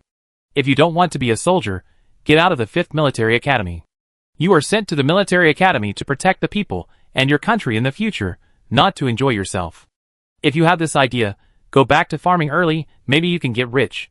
Shin Xiaoxiong's words were cold and harsh, but they made these students wake up like a basin of ice water. Yes, they are future soldiers, not here to enjoy a superior life. They worked hard to get into the military academy. If they give up now, what's the point of their previous efforts? "Sorry, teacher, we know we were wrong." Several students screamed and apologized, and then fought the Zerg desperately, as if they had seen the murderer of their father. Shin Xiaoxiong looked at the students who had changed their spirits in an instant, and then nodded with satisfaction, and then began to check other simulation rooms. "Student Zhu, if you are a man, show your strength. Don't be like a girl doing embroidery." "Student Tang, I've told you several times, pay attention to your position. Pay attention to your position." "Student Zhao, although the method of dying together is very courageous, do you want to die together with these low-level Zergs in the future when you go to the battlefield? Then you are too worthless." As he walked, Shin Xiaoxiong came to the outside of Shin Lily's simulation room.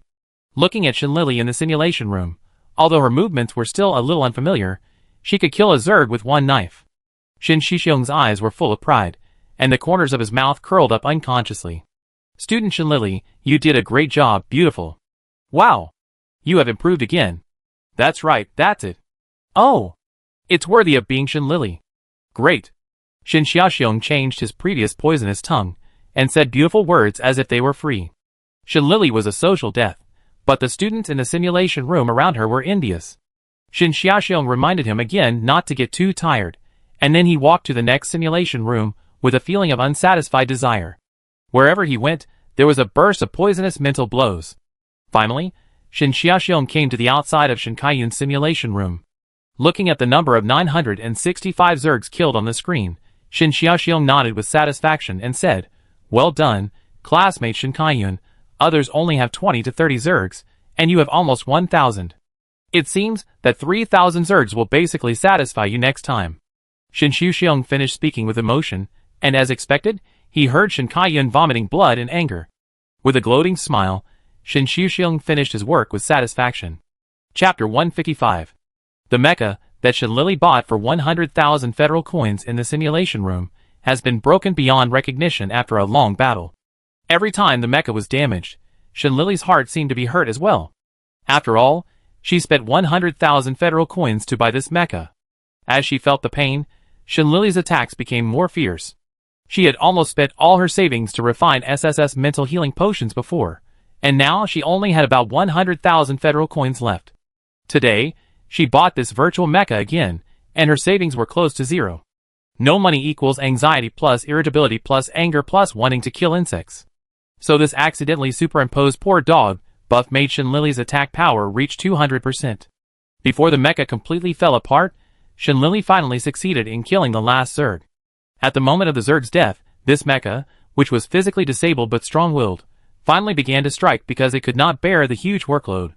From the arm holding the knife, to the right leg, and then to the entire fuselage.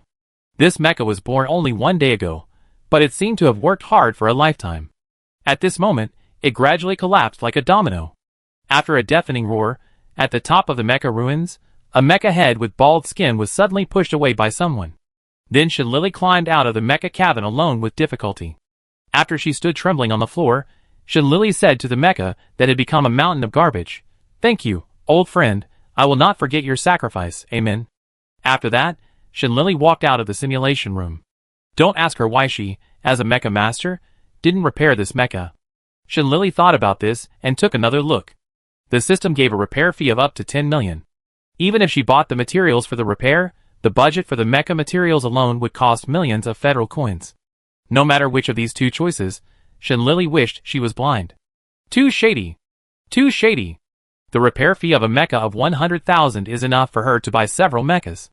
So it is impossible to repair it, and it will never be repaired in this lifetime. Not only not to repair it, she also has to protect her 5-digit savings, and she must not let these black-hearted capitalists cut her leaks. Outside the simulation room, many people have completed the task at this time. But there are basically few people who can still stand and breathe. Most of the people are lying on the ground without any image at this moment. Even Shin Kai-yun is lying on the ground, one of them. Shinlili walked over silently, helped him up, and put him on her shoulder. Shinlili thought that Shin Kai-yun was her second brother after all, and if he was embarrassed by lying on the ground, she would also be embarrassed. But Shin Kai-yun didn't know that. He thought Shinlili felt sorry for him lying on the cold floor, so she was so moved. Thank you, sister. I misunderstood you before. I found that you are the best sister in the world. Shin Kai-yun was very moved. Today, he was targeted by his second uncle, the sixth brother, for a whole day. His mental state, which was already exhausted physically and mentally, was instantly healed by his little sister. With such a sister, what else can a brother ask for? Shinlili blinked her eyes, and always felt that Shin Kai-yun seemed to have misunderstood something. However, thinking of her wallet in financial crisis, Shinlili's eyes moved, and her tone became gentler. Brother, do you have money? Yes. Last month, the online store just distributed 10 million in dividends. Shin Kai-yun was still immersed in the brother-sister relationship at this time, and revealed his family background without any defense. Little fat sheep. Shinlili's eyes were shining, and she held back the excitement in her heart, and then pretended to be pitiful and said, Brother, I have no money. Can you give me 5 million? Yes, no problem. Shin Kai-yun transferred 5 million to Shinlili on the spot. After the money was 5 million less, Shin Kai-yun was overwhelmed by the brother-sister relationship and his IQ was slow to go online. He opened his mouth tremblingly, and when he wanted to say something, he was interrupted by Shinlili. Thank you, second brother, you are the best brother in the world.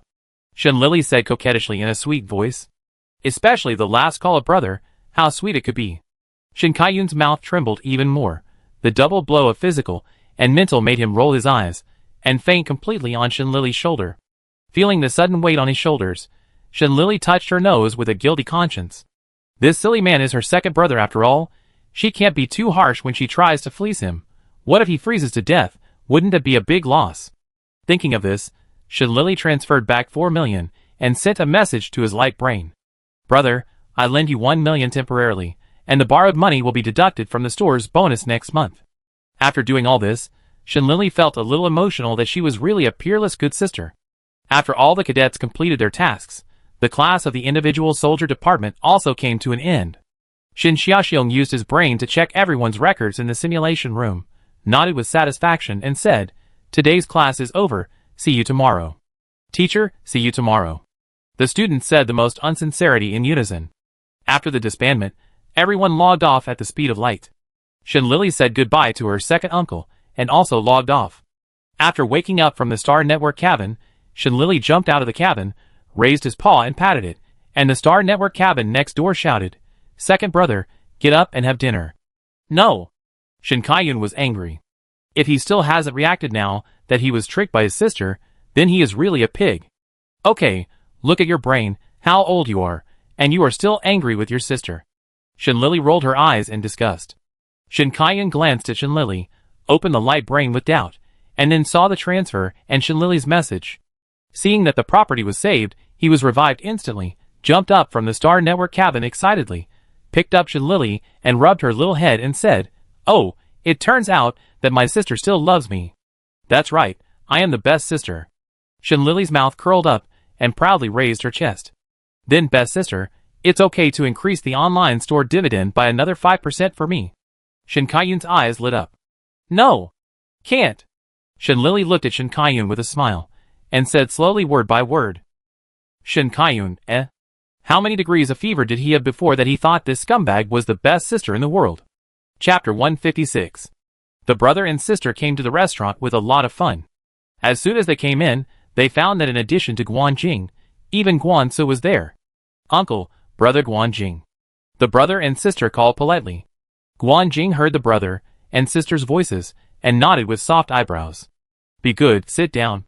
Guansu looked at the brother and sister as if he was looking at the cabbage in his own vegetable garden, and his smile was so kind and kind. After Shenlili and her brother sat down, they looked at Guansu in sync, and were curious at the same time, how could the clan leader have time to come today? Guansu naturally felt the brother and sister's gaze, and he smiled without keeping it a secret. He simply took out 2 envelopes, with the 5th Military Academy emblem printed on them, from the space button, and handed them to the brother and sister. Shen Kaiyun took the envelope in a daze, and then looked at Guansu in confusion. Open it, and have a look. Guansu saw that the brother and sister did not move after taking the envelope, so he said with a smile. Shenlili and Shen Kaiyun looked at each other, and nodded slightly at the same time. Shen Kaiyun opened the 2 envelopes that had not been sealed yet, and took out the letters inside. The brother and sister were a little confused by the first few words on the letter. Recommendation letter for Federal Exchange students. Dear Imperial Royal Military Academy, I am very happy that my classmates can go to your school for exchange. This is a good opportunity for mutual learning and exchange between the 2 schools. Our school attaches great importance to this exchange student visit and has been selected through layers of selection.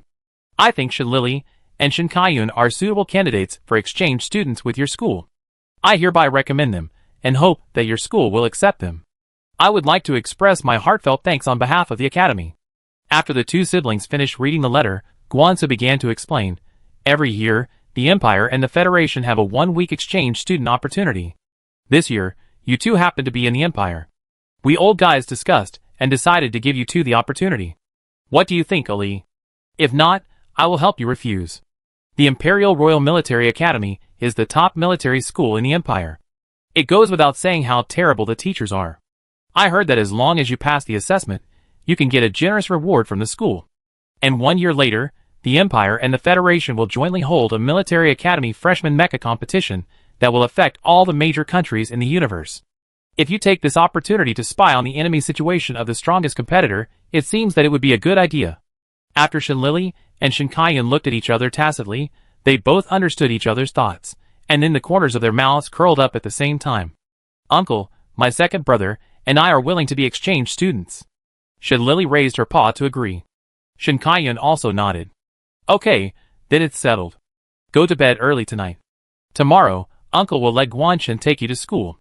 Guansu smiled and said, Okay. The brother and sister nodded obediently. Shenlili suddenly remembered that they represented the Federation. Which 2 people would the Empire send to the 5th Military Academy of the Federation? Uncle, who will the Empire send to the Federation? Is it to our 5th Military Academy? Shenlili asked curiously. When it comes to this, Guansu's expression suddenly becomes a little awkward. He hesitated for a moment, but still told the truth. The 2 students from the Jialum clan who went to the Federation this time were supposed to go to the 5th Military Academy of the Federation, but their wish was to go to the 1st Military Academy of the Federation, and the school could only respect the students' opinions. Guansu tried to choose good words to say.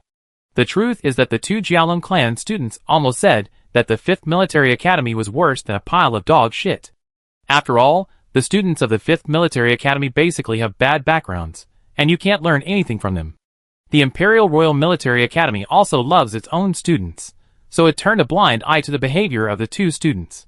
Guansu remembered that because of this incident, the principals of the Imperial Royal Military Academy and the 5th Military Academy of the Federation almost turned against each other. Without Guansu saying more, Shenlili and Shen Kaiyun had guessed it. The brother and sister looked at each other again, but this time, there was murderous intent in their eyes.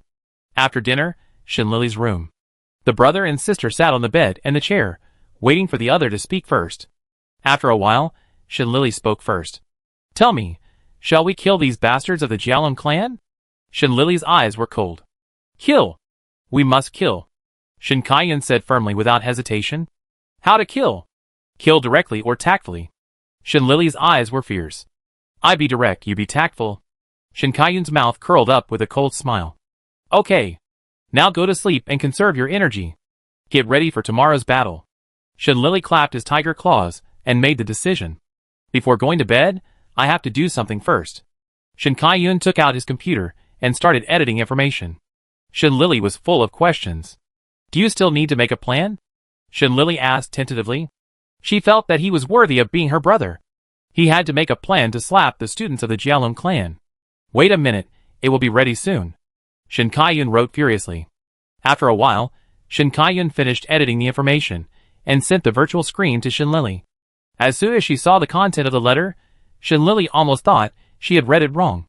The content of the letter was as follows. Report letter I, Shin Kai-yun, a freshman, report Shin Xiaoxiong, the tutor of the single soldier department, for serious double standards, which has hurt my weak heart. Please ask the school to deduct his bonus. Is this what you wrote after thinking for a long time? Shin Lily looked at Shin Kai-yun, as if he was a mentally retarded person. How is it? I plan to try it tonight. Shin Kai-yun laughed. Shin Lily, She was wrong. She shouldn't have thought too highly of Shin Kai-yun. After taking a deep breath, Shin Lily couldn't help herself and tied Shin Kai-yun with her mental power, then opened the door and threw him out. Fuck, sister, what are you doing? Shin Kai-yun was stunned by the fall, stood up and rubbed her buttocks, with a very aggrieved look on her face. Shin Kai-yun, I warn you, if you can't kill the people of the Jialong clan tomorrow, you can wait to be killed yourself. Shin Lily made a gesture of wiping her neck while speaking. After speaking, Shin Lily was too lazy to listen to Shin Kai-yun's nonsense, so she waved her claws and closed the door forcefully. You are becoming more and more like a tigress. Looking at the door that was ruthlessly closed, Shin Kai-yun hummed unhappily, and then went back to the next room to sleep. Chapter 157. The next day, at the gate of the Imperial Royal Military Academy, Shin Lily and Shin Kai-yun were sneaking around in a dark corner, whispering, We are bad guys from now on. We will provoke them when we enter the school, provoke them to death, and finally slap them in the face. Shin Lily raised her claws with a fierce look in her eyes, made several attacking gestures, and said arrogantly, Yeah, we are bad guys now. Shin Kai-yun nodded heavily, but scratched his head in confusion and said, By the way, how bad are bad guys? Shin Lily took a breath, looked at Shin Kai-yun with an expression as if he was looking at a monster, and said, Have you never seen a bad guy? I have seen it, but I finished it off before I started to do bad things. Shin Kai-yun said honestly. With Shin Kai-yun's strength, people who want to do bad things to him are basically beaten by him before they can do bad things to themselves. What do you think a bad guy is like? Shin Lily asked tentatively. Shin Kai-yun pinched his chin and thought for a while, then suddenly spat on the ground. Looking at Shin Kai-yun, who suddenly lost his manners, Shin Lily said with some disdain, What are you doing? Didn't you say you wanted the bad guy in my impression? Don't bad guys always spit on the ground before they do something bad? Shin Kai-yun asked back.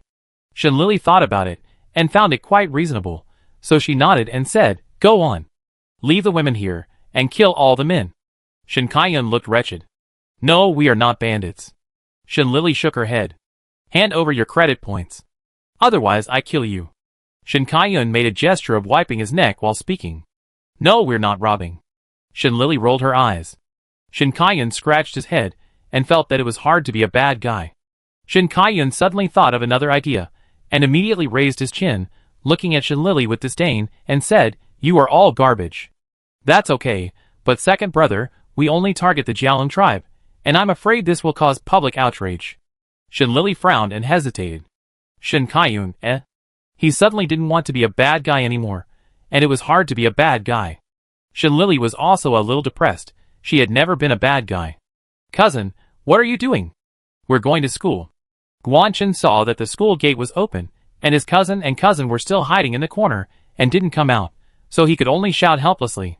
Hearing the voice of their cousin, the brother and sister had a flash of inspiration in their heads at the same time, and then they said in unison, Ask my cousin.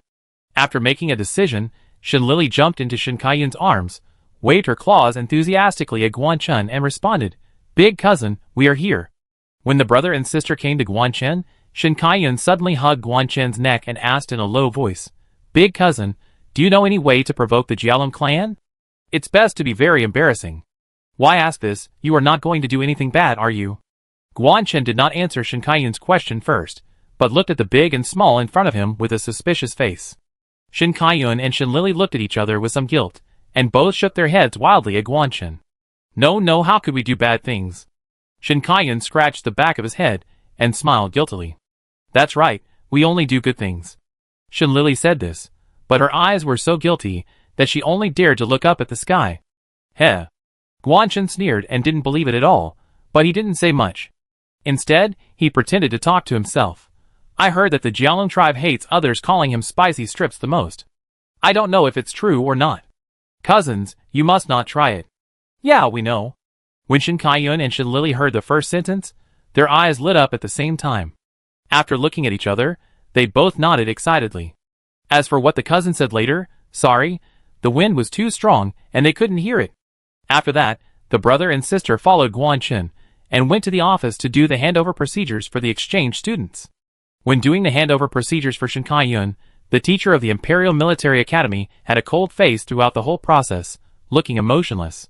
But when it was Shin Lily's turn, the teacher changed his expression in a second, looked at Shin Lily gently and said, "Your name is Shin Lily, right?"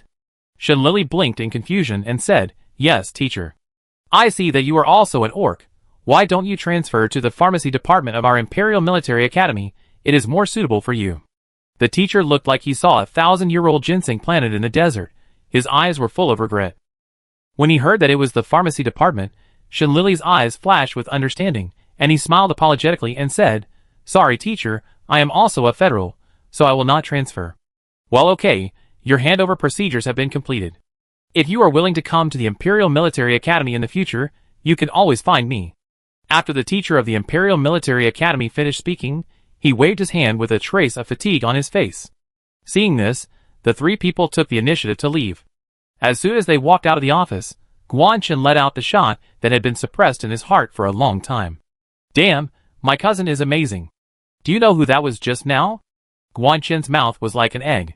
"Who?" Shin Lily glanced at Guanchen and didn't take it seriously at all. Seeing the cousin's lazy attitude, Guanchen decided to scare her, so he pretended to be mysterious and leaned close to Shin Lily's ear and said, "This is Fret, the head of the Imperial Military Academy's pharmacy department, and he is also a pharmacy master." "Oh, I see," Shin Lily said perfunctorily without interest. In Shin Lily's heart, the best pharmacy master is her cousin. No matter how good other pharmacy masters are, they are not as good as her cousin's thumb.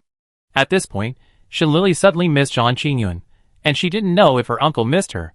Seeing that his cousin was still indifferent, Guanchen didn't do anything. He felt that if he continued to show off, he would be embarrassed. Especially when he thought of the 10 mental healing potions that even Master Fret couldn't make in the space button. He just shut up and walked to the freshman class S of the Imperial Military Academy in silence with his brother and sister. Along the way, because Shin Kaiyun was wearing the uniform of the 5th Federal Military Academy, she also attracted the attention of many Imperial Military Academy students. However, in addition to curiosity, those eyes were disgusted and disdainful, as if they saw a bumpkin from the countryside. As Shin Lily walked along, she found that almost every student of the Imperial Royal Military Academy had a sense of superiority. A sense of superiority that I am very noble, and you are all very lowly. This kind of arrogant look of everyone looking up to the sky also made Shin Lily feel as if she had returned to the military training base, and saw the 2nd Military Academy, and the group of Nouveau Riche again. The same arrogant look, the same kind of look that makes people want to stick 2 green onions in. Chapter 158. The freshman class of the Empire is divided into 5 classes. The best is S class, and the worst is D class. As for why exchange students can go to S class, it is easy to figure out that the Imperial Military Academy wants to show off its strength, and give these Military Academy students from the Federation an invisible warning. After Guanchen sent the brother and sister to the freshman S class, he returned to his sophomore S class. When Shin Kaiyun entered the S class with Shin Lily in his arms, he was greeted with mostly unfriendly looks, especially from the vertical pupils of the Jialong tribe, who were full of malice. It was like a hungry wolf, seeing 2 lost lambs, and wishing to tear them apart right now. In response to this kind of look, Shin Lily immediately deliberately complained and said to Shin Kaiyun in a baby voice, "Brother, look, that person is ugly and fierce. It's okay that he is ugly, but how can he come out to scare people? He almost scared the baby to death." The baby voice of grievance sounded in the classroom, and the atmosphere of the entire S class fell into silence instantly. And the dragon tribe that Shin Lily pointed at directly slammed the table, and stood up, glaring at Shin Lily. It looked like he wanted to send her to heaven right now. Shin Kaiyun raised his eyebrows, cooperated with Shin Lily's performance, and apologized to the dragon tribe. "I'm sorry, brother, my sister is still young, she is still ignorant, You will definitely not care about a child, right? You guys. Just when Siki was about to get angry, the instructor on the stage coughed and interrupted Siki, who was about to attack. Okay, are you still going to class? The two new transfer students, come over and introduce yourself. Teacher Ryan said coldly. Teacher Ryan was not so kind. If the principal had not specifically instructed that this federal exchange student from the White Tiger clan should not have a bad impression of the school, he would not have turned a blind eye even if she was beaten to death. Shin Lily and Shin Kaiyun also discovered this. Although they did not understand why this teacher favored them, it was fine as long as it did not affect their plans. After the brother and sister looked at each other meaningfully, Shin Lily took the initiative to jump onto the podium and began to introduce herself. Hello everyone, I am a student of the 5th Federal Military Academy. My name is Shin Lily. My hobby is eating spicy strips. Spicy strips are super delicious and fragrant. I hope everyone likes spicy strips too. Shin Lily said with innocence and a babyish voice. But since Class S heard the word spicy strips, the eyes of the entire class have turned to the students of the Jialong clan. As expected, the leader of the Jialong tribe, Siki, could no longer bear it, and swung a SSS-level mental whip directly at Shin Lily. The students in Class S frowned, but did not try to stop it. Instead, they sat in their seats indifferently, watching the development of the situation. Shin Lily's mouth curled up a successful smile, and secretly said in her heart, "Amu, Awo, and Shui, fight back for me, and make him unable to get out of bed for half a year." Okay. The three little ones responded excitedly at the same time. Unfortunately, plans can never keep up with changes. At this moment, a mental barrier with a terrifying aura intercepted this mental attack. Shin Lily and Siki cursed in their hearts at the same time, who ruined their good things. Watching the duck in their mouths fly away, Shin Lily looked at the mental barrier in front of her in silence. If there was no mental barrier, then Siki would definitely be the one lying on the ground. Shin Lily looked at the students in Class S, wanting to see who was ruining her. After a while, she saw Bai Zhou sitting in the last row. At this moment, he smiled at Shin Lily, asking for praise. Well, the case is solved. Shin Lily stroked her forehead in her heart, looked at Bai Zhou helplessly, but didn't say anything. However, Siki was not happy. He turned to look at Bai Zhou, suppressed his anger and said, "Your Highness Bai Zhou, are you too nosy?" Nosy? Bai Zhou's tone seemed to be full of doubt. He stood up carelessly, and began to walk towards the podium. When he passed by Siki, the terrifying mental pressure directly enveloped him. Looking at Siki, whose veins were bulging with pain, because of the suppression of her mental space. Bai Zhou's golden eyes were filled with terrifying murderous intent, and he said, "I can be even more generous. If I find you touching this little cub again, I guarantee, as the crown prince of the empire, that tomorrow's pure-blooded Jialong will definitely be replaced by someone else." Siqi's pupil shrank, and her body couldn't help but tremble. Finally, she sat back without saying a word. Bai Zhou withdrew his mental power, and without even looking at Siqi, he walked towards the desk. Finally, he stood in front of Shin Lily, with a pair of golden, bright eyes smiling, staring at the little cub in front of him, and called softly and affectionately, "Ali. Zhou, you don't have to do anything. He can't hurt me." Shin Lily's tone was helpless. "Sorry, Ali, this is a natural reaction of the body, I can't control it." Bai Zhou pretended to spread his hands innocently. Looking at Bai Zhou, he looked like I knew I was wrong, but I dared to cheat next time. What else could Shin Lily do except spoil her? Seeing that Ali stopped talking, Bai Zhou raised his mouth proudly, then looked at Teacher Ryan and said, "Teacher, this new student will sit with me." "Okay, Your Highness." Teacher Ryan dared not agree, and immediately performed an imperial salute respectfully. After Bai Zhou returned the salute, he carried Shin Lily to the last row. The two walked on their own, and at the same time forgot about Shin Kaiyun beside them. Shin Kaiyun rolled his eyes unhappily, but he was somewhat used to it. Anyway, as long as his sister was there, he would automatically have an invisible bug. Fortunately, Mr. Ryan still remembered such a classmate. He looked at Shin Kaiyun vigilantly, and said with a warning tone, "Please introduce yourself to this classmate." Shin Kaiyun felt wronged. He hadn't done anything yet. Pouting his lips, Shin Kaiyun stood beside the podium, looked around at the Imperial Military Academy students in Class S, and then began to introduce himself. "Hello everyone, I am Shin Kaiyun, the head of the Freshman Single Soldier Department of the 5th Military Academy of the Federation. Today, I represent the 5th Military Academy of the Federation to challenge the pure blood of the Imperial Jialong clan. If I win, I will do whatever I want. If I lose, the Jialong clan must apologize to the 5th Military Academy of the Federation. As soon as these words came out, they instantly caused a commotion, thinking of the farce of the Jialong clan students, who forcibly changed military schools before. The students of Class S of the Imperial Military Academy finally understood why the 2 exchange students from the Federation today were targeting the Jialong clan. After figuring it out, everyone's mood of eating melons became even higher, and they all looked at the pure blood of the Jialong clan, wanting to see what this person would say. Chapter 159. Heh. Siqi sneered, but then she thought of something and turned to look at Bai Zhou, seeing that he had no reaction. She breathed a sigh of relief, and then continued to sneer at Shen Kaiyun. It's really anyone who wants to challenge our Jialong clan, but since you are so eager to die, I will do as you wish, and see you on the training ground later. Okay, it's a deal. Shen Kaiyun achieved his goal, and then he looked at the teacher Ryan beside him, and said, Teacher, I'm done introducing myself. Teacher Ryan, When introducing himself, he could also arrange a fight. He hasn't seen such a troublesome student for many years. Fortunately, it's only a week, so he can turn a blind eye and pretend not to see it. Teacher Ryan rubbed his brows with a headache, then pointed to the corner of the classroom and said, You will sit there this week. Okay, teacher.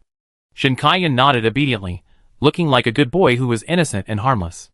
If he hadn't seen his thorny appearance, Teacher Ryan would have doubted whether he had misunderstood him just now. After shaking his head, Teacher Ryan, let's practice, now get up and follow me to the training ground. Hearing this, Shen Lily looked at Shen Kaiyun with some worry. This pure blood of the Jialong clan, although his mental power is only SSS. But if he transforms into a beast, his physique can reach Super SSS, which will surpass Shen Kaiyun by 1 level. Shen Kaiyun seemed to notice his sister's worry, and made an okay gesture to her. He and Siqi exchanged glances and words, and walked out of the classroom with each other. Ali, are you worried about your second brother? Bai Zhou looked down at the little white tiger in his arms, and when he saw her tightly folded wings, a trace of heartache flashed across his eyes. If the wings of the white tiger are tightly folded, it means that she is nervous and afraid. Well, I'm afraid that my second brother can't beat him. Shen Lily's tone was a little gloomy. Ali, you should have confidence in your second brother. Sometimes even I may not be able to beat him. Bai Zhou's words actually came from the heart. But Shen Lily thought Bai Zhou was comforting her. After all, one has Super SSS mental strength and physical fitness, and the other has SSS mental strength and physical fitness. Who can beat who, you can imagine with your eyes closed. However, this white lie still made Shen Lily feel warm, so she smiled and said, Okay, don't comfort me, let's catch up quickly, we still have to cheer for my brother later. Okay. Bai Zhou didn't explain, smiled indulgently, and then hugged Shen Lily and walked to the training ground. As soon as Shen Lily and Siqi entered the training ground, they found that Shen Kaiyun and Siqi were already standing in the dimensional battlefield of the training ground, ready to start a duel. As the name suggests, the dimensional battlefield is a huge battlefield folded by space technology. From the outside, the entire battlefield is not big, but as long as you enter the dimensional battlefield, you will find how scary it is inside. But it is precisely because of this that the dimensional battlefield has also become a place for students to fight or train. With the dimensional battlefield, students don't have to worry about destroying a large number of public facilities because of their strong combat power. Or because of the small combat space, they are hesitant and unable to fight with all their strength.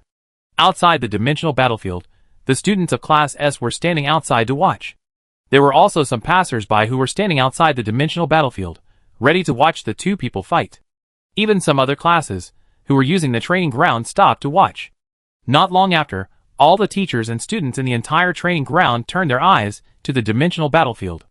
Especially when they knew that the two sides of the battle were an exchange student from the Federation and a pure-blooded Jialong. They were even more excited, and they recorded it directly with their optical computers, posted it to the campus circle of the Imperial Military Academy, and gave it some eye-catching titles. Shock. Revenge from the exchange student of the 5th Federal Military Academy. Federal Military Academy student Shen Kaiyun. Oh man, you succeeded in angering me. Stubborn exchange student. He actually challenged the strongest freshman of the Jialong clan. Imperial Military Academy student Siqi.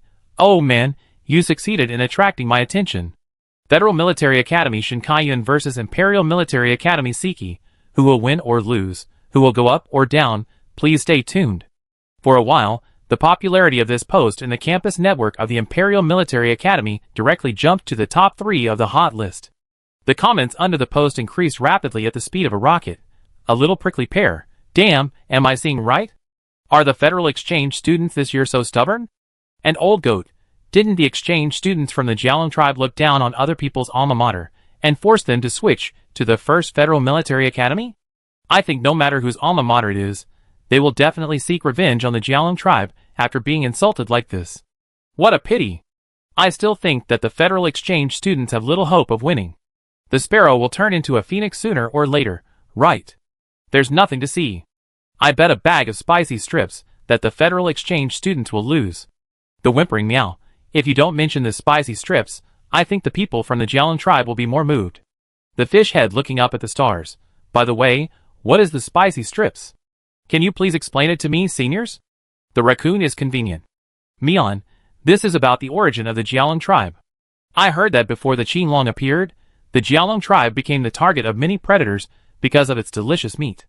It was also given an insulting name, which is called spicy strips. Fish head looking up at the stars. Poochie. I laughed to death. So this is the reason. No wonder the Jialong tribe goes crazy when they hear about spicy strips. Ha ha. The little cutie with 9 tails. By the way, didn't you notice that this year's Federal Exchange student is quite good looking? I wonder if he can accept a cross-border relationship. I kind of want to pursue him. Deep sea carp, calm down, you upstairs, you are a boy. This is no longer a cross-border relationship. The campus internet is turbulent. The training ground is even more heated with gossip. Shenlili listened to the voices around her, all cheering for Siki of the Jialong tribe, and pouted her lips in anger. Then he also shouted loudly, Shen Kaiyun. Come on! The 5th Military Academy of the Federation will win. The Jialong clan will lose. The first few sentences were fine. Everyone didn't react, just thinking that it was a fence-sitter in their family, who went to support the Military Academy students of the Federation. But when they heard the last sentence, all the students in the training ground, even the instructors, took a breath of cold air. If you dare to say this in public, you may have a mortal enemy with the students of the Jialong clan. Chapter 160. Just like what was said before, if the 5th Military Academy of the Federation had any sense of shame, they would seek revenge on the Jialong clan. Now, if the Jialong clan heard about Lei Xiao, they would never let this person go if they had any sense of shame. As expected, all the Jialong clan students present turned their cold eyes to the little cub. The malice in their eyes was almost condensed into liquid. Before the Jialong clan students launched an attack, a terrifying mental force enveloped them in advance. I saw that the crown prince of their empire was staring at them with terrifying eyes. It was at this time that the Jialong clan students discovered that the one holding the little cub was actually His Royal Highness Bai Zhou. This bizarre discovery made the Jialong clan students present silent instantly. After several leading Jialong clan students looked at each other, they could only send a message to their pure blood family to see what he meant. In the dimensional battlefield, Siki, who was about to start a war, almost vomited blood when she saw the information in the optical brain. Siki gritted her teeth and had to endure the humiliation, and said to Shen Kaiyun with gritted teeth, "Tell your sister to stop talking about spicy strips.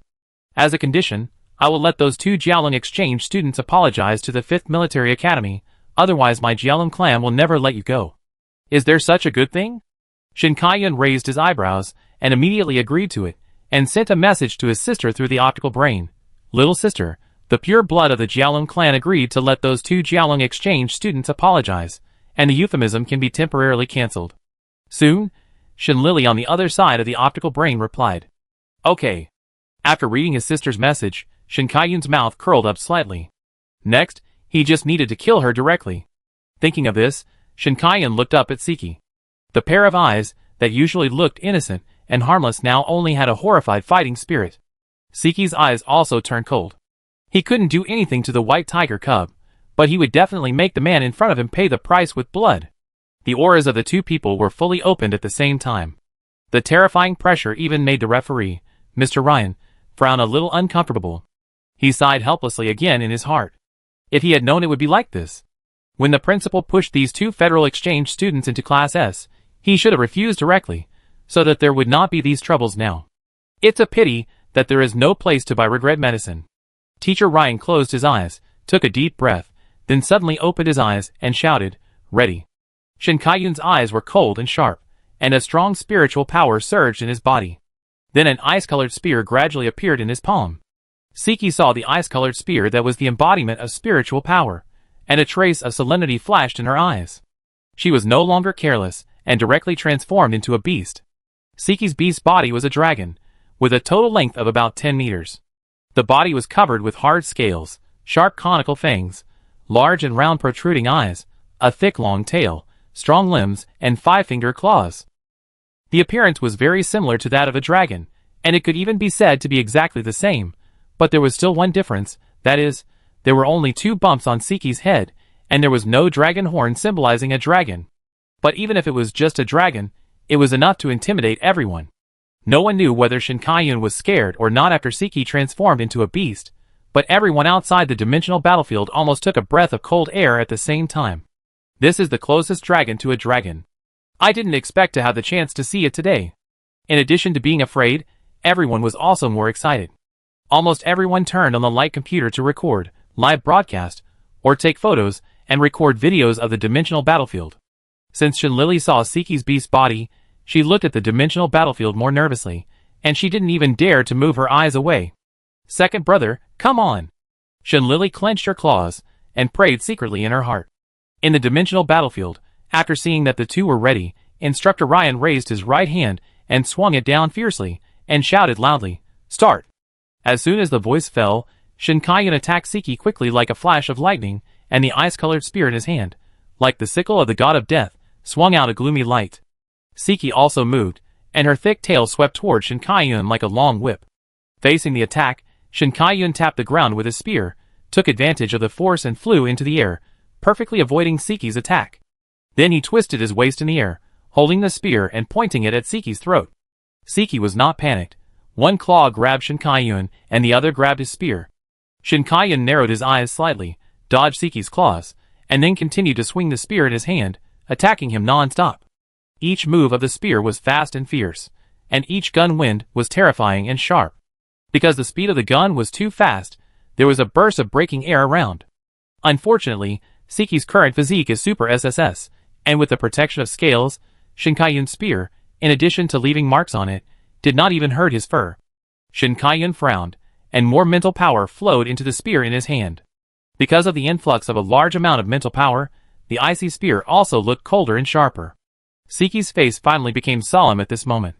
Sure enough, in the next second, his left arm was cut by Shinkayun's spear. Because of the consumption of a lot of mental power, Shinkayun, who began to be a little out of breath, saw this, and a satisfied smile appeared at the corner of his mouth, and then the spear in his hand was swung more fiercely and faster. Under Shinkayun's desperate and crazy attack, Siki's body was already covered with wounds of all sizes. But under such a crazy attack, Shinkayun's own condition was actually not much better. Because of the desperate attack, his defense was relatively weak, although Shinkayun had dodged in time. But Siki's claws still left several wounds on his body. But at this moment, both of them had fallen into madness, not caring about the wounds on their bodies, and only thinking about defeating each other. Because the two sides fought too fiercely, the ground of the dimensional battlefield was like rain, with blood, and scales constantly falling. The scales with flesh on the ground, and the large pools of blood made the people outside the dimensional arena shocked. Especially the students in Class S, who kept swallowing their saliva in fear. At this moment, they all had a common idea in their heads. That is, no matter who you mess with this year, you can't mess with this year's Federal Exchange students. This is a madman who is no less than Siki. Chapter 161. Since Shinkayun was injured, Shinlili's eyes have been red, looking at the dimensional battlefield. As the blood and scales on the ground increased, the eye-catching red color also made Shinlili's heart, as if stabbed by countless knives, instantly twisted in pain. Because of the extreme pain, the spirit in her eyes gradually became dim, and gradually became confused. In the end, only a pair of lifeless eyes were left, staring blankly at the dimensional battlefield, and she was still mumbling unconsciously. "Brother, don't fight anymore. Brother, don't fight anymore. Don't fight anymore. Don't fight anymore." The deafening noise around drowned out Shinlili's whispering, causing no one around to notice her condition. It was Baijiu, who was afraid that this scene would irritate Ollie, so he reached out and covered her eyes, and then he finally discovered something unusual. "Ollie?" Baijiu saw that Shinlili's eyes were covered and she didn't move at all, and he immediately realized that something was wrong. "Ollie! What's wrong with you?" Bai Zhou picked up Shinlili and saw her lifeless eyes. Ollie! Can you hear me? Ollie, wake up! Stop! Stop! Shinlili murmured unconsciously, and couldn't hear Bai Zhou calling her at all. Her consciousness seemed to be locked in a small dark room, and there was only dead silence around. Suddenly, there was movement in the small room, and big drops of blood were seen falling from the air to the floor. The glaring blood red made Shinlili's eyes suddenly widen. She looked up at the sky and saw Shin Kaiyun's seriously injured appearance. Second brother. Ah! Shinlili was so stimulated that her emotions collapsed. Her super SSS mental power suddenly burst out at this moment, sweeping around like a sound wave. The surrounding Imperial Military Academy students hadn't reacted to what was going on yet. They were blown away dozens of meters by this terrifying mental power until they hit the wall and stopped. Puff! For a moment, countless sounds of vomiting blood rang out in the training ground. The instructor of the Imperial Military Academy found something wrong at the first time. Regardless of his injured body, he immediately stood up and shouted, "Leave the training ground quickly. Someone's mental power is out of control. Go, go, the mental power of the Federal Exchange student is out of control. Oh my god! Run! My brother is crazy, and my sister is also crazy. This class of Federal Exchange students is poisonous." For a moment, the training ground was in chaos. Some were running for their lives, and some were complaining. There were also some who were not afraid of death, and they took out their optical computers to record videos and posted them on the campus network. Countless posts about Shinlili's mental riot instantly made the campus network explode. The popularity of this type of posts was even higher than the battle between Shin Kaiyun and Siki just now. Horror! The Federation Exchange student suddenly lost control, affecting all the teachers and students present. The Federation Exchange student is suspected to have super SSS mental power. Nightmare day for the Imperial Military Academy. Crazy Federation Exchange student. At this moment, not only the campus network exploded, but also the Comet area. Deep Sea Koi. I have only heard of demolishing homes before. I have never heard of demolishing schools. Federation Exchange student. 666. The little cutie with 9 tails. What's going on? Why did the Federation Exchange student suddenly have a mental riot? A little prickly pear. I know, I was there. It should be that his brother was beaten too badly, so it stimulated his sister. Raccoon Instant Noodles. Is the pure-blooded Jialong clan so cruel? It even stimulated his sister? A little prickly pear. No. Siki was also beaten badly. You didn't see the battlefield of the entire dimension, which was full of his scales that were beaten off. But I think the worst thing is that he has no sister to feel sorry for him. The little cutie with 9 tails. Poochie. Ha ha. Don't use a heart-piercing knife to kill people. At this moment, in the entire training ground, except for Shin Kaiyun and Siki, who were still fighting in the dimensional arena, and were completely unaware of the situation. Only a few instructors were left standing there, looking nervously at the runaway Shinlili. Fortunately, except for the first wave of mental power, Bai Zhou did not react in time, which caused many Imperial Military School students to be injured. After that, Shinlili's violent mental power was blocked by his mental power barrier. Ollie! Wake up! Bai Zhou output mental power, while trying to wake up Shinlili. Brother. Shinlili was still mumbling unconsciously. Her mind was now full of entering the dimensional battlefield to save her brother, and killing the dragon that bullied her brother. When she thought of the dragon, Shinlili was more deeply stimulated, and the power of attacking the mental barrier became stronger. Although Bai Zhou's mental power barrier temporarily trapped the runaway Shinlili. But at this moment, Shinlili was surrounded by runaway mental power, so he couldn't get close at all. Moreover, under the super SSS mental attack of Shinlili, Bai Zhou's mental barrier has been on the verge of breaking several times. In addition, he was reluctant to hurt Ollie, so he did not forcefully suppress her, but just kept reinforcing the mental barrier, trying to trap her first, and then find a way. Your Highness! Do you need us to do anything? The mental power levels of several instructors were not enough, so they could only watch helplessly. Go to the dimensional battlefield to stop the battle, and then let Shin Kaiyun come quickly. Bai Zhou thought of the reason why Shinlili went berserk, and immediately ordered anxiously. Okay. The instructor was not a fool, and immediately understood what Bai Zhou meant. The reason why the Federal Exchange student went berserk this time was probably because of her brother. Thinking of this, the instructor quickly used his brain to contact Instructor Ryan and asked him to stop the game immediately. Then quickly bring Shin Kaiyun, this little ancestor, over here. Teacher Ryan, who had just received the information in the dimensional battlefield, felt his head buzzing as he looked at Shin Kai-yun, who had dismantled the pure-blooded Jialong clan, leaving scales all over the ground. Then he thought of another Shinlili outside, who seemed to be dismantling something as well. Teacher Ryan felt his eyes go dark, and he quickly used his referee authority to separate the two people who were still fighting. The battle was suddenly stopped, and the two people who had not yet recovered from the fight looked at Teacher Ryan with fierce eyes. Today's battle ends here. Classmate Shinlili is in trouble. Before Teacher Ryan finished speaking, Shin Kai-yun had already disappeared on the spot. Teacher Ryan, when today's matter is over, he will go to the principal to change the shift for these two federal exchange students. Otherwise, it is still a question whether he can survive this week. Chapter 162. When Shin Kai-yun rushed over from the Latitude battlefield, covered in blood, he saw his sister, who was unconsciously attacking the mental barrier in front of her. Little sister. Shin Kai-yun shouted with anxiety and worry in his tone. When he heard Shin Kai-yun's voice, Shinlili's attack paused, and even the mental power around her tended to slow down. Seeing this, Baijiu was about to breathe a sigh of relief, but Siki also came out of the dimensional battlefield. What happened? Why are all the people gone? As soon as Siki came out, she saw the empty training ground and asked with some confusion. Not good. Baijiu's pupil shrank, and he didn't have time to remind him. I saw Shinlili suddenly break Baijiu's mental barrier, and then flew towards Siki's direction. Be careful. Don't hurt Ali. Baijiu shouted worriedly. Little sister. Shin Kai-yun also looked at Shinlili with the same worry. Siki heard the two people's voices and looked at them in confusion. As a result, he saw that the white tiger cub was actually flying towards him. Siki, who didn't understand what was happening, was hit hard by Shinlili's terrifying mental power. Puff! Big mouthfuls of blood spurted out of Siki's mouth, and then he was smashed against the wall like a sandbag. Siki fell to the ground in a mess, coughing and spitting blood, with only horror in his eyes, looking at the little cub flying towards him again. His brother is a pervert, and his sister is actually a crazy person with super SSS mental power. Help! Siki couldn't beat someone with super SSS mental power, so he quickly shouted for help. Seeing this, the surrounding instructors wanted to help, but were stopped by Baijiu. No need to go. Baijiu hurriedly stopped them. Your Highness, but you are a pure blood of the Jialong clan. The instructor looked at the pure blood of the Jialong clan, who was hit again, and hesitated with some worry.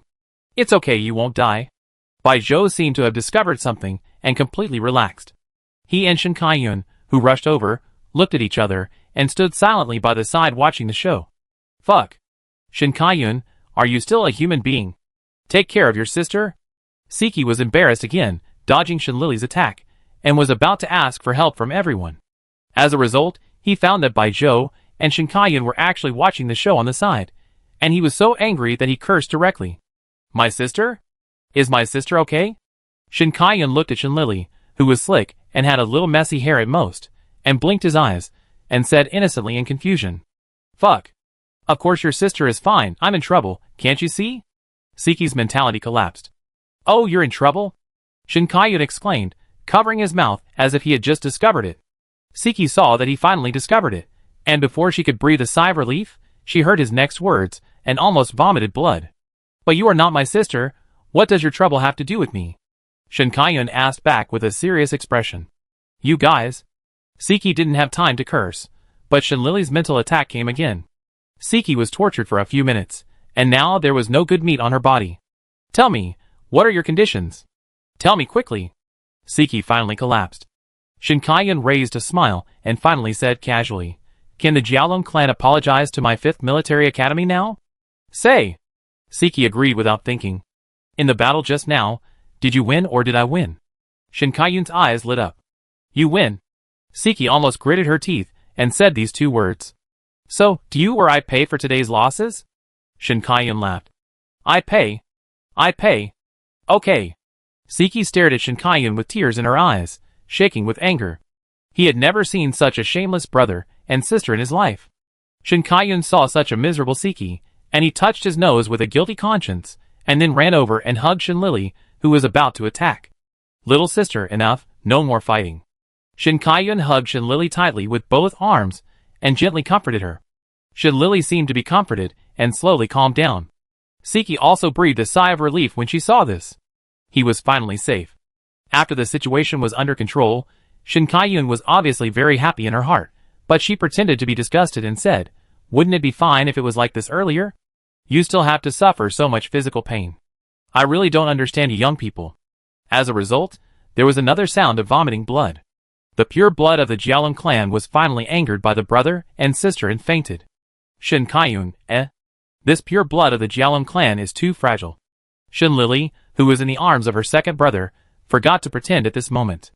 Her clear eyes stared blankly at the fainted Siki for a while, and then turned her head to look at Shin Kaiyun.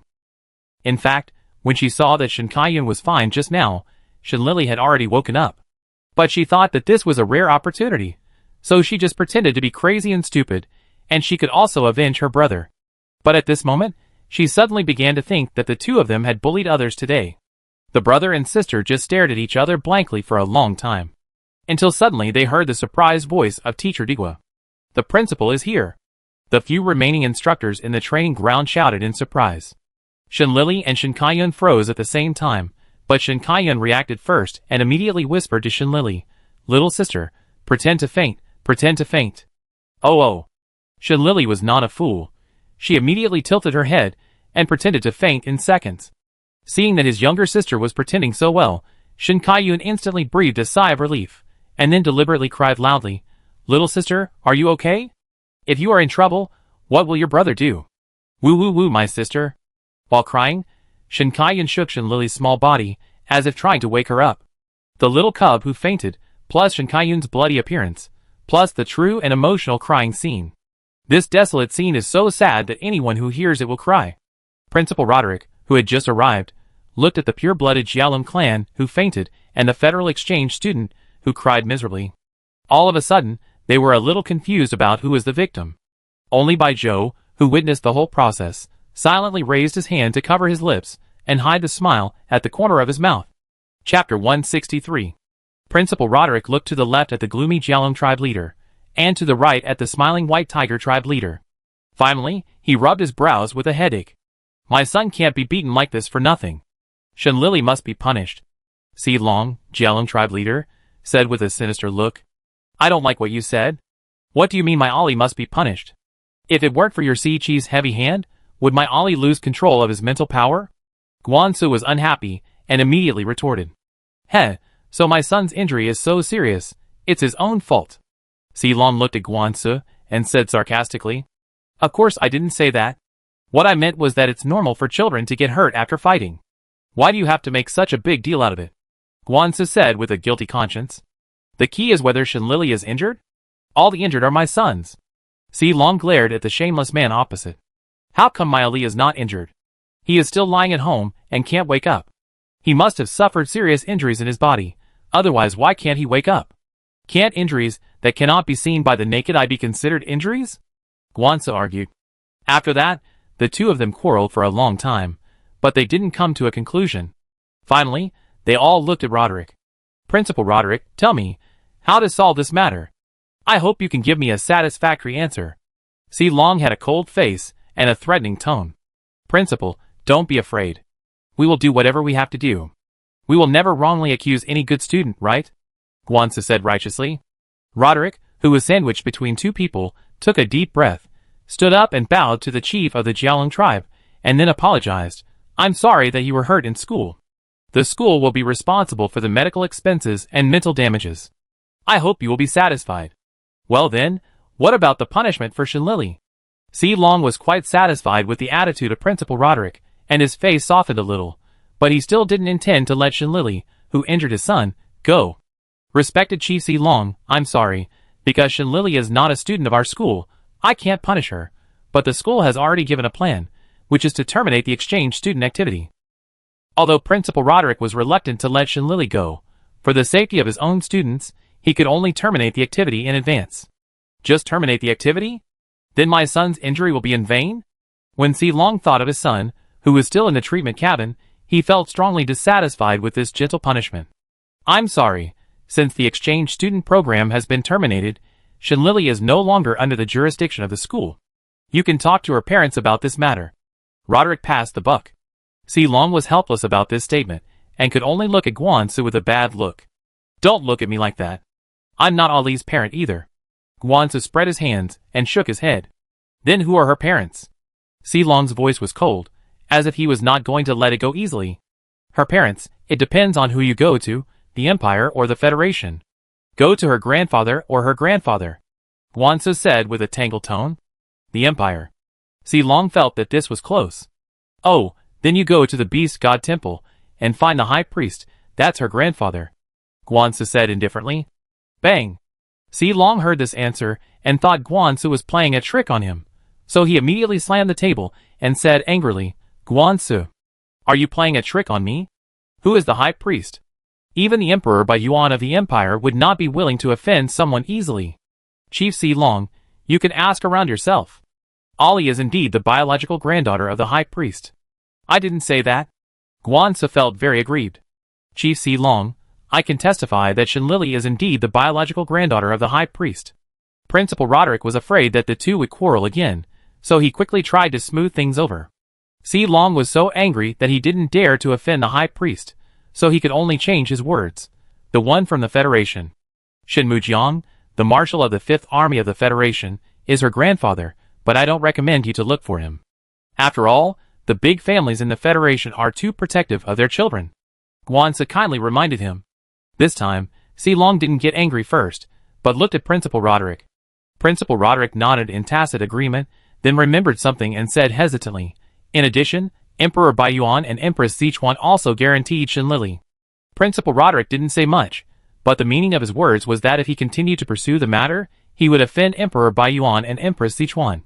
After hearing about Emperor Baiyuan and Empress Sichuan, Silong's face finally changed. His face turned blue and purple, and finally he twitched his mouth and said, I, the Jialong clan, will not pursue this matter.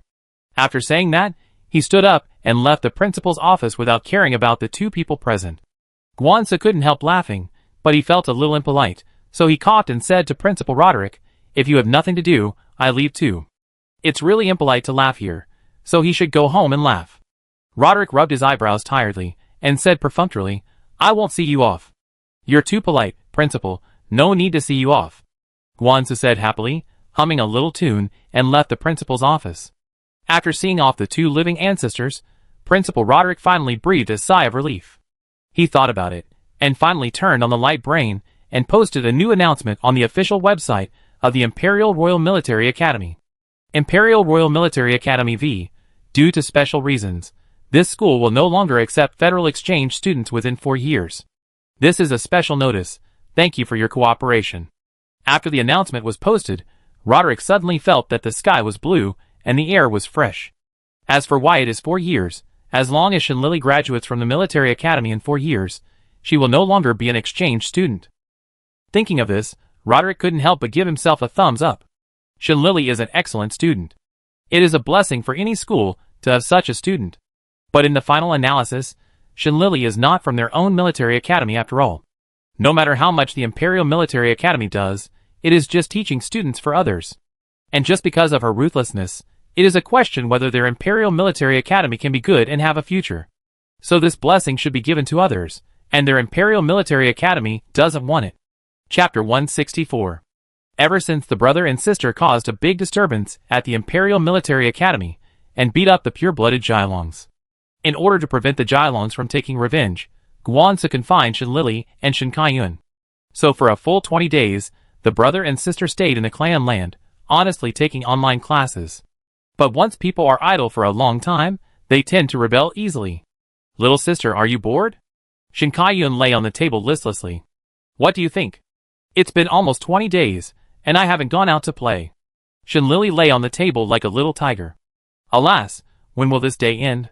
Shen Kaiyun put a pen on her lips and pouted. My uncle said that he would let us out before the blessing ceremony, but there are still 5 days left, and he still hasn't let us out. Shenlili pouted, thinking that Guanzi was not trustworthy. Adults just don't like to keep their word. Shen Kaiyun took the pen off his mouth and groaned unhappily. Alas, Brother Guanjing is also on a mission, which makes it even more boring. Shenlili didn't feel anything when she was locked up in the clan, because she could go and see the handsome Brother Guanjing every day.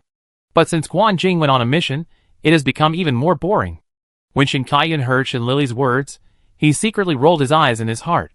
As a boy, he had to admit that his sister was inferior to him in terms of beauty. Luckily, his sister is a girl. If she was a boy, she would be the second child of the Zhou family. The kind of illegitimate child can go around their Shen family. However, it seems pretty good if a bunch of little cubs can surround him and call him uncle. Hee. Shen Kaiyun was immersed in his own imagination and couldn't help laughing obscenely. Shen Lily looked at Shen Kaiyun with dead eyes and couldn't help thinking, is he finally crazy after being locked up? The obscene laughter lasted for a long time, and Shen Lily's forehead was bulging with blue veins. She was patient for a while, and finally couldn't help picking up a pen and smashing it at Shen Kaiyun. Have you laughed enough? What good things are you thinking about? You are laughing so happily. Shen Lily couldn't bear it anymore and said with disgust. Shen Kaiyun dodged the pen from the side, but he didn't dare to say it out loud. As long as he dared to say it, I'm afraid that the next time it will not be a pen that flies over from the opposite side, but Shen Lily's knife. Ahem, are we going back to the Federation soon? I'm thinking about the most famous beast temple in the Empire. We haven't been there yet. Shen Kaiyun coughed and quickly changed the subject. Shen Lily looked at Shen Kaiyun suspiciously, but she had no evidence, so she could only smirk coldly. You can't go out, why think so much? Shen Kaiyun raised his eyebrows and said with a sly smile, I have a way, it depends on whether my little sister wants to go out. What way? Shen Lily looked at Shen Kaiyun with suspicion. Shen Kaiyun smiled widely and said proudly, Come on, follow me, brother will take you out to play. Shen Lily always had a bad premonition in her heart, but she couldn't hold back her claws and couldn't help but follow. A few minutes later, in a corner of Guan's manor. Shen Kaiyun, don't tell me, this is the way you said to go out? Shen Lily trembled with her claws and pointed at the dog hole in front of her, which was about 10 centimeters high. She found that as long as she was with Shen Kaiyun, she could always break some limits. For example, now, she, a young and beautiful tiger, was asked to go through a dog hole. Shoo, little sister, keep your voice down. Shen Kaiyun quickly covered her sister's mouth, put her index finger on her lips, and whispered for a while. Then he looked around with great vigilance, and made sure that there was no one around, and Shen Kaiyun breathed a sigh of relief. Don't think it's just an ordinary dog hole, but this is the only blind spot of the clan's detection radar. I found it after many days of scouting. Shen Kaiyun suppressed his voice, and explained proudly. Shen Lily, no matter how good it is, it's still a dog hole. I won't go. It's better to go to my uncle, and go out openly. Shen Lily shook her little head, and took a step back. The whole little tiger was full of resistance. We can go out openly, but we can't go to the Beast God Temple openly. Anyway, we have to go to the Beast God Temple secretly, so we might as well do it secretly from now on. If we are discovered by the people in the Beast God Temple, we still have a chance to clear our suspicion. Shen Kaiyun said it clearly. Shen Lily could only say that her second brother was worthy of being a commander, and even arranged the retreat clearly. After sighing, Shen Lily looked at the dog hole in front of her, struggled for a while, and was still a little hesitant. Hey, okay, just go out quickly, this hole is too small, I have to make it bigger before I can get out. Shen Kaiyun rolled his eyes, and impatiently carried his sister out first. Then he started tearing the wall by hand until he could get out of the hole. Then Shen Kaiyun tried to get out. Shen Lily, who was relieved, looked at Shen Kaiyun who was struggling on the ground and asked with some anger, Why don't you make the hole bigger? You don't understand? I'm saving materials. When I come back, I can use less materials to fill the hole. Damn! My waist is stuck, help me quickly. Shen Kaiyun supported himself with both hands and pulled his waist hard. Shen Lily, After repeating several times that this was her own brother, Shen Lily gritted her teeth and bit Shen Kaiyun's collar and pulled him out. With a plop, Shen Kaiyun's waist finally came out. He got up with a grin, then rubbed his waist and said, It seems that next time I should not save materials. This wasted effort is enough for me to fill 2 dog holes. Shen Lily was too lazy to discuss such a stupid question with Shen Kaiyun, so she quickly interrupted and said, Okay, find something to cover the dog hole, and let's go. Okay. Shen Kaiyun patted the dust on his body, found 2 broken baskets in the dark alley, and blocked the dog hole. Looking at the tightly covered dog hole, Shen Kaiyun raised his mouth with satisfaction, then picked up his sister and started to walk out of the alley. Chapter 165. After walking out of the alley, the brother and sister came to the streets of the imperial capital, and then they walked around curiously, as if they had never seen the world before. It's not that there is anything strange about shopping, the biggest reason is that the streets of the Federation and the Empire are very different.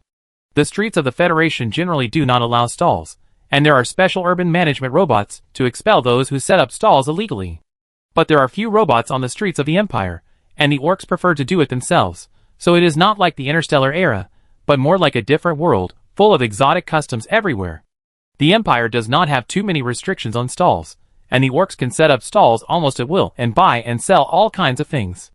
Most of the stall owners here are orc mercenaries. The items they sell are basically rare things brought back from various dangerous places, which are more attractive than ordinary items, so the business will be better. Come and have a look. There are all kinds of Zerg crystal cores here, only what you can't think of, nothing I don't have. Young man, do you want to become a mecha master in one go? Come on, buy a book from me. I will teach you how to become a mecha master in 7 days. I will teach you until you can do it, and I will refund you if you don't know how to do it. Freshly killed alien meat, 10 credit points per pound. First come first served. Hurry up and grab it. Shin Lily was lying in his brother's arms, looking around excitedly, and sometimes he even directed him to observe carefully at the stalls he liked. I say, little sister, why do you like these little things? It's obvious that there are not many real ones at first glance. Shin Kaiyan looked at Shin Lily, who had been searching for a long time in a pile of junk, and finally couldn't help but speak with contempt. Then don't buy anything. Become a mecha master in 7 days. Shin Lily also looked at Shin Kaiyan with contempt. How can it be the same? What if there is really a mecha master secret book, and I come across it? Shin Kaiyan took out the secret book he just bought, and looked through it carefully for a long time. Not to mention, although he couldn't understand the secret book, he thought it was very powerful. Shin Lily rolled her eyes, and ignored Shin Kaiyan, and then continued to look for her treasure seriously. Just like Shin Kaiyan always felt that he could come across the secret book of a peerless master. Shin Lily also felt that he could definitely pick up a bargain. What if he really picked up some golden fingers? A stall like this is the place where golden fingers frequently appear in novels. And even if there is no treasure, these strange things are actually quite beautiful. Especially this bead is very good, very beautiful. I can take it back, and give it to Cece. This herb is also good. I can take it back, and give it to cousin Yuanhao. I don't know what this stone is for, but it's pretty. I can keep it. Shin Lily picked for a long time, paid with satisfaction, then returned to her brother's arms, and continued to walk forward. While walking around, Shin Lily's eyes suddenly lit up, and looked at a restaurant. Hey, wait, brother. Let's go there for dinner. Shin Lily pointed at a restaurant with her little paw, and said excitedly, It's not lunch yet, what to eat? Ah? Shin Kaiyan looked over along the little sister's paw. As a result, he saw the delicate cat-eared maid who was soliciting customers, and the wolf-eared male servant who showed off his 8-pack abs and kept showing off his mermaid line. Shin Kaiyan, eh? Shin Lily, if I take you to a place like this for dinner, guess whether my parents will skin me alive. Shin Kaiyan looked at Shin Lily with a look that said you can't even think about it. What are you afraid of when your parents are not around? You're not even afraid of taking me to the Beast God Temple, and you're afraid of this. Shin Lily pouted and said in disdain. Then choose one between the Beast God Temple and this restaurant. Shin Kaiyan looked at Shin Lily with dead fish eyes. Shin Lily, eh? Then let's go to the Beast God Temple. Shin Lily made a heart-wrenching choice. It's not that the restaurant is not attractive enough to her, but that there are people in the Beast God Temple who she wants to see. As for these beautiful boys and girls, there will definitely be opportunities in the future. Shin Kaiyan looked at Shin Lily, who was reluctant to leave, and was no longer able to complain. Who did his little sister inherit the gene of beauty? Fortunately, it's not a boy, otherwise, I don't know how many other girls would be harmed. But it seems that girls are more troublesome. What if Ali is deceived by a good-looking boy in the future and gets married at a young age? Just when Shin Kaiyan was worried, Shin Lily suddenly asked casually, Second brother, why do you want to go to the Beast God Temple? Shin Kaiyan's brain was a little fuzzy because of excessive imagination. After thinking about what his sister asked, he answered, I'm curious. The Beast God Temple is very famous. It would be a pity if I don't go and see it. Just for this? Shin Lily tilted her head and looked at Shin Kaiyan with a little confusion. Why else? Shin Kaiyan looked at Shin Lily inexplicably. Shin Lily frowned and asked tentatively, Do you know Grandpa? You know? Isn't he dead? Why are you talking about him? Shin Kaiyan asked in confusion. Shin Lily, ? No. Who told you Grandpa was dead? Shin Lily took a breath, and her eyes almost fell out of her eyes. Hasn't the High Priest of the Empire always been alive and well? My mother said that when I was a child, I asked where Grandpa went, But my mother said that Grandpa went to a far place and would never come back. Doesn't this mean that he is dead? Shin Kai-yun raised his hand and scratched the back of his head. He remembered that a classmate's father died, and his mother told him the same thing. Shin Lily, I think what my mother meant is that although Grandpa can't come back, he is still alive. Shin Lily tried not to complain. Whatever. If Grandpa is really alive, he hasn't come back to see us for so many years, which means we are not important in his mind, so why are we still thinking about him? Shin Kai-yun curled his lips and said indifferently. Although this is unpleasant to hear, it does make sense. Thinking of this, Shin Lily also became a little depressed. Grandpa may really not care about them. Chapter 166.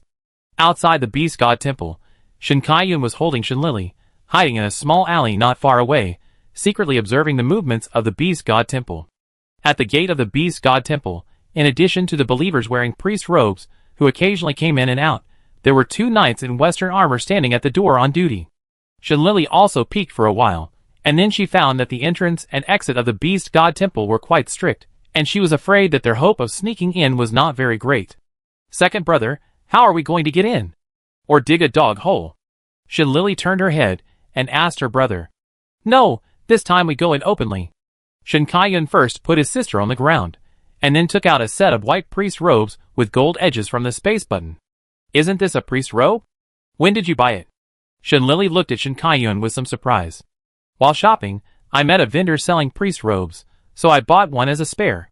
Shin Kai-yun put on the priest robe and the hat. If you don't look closely, he really looks exactly like the believers. But we can't get in dressed like this. I see those knights seem to check the identity. Shin Lily said the biggest problem. Shin Kai-yun raised his eyebrows and smiled mysteriously. I have a way, but you have to cooperate with me. You don't have any bad ideas again? Shin Lily shuddered, and always felt a little cold. You will know in a while. Shin Kai-yun raised the corner of his mouth slightly, hugged Shin Lily in his arms, and then walked directly to the gate of the Beast Temple. No, don't we all need to disguise ourselves? Shin Lily asked in a low voice with trepidation. Don't worry, trust your brother. Shin Kai-yun patted Shin Lily's little head in a soothing manner. Shin Lily, Sometimes, it's more reliable to trust a pig than to trust you. Shin Lily complained in her heart, but she didn't dare to say it. She could only try her best and watch Shin Kai-yun's performance quietly. Stop! No one is allowed in the Beast God Temple. The 2 knights crossed their swords at the gate and scolded with a serious face. I am Guan Kai-yun, a believer. I am ordered by the high priest to bring the white tiger cub to him. Shin Kai-yun was like a different person at this moment, full of alienation and indifference, like a true believer. The 2 knights looked at Shin Lily suspiciously, but when they saw the blue gem necklace on her chest, they were stunned at the same time, and then they all performed an imperial salute, and said respectfully, Your Excellency, please come in. After that, the 2 stepped aside and waited quietly for them to pass. Shin Kai-yun, ? This script is different from what I arranged. Shin Kai-yun's eyes twitched slightly, and then under the serious gaze of the 2 knights, he pretended to be calm and walked into the Beast God Temple. After the brother and sister walked away, one of the knights asked with some doubts. They seemed suspicious. Is it okay to let them in like this? The person who can own the necklace represents the recognition of the Lord Beast God. Since the Lord Beast God recognizes the person, why do we still doubt it? The older knight said lightly. Oh, that's it. After hearing this, the knight no longer struggled and continued to stick to his post. On the other side, the brother and sister, who had successfully sneaked in, found a small room to hide in, and then collapsed on the ground together. Huh, I thought I was discovered. Shin Kai-yun patted his chest nervously. Was it too easy? Shin Lily frowned, feeling a little unreal. Now that you mention it, it's really a bit wrong. I clearly prepared a lot of drafts, but they let us in after just saying one sentence. Shin Kai-yun touched his chin and felt something was wrong. I always feel like they saw something and let us in directly. Shin Lily recalled the knight's eyes, then looked down and saw the necklace Bai Zhou gave her. Could it be this? Shin Kai-yun saw the little sister holding a necklace in a daze, and immediately laughed sarcastically. You don't think it's because of this necklace? How can a necklace be so powerful? Then what else do you say? Is it because of your face? Shin Lily put down the sapphire necklace in her hand, and glanced at Shin Kai-yun unhappily. Hearing this, Shin Kai-yun raised his eyebrows, and actually took out a small mirror from the space button, looking at his handsome face from left to right, and said with a happy voice, After you said that, it's not impossible. Okay, stop making trouble. Let's go shopping and go back. Shin-Lili was too lazy to talk to her brother, so she simply changed the subject. Shin Kaiyan curled his lips, but didn't object. After taking back the mirror, he gently picked up Shin-Lili, then carefully opened the door of the room, and saw that there was no one around, so he walked out with peace of mind. Where are we going to go? Shin Kaiyan looked around. Some of the beast god temple was ridiculously large, and lowered his head to ask Shin-Lili in his arms. Let's go to the high priest to have a look. Shin-Lili didn't know why, but she always wanted to see him. High priest? Little sister, are you sure? It's okay to visit the beast god temple, but if we are caught by the high priest, we might be skinned alive by our uncle. Shin Kaiyan said with horror on his face. Why does he feel that his little sister is even crazier than him now, and she will go wherever is the most dangerous?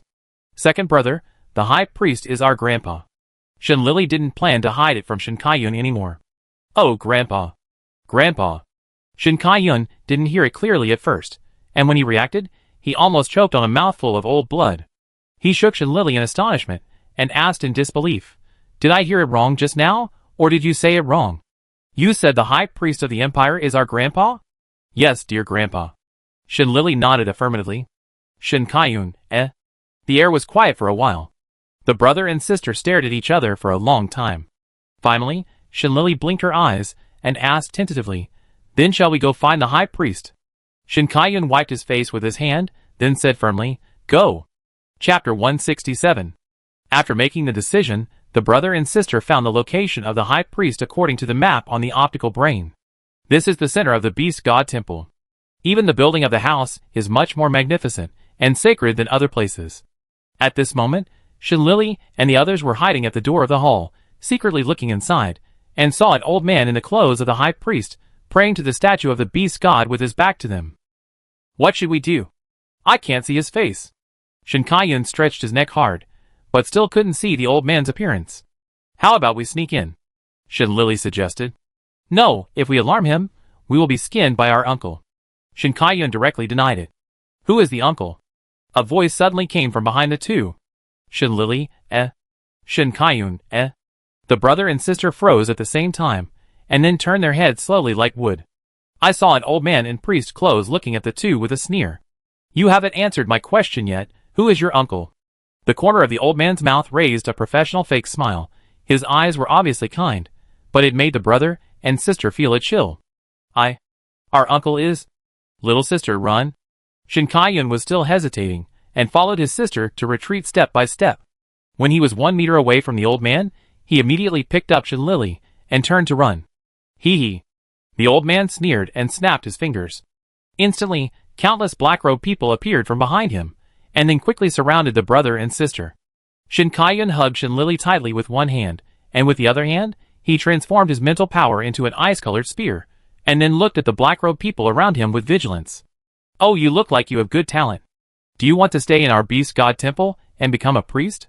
The old man in white robe saw the spiritual spear, and showed a hint of interest in his eyes. Before Shin Kaiyan spoke, Shin-Lili was furious. She was so angry that she showed her little tiger teeth and growled at the old man threateningly. Don't even think about it. My brother will marry my sister-in-law and give me a nephew. Shin Kaiyan, eh? Thank you, but I don't want to get married too young. Hee. The old man in white robe couldn't help laughing when he heard it. Suddenly, he looked at Shin-Lili with a cold knife, and said with murderous intent in his tone, The people of the White Tiger clan are still so annoying, even if it's just a little cub. After saying that, the old man in white robe attacked Shin-Lili directly with his huge spiritual power. Shin Kaiyan quickly put Shin-Lili down, and then waved the spear to attack the old man, but Shin Kaiyan, who was strong in the past, couldn't take the old man's attack at this moment. As soon as the spear touched the old man's attack, the huge force made Shin Kaiyan fall to the ground like a sandbag, and drag for several meters. Puff. Shin Kaiyan used the spear to wipe the ground to stop sliding, and the moment he stopped, he spit out a mouthful of blood. Second brother. Shin-Lili ran to Shin Kaiyan's side worriedly, and saw the blood on the ground. She immediately looked at the old man with fierce eyes, and a terrifying murderous intent emerged from her body. This was the first time Shin-Lili had the idea of killing someone. Awo! Shin-Lili shouted in her heart. I'm here. Awo followed Shin-Lili's wishes, and turned into a spiritual force, which quickly surged out of her body. A spiritual force more terrifying than the old man's was seen surrounding Shin-Lili's body, ready to fight back at any time. Super SSS Spiritual Force. The old man in white robe frowned and looked at the cub in front of him with some surprise. But at this moment, his murderous intent was even deeper. Because he knew that the little cub in front of him was definitely a new pure blood of the White Tiger clan. If she could be killed, the White Tiger clan would definitely be severely damaged. Thinking of this, the old man's pupils suddenly turned into vertical pupils, and his spiritual force turned into a thick python, attacking Shinlili. Stop! At this moment, a spiritual force barrier blocked the old man's attack and protected Shinlili and his sister. It turned out that the high priest had arrived at the scene at some point. Sikong, who allowed you to do this in front of my temple? Guanmonsong looked at the old man in white robe expressionlessly, as if looking at an ant. High priest, I am here to catch these two little thieves. Please forgive me if I disturbed you. When Sikong saw the person coming, he knew that he had no chance today, so he immediately bowed his head and admitted his mistake. Guanmonsong did not comment on Sikong's words. He raised his eyes to look at Shinlili and the others. After seeing their appearance, his eyes moved slightly. I asked them to come, Guanmonsong said lightly. Sikong knew that Guanmonsong was lying, but he could not do anything about him. He gritted his teeth in anger and could only twist his mouth and said, "It turned out to be a misunderstanding." Then High Priest, I will not disturb you anymore. I will leave first. After saying that, Sikong wanted to turn around and leave, but Guanmonsong's voice suddenly came from behind him. Wait, you beat my people? Shouldn't Priest Sikong explain it? Guanmonsong's voice was cold. Sikong Priest's eyebrows jumped, and he stopped walking with anger, then turned around and smiled. I don't know if the High Priest has any other requests, I will definitely meet them. I don't have any requests, but if you touch my people, you should know the consequences. After Guanmonsong finished speaking, he pointed at Sikong, and then a mental force no less than Shinlili's directly punched a big hole in Sikong's shoulder. The huge pain on his shoulder made Sikong groan, and the whole person instantly fell to the ground in embarrassment. But Sikong didn't even have the courage to raise his head. He lowered his head, clenched his teeth tightly, and didn't dare to resist the man in front of him. After Guanmonsong taught Sikong a lesson, he ignored him, and turned to look at Shinlili and his sister and said, "Come with me." Shinlili and Shinkayun looked at each other, and at the same time, they raised their lips and smiled happily, okay. When she left, Shinlili did not forget to make an angry face at Sikong. Then she snorted triumphantly, and followed her brother happily. Sikong looked at the three people who left with a cold look, wiped the blood from the corner of his mouth, and then coldly ordered the black-robed people around him, "Go check, who are these two people?" "Yes," the black-robed people said respectfully, and then they all disappeared on the spot. "Guanmonsong, I will settle this account with you sooner or later," Sikong said coldly, then supported his bleeding shoulder and turned away. Chapter 168. Guanmonsong sat cross-legged on the prayer mat in the main hall, looking at the brother and sister without saying a word. Shinlili and Shinkayun also stood uneasy at the beginning, and then kept making small movements. Shinkayun still doubted his life, staring at the high priest Guanmonsong, while Shinlili kept looking at the beast statue curiously. The image of the beast god is roughly a tiger head, a unicorn body, 2 horns on the head, a goat beard, and a snow-white body. Like the white tiger tribe, it also has a pair of wings. If someone has read the classic of mountains and seas, it is estimated that they can recognize it at a glance. This is clearly the mythical beast Baizé. Baizé is a famous mythical beast on Kunlun Mountain. It understands the feelings of all things and the appearance of all things in the world. It knows astronomy and geography, knows trivial matters, and can also understand the past and predict the future. It is said that Baizé is full of treasures and has the effect of bringing people back to life. It is an auspicious beast that can turn misfortune into good fortune. Shinlili looked at the statue of the beast god in front of her, and couldn't help but sigh in her heart. It turns out that the beast god is Baizé. Do you like the beast god? Guanmonsong suddenly looked at Shinlili and asked. Shinlili was stunned for a while before she realized that the high priest was talking to her. She nodded and said, I like it. Grandpa. High priest, is the name of the beast god Baizé? Shinlili originally wanted to call him Grandpa, but was afraid that Guanmonsong would not like it, so she changed to a respectful title. Yes, the respectful title of the beast god is Baizé. Guanmonsong's tone was simple and vicissitudes, and there was no expression on his cold face. He did not comment on Shinlili's unfamiliar title. Then can the high priest tell us the story of Lord Baizé? Why did he become the beast god of the empire? Shinlili didn't expect that her grandfather was so easy to talk to, and her tense mentality relaxed. Shin Kaiyun couldn't help but look over when he heard his sister's words. He was also very curious about the beast god of the empire. Although he could search it on the internet, most of them were flattering, and there was no useful information. Okay. Guan Monsong nodded gently in the expectant eyes of the brother and sister. Then Guan Monsong began to talk about the reason why Bai Zai became the beast god of the empire. The reason why Bai Zai could become the beast god has to start from the origin of the empire. It is said that the ancestors of the empire also came from the ancient earth, but the era in which their ancestors lived was before the first major disaster of the ancient earth. That is, the mythological era before the Jurassic period. At that time, the human race had not even appeared, and the ancestors of the empire in the mythological era were only the lowest level of spiritual beasts. So when the great disaster happened later, the capable immortals and beasts left the ancient earth directly. And those spirit beasts, who had no ability to escape, could only stay where they were and wait for death. Just when the spirit beasts were desperate, the spirit beast Bai Zai appeared. He spent 10,000 years of cultivation and transferred all the remaining creatures on the ancient earth to the ancient interstellar. But Bai Zai also exhausted his divine power and fell into a deep sleep and disappeared. The creatures he saved, that is, the ancestors of the empire, worshipped Bai Zai as a god in order to commemorate him, that is, the current beast god of the empire. So that's how it is. Shen Lily sighed, stood up and bowed to the statue of the beast god, expressing her sincere respect. Bai Zai beast god is a god worthy of respect, Shin Kaiyun said, and also gave the statue of the beast god a standard imperial salute. Guan Monsong looked at the behavior of the brother and sister, and the corners of his mouth raised slightly, and his eyes were full of love. But the moment the two looked over, Guan Monsong put away these emotions. Shen Lily and Shin Kaiyun looked at their grandfather, but didn't know what to say. Is there anything else you want to know?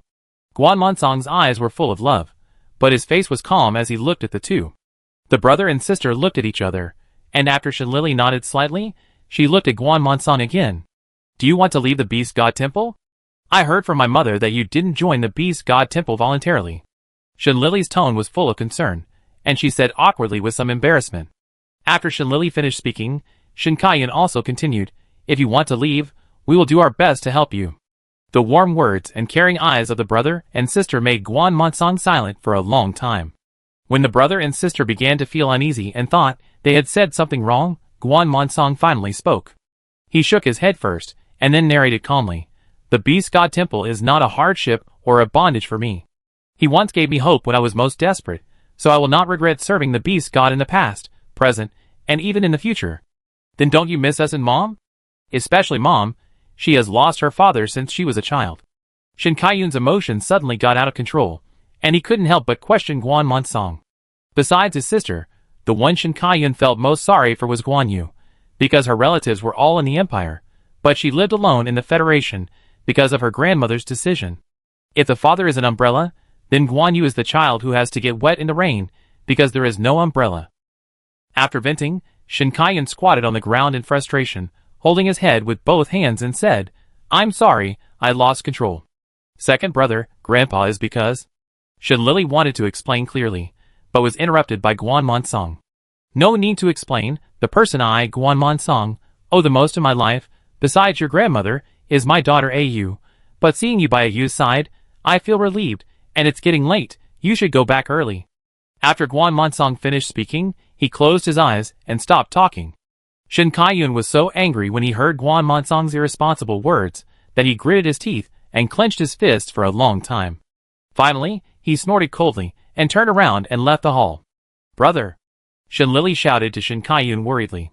This was the first time that her brother was so angry that he forgot about her. Shen Lily looked at the direction her brother left, then looked back at Guan Monsong, and said, I come to see you later, and turned around to chase her brother.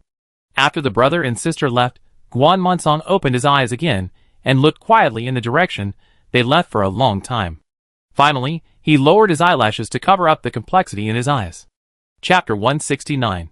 After Shen Lily chased out, she found that Shin Kaiyun had not gone far away, and was standing not far away waiting for her. Her heart was slightly warmed. She walked to the depressed Shin Kaiyun and asked with concern, Brother, are you okay? Shin Kaiyun shook his head silently, then bent down and hugged Shen Lily, and said in a voice full of loss, Little sister, let's go home. Okay, let's go home. Shen Lily nodded obediently, rubbing her little head against Shin Kai-yun in comfort. Feeling the rare comfort from his sister, Shin Kai-yun finally had a faint smile on his lips. He raised his hand and touched Shin Lily's fur, and said with a complicated tone, "Little sister, tell me about Grandpa." Shin Lily nodded, recalled for a while, and then began to say, "I don't know much about Grandpa. Mom said that Grandpa and Grandma were both the most powerful white tigers in the white tiger tribe. They fell in love, and got married and had Mom, but one day Grandma fell ill and was dying. In order to save Grandma, Grandpa was forced to join the Beast God Temple and became a priest. The priests of the Beast God Temple belong to the Beast God for life, so they can't fall in love and marry. If they are discovered, both lovers will be hunted down by the Beast God Temple. Grandpa and Grandma separated because of this. Grandma was sad and brought Mom to the Federation, but Grandma still passed away when Mom was 18 years old. That's all I know, but second brother, I can actually understand Grandpa's actions. If one day..." Shin Lily didn't finish her words, and her brother pinched her mouth with his hand. "Shin Lily, can you please think of something good?" Shin Kai-yun held Shin Lily's mouth and rolled his eyes in annoyance. Shin Lily nodded aggrievedly, whimpered a few times, and signaled her brother to let go of her mouth. Shin Kai-yun's hand was released, but he tapped Shin Lily's forehead heavily with his index finger.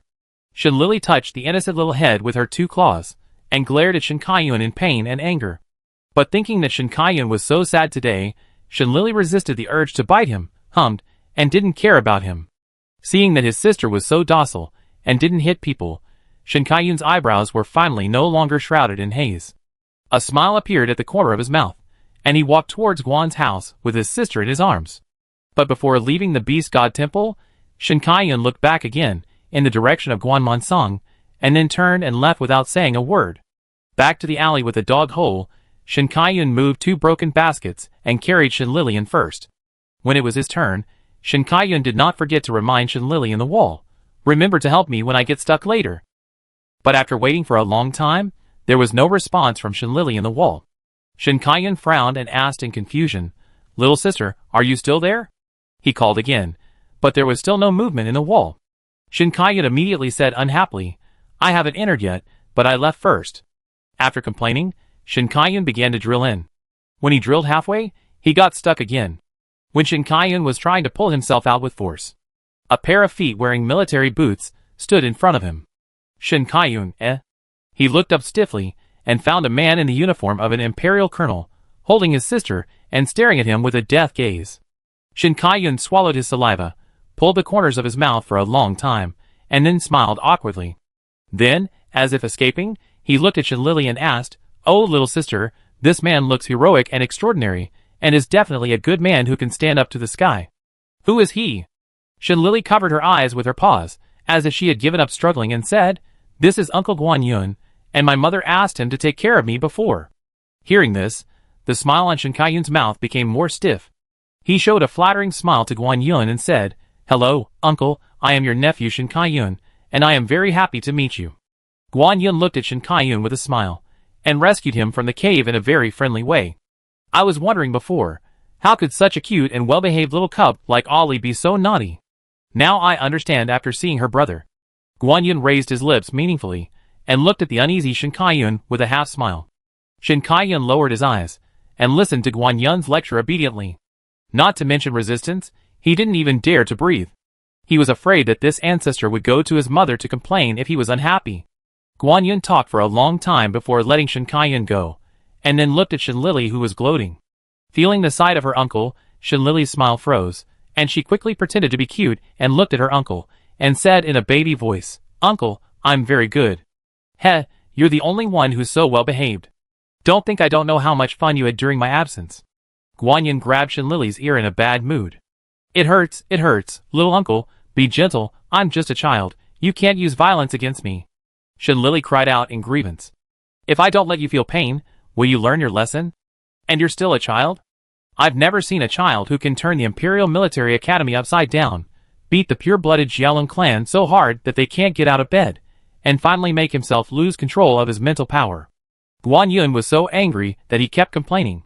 God knows how nervous and scared he was when he received the news that Shin Lily's mental power was out of control. If Guanza hadn't guaranteed the safety of the kid at that time, he was so anxious that he almost dropped the mission directly, and rushed back from the border regardless of the risk of being held accountable by the military. I am afraid that this troublesome little brat will get into trouble again. Uncle, uncle, stop pulling my ears. I know I am wrong. Is that not enough? Shinlili cried and begged for mercy. Shin Kai-yun looked at his sister's ears with distress, and finally couldn't help but said to Guan-yun, Uncle, if you want to pull mine, I am thicker. Yes, yes, uncle, if you want to pull my second brother's. Shinlili had no brotherly love at all, and directly sold out her second brother. Shin Kai-yun, Uncle, you should continue to pull. Chapter 170. Seeing Shin Kai-yun's frustrated expression, Guan-yun's anger disappeared instantly. He shook his head and laughed, saying, I let you off this time.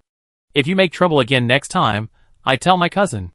Shin Kai-yun and Shinlili nodded frantically and said in unison, We will never dare to do it again next time. Well, I trust you for now. The blessing ceremony is about to begin. Don't run around these few days. If I find out, you know the consequences. Guan-yun looked at the brother and sister coldly, and raised his hand to make a gesture of wiping his neck. Shinlili and Shin Kai-yun were frightened, and they swallowed their saliva together, then shook their heads frantically and said, Don't dare, don't dare. Okay, go back.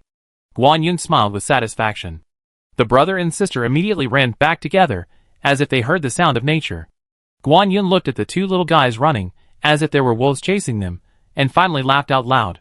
3 days later, on the day before the blessing ceremony, the entire empire, whether civilians or nobles, began to prepare for tomorrow's blessing ceremony. Every household was as lively as the new year. The adults cleaned the room and put on new by Zay Beast God pictures. The children put on new clothes and began to look forward to tomorrow's blessing ceremony. The Shinlili brother and sister, who were warned by their uncle, stayed at Guan's house for a few days and did not go out again.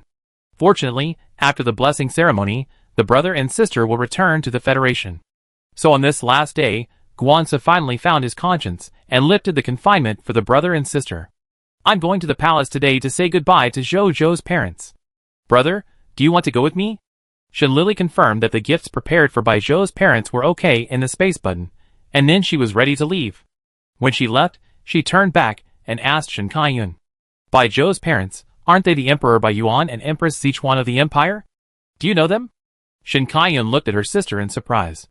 She didn't expect that she knew these two big guys. I've met them a few times. They seem nice. Shinlili thought of the couple who were cold and warm, and couldn't help but smile. Then I go too. I haven't met the Emperor Bai Yuan and Empress Sichuan of the Empire yet. Shin Kai-yun's eyes lit up, and he said excitedly, Okay, I wait for you at the gate. Shinlili had to find the housekeeper to arrange an exotic carriage, so she didn't wait for Shin Kai-yun. Okay, I'll be there right away. Shin Kai-yun ran into the bathroom and started to toss himself. Soon, Shin Kai-yun and Shinlili took a carriage and arrived at the gate of the palace. As soon as the door opened, Bai Zhou, who had been waiting for a long time, opened his arms and looked at Shinlili tenderly and smiled. Ali. Zhou. Shinlili jumped into Bai Zhou's arms in surprise, rubbed against him, and said coquettishly, Why are you at the gate? Are you here to pick me up?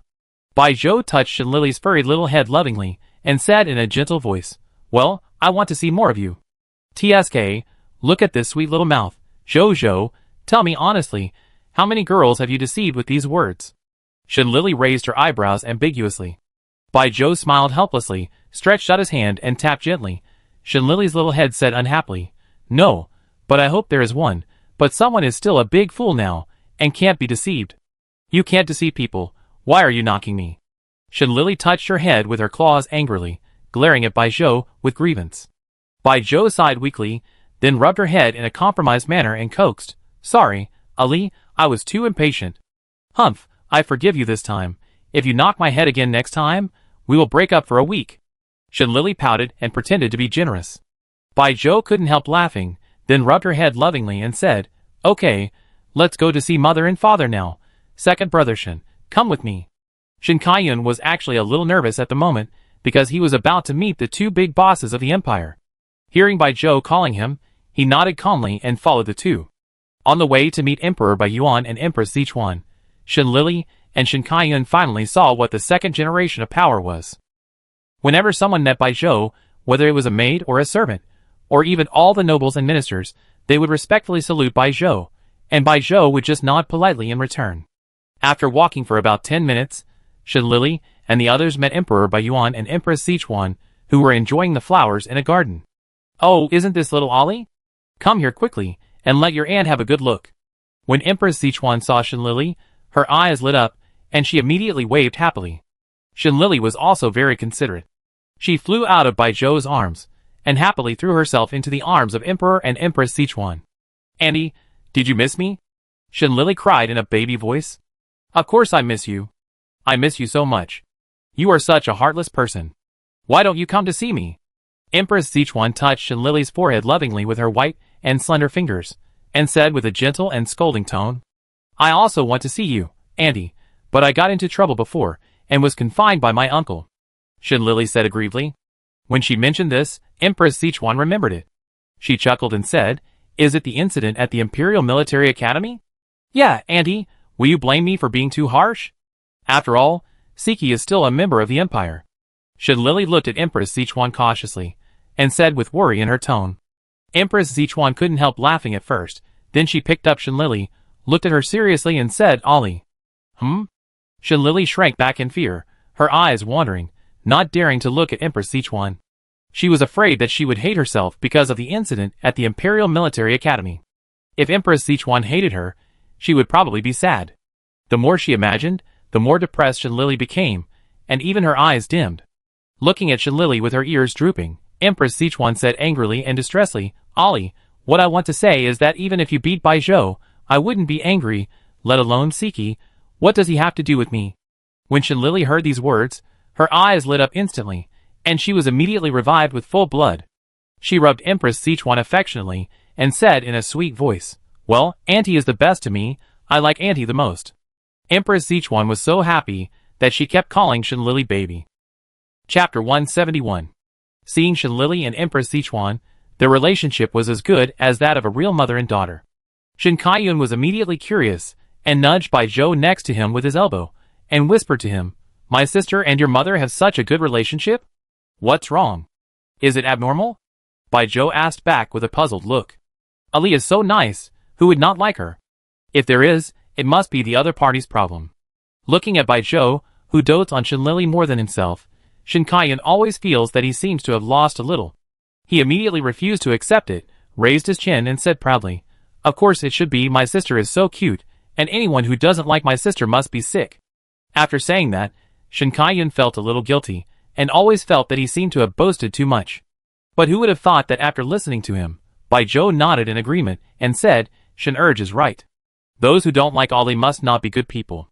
Shen Kaiyun, Although he also thinks that Xiaomei is very good, he is not so narcissistic. After all, Xiaomei is not money. How can everyone like her? But Shen Kaiyun has figured out that this prince of the empire must have some XX potential. Otherwise, how can the filter for Shenlili be so thick that even he, as a brother, feels inferior to him? TSK. Terrible, stay away from him, don't be infected by him. Thinking of this, Shen Kaiyun silently moved aside. Baizhou didn't care about Shen Kaiyun's actions at all. At this moment, his eyes were all focused on the Empress Sichuan and Shenlili. Here, Shenlili and Empress Sichuan were in love for a long time. It was not until Empress Sichuan looked up accidentally that she realized that there seemed to be an extra little guest today. She looked at Shen Kaiyun with a gentle look, smiled and greeted him. "You are Ali's brother, right? You are welcome. Come and sit down, Baizhou. You come and sit down too." Baizhou smiled and nodded, and pointed Shen Kaiyun to a seat. "Thank you, Empress Sichuan." Shen Kaiyun shyly performed an imperial salute, and then followed Baizhou to sit next to the two big guys. Empress Sichuan looked at Shen Kaiyun for a while, nodded slightly, and then the smile in her eyes deepened and said, "Don't be so unfamiliar, just call me Aunt Z." "Okay, thank you Aunt Z." Shen Kaiyun looked at such a kind big guy, and was immediately flattered. Even at home, his mother had never been so gentle to him. "Woohoo, I'm touched. Baizhou's mother is so nice." Empress Sichuan nodded slightly to Shen Kaiyun, then looked at Shenlili in her arms, and asked in a doting tone, "Ollie, are you here to say goodbye today?" "Yes, I will return to the Federation the day after tomorrow." "Uncle, bye, Auntie, this is my farewell gift to you." Shenlili nodded and jumped onto the table again. From her space button, she took out the gifts she had prepared before, and handed them to Emperor Baiyuan and Empress Sichuan respectively. Shenlili took out 2 exquisite small sachets. On the light purple sachet, there was a purple nine-tailed fox embroidered. On the pure black sachet, there was a majestic white wolf embroidered. She pushed the black sachet to Emperor Baiyuan first, and then pushed the light purple sachet to Empress Sichuan. Emperor Baiyuan didn't expect that he had won too. He was stunned for a moment, and took up the small black sachet with some surprise, and looked at it in his hand. Is this a sachet? Empress Sichuan looked at the small sachet in her hand, with some surprise and curiosity. Shenlili nodded, and said shyly, well, I made it myself. I also put some herbs in the sachet. If you carry it with you, you can calm your mind and rest. I hope Uncle Bai and Auntie don't dislike it. I like it so much, how can I dislike it? Ollie is just too modest. Empress Sichuan couldn't let it go, playing with the small sachet in her hand. It's not because of its efficacy, but because this sachet is too delicate and cute. Especially this nine-tailed fox, it is exactly the same as her original body, which shows how much effort Ollie put into preparing this gift. Ollie, don't you think there is something missing? Bai Zhou suddenly interrupted with grievance. Shenlili rolled her eyes at Bai Zhou helplessly, and then took out a light blue sachet from the space button. I prepared it for you a long time ago, see if you like it. Shenlili pushed the sachet embroidered with a little wolf cub in front of Bai Zhou. I like everything given by Ollie. Bai Zhou picked up the sachet with care, put it in his hand, and looked through it. Empress Sichuan on the side smiled, and watched the interaction between her son and Ollie. She felt that Bai Zhou was worthy of being her son, and his little mouth was exactly the same as hers. TSK. Fortunately, he didn't have the same character as his father, otherwise she would never have a daughter-in-law in this life. Empress Sichuan thought, and looked at Emperor Baiyuan with disdain. At first, I didn't know who it was. Chasing a girl was like picking a fight. Empress Sichuan had to fight him several times before she vaguely realized Baiyuan's intention. Shaking her head and laughing, Empress Sichuan took out 2 gift boxes, and placed them in front of the brother and sister. Annie, what is this? Shenlili didn't expect that she would receive a gift, and looked at Empress Sichuan with some surprise. Empress Sichuan blinked one eye, put her finger between her lips, and said mysteriously, this is a gift for you, but the contents are kept secret for the time being. Ollie must come home before you can open it. Okay, thank you, Auntie. Although Shenlili was a little curious, she still nodded obediently, and put the gift into the space button. After that, the brother and sister chatted for a while before saying goodbye to Emperor Baiyuan and Empress Sichuan. On the way out of the palace, Bai Zhou suddenly remembered Ollie's previous wish. By the way, Ollie, the Star Beast Protection Ordinance will be announced on the day of the blessing ceremony. Bai Zhou knew that Shenlili had been waiting for this news, so he couldn't help but reveal it in advance. Sure enough, Shenlili was instantly alert when she heard the news. She was a little unbelievably excited and said, really?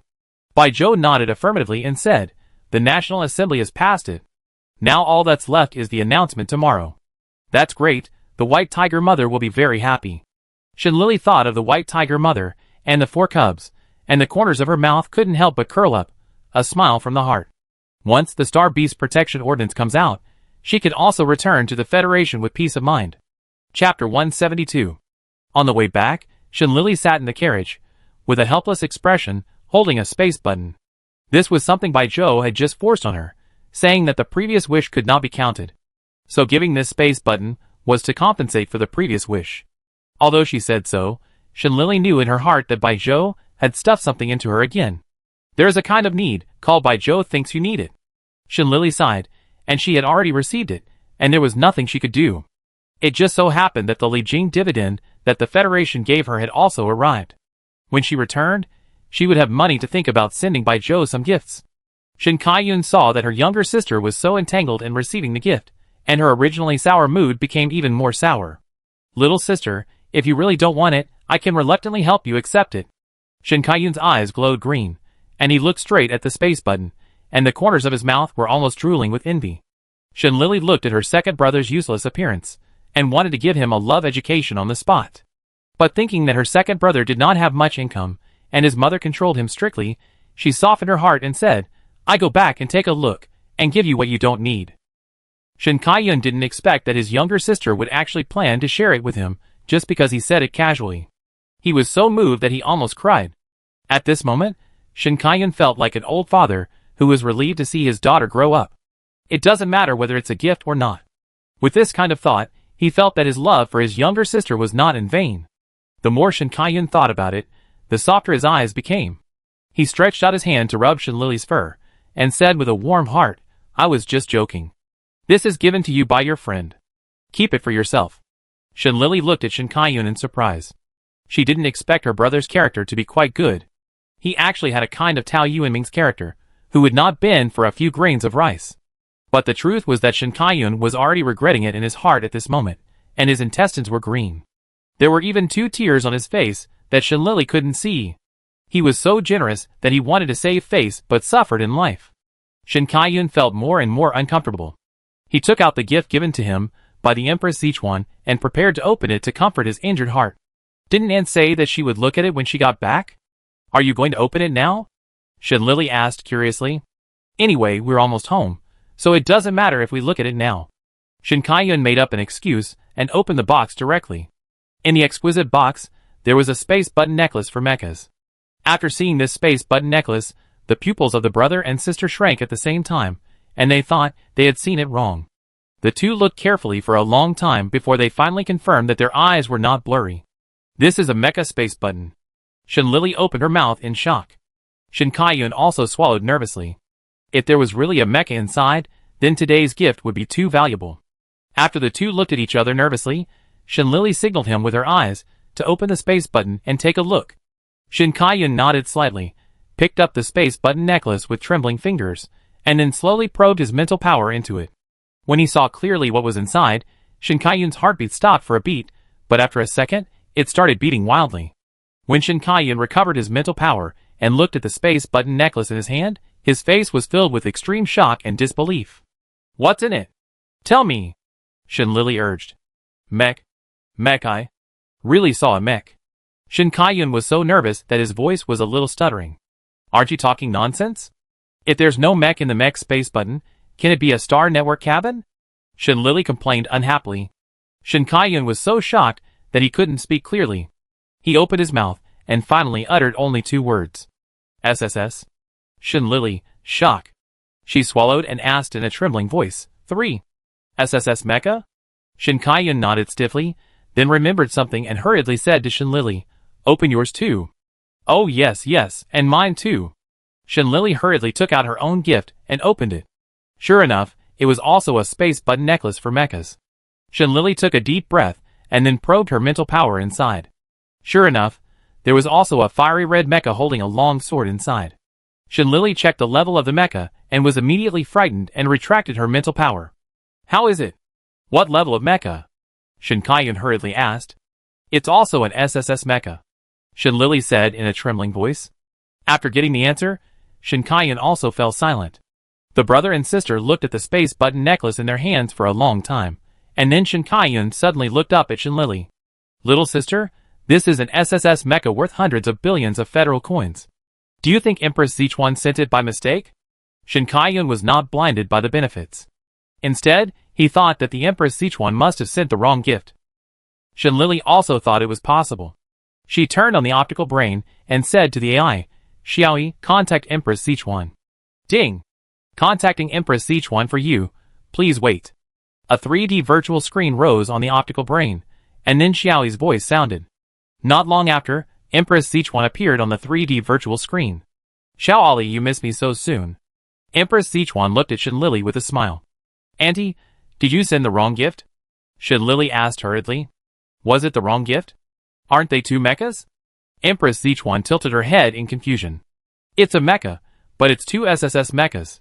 Shin Lily suppressed the scream in her heart and tried to calm herself down. "That's right, it's 2 SSS mechas." After Empress Sichuan confirmed that they didn't send the wrong gifts, she breathed a sigh of relief, fearing that she had taken the wrong gifts. "Auntie." Shin Lily wanted to say something else, but was interrupted by Sichuan behind the enemy. "Okay, Ali, why are you being polite to Auntie? Be good, I have something else to do, so I leave first." After Empress Sichuan finished speaking, she immediately turned off the video on the optical computer, as if she was afraid that the virtual screen would stay on for another second. Looking at the dark 3D virtual screen, Shin Lily put away the optical computer with mixed feelings. Then she looked at Shin Kai-yun and said in a helpless tone, "Auntie Sichuan said she didn't send the wrong gifts. But this is too expensive, or we can ask Grandpa." Shin Kai-yun thought of a compromise. Shen Lili nodded, thinking that this was the only way. Chapter 173. Seeing that his sister agreed, Shen Kaiyun turned on the light brain and started to contact Shen Mujiang. Kaiyun, what do you want to talk to me about? After Shen Mujiang connected the video, he looked at his second grandson gently. Shen Kaiyun was about to speak, but was interrupted by Shen Mujiang. Where's Ailey? Aren't you with your sister? Shen Mujiang thought Shen Lili was there, but he didn't see her on the virtual screen. Shen Kaiyun, It's okay, I'm used to it. Anyway, I'm just an unloved grandson, son, brother and nephew.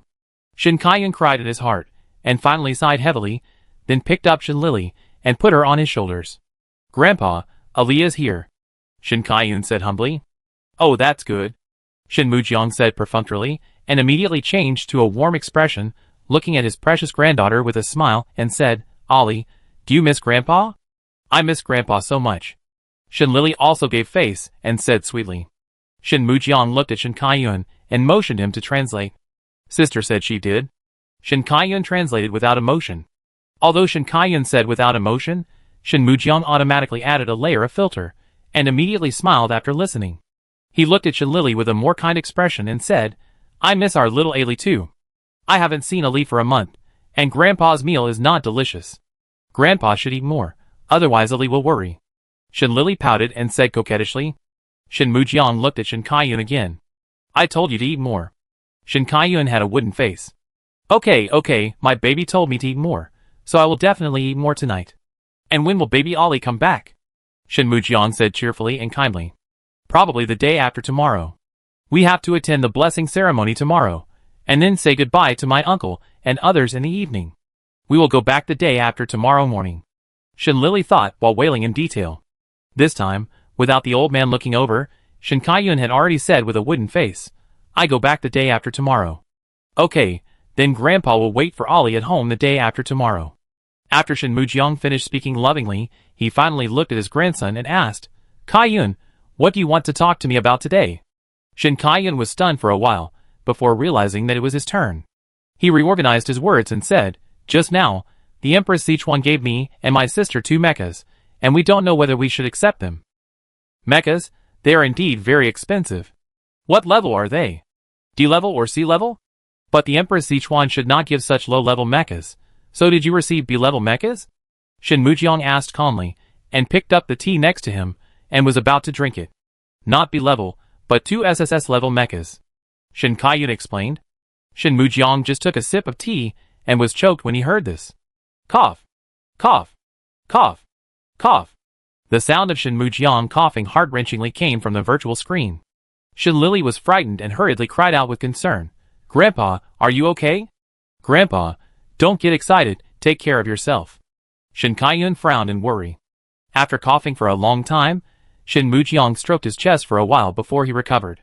Kaiyun, next time you talk about this kind of thing, wait until Grandpa drinks the tea.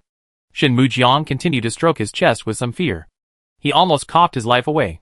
I'm sorry, Grandpa, I was wrong. Shen Kaiyun apologized obediently. Shen Mujiang didn't mean to blame him. He pondered for a while, and suddenly asked, Are you sure that Emperor Sichuan and Empress Sichuan didn't send the wrong gift? No, my sister has already asked, and Aunt Z was afraid that we didn't want it, so she hung up the video immediately. Shen Kaiyun repeated what happened just now. Well, I know, do you like this gift? Shen Mujiang asked another question. Shen Lili and Shen Kaiyun looked at each other, and then nodded to Grandpa together. If you say you don't like SSS Mecha, it must be a lie. Then accept it. Shen Mujiang smiled, and looked at his grandchildren lovingly. When they heard that their grandfather said they could accept it, Shen Lili and Shen Kaiyun said happily with their eyes shining, Okay. Grandpa, should we return the gift from the Empire? Shen Lili asked casually. My sister asked if we should return the gift to the Empire. Shen Kaiyun translated proactively. With the wealth of the Empire, they don't need anything, but they can send some mental potions. Shen Mujiang thought for a while, and said, Then is Li Jing enough?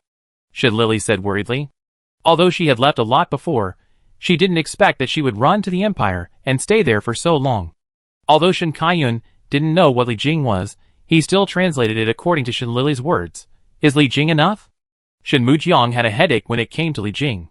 Recently, the 5th Corps Military Research Institute has indeed been urging him for Li Jing. Seeing Shen Mujiang's expression, Shin Lily had guessed it without saying anything. Grandpa, don't worry. I will refine it when I go back. If it's urgent, I can also send the Zerg crystal core to the Empire. I can refine as many as I can. Shin Lily said obediently and considerately. Shin Kaiyan always felt that his sister seemed to be talking about something extraordinary, but there was no evidence. He could only translate honestly. Sister said she would refine it when she went back. If it's urgent, she can send the Zerg crystal core to the Empire first. Shin Mujian looked at such a well-behaved and considerate granddaughter, and his whole heart almost melted. His eyes softened and he said, "It's okay, Ali, you can come back and refine it. The Federation has enough Li crystals now, and the ones given to the Empire can wait for you to come back and refine them." Okay. Shin Lily also breathed a sigh of relief. This time, Shin Kaiyan didn't need to translate. Shin Mujiang probably understood what Ali meant. He smiled and said, "If it's okay, Grandpa has to go and get busy. Goodbye, Ali." Shin Lily nodded obediently and said, "Goodbye, Grandpa." Shin Mujiang smiled and nodded, then hung up the video.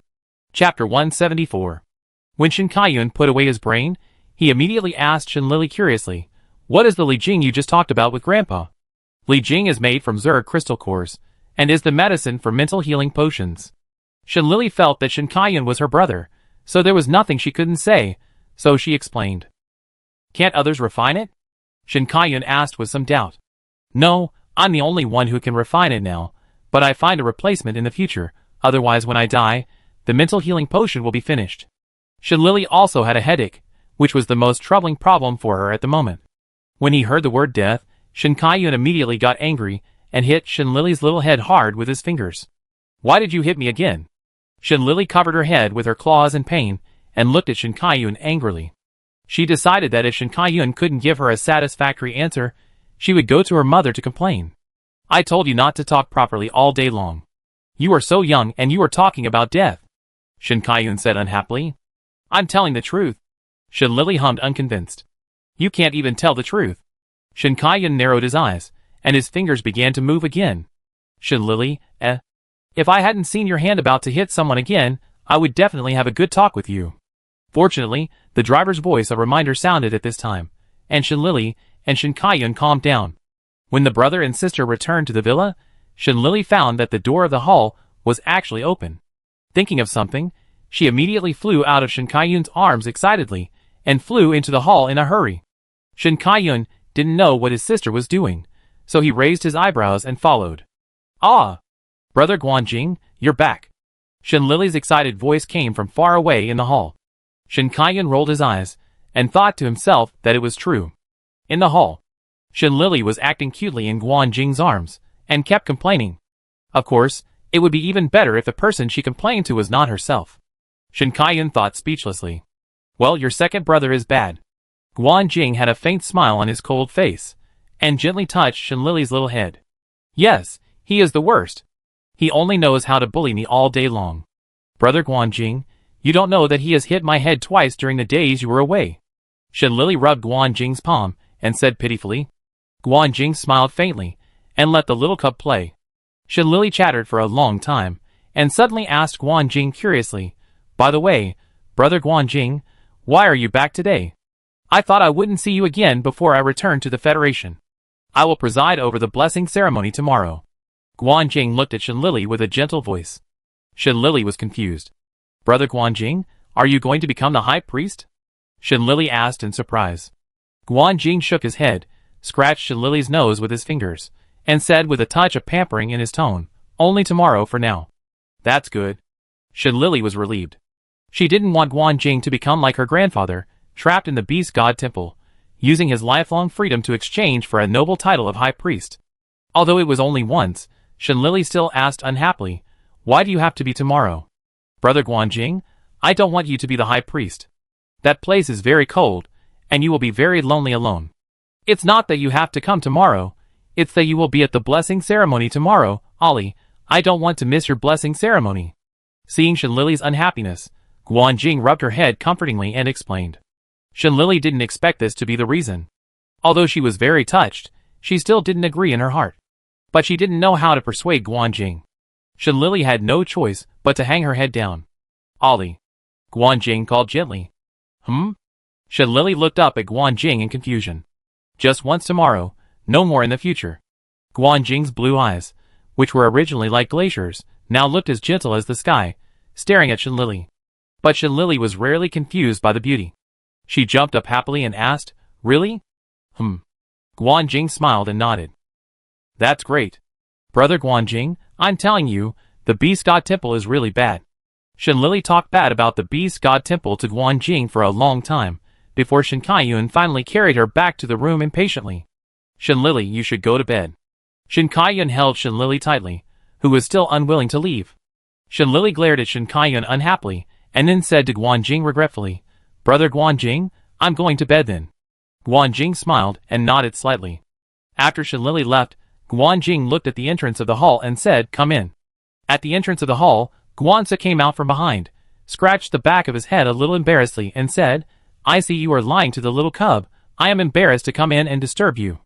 Guanjing glanced at Guanzi, and then said lightly, "I didn't lie." "You didn't lie, but you misled her. If Ollie knew the truth in the future, she would definitely be very sad." Guanzi thought of the little cub, who was fooled, and there was a touch of sympathy in his tone. Guanjing remained silent, but Guanzi, who knew him, saw the hidden sadness in him. Guanzi sighed, as if to comfort Guanjing, and also as if to comfort himself, and said, "It's better this way, knowing it later, and being sad later." "Yeah," Guanjing hummed softly. Chapter 175. The next day, Guanyun came to pick up Shenlili and Shen Kaiyun to attend today's blessing ceremony. As soon as he arrived, he saw the brother and sister, who seemed to have been drained of their energy. He looked at the two of them speechlessly and said, "What did you do last night? Did you dig a dog hole again? Look at your dark circles. How dark are they?" Shenlili and Shen Kaiyun looked at each other tacitly, and immediately understood what the other had done last night. This can't be blamed on them. Who has their own SSS mecha, wouldn't they be excited and unable to sleep all night? However, the brother and sister still have an attitude towards their elders. Shenlili and Shen Kaiyun admitted their mistakes at the same time with a guilty conscience. "Uncle, I'm sorry, we were wrong." Guanyun shook his head and said unhappily, let's go. "Okay." The brother and sister responded obediently. The blessing ceremony is a very important festival in the empire. On this day, the streets and alleys of the empire are full of traces of Baizé. From Baizé's portrait, to Baizé's dolls, to many imperial people who cosplay Baizé. Especially the white tiger cubs, because they look very similar to Baizé. Many parents put a pair of fake horns on their little heads, and put on a goatee, so that they look almost exactly like Baizé. After dressing up, the white tiger cubs will cause exclamations wherever they go, and parents also enjoy this treatment. Of course, there are races that look alike, and there are also races that don't look alike. For example, outside the carriage, there are many spicy strips cosplaying Baizé, which scared Shenlili so much that she covered her eyes with her paws, and she couldn't bear to look at it. The cub version of the Jialong clan is okay, just ugly and cute. But the adult version of the Jialong tribe is directly terrifying. It's okay to have a long and thick body with horns and beards. But can you please not tie so much fur on your body? It's just like the scene of a giant caterpillar becoming a spirit. Shenlili shuddered and silently closed the curtain. The beast carriage drove for about 10 minutes, and arrived at the destination of this blessing ceremony. The destination is on the highest beast god mountain in the imperial capital. In the middle of the top of the mountain, there is a huge statue of Baizé. There is a spacious sacrificial platform in front of the statue, and there are 7 small platforms around the platform. They belong to the royal family, nobles, white tiger tribe, Jialong tribe, elves, sea tribe, feather tribe, and other top forces in the empire. The civilians of the empire can only stand under the platform. At this moment, the platform is full of people from the empire, including parents holding cubs and people from the empire who are just eating melons. After Guanyun got off the carriage, he took Shenlili and her brother to the platform of the White Tiger clan and began to wait quietly for the blessing ceremony. Because the distance between the small platforms was quite far, Shenlili was curious about other races, but she couldn't see them clearly. It was the elves and feather tribes on the left and right that opened the door to the new century for her. The blonde and blue-eyed elves were really beautiful. Whether it was the little brother or the little sister, they seemed to be the favorites of God in terms of appearance. Shenlili admired for a long time before she was willing to look in the direction of the feather tribe. The feather tribe is most famous for its love of food. Even now, they are leisurely roasting insect legs on the platform. This is also the first time Shenlili knows that the insect tribe can be eaten. And seeing the feather tribe eating so deliciously, she couldn't help but be curious about the taste of the insect tribe. As if noticing Shenlily's gaze, a feather tribe, with a strand of white hair in her red hair, waved at her in a friendly manner, as if asking her if she wanted to come over and taste it. Shenlily swallowed her saliva and asked Guan Yun, "Uncle, can I go to the feather tribe?" Guan Yun looked at the red-haired feather tribe and nodded slightly. "He is your Uncle Yanli. You can go over and play for a while and come back." "Okay, thank you, Uncle. Second brother, are you going?" Shenlily looked at Shen Kaiyun, who was sitting next to Guan Yun. "No." Shen Kaiyun looked at the man eating the insect tribe. It was as if someone who didn't like to eat snail noodles saw someone eating snail noodles. He didn't even want to smell it, let alone look closely. Shenlily didn't force it, so she could only fly to the feather tribe by herself. The feather clan gets along well with people from any family, so when they see a white tiger cub coming to their territory, they all greet it in a friendly manner. Shenlily also obediently called uncle and aunt, and when she flew in front of Yanli, she even more sweetly cried, "Uncle Yanli." Although Yanli looks impulsive, he has a very gentle personality. He looked at the little cub and smiled friendly. "I remember you are the new pure blood of the White Tiger clan. Your name is Guanli, right?" Shenlily obediently nodded and said, "Yes, Uncle Yanli can also call me Ollie." Yanli smiled and nodded, and greeted enthusiastically, "Ollie is very cute. Do you want to eat it? It's just roasted." After that, he handed a plate of roasted insect leg meat to Shenlily. "Thank you, Uncle Yanli." Shenlily thanked him modestly. Then she looked at the insect leg meat on the plate. If she didn't know it was zerg meat, Shenlily would have almost thought it was roasted king crab legs. But it was much thicker than king crab legs. King crab legs were probably only as thick as fingers, but this zerg leg was as thick as an arm. It was her first time eating zerg meat, so Shenlily was still a little wary. She sniffed tentatively, and smelled a fragrant barbecue aroma in her nose. After making sure the smell was okay, Shenlily opened her mouth with confidence, took a small bite of the insect leg meat, and chewed it in her mouth. It was very tender and fragrant, and the taste was a bit like king crab legs. Because it was roasted, the skin of the insect meat had an extra layer of burnt aroma. Delicious. Shenlily's eyes lit up, and she looked up and said to Yanli excitedly, "After you finish eating, I roast it for you again." Yanli's eyes were soft, and there was a more sincere smile in his eyes. Seeing the little cub eating so deliciously, the surrounding feathers showed more kindness in their eyes. There were even many feathers who thought they had good cooking skills, and took out various insect delicacies for Shenlily to taste. It was rare to find a foreigner who did not reject eating insects, and the feathers were also very happy. So Shenlily gained the favor of a lot of feathers while eating and drinking. When the celebration was about to start, Shenlily had to go back. There were even feathers who said reluctantly, "Ollie, come to us next time you want to eat." "Okay, thank you all." Shenlily waved her claws to say goodbye, and then flew to the high platform of her own White Tiger clan. Chapter 176. Shenlily had just returned to the high platform of the White Tiger clan when the blessing ceremony began. The first step of the blessing ceremony was to invite the gods. On the high platform, Emperor Bai Yuan, wearing a pure white crown, and a master of ceremonies wearing a priest's uniform stood in front of the statue of Bai Zhe one after the other. Then another priest came and respectfully handed 3 incense sticks to Emperor Bai Yuan, then stepped aside. Emperor Bai Yuan took the 3 lit incense sticks and bowed 3 times devoutly to Bai Zhe. Then he held the incense in front of his chest and began to solemnly read the sacrificial text. "Look up to the beast god Bai Zhe, who has established his mind for heaven and earth, established his destiny for the people, and brought peace to the world for all eternity. His great achievements will benefit all eternity. I only follow the order of heaven and offer sacrifices. I pray that my country will be forever peaceful. Enjoy the feast." The majestic voice of Emperor Bai Yuan, like the sound of Sanskrit, sounded on the top of the beast god mountain. After Emperor Bai Yuan finished reading the sacrificial text, all the imperial people knelt on one knee at this moment. Then he placed his right hand on his chest and piously shouted to the statue of Bai Zhe, "Welcome the beast god Bai Zhe." After completing the steps of inviting the gods, Emperor Bai Yuan left the sacrificial platform.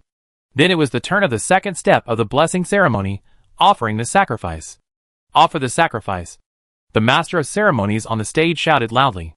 As soon as the voice fell, waves of priests placed the 6 domestic animals in front of the statue of Bai Zhe. The 6 domestic animals are whole horses, cows, sheep, pigs, chickens, and dogs. After the offerings were made, the third step of the blessing ceremony was the high priest's sacrificial dance.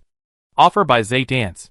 As the master of ceremonies' voice fell, Guan Jing, wearing a pure white dress, held a peach branch in his hand, and walked slowly to the statue of the beast god. Shen Lili was amazed after Guan Jing appeared. He was different from the previous marshal of the army, who was exiled from the iceberg. Guan Jing was wearing white clothes and snow-white hair at this moment. His clothes and hair were flowing freely, not tied or tied, and fluttering slightly, which set off his figure, just like a god descending to the earth. The sound of sacrificial music sounded, and Guan Jing also moved, dancing like an immortal. The peach branch in his hand seemed to be endowed with life, wandering around him freely.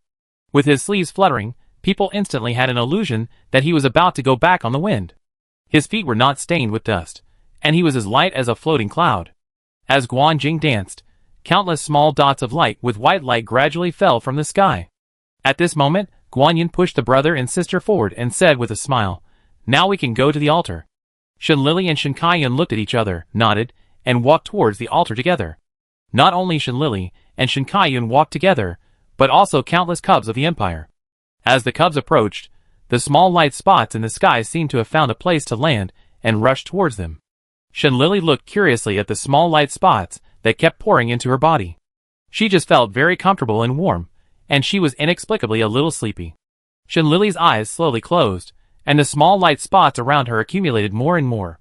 When she arrived at the altar, she was surrounded by the light ball formed by the light spots. Then the light ball that wrapped Shen Lili automatically floated in the air, attracting more small light spots. All the small cubs around were exactly the same as Shen Lili. All of them were wrapped in small light spots and became a ball of light, and then floated in the air. When the sky was no longer filled with small light spots, Guan Jing's dance had come to an end. Finally, he put the peach blossom branch in front of his chest and stopped dancing. Before he left, he looked back at Shen Lili's ball of light, and then turned and left the altar. When the cubs received the blessings of the beast god, the people in the audience began to discuss that the high priest had changed today. The priest who danced the sacrificial dance just now didn't seem to be the high priest, but he was also very powerful. This year, the blessings of the beast god are more than in previous years. I know, he is Marshal Guan Jing of the White Tiger Corps, and I heard that he is the next high priest. That's no wonder. It turns out that he is the next high priest. Why did he participate in this blessing ceremony? That's not clear. Amid the discussion of the crowd, the cubs on the altar gradually woke up. As soon as they landed, they followed the priest to a room, first transformed from an animal body to a human body, and then retested the physical level and mental power level. It turns out that after receiving the blessing of the beast god, one can improve his qualifications to a certain extent. Shen Kaiyun was one of the first to wake up. He didn't need to transform into a human body, so he went directly to test his qualifications. Putting his hand on the test instrument, 2 lines of numbers representing physical fitness and mental power appeared on the virtual screen soon. Mental power, SSS. Physical fitness, Super SSS.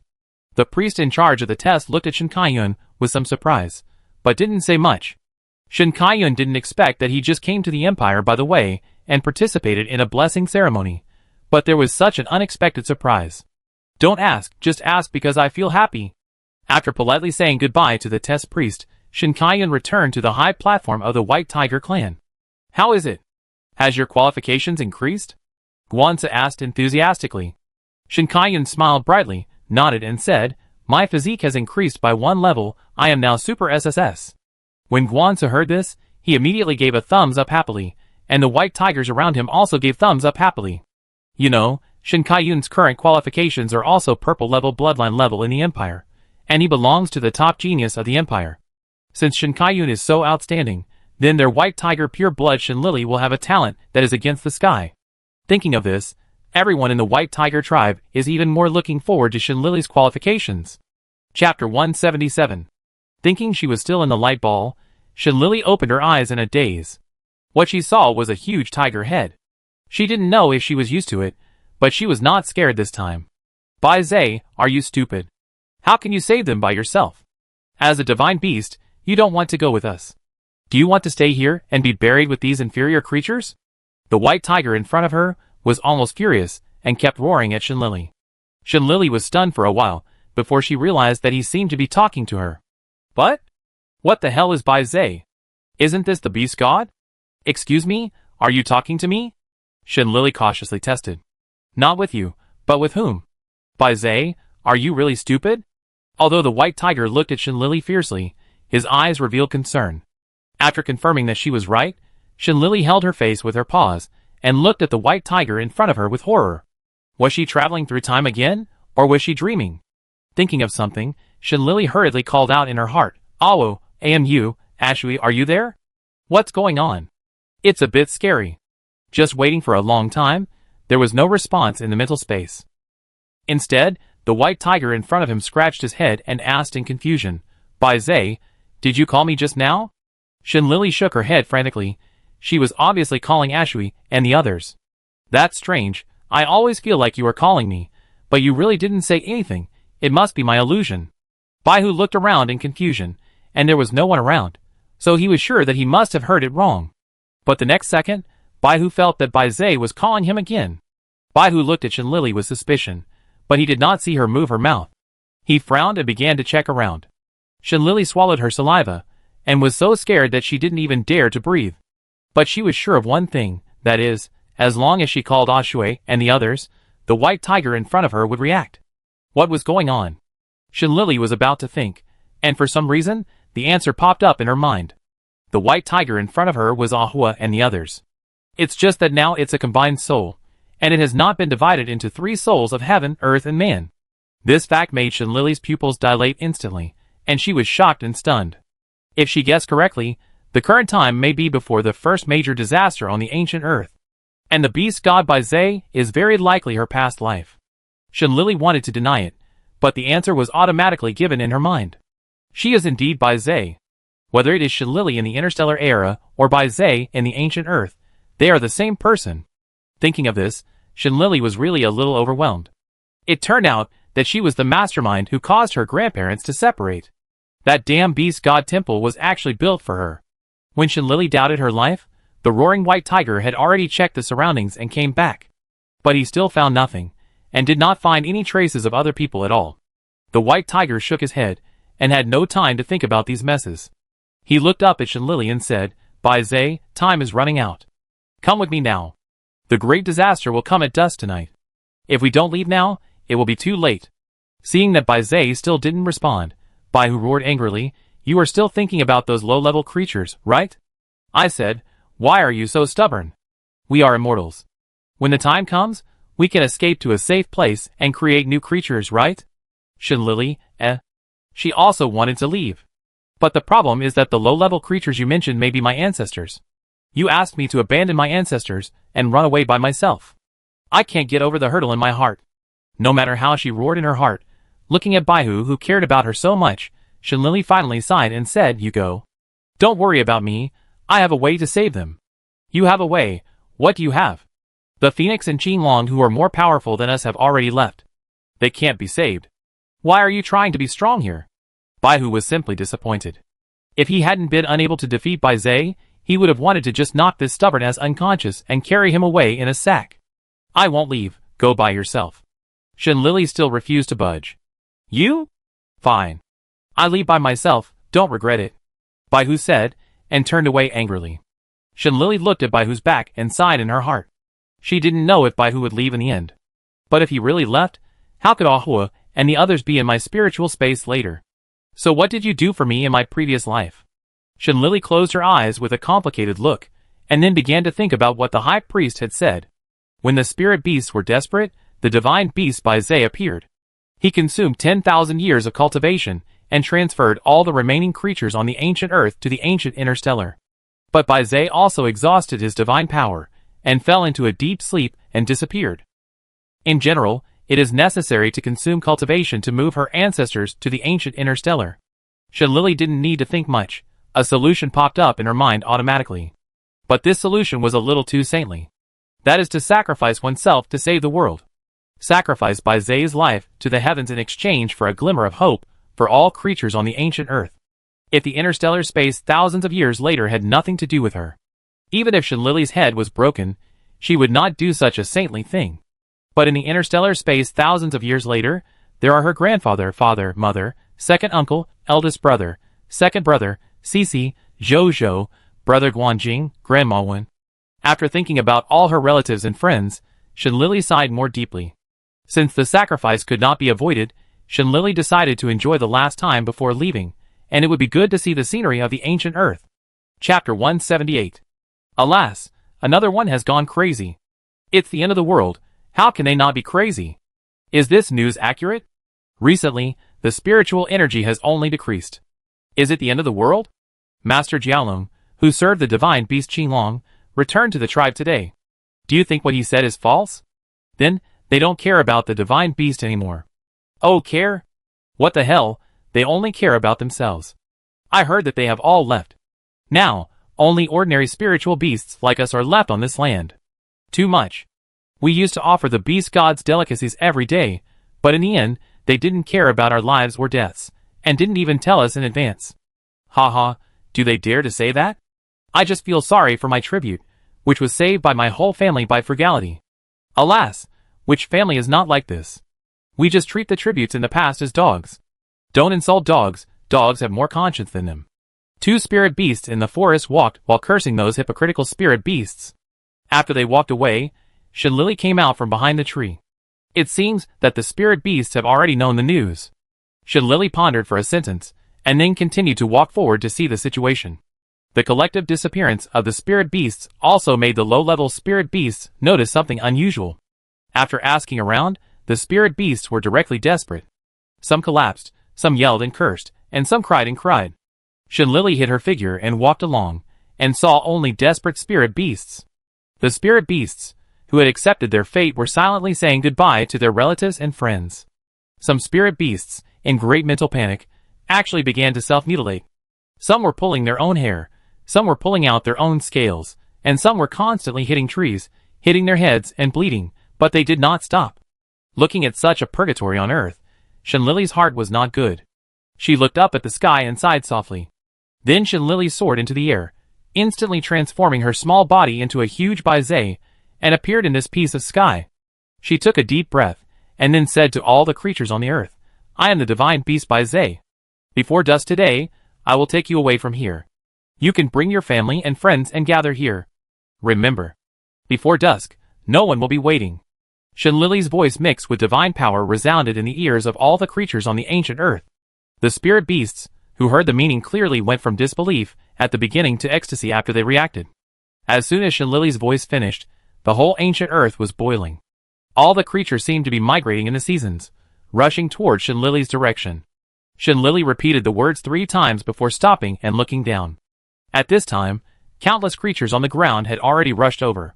Almost the moment they saw Shenlili, they all knelt down and shouted excitedly, Thank you, Lord Baizhe, for saving our lives. Seeing so many spirit beasts kneeling to her, Shenlili seemed calm on the surface, but she was actually a little panicked inside. She didn't know if she would die if her ancestors knelt down to her.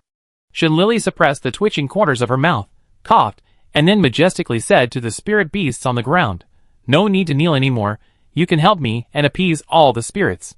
It seemed that Shenlili didn't like this kind of scene. After the spirit beasts looked at each other, they bowed their heads respectfully and said, Yes, Lord Baizhe. After that, the leader of the spirit beasts began to appease the spirit beasts under his command.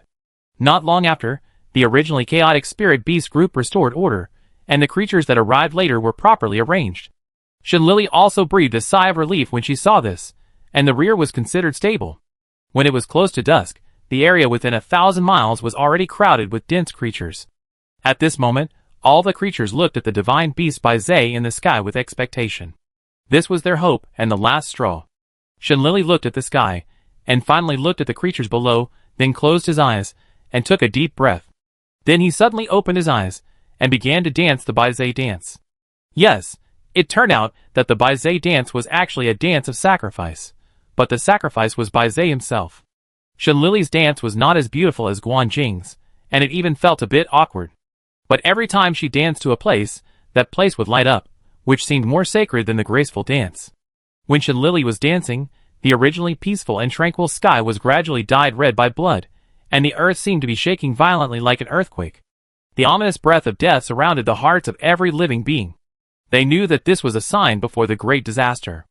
The trembling creatures suppressed their instinct to escape, and then all looked up at the sky with hope. They relaxed a little, until they saw the white shadow in the sky. Baizhe was fighting for them, so they couldn't hold him back.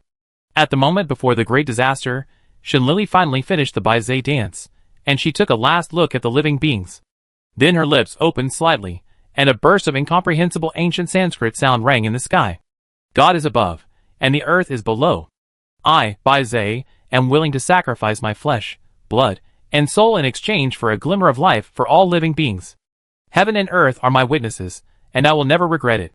After the voice fell, every dance step that Shinlili had just taken glowed brightly at the same time.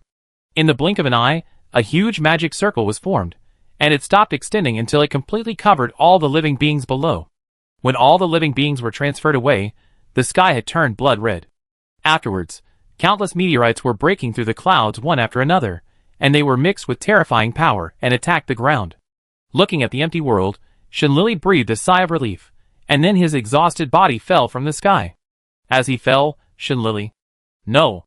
It can also be said that Baizé's body was gradually disappearing. Just when Shinlili thought that he was going to die alone, a tiger roar suddenly came from the distant sky. Baizé, hack your uncle, your method is to sacrifice yourself. Are you a fool? Chapter 179. Hearing the sound, Shinlili turned her head with great effort, and saw a white tiger running towards her desperately. For some reason, Shinlili's eyes suddenly became sore, and she couldn't help but murmured, "Awo!" The moment before Shinlili landed, the white tiger finally caught her. Seeing Shinlili's body gradually disappearing, the white tiger's eyes were full of panic and asked in disbelief, "What did you sacrifice? Where are your 3 souls? Why did they all disappear? There is no way, the flesh and blood are not enough, so I can only sacrifice the soul as well. White tiger, I'm dying, don't worry about me, just go." Shinlili pushed the white tiger weakly. "Baizé, I can't leave anymore." The white tiger listened silently, and shook his head. "White tiger, are you stupid?" If Shinlili hadn't run out of strength. Suddenly, she wanted to learn from her brother, and knock on the head of this stupid white tiger. "You are allowed to be stupid, but I am not?" Baihu groaned unhappily. "You clearly knew you would die." Shinlili's eyes had already begun to blur, and when she said this, even her voice was panting. The power of sacrifice was devouring Baizé's soul. Shinlili only felt that her 5 senses were gradually disappearing, and her consciousness began to blur. At the last moment of her consciousness disappearing, Shinlili still murmured worriedly, "Who? Go. Go." When Shinlili's consciousness completely fell into darkness, she found that she had actually separated from Baizé's body, and was floating aside in the form of a soul. She hurriedly looked at Baihu, and saw what he was saying in his mouth. "The emperor is above, the queen is below, I, the fairy beast Baihu, am willing to sacrifice my flesh and blood and 7 souls in exchange for Baizé's glimmer of life. Heaven and earth are my witnesses, and I will never regret it." After Shinlili understood what Baizé meant, she panicked and tried to stop him, but her soul couldn't touch Baizé at all. "No! Baihu! How could you be so stupid?" Shinlili cried and tried to stop him for a long time, but it was in vain. Finally, she fell to the ground, helplessly watching Baihu being devoured by the power of sacrifice. Unlike Shinlili's despair, Baihu seemed to be satisfied as if he had gotten what he wanted. He looked at Baizé, who stopped disappearing because of his sacrifice, and finally raised a satisfied smile at the corner of his mouth. Finally, Baihu gently rubbed Baizé with his gradually transparent head, and said in a rare gentle voice, "Baizé, you want to save the people, but I also want to save you." Before he finished speaking, Baihu had already closed his eyes, and fell weakly beside Baizé. Shinlili opened her eyes wide, and tears seemed to flow like a spring, and she couldn't help falling out. She stretched out her transparent hand, and carefully touched the Baihu, who had lost his 7 souls on the ground. Looking at the white tiger, who had lost 7 souls, and then looking at Baizé, who had lost 3 souls, what else did Shinlili not understand?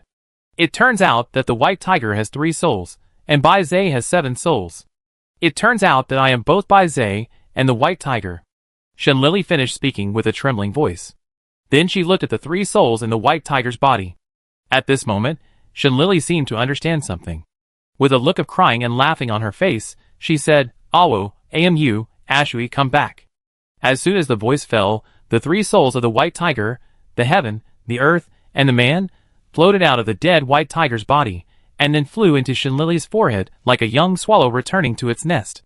At the moment when the 3 souls and 7 spirits merged, Shinlili also woke up from the sacrificial platform. Shinlili, who had just returned from despair, had not yet completely recovered. The priest waiting on the side did not find it unusual for the little cub, who was wandering in the sky. He said to Shinlili with an indifferent expression, "Come with me." Shinlili's expression was dazed for a while, and she looked at him for a long time before her eyes regained their spirit. After nodding silently, Shinlili looked back at the crowd under the platform, laughing and talking, and finally felt a little more relieved. The people of the world, the country is peaceful, and the people are safe. By Zay, by who, I thank you on behalf of the people. Shinlili raised a faint smile at the corner of her mouth, turned around without hesitation, and left the sacrificial platform. After that, Shinlili followed the priest quietly all the way to a room. He opened the cloakroom and said to the little cub behind him, "Go in and change into human form. Do you have any clothes with you?" "Thank you, priest. I have," Shinlili said politely. "Well, go in. I wait for you outside." The priest saw Shinlili was so polite, and his attitude became much gentler. Shinlili nodded, and then walked into the cloakroom alone. The room was very simple. In addition to the compartment for changing clothes, there was only a dressing mirror as tall as a person. Shinlili walked to the dressing mirror and looked at the little white tiger in the mirror in silence. "Awo, amu, Ashui," Shinlili shouted in her heart. This time, Ahwa and the others responded quickly. Ahwa was the first to come outside. He looked at Shinlili worriedly and asked, "Ollie, what's wrong? You don't seem happy." Amu and Ashui heard that Shinlili was in a bad mood, and they also came out of the spiritual space.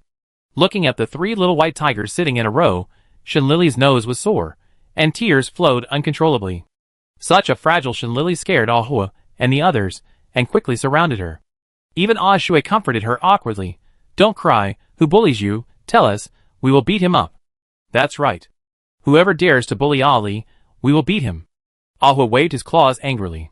Amu didn't say anything, but just touched Shinlili gently, but the murderous aura in his eyes was the most terrifying. Shinlili rubbed the three little ones with emotion, and said in a choked voice, "No one dares to bully me, I just miss you too much." As soon as these corny words came out, the three little ones blushed instantly. Especially Ahua, when he was happy, he habitually turned in circles, and now he turned even more, leaving only the afterimage. Ashui turned away with a red face, and said arrogantly, "Next time you miss us, just say it directly, don't hold it in." Although Amu felt that Shinlili was not crying for this reason, he was considerate and didn't expose it.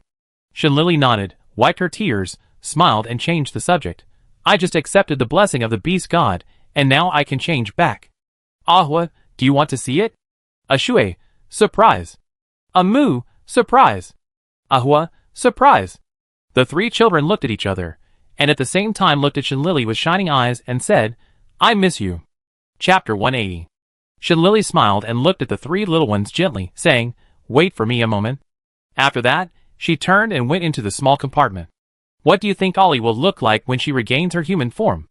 Awa was a little bored waiting, so he looked at his two companions curiously and asked, "I don't know, but it will definitely not be the same as before. After all, her orc genes have been unlocked," Ashui said with a cold face. "I guess she must have the characteristics of the White Tiger clan, such as silver hair like the moon and blue eyes like the sky." Amu smiled gently. "The White Tiger clan must have these characteristics, you don't have to guess, you know? I wonder if Ali's ears will become animal ears. If you think about it this way, it's really too cute." Awo twisted his little butt excitedly. Ashui and Amu also imagined it, and both of them couldn't help swallowing their saliva, and gave a positive answer, "It's really good. These girls are the cutest." The three little ones couldn't help but think a little bit further down, and they saw a flat plane at the same time. "Ashui, Ahua, Amu, The three little ones looked at each other, understood each other's thoughts in seconds, and then sighed together. "Ali, she will definitely be flat-chested." Ahua sighed regretfully. It would be nice if she had some genes of Empress Sichuan. Ashui thought of a woman with a big weapon, and couldn't help feeling a little jealous for Shinlili. Flat chest is also good, at least there will be no burden when fighting. Amu tried to find good words to comfort her. "Yes, at least it saves fabric." Ashui suppressed his conscience and praised reluctantly. "When you sleep, you don't have to worry about being pressed." Ahua shed tears, like a waterfall, and said with heartache and understanding. While the three little ones were still complaining, the door of the small compartment opened. The three little white tigers shuddered at the same time, and immediately sat down obediently, looking at the small compartment with innocent faces. After Shinlili came out, The three little ones widened their eyes in shock at the same time. This? Whose little fairy is this? Shinlili was wearing a long dress, her long silver blue hair cascading down like water, tied up high with a noble and elegant belt, as graceful as a startled swan and cold and moving. A pair of blue ice crystal eyes seemed to have ripples, like a deep-sea mermaid, who could attract people's souls at a glance. The strong and straight nose bridge has both the feminine beauty and a bit of masculine heroism. The slightly thin and soft cherry lips present a bright ruby red, which is more delicate and bright than the most beautiful rose petals. How is it? Does it look good? Shinlili's fair little face was smiling. Her big eyes were slightly curved, like the afternoon sun, so bright that it made people a little dazed. The beautiful appearance and the pleasant voice made the three little ones fall in love with her instantly, and they looked at Shinlili with drooling mouths. It's okay to be smaller, she is so beautiful, it would be great if she was bigger. Ahua held his face with his paws, his eyes full of little hearts.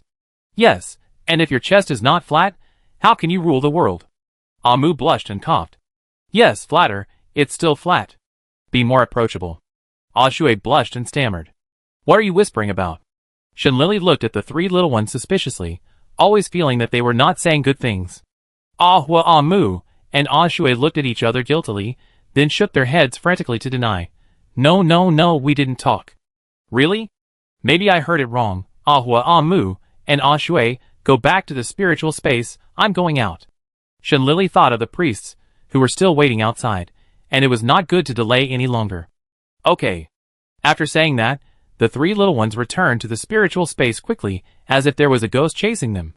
This was obviously a sinister operation, and Shinlili narrowed her eyes, and raised her eyebrows in her heart. It seems that he was really saying bad things about her just now.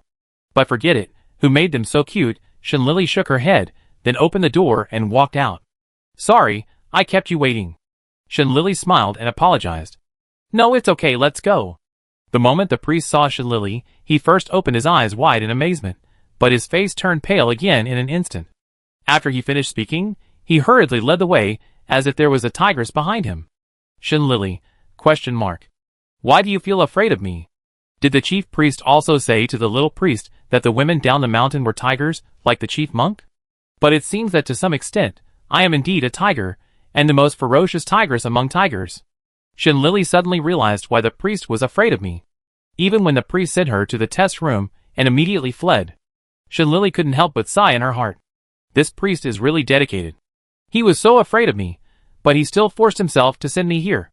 After sighing, Shinlili walked into the test room with admiration on her face. After seeing another person coming in, the old priest sitting in the test room first sighed at the good looks of the little girl, and then smiled gently. Put your hand up. Okay. Shinlili nodded politely, and then put her hand on the test instrument. The test instrument first swept the purple light over Shinlili's hand, and then absorbed a little of her mental power. After that, the words being tested appeared on the virtual screen of the test instrument. Not long after, 2 lines appeared on the virtual screen, representing the report of physical fitness and mental strength. Mental strength. Super SSS plus physical fitness. SSS. When Shinlili saw the line of words mental strength, she frowned slightly in displeasure. How did her mental strength improve again? Whose unlucky mental strength is this? Can't she be more sensible? Fortunately, her physique is quite sensible. She even upgraded 2 levels in a row. Seeing such a sensible physique, Shinlili's bad mood was slightly relieved. Not bad. Not bad. Go back and eat something delicious to reward your physique. Shinlili nodded with satisfaction. Chapter 181. Compared to the calm Shinlili, the old priest stood up in shock. He wiped his eyes, and looked at the virtual screen several times before he was sure that he was not mistaken. Little girl, would you like to consider joining our beast god temple? The old priest looked at Shinlili with passion, and could not help but invite her. Shinlili's face darkened when she heard it, and she shook her head decisively and said, Sorry, I'm a federal soldier. It's okay, the beast god temple doesn't mind. The old priest's eyes lit up, not to mention the federal soldiers, even spies he can do. Shinlili's mouth twitched, thinking that you don't mind, but I do. Seeing that the old priest didn't seem to be willing to compromise easily, Shinlili had to use his killer move. I already have a lover. Shinlili said with an expression of hesitation, shyness and embarrassment. The old priest choked up, thinking that young people nowadays are really bad, starting early love at such a young age. But thinking of Shinlili's talent, he still tried, Can we break up? Shin Lily, If I didn't know that you wanted me to be a nun, I might have really taken the bait for your sincere attitude. But sorry, I don't want to be a nun. Shin Lily rolled her eyes in her heart, but she had to put on a lover's expression on her face. She cried, No, I can't live without him. My love for him is higher than the sky, deeper than the sea, and sweeter than white sugar. If loving someone must have a time limit, then I hope it is 10,000 years. Shin Lily said this while forcing herself to feel nauseous, and couldn't help but retching in her heart for a while. I don't know if it disgusted others to death, but she herself was almost disgusted. Although Shin Lily was almost vomiting from these love-brained words. But the old priest seemed to be touched when he heard these words, and fell into the memories of his youth. After a long time, he sighed with regret and said, I once had a relationship in front of me, but I didn't cherish it. Young man, maybe you were right. Go for love bravely. Come on. Shin Lily smiled awkwardly and said, Yes, come on, then I leave first. Goodbye, priest. After Shin Lily thanked the old priest, she didn't care about his reaction, and ran out of the room, as if there was a ghost chasing her. Perhaps because she ran too fast, Shin Lily didn't pay attention to the situation around her, and bumped into the person who came. Shin Lily looked up in a daze, and saw Guan Jing's cold face, which seemed to have walked out of the ice and snow. Brother Guan Jing? Why are you here? Shin Lily blinked, and looked at Guan Jing curiously. Hearing the voice, Guan Jing looked over with some surprise, and what came into his eyes was the girl's beautiful and otherworldly appearance. There was a hint of surprise in Guan Jing's eyes, but after reacting, he quickly helped Shin Lily up, put his fist to his mouth and coughed, saying, Wait for you to go back together. Oh, so that's the case. Brother Guan Jing is so nice, unlike my second brother, who doesn't even have a ghost. Shin Lily pouted and said in disdain. Guan Jing raised a faint smile at the corner of his mouth, rubbed Shin Lily's hair as usual and said, It's getting late. Let's go back early. Yeah. Shin Lily nodded obediently, and then the two returned to the high platform of the White Tiger clan together. When Shin Lily and Guan Jing appeared in front of everyone, there was silence everywhere. The imperial people who were chatting and playing were stunned when they saw the two. Some dropped things, wiped their eyes, and some fainted for no reason. Shin Lily was a little confused at first, but after turning her head and looking at Guan Jing's divine face, she suddenly realized. Yes, with Brother Guan Jing's appearance, if he was born in the Western Jin dynasty, he would probably be killed by fruits like Panin. Until this time, Shin Lily didn't realize that she was also one of the people who caused the commotion. The main reason was that Shin Lily had been a ribbed spirit for a long time before, and no matter how good her divine face was, she was too thin. So she subconsciously felt that her appearance was just average, and it would not cause a commotion among the face lovers. Guan Jing looked at Shin Lily, who was as beautiful as a fairy, and thought it was her fault. In addition to protecting her more closely, he also did not doubt himself. After all, he has always had a bad relationship with strangers. Men are either jealous of him or envious of him, and women always subconsciously stay away from him after knowing his identity. It's as if he is bad luck, and it will be irreparable if they touch him. Fortunately, no one knows what these two people think, otherwise they will definitely persuade them to donate their eyes to the ophthalmology department, because they will be blind anyway. When the two returned to the high platform of the White Tiger clan, Shin Lily found that Bai Zhou was there.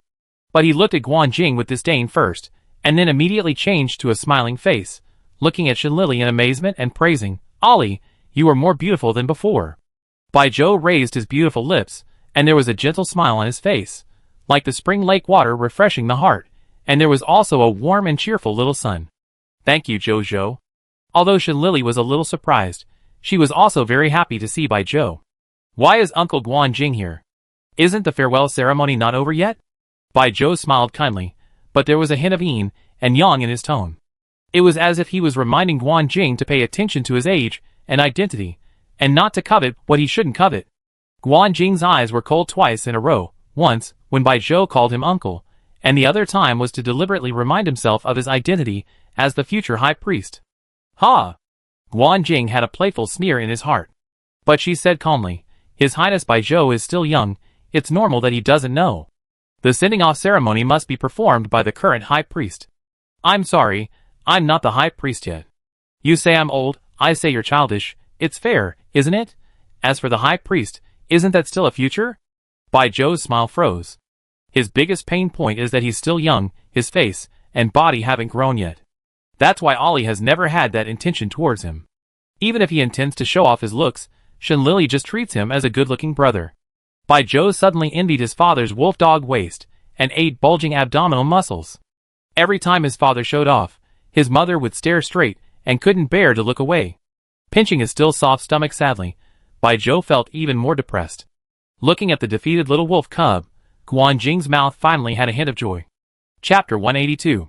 Shenlili, who was left aside, looked at Bai Zhou cautiously in front and Guanjing in the back, and for some reason, she dared not say a word. I don't know if it was her illusion. Shenlili always felt that Bai Zhou and Guanjing seemed to have started some strange fighting mode. Because of the terrifying atmosphere between the two, the White Tiger tribe members around were also scared, and they didn't dare to come over to ask Shenlili about her qualifications. Only Shen Kaiyun, the idiot, came over directly, hugged Shenlili's shoulders and smiled.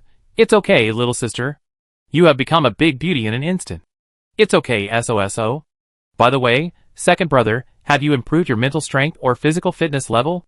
Although Shenlili is also a face dog, she is immune to her own appearance. Yes, your brother is also super SSS now. Shen Kaiyun let go of Shenlili, raised his mouth proudly, and said with a face that deserved a beating. Mental strength? Shenlili then asked curiously. You treat mental strength as cabbage. How can it be so easy to improve? I just improved my physique by 1 level. Shen Kaiyun pretended to be modest. Shenlili looked at Shen Kaiyun, whose tail was almost up to the sky, and rolled her eyes secretly, but still clapped her hands and said, Second brother is really amazing, then your physique is super SSS. I remember that our federation doesn't have it yet. Hey, keep a low profile, little sister. How about yours? Shen Kaiyun asked expectantly. When this question came out, the White Tiger tribesmen around also pricked up their ears. I have improved. I am now SSS physique, brother. You don't have to worry about me in the future. Shenlili had a smile on her face that only brothers and sisters could understand. She will no longer be in any danger of life due to physical problems. Shen Kaiyun was stunned for a while, then excitedly hugged Shenlili in his arms, and murmured as if he was finally relieved, Ollie, brother is proud of you. In a place that Shenlili didn't know, Shen Kaiyun's originally calm spiritual space suddenly fluctuated because he had unloaded the burden in his heart. Ah Su, who was sleeping in Shen Kaiyun's spiritual space, seemed to have a sense of it and opened his eyes, looked up and glanced at the spiritual space, sighed, and then went back to sleep. The sleeping place will become bigger. After the blessing ceremony, Shenlili and the others went back in the strange beast carriage. But compared with when they came, the atmosphere in the carriage was a little quiet now. Shenlili glanced at Bai Zhou opposite to the left, and glanced at Guanjing opposite to the right. I couldn't help shouting in my heart that my uncle was a cunning man. No wonder there was an empty seat in the carriage just now, but he didn't sit with us. It seems that he had expected it long ago. And the two people opposite, they obviously don't like each other. Why do they have to sit together? Fortunately, there is a thick-skinned Shen Kaiyun in the carriage, and he directly broke the strange atmosphere. He looked at Bai Zhou curiously and asked, You are the crown prince of the empire after all. Is it okay for you to go with us directly? Guanjing also looked up at Bai Zhou, and the disgust in his eyes was self-evident. Bai Zhou felt that as long as I was not embarrassed, it would be others who were embarrassed. He ignored everyone's gaze, and changed his face to a handsome angle. He was obviously answering Shen Kaiyun's words. But his eyes only looked at Shenlili and said, I have obtained the consent of my father and mother, and Ollie will return to the Federation tomorrow. As Ollie's closest and most trusted friend, how can I not attend her farewell banquet? This was reasonable, and really touched Shenlili. Shenlili responded enthusiastically, Thank you, Zhou. You are also my best and dearest friend. Bai Zhou's breath was choked, and he suddenly felt like he had lifted a rock and hit himself in the foot. Ollie seemed to have misunderstood something. What he wanted was an impure friendship. Guanjing, who witnessed the whole process, looked down at Bai Zhou as if he was gloating. The most hateful thing was that there was a trace of sarcasm at the corner of his mouth. Bai Zhou was so angry that a vein appeared on his forehead, and he made a brother's mouth to Guanjing in a weird way. Although I am Ollie's friend, I am of the opposite sex after all, and you, as a brother, can only be a brother in this life. Guanjing didn't care about Bai Zhou's weirdness at all. He just had to guard against a little wolf cub, who was in early love, and prevent him from abducting Shenlili. Bai Zhou was unhappy. A person of the opposite sex, who was no worse than himself, always appeared beside Ollie. This made him feel threatened that his treasure was coveted by others. So when Wulong met Feng Chu, the eyes between the two began to be unfriendly again. As for the protagonist of the story, Shenlili, she was somewhat accustomed to the competition between the two. If she was not afraid of being impolite, she would have wanted to take out a handful of melon seeds and crack them. After returning to the Guan family, Shenlili had no time to think about these things. The farewell banquet held by the Guan family this time can be said to be the most grand banquet in recent years. All the clan members who could come came. Because the brother and sister were the protagonists today, they were also forced to drink a lot of wine by the clan members. Shenlili's alcohol tolerance was not good. When her head was dizzy, Bai Zhou suddenly took her wrist and pointed to the balcony. Thinking that Bai Zhou had something to say to her, Shenlili followed without resistance. On the balcony, Shenlili pressed her temples with a headache, thinking that alcohol was terrible, and even her physique and mental strength could not bear it. Ollie. Bai Zhou also drank a lot of alcohol, and his cheeks were red at this moment, and he called softly in an awkward voice. Shenlili hummed softly, looked up at Bai Zhou in confusion, and waited patiently for him to speak. Under the moonlight, the girl's face was like the moon goddess, coupled with her clear and delicate big eyes. The beautiful Bai Zhou's cheeks flushed instantly, and the shyness in his golden eyes became more. That I thought. Aren't you going back to the Federation? I just want to ask. You? Bai Zhou was about to confess awkwardly, but before he could say anything, he was interrupted by a cold voice behind him. Ollie, your second brother is calling you. Guan Jing's voice mixed with coldness suddenly sounded behind the two of them. Guan Jing was seen standing at the door of the balcony, looking coldly at Bai Zhou, his eyes full of warning. Chapter 183. Shenlili was still dizzy from the alcohol, so she didn't notice the tension between Guan Jing and Bai Zhou. When she heard Shen Kaiyun was looking for her, she was ready to go over, but she thought Bai Zhou seemed to have something to say to her. So Shenlili looked back at Bai Zhou and asked with concern, Zhou, what did you want to say just now? It's okay, I just want to tell you to be careful when you go back tomorrow. Although Bai Zhou wanted to tear Guan Jing into 8 pieces in his heart, he still managed to smile. After seeing Guan Jing, he knew that today's confession was a failure. Well, thank you, I leave first. Shenlili frowned with a headache, and planned to go back to her room to sleep after visiting her second brother. After Shenlili left, the temperature on the balcony had dropped to freezing point. The smile on Bai Zhou's face disappeared. He looked straight at Guan Jing with a pair of cold golden eyes and said, a dignified imperial marshal, and the future high priest of the beast god temple, could he also be attracted to someone? Your Highness Bai Zhou, be careful with your words. Ollie is just a sister to me. Guan Jing had a cold face, and his eyes were calm. Heh. Bai Zhou sneered sarcastically. Sister? Ollie treats you as a brother, but are you sure you really treat her as a sister? Bai Zhou looked at Guan Jing deeply, his tone full of sarcasm. Guan Jing was silent for a while, and finally said lightly, Your Highness, don't worry, Ollie can only be a sister. Who knew that just as Guan Jing finished speaking, Bai Zhou suddenly raised his hand, and used a terrifying mental force to smash Guan Jing against the wall. Guan Jing fell to the ground, groaned, and did not fight back, but silently raised his hand to wipe the blood from the corner of his mouth. Guan Jing, if you like someone, chase after him boldly. Even if I lose to you in the end, I will be convinced. But who are you doing this to show me? I am very glad that Ollie only treats you as a brother. If she likes someone like you, it will be more terrible for me than if Ollie doesn't like me. Bai Zhou said sarcastically. He was too lazy to continue looking at him. After a cold snort, he left the balcony alone. In a corner where Guan Jing couldn't see, Bai Zhou raised his mouth proudly. Humph! Ollie will definitely only like me in the future. So he had to prevent Guan Jing, a white lotus, from always pretending to be pitiful in front of Ollie from the very beginning. What if Guan Jing became the white moonlight in Ollie's heart by pretending to be pitiful one day? Where would he go to complain? But Bai Zhou didn't know that because of his behavior today, he would provoke a terrible love rival in the future. If the Emperor and Empress Sichuan were here, they would probably be too stupid to look at their son. I have seen people attacking their rivals and framing their rivals, but I have never seen people assisting their rivals. Alas, a silly son that is hard to come by in a century. After Bai Zhou left, Guan Jing was the only one left on the balcony. He spread his palms and looked at the bright red in his palms for a while. Then he looked up at the full moon in the sky, and Bai Zhou's words just now rang in his mind again. Yes, it was not others who bound him, but he bound himself. Although Guan Jing still didn't understand what kind of feelings he had for Shenlili. Was he really moved? Or was it just a simple brother's concern for his sister? But no matter which one it was, there was one thing in common, that is, he cared about Shenlili very much. He cared so much that he even wanted to drive away a little wolf cub with bad intentions from Shinlili. The next day, at the gate of the Guan family, Shinlili and Shin Kaiyun were saying goodbye to the White Tiger tribe. Kaiyun, Ali, you must come back to the Empire to visit when you are on vacation, Guansu said reluctantly with tears in his eyes.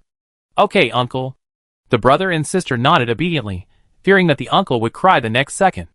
These 2 space buttons are gifts from the tribesmen to you. Don't be polite to your uncle, accept them. After Guansu finished speaking, he stuffed them directly into the hands of the brother and sister, not giving them a chance to refuse. Shinlili and Shin Kaiyun looked at each other, and they were too embarrassed to refuse and had to accept them. Seeing that the brother and sister accepted it, Guansu was much happier. If they were polite to him, it would really hurt their feelings. Okay, uncle won't keep you any longer. Go ahead, and be careful on the road. Guansu wanted to cry again. The brother and sister felt their scalps tingle again, and hurriedly said goodbye to the reluctant White Tiger people. Shinlili and Shin Kaiyun set out on the road back to the Federation together. Shinlili sat quietly in the waiting area of the space station, reading the mecha extracurricular book in her hand, while waiting for Shin Kaiyun to buy a boat ticket. However, a beautiful woman who is alone can always attract some flies. For example, at this moment, there are 2 greasy orcs who want to come over and chat with Shinlili. Beautiful woman, how lonely it is to be alone. Do you want brothers to accompany you? The 2 orcs approached with malicious eyes. Shinlili didn't want to pay attention to these garbage at first, but as they approached, the air around her became turbid. Shinlili raised her eyes and said coldly, "Get out of here within 3 seconds, and I can let you go." The 2 orcs were stunned for a while, and then laughed. It was really because Shinlili's appearance was too harmless, and they didn't think that a little girl could pose any threat at all. Even after listening, their faces became more excited. When they stepped into the range of 1 meter, Shinlili raised her finger indifferently, and then waved it down. 2 terrifying mental powers instantly smashed them heavily to the ground. Looking at the 2 rubbish orcs, who would never get out of bed without a year of recuperation, Shinlili nodded with satisfaction, and then continued to read the mecha extracurricular book in his hand. And Shinlili's neat and tidy actions also made countless orcs around who wanted to be heroes and save the beauty swallow their saliva silently, and were glad that they didn't go up to disturb them. The riot here soon attracted several orc policemen. The orc policemen knew the cause of the matter based on the video and the confessions of the people around them. Fearing that the little girl would have psychological trauma, several orc policemen came over and comforted Shinlili for a while. "Thank you, it's okay, my brother will be back soon." Shinlili blinked and thanked politely. But looking at this weak girl like a flower, the orc policemen were still a little worried, and before leaving, they specially left a female colleague to accompany Shinlili. Shinlili refused for a while for the good intentions of the orc policemen, but saw their eyes that did not agree. After sighing, she stopped refusing. Anyway, her second brother would be back soon, and it should not delay their time. So accompanied by the policewoman, Shinlili continued to read the mecha extracurricular book quietly. Chapter 184. Not long after, Shin Kaiyun came back with 2 boat tickets. As soon as she arrived, the policewoman accused Shin Kaiyun unhappily. "How can you leave your sister here alone to buy boat tickets? Did you know that 2 hooligans came to harass her just now?" Looking at the angry policewoman, Shin Kaiyun scratched the back of his head in confusion and said, Are those hooligans okay? Do we need compensation?" As soon as these words came out, the policewoman was directly mad to death. She felt sorry for Shinlili. Such a cute and well-behaved girl, how could she meet such a confused brother? At this time, he didn't care about his own sister, but was worried about the hooligans. So under the criticism of the policewoman, Shin Kaiyun finally admitted his mistake. The policewoman hummed with satisfaction, then turned back and said to Shinlili gently, "Then I go first. If you encounter danger, I think you can't count on your brother. Find our police first." The policewoman said while looking at Shin Kaiyun with disdain, and finally shook her head and left. Shinlili smiled and waved, and after saying goodbye to the policewoman, she finally couldn't help but burst out laughing. "Unreliable second brother, are we leaving now?" Shinlili raised her eyebrows, and said jokingly. "Shin Kaiyun, Why did the world where only I was hurt finally come true? It's okay, I just cried quietly for a while." Shin Kaiyun, who felt sympathetic, hugged his pitiful, innocent, and weak self. Then he took Shinlili to the best spaceship in the space station. As soon as they boarded the spaceship, what caught the eyes of the brother and sister were the luxurious decorations, and the upper-class people dressed luxuriously and appropriately. The advantage of riding a spaceship with the upper class is that it is more civilized. Of course, if he has no civilization, he will also pretend to be arrogant. But the next second, the brother and sister were slapped in the face. Just because the brother and sister look so good, when they pass by the spaceship hall, countless rich businessmen and noble ladies look at them. The obvious hooligan look made Shin Kai-yun's face darken directly. In fact, it is not the rich businessmen's fault for being too presumptuous. The main reason is that the brother and sister are dressed too simply, and they don't look like people who can afford such a high-end spaceship. In addition, there are young money worshippers with poor backgrounds, but good looks on every flight in the past. Especially buy high-priced tickets just to chat up with the local tycoons. Just think about it, if you succeed in hooking up with a tall, rich, handsome, white, rich and beautiful person on the spaceship, wouldn't you be able to fly up to the tree and become a phoenix? Because they are often chatted up in this way, the rich businessmen have a preconceived idea. If the brother and sister knew that just because they didn't wear gold and silver, they would become money-worshipping young people born in a bad family. They would be so angry that they would dig out their eyes and send them to the ophthalmologist. It would be a waste to keep them on the body anyway, so it would be better to donate them to people in need. From the distance from the spaceship hall to the cabin, Shin Kai-yun was looked at by countless rich women. The most annoying thing was that he stayed in the indescribable place for the longest time. Looking at Shin Kai-yun, who was shaking with anger, Shin Lily smiled secretly in her heart and couldn't help leaning over to whisper in Shin Kai-yun's ear, "Second brother, if you meet a good man, you will first get married. If you meet a noble man, you will first establish a career. If you meet a rich woman, you will get married and establish a career, dear second brother, or you will just obey." The more Shin Kai-yun listened, the darker his face became, and he even wanted to give his sister a love education. But thinking of something, Shin Kai-yun curled his lips and sneered. Then he changed his face to that of a loving second male lead, looking at Shin Lily with an infatuated look. This disgusting look made Shin Lily shudder. Then she thought to herself that it was not good, her second brother was going to make trouble again. Sure enough, the next second Shin Kai-yun raised his orchid finger and shyly patted Shin Lily's shoulder. She pinched her throat and said shyly, "Oh dear baby, how can you say that to me? Am I still your sweetheart? I punch your chest with my little fist, it's so annoying." As if it was not enough, Shin Kai-yun continued to say delicately, "Sister, I accompany you to play, your boyfriend won't blame me, right? What if he gets angry? What can I do? I'm so scared, sob. But for sister, I won't be afraid at all, because I love sister the most."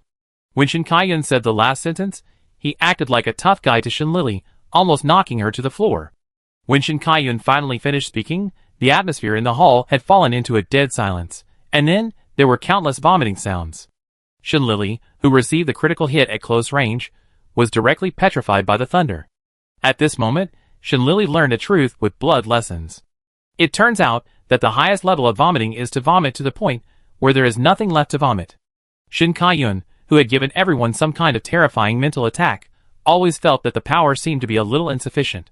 So he looked at the wealthy businessman who was vomiting in the hall of the spaceship, and the ladies who looked like they had eaten shit. Once again, he raised his orchid finger coquettishly and said in a coquettish voice, "Uncles and aunts, do you think I'm so cute?" After saying that, Shin Kai-yun deliberately raised his butt and gave a super disgusting pouting kiss. Crack. Hiss. In the hall of the spaceship, someone finally couldn't bear Shin Kai-yun's sin and fainted from nausea. At the moment when the body fell to the ground, the wealthy businessmen and ladies in the hall hurriedly returned to their cabins, as if they had encountered a devil. Looking at the empty hall of the spaceship, Shin Lily gave a thumbs up in admiration and said, "About not being a human. You, Shin Kai-yun, are the best." Shin Kai-yun narrowed his eyes, and his sinful fingers could not control their restlessness. Seeing that Shin Kai-yun's orchid finger was about to stand up again, Shin Lily shuddered and quickly admitted his mistake in horror. Brother, I was wrong. Shin Kai-yun hummed with satisfaction, and then walked towards the cabin. As he led the way, he sighed desolately. "I really sacrificed too much to protect my chastity." Shin Lily, who followed behind him, rolled her eyes secretly. "Then, they are both fucking. Why don't you want your integrity?" Chapter 185. After arriving at their cabin, Shin Kai-yun opened the door and looked at the environment in the cabin. There were 2 bedrooms, a kitchen, a bathroom, and a small living room in the cabin. The decoration of the room was quite good, and some looked like luxurious fine decorated rooms. Shin Kai-yun nodded with satisfaction at the environment, and then turned back to Shin Lily and said, "Little sister, wait for me in the living room for a while." Shin Lily nodded somewhat inexplicably, but did not say anything, but stood there obediently waiting for Shin Kai-yun. The first place Shin Kai-yun went to was the bedroom. After a while, various sounds of dismantling and moving things came from the bedroom. Second brother, what are you doing? Shin Lily really couldn't suppress her curiosity, and laid down at the door of the bedroom and looked inside. She saw Shin Kai-yun dismantling the handle of a bedside table. Shin Lily blinked her eyes, and thought curiously. Her second brother, is this husky attribute finally unable to be hidden? It's okay, wait for me for a while. Shin Kai-yun suppressed his anger in his voice, and his hands moved faster. Soon Shin Kai-yun came out of the bedroom, but he still had several nano cameras as big as rice grains in his hands. Shin Lily's face darkened, and she quickly realized what these cameras were for. She said with rare anger in her voice, Second brother, can you find out who made it? No hurry, let's find all the cameras first, little sister, open the optical computer, and I will teach you how to find them. Shin Kai-yun helped Shin Lily download an anti-surveillance app on the optical computer. Then he opened the app, and on its page, there was a compass-like disc.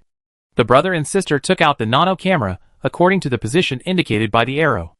After working for a long time, Shin Lily and Shin Kai-yun sat in the living room, looking at the nano cameras on the table with serious faces, which were no less than 2 digits. Second brother, should we call the police directly? Shin Lily's eyes, which were like ice crystals, were now filled with coldness. Not for the time being. Shin Kai-yun shook his head, and a sneer appeared on the corner of his mouth. If someone dares to plot against my sister, how can he be worthy of his hospitality if he doesn't repay him well? Shin Lily raised her eyebrows, knowing that her brother was going to be a bad person again. But this time she was full of expectations. So Shin Lily took the initiative to ask enthusiastically, Second brother, what do you need me to do? Just help me find 10 of the most terrifying videos, and send them to me, especially the ones that suddenly approached. Shin Kai-yun instructed, while his fingers danced rapidly on the virtual screen, so fast that only the residual image of his fingers could be seen. Under Shin Kai-yun's operation, a series of codes appeared rapidly on his virtual screen. Shin Lily nodded and searched for the scariest videos on the optical computer.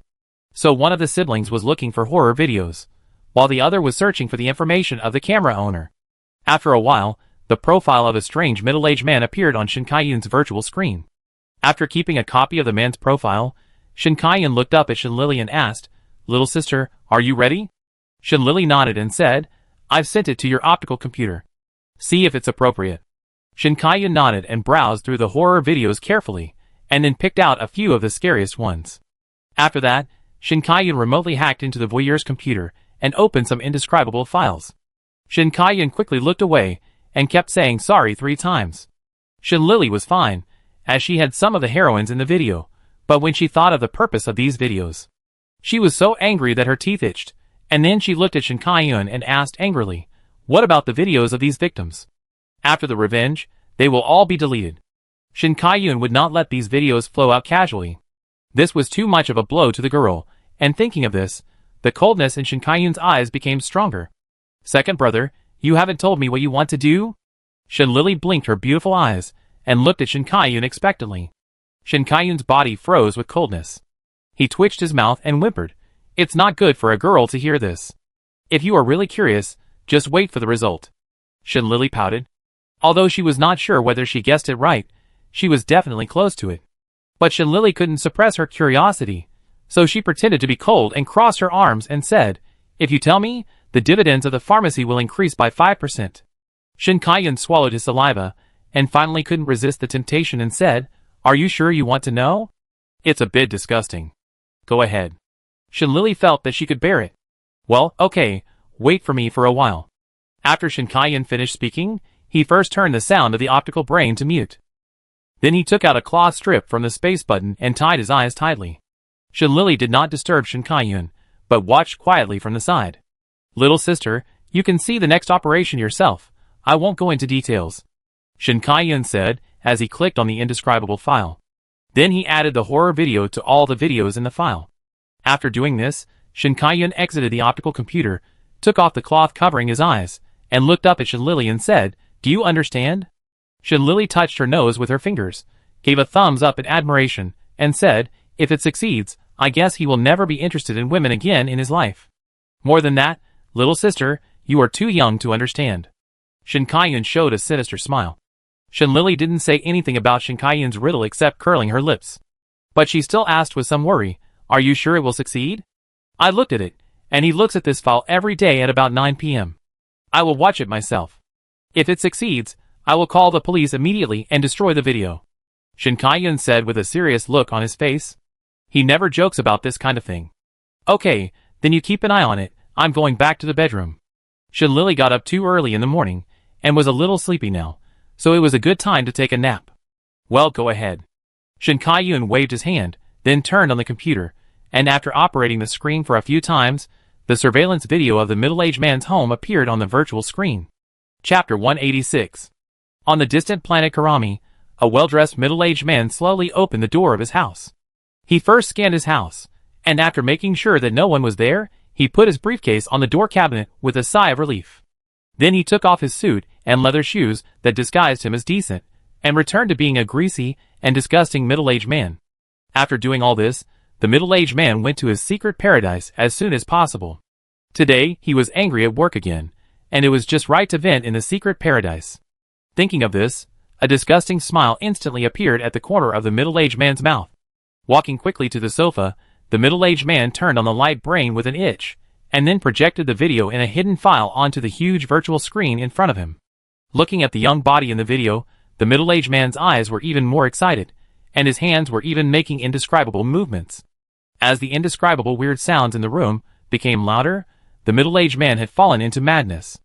At this moment, accompanied by a terrifying and piercing scream, a female ghost with maggots and blood all over her face appeared on the virtual screen. The female ghost's chin was gone, and there were only 2 terrifying blood holes where her eyes were. The skin on her face was severely rotten, and it seemed that you could smell a strong stench of rot and blood without getting close. At this moment, there were still a few fat white maggots crawling on her face, as if she walked a little harder, the maggots mixed with her face skin would fall off. This grotesque and terrifying scene frightened the middle-aged man, who was doing unspeakable things, and his pupils shrank and his eyes widened. Then a heart-wrenching scream sounded in this secret paradise. But after a while, the sound stopped again. It turned out that the middle-aged man had been frightened and fainted. His naked body made him look even uglier and more disgusting. In the silent secret paradise, there was only a home appliance camera, which was flashing red light. Shin Kai-yun, who was hundreds of millions of light years away, watched everything that happened in the video indifferently. After the middle-aged man fainted, Shin Kai-yun was afraid that he would catch a cold because he was not wearing clothes, so he thoughtfully notified the interstellar police for him. Even fearing that the interstellar police would not arrive in time, Shin Kai-yun was particularly kind to help watch him to prevent him from having any accidents. It was not until the interstellar police came that Shin Kai-yun turned off the remote monitoring, and then left after the matter was done, hiding his identity and name. After Shin Lily slept well, it was already 10 o'clock in the evening. After getting up and washing up, she couldn't wait to walk to the living room. "How's the second brother? Did he succeed?" Shin Lily asked with curiosity in her voice. Shin Kai-yun saw that his sister had woken up, so he put down the game controller and turned on the light computer to face her with the virtual screen. On the virtual screen, there appeared a series of hot searches about the middle-aged man, which were even more popular than Shin Lily's previous scandals. Shin Lily quickly sat next to her brother, stretched out her finger on the virtual screen, and kept pulling it down. In addition to a few official news releases, the rest of the hot searches were all about the pervert who installed the nano camera. In the silent night, a pair of eyes are watching you. You sleep peacefully, but the nano camera is still working. Be careful of the electronic peeping maniac. Thinking carefully is terrifying. The cabins of various spaceships in the universe. Peeping nano cameras are found. A criminal is caught on Karami Star. The crime is suspected of installing nano cameras in the cabins of various spaceships. The young man lives in the cabin of the spaceship and finds nano cameras. After leaving evidence, the young man sighed, "Fortunately, I don't have a girlfriend." After traveling in the universe with his female classmates, the man found nano cameras in the cabin of the spaceship. He angrily went to the captain. "I'm married and I'm afraid my wife will know." Shock! The criminal on Karami Star is suspected of being retaliated by the nameless hero. The crime video was added with horror elements. As a result, the crime tool was paralyzed. The doctor determined that it can no longer be used in this life. Shin Lily felt that her eyes were burning, but she couldn't help but keep brushing down. After finishing the news, Shin Lily was relieved. If she continued to watch the news, her eyes would be dirty. "How is it? Are you satisfied with the result?" Shin Kai-yun raised his mouth proudly, as if waiting to be praised. Shin Lily nodded very affirmatively, then raised his thumb and praised. It's very refreshing. Second brother is so handsome. Hee hee. Shin Kaiyan proudly lifted his hair, with a proud smile on his face. By the way, second brother, has the victim's video been deleted? Shin Lily asked another question specifically for fear of accidents. After the police determine the crime, these videos will be automatically destroyed. If someone wants to reprint them, then his light brain will not be able to keep them. Shin Kaiyan raised his mouth with a cold smile. That's good. Shin Lily was completely relieved, and then happily hugged Shin Kaiyan's arm and said, Come on, second brother, you've worked hard today. I treat you to a midnight snack. Oh, it's rare for my sister to treat us. Let's go, I'm hungry too. Shin Kaiyan happily let Shin Lily hold his arm, and the brother and sister regained their good mood and walked towards the restaurant with laughter. The star where the middle-aged man from Kurami was finally sentenced to. The interstellar police in charge of this case, after everything was over, originally wanted to find the victims in the video and give some compensation. Who knew that the moment he opened it, all the videos disappeared all at once as if they were haunted. The interstellar police didn't react at first, thinking that it was just the office computer that was broken. Thinking that there should be some left in the archives room, the interstellar police asked his colleagues in the archives room to forward a copy to his own computer. Who knew that as soon as it was turned over, the computer was infected with an unsolvable virus and was completely scrapped. Before the interstellar police had time to feel sorry for the new optical computer he had just bought, a colleague in the archives room hurried over and said, Old Lou, do you still have that video? I don't know why all the videos in the archives are gone. Old Lou didn't say anything, but handed the scrapped optical computer to his colleague. The two people who understood something looked at each other for a long time. Finally, the colleague in the archives room sighed. It seems that a top hacker does not want these videos to remain in this world. Police officer Old Lou twitched his mouth and helplessly held his forehead and said, Forget it, it's not a bad thing anyway. Maybe the victims don't need any compensation. Instead of letting them suffer after knowing the truth, it's better not to know it at the beginning. Sometimes compared with lies, the truth is the knife that kills people. Chapter 187.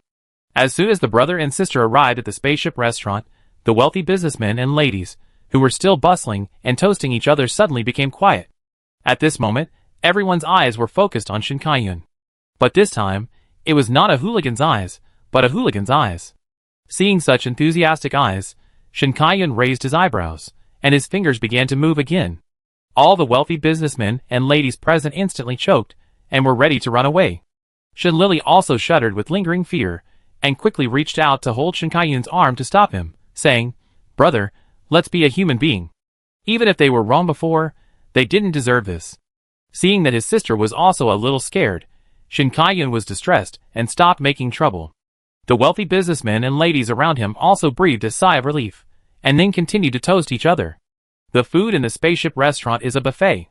After Shin Kaiyan and Shin Lily found a seat and sat down, they went to get their favorite food separately. Shin Kaiyan's goal was red wine barbecue, while Shin Lily came to the place where the ladies gathered and picked a few snacks and fruits. Hey, have you heard? At 2300 hours tonight, the Empire will announce a law.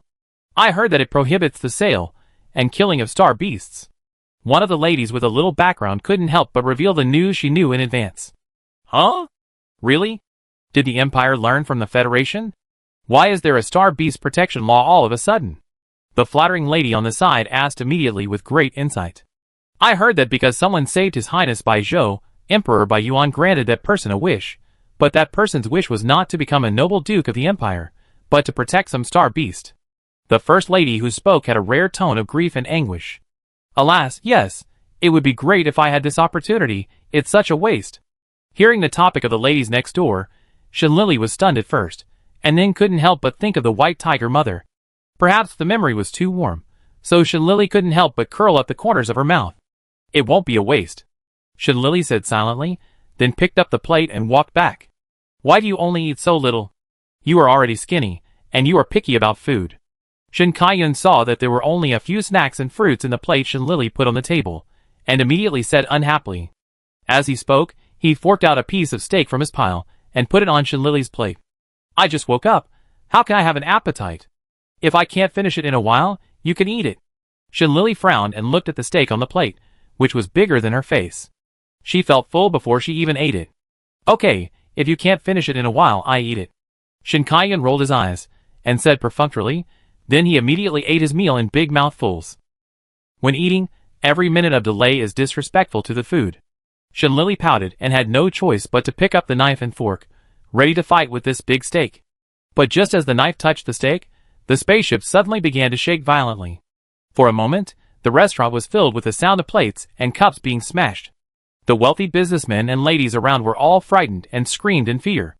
At this moment, the ladies were no longer as noble and elegant as before.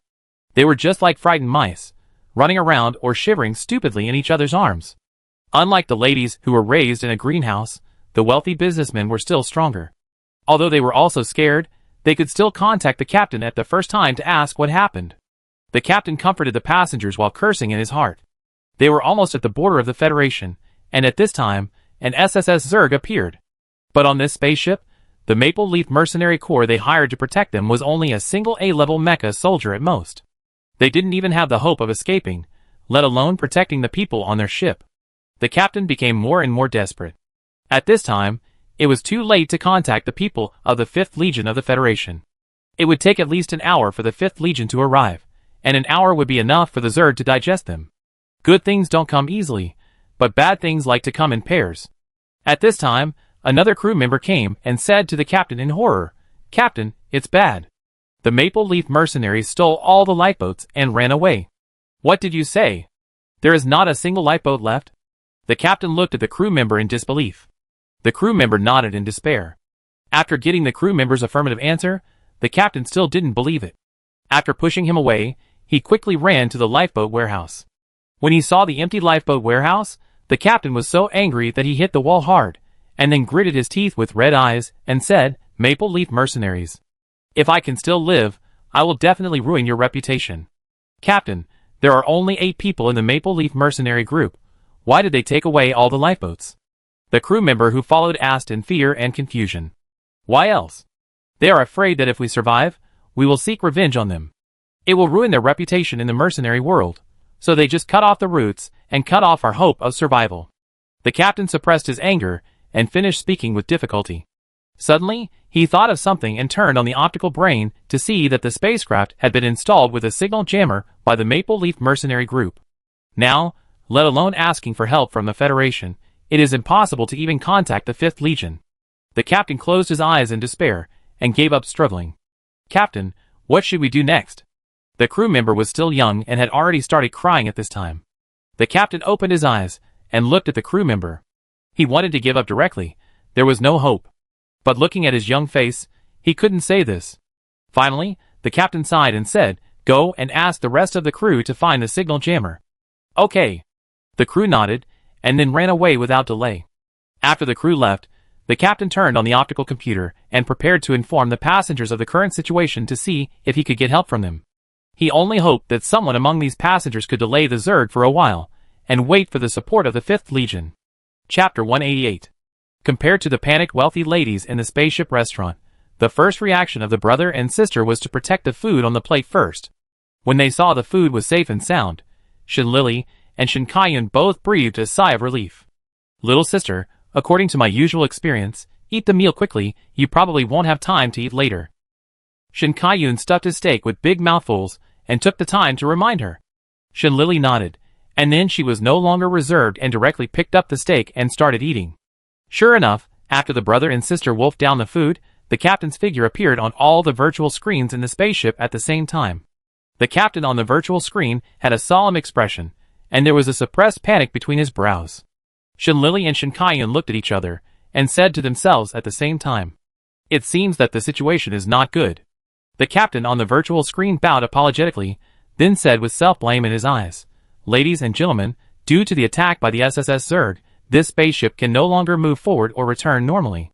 Now the spaceship has an energy shield to resist the attack of the Zerg, but the energy can only last for another 10 minutes.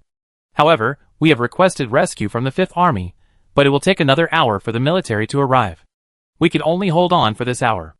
I hope that passengers who are capable or mecha soldiers will gather in the front cabin of the spaceship to delay the Zerg together. Thank you all." As soon as the captain finished speaking, there was a burst of incomprehensible shouting in the restaurant. "You also know it's the SSS Zerg. Then you just die. Do you think we are fools? Yes, we paid for it. Why should we go? What about the security? What do they do? Aren't they mercenaries? Why don't we take the lifeboat? Yes. Lifeboat, let's take the lifeboat. Just when the wealthy businessmen and noble ladies were about to take action, the captain spoke again. I'm sorry, because of the selfish behavior of the Maple Leaf mercenaries, they have taken all the lifeboats and escaped. I'm deeply sorry for this. Once again, I hope that passengers who are capable or mecha soldiers will gather in the front cabin of the spacecraft to delay the Zerd together. Thank you.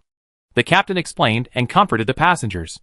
But as the cruel truth was revealed, the passengers didn't even have the courage to face reality, let alone to muster up the courage to resist. Just when everyone was desperate, Shinlili and Shinkayun moved, and they were seen walking towards the front cabin firmly. Where are you going? Although the wealthy businessmen and noble ladies around them guessed what they were going to do, they still asked in disbelief. Shinkayun turned around and looked at the people in the restaurant. This time, he didn't have a playful smile on his face, but saluted everyone with a solemn expression. I am a reserve of the 5th Corps, and a cadet of the 5th Military Academy. I apologize for my previous joke. Besides, you are the people, and it is my responsibility to protect the people. Uncles and aunts, goodbye. Shinkayun finished with a smile. After saluting with Shinlili again, he turned around and ran quickly to the front cabin without delay. Everyone watched the brother and sister leave in a daze. The atmosphere in the restaurant fell into silence again for a while, with only a few sobs that could not be suppressed occasionally breaking the calm. They are just children. One of the ladies choked up. Most of the wealthy businessmen and ladies were even more silent after hearing this, and even lowered their heads in shame. Only a small number of people, after being silent for a long time, suddenly stood up and walked towards the front cabin, including the flattering lady. However, before she left, she looked back at everyone and said, if the children are not afraid, what are we afraid of? If you are not a coward, follow me. When Shinlili and others arrived at the front cabin, there were already quite a few people in the front cabin. In addition to the captain and the crew, there were about 10 people with cold and murderous expressions. The temperament of these people was completely different from that of the wealthy businessmen and ladies in the restaurant. It was almost unnecessary to look at them to know that they were all ruthless people who had stained blood. What surprised the brother and sister the most was that there were actually 3 people with upright postures, who were obviously from the military. Shinlili and Shinkayun looked at each other silently. They seemed to have never seen these people on the spaceship. I'm afraid they were in the cabin before, and never came out. Shinkayun whispered in Shinlili's ear. Shinlili nodded, thinking that this was the only possibility. The captain was very happy that 2 more people came, but when he saw that they were just 2 underage children, he immediately sighed in disappointment. Children, go back. This operation does not include children. The captain looked irritable, and his attitude was not good. He was desperate for the group of wealthy businessmen and ladies in the spaceship. Even children came, but he had not seen a wealthy businessman or lady yet. Although the captain's tone was not good, his words showed his concern for the brother and sister. He just didn't want the 2 children to sacrifice in vain. The other 10 or so people did not object, especially the 3 who looked like they were from the military, who nodded in agreement. Facing everyone's doubts and concerns, Shinkayun took a step forward, saluted solemnly, and said gratefully, Thank you all, but my sister and I are both reservists of the 5th Corps and students of the 5th Military Academy. When the people are in trouble, we have the responsibility, and we cannot escape. Shinkayun's expression was serious, and his eyes were firm. Shinlili also nodded firmly, indicating that what her brother said was also her own meaning. Looking at the young and naive brother and sister, the captain's lips trembled with mixed feelings, and 2 lines of hot tears could not help falling from the corners of his eyes. He turned his head, wiped his eyes in a somewhat useless way, then turned back, looked at the brother and sister with a serious expression and said, Okay. Thank you. Chapter 189. Seeing Shinkayun and Shinlili staying, the 3 men from the military waved to the brother and sister with a friendly smile. Motioned for the 2 to come over. Shinlili and Shinkayun exchanged glances for a while, nodded in tacit understanding, and then the brother and sister came to the 3 together. The middle-aged man, who was the leader of the 3 officers, smiled and stretched out his hand to greet them. Hello, I am Colonel Chen Mingfeng of the 1st Army of the Federation. These 2 are my comrades, Major Zhang Bin and Major Huang Wei. I am very happy to meet you. Shinkayun shook hands politely and said, Hello, I am Shinkayun, a student of the 5th Military Academy, and this is my sister Shinlili. I am also very happy to meet you. Originally, when they heard Shinkayun's name, the expressions of the 3 officers were just frozen. But after saying Shin Lily's name, the three officers looked at Shin Lily with some disbelief and some fear, as if they were struck by lightning. They were not afraid of Shin Lily, but why Shin Lily was on this spaceship. Damn it! The hope of the future of the Federation. Now she was in danger in front of them.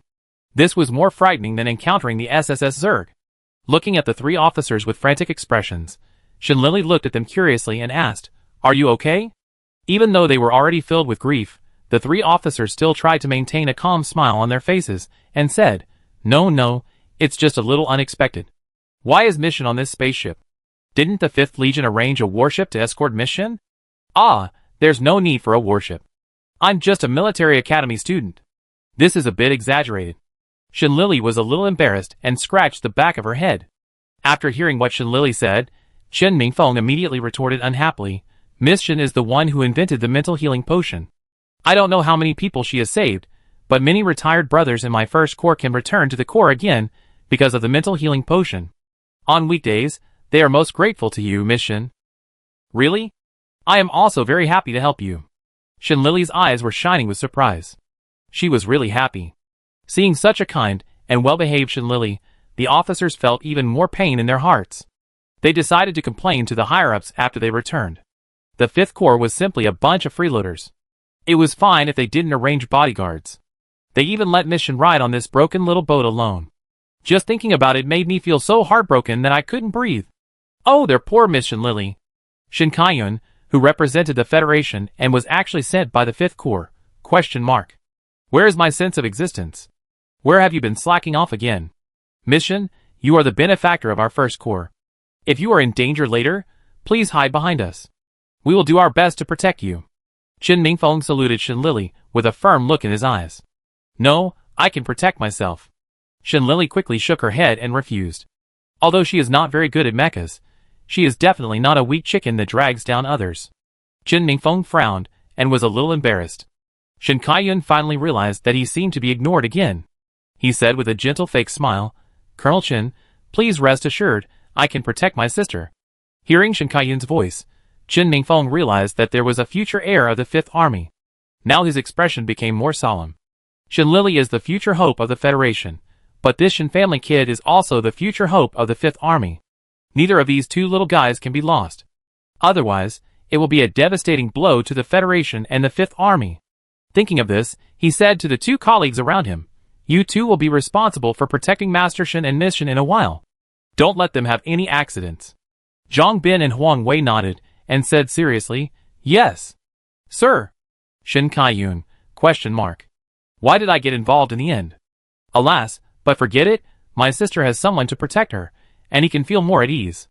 Thinking of this, Shin Kaiyun did not refuse the kindness of several people, but turned to Shin Lily and reminded, Little sister, you have not driven a real mecha yet.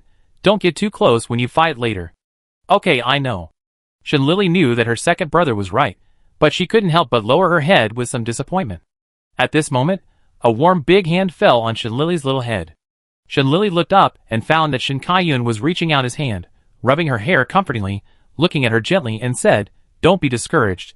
Second brother believes that Ali will definitely be a mecha warrior who is more powerful than second brother in the future. Second brother. Shin Lily was moved and was about to say something. Shin Kaiyun suddenly laughed triumphantly and said, But it's too early, little sister. Accept the reality. You are weaker than me. Ha ha ha.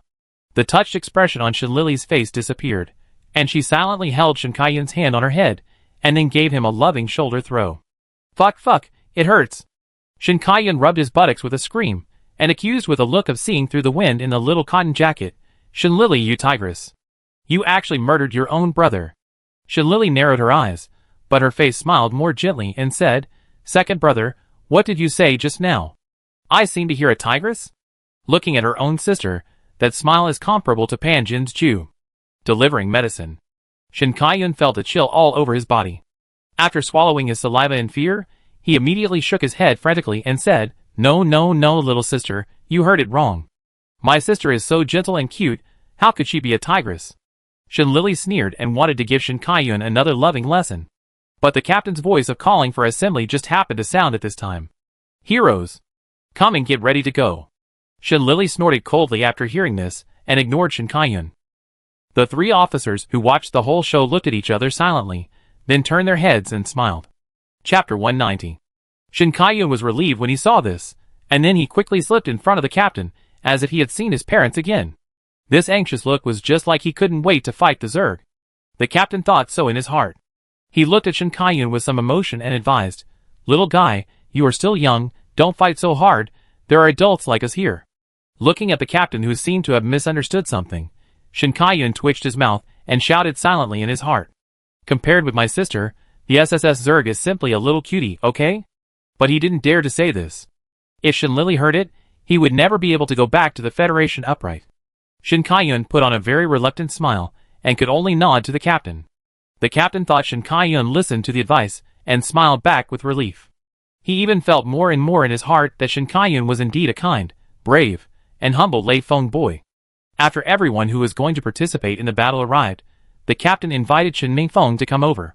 The captain originally wanted Shin Mingfeng to command the battle, but Shin Mingfeng shook his head and said, "Before, I was barely qualified because there was no suitable candidate, but now the right person has appeared, there is no need for me to show off my skills."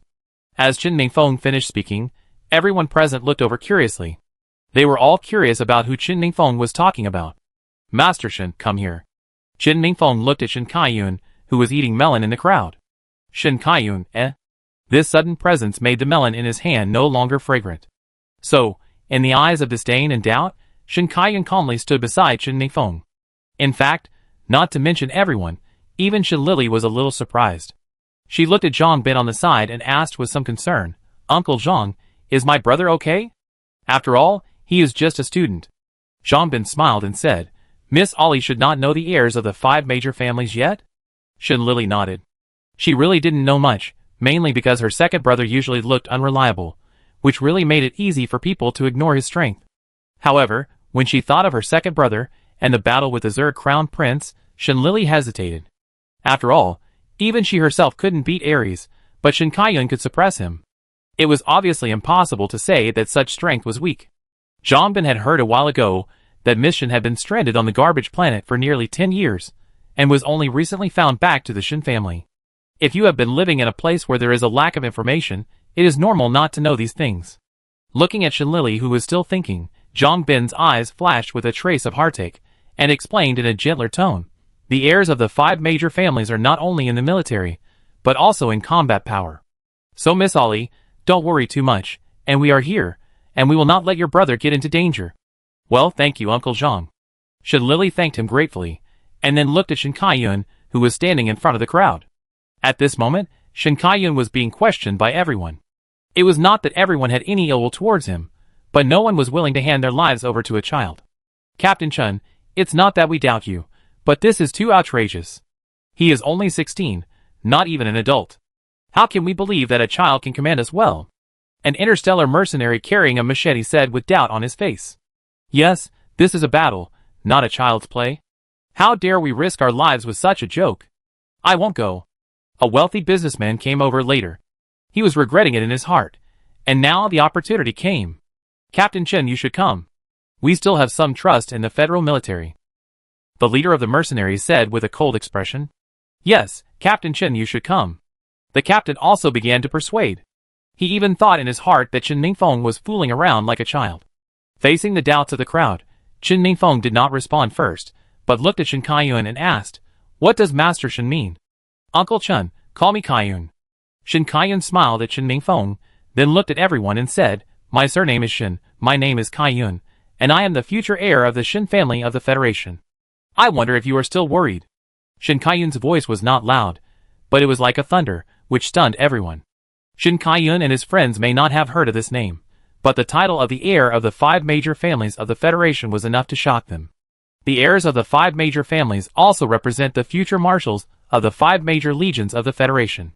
If he is not worthy of commanding, then no one in the world dares to command. After swallowing their saliva, everyone's attitude took a 180-degree turn. So it's really the young master of the Shin family. "I'm sorry, you really love to joke. Why didn't you say it earlier? We've been worried for so long." The interstellar mercenary carrying a machete smiled flatteringly like a flower. "Yes, it's our honor to obey your command. I hope you can give me an autograph after the end, and I take it back as an heirloom." The rich businessman's attitude also changed, from a troll to a licker. It's our honor to fight with you. The leader of the mercenaries nodded to Shin Kai-yun and expressed his approval. With the young master Shin here, let alone a small SSS Zerg, let's have 10. One of the men who wanted to flatter was dragged away by his companion before he finished speaking. Shin Lily was relieved when she saw this. She was really afraid of these people who like to set flags during battles. After everyone agreed, Shin Kai-yun used his optical brain to create a temporary channel and pulled everyone's optical brain numbers into it. Shin Kai-yun issued the first order, which was to enter the mecha and prepare for battle. Everyone listened to the slightly immature voice of the boy in the wireless headset. Now, not only did they no longer have the fear of facing the SSS Zerg, but they were full of fighting spirit. After all, this is the future marshal of the Federation, and they also participated in the battle together today. When they have the opportunity to brag to their brothers in the future, it will be so face-saving. Okay,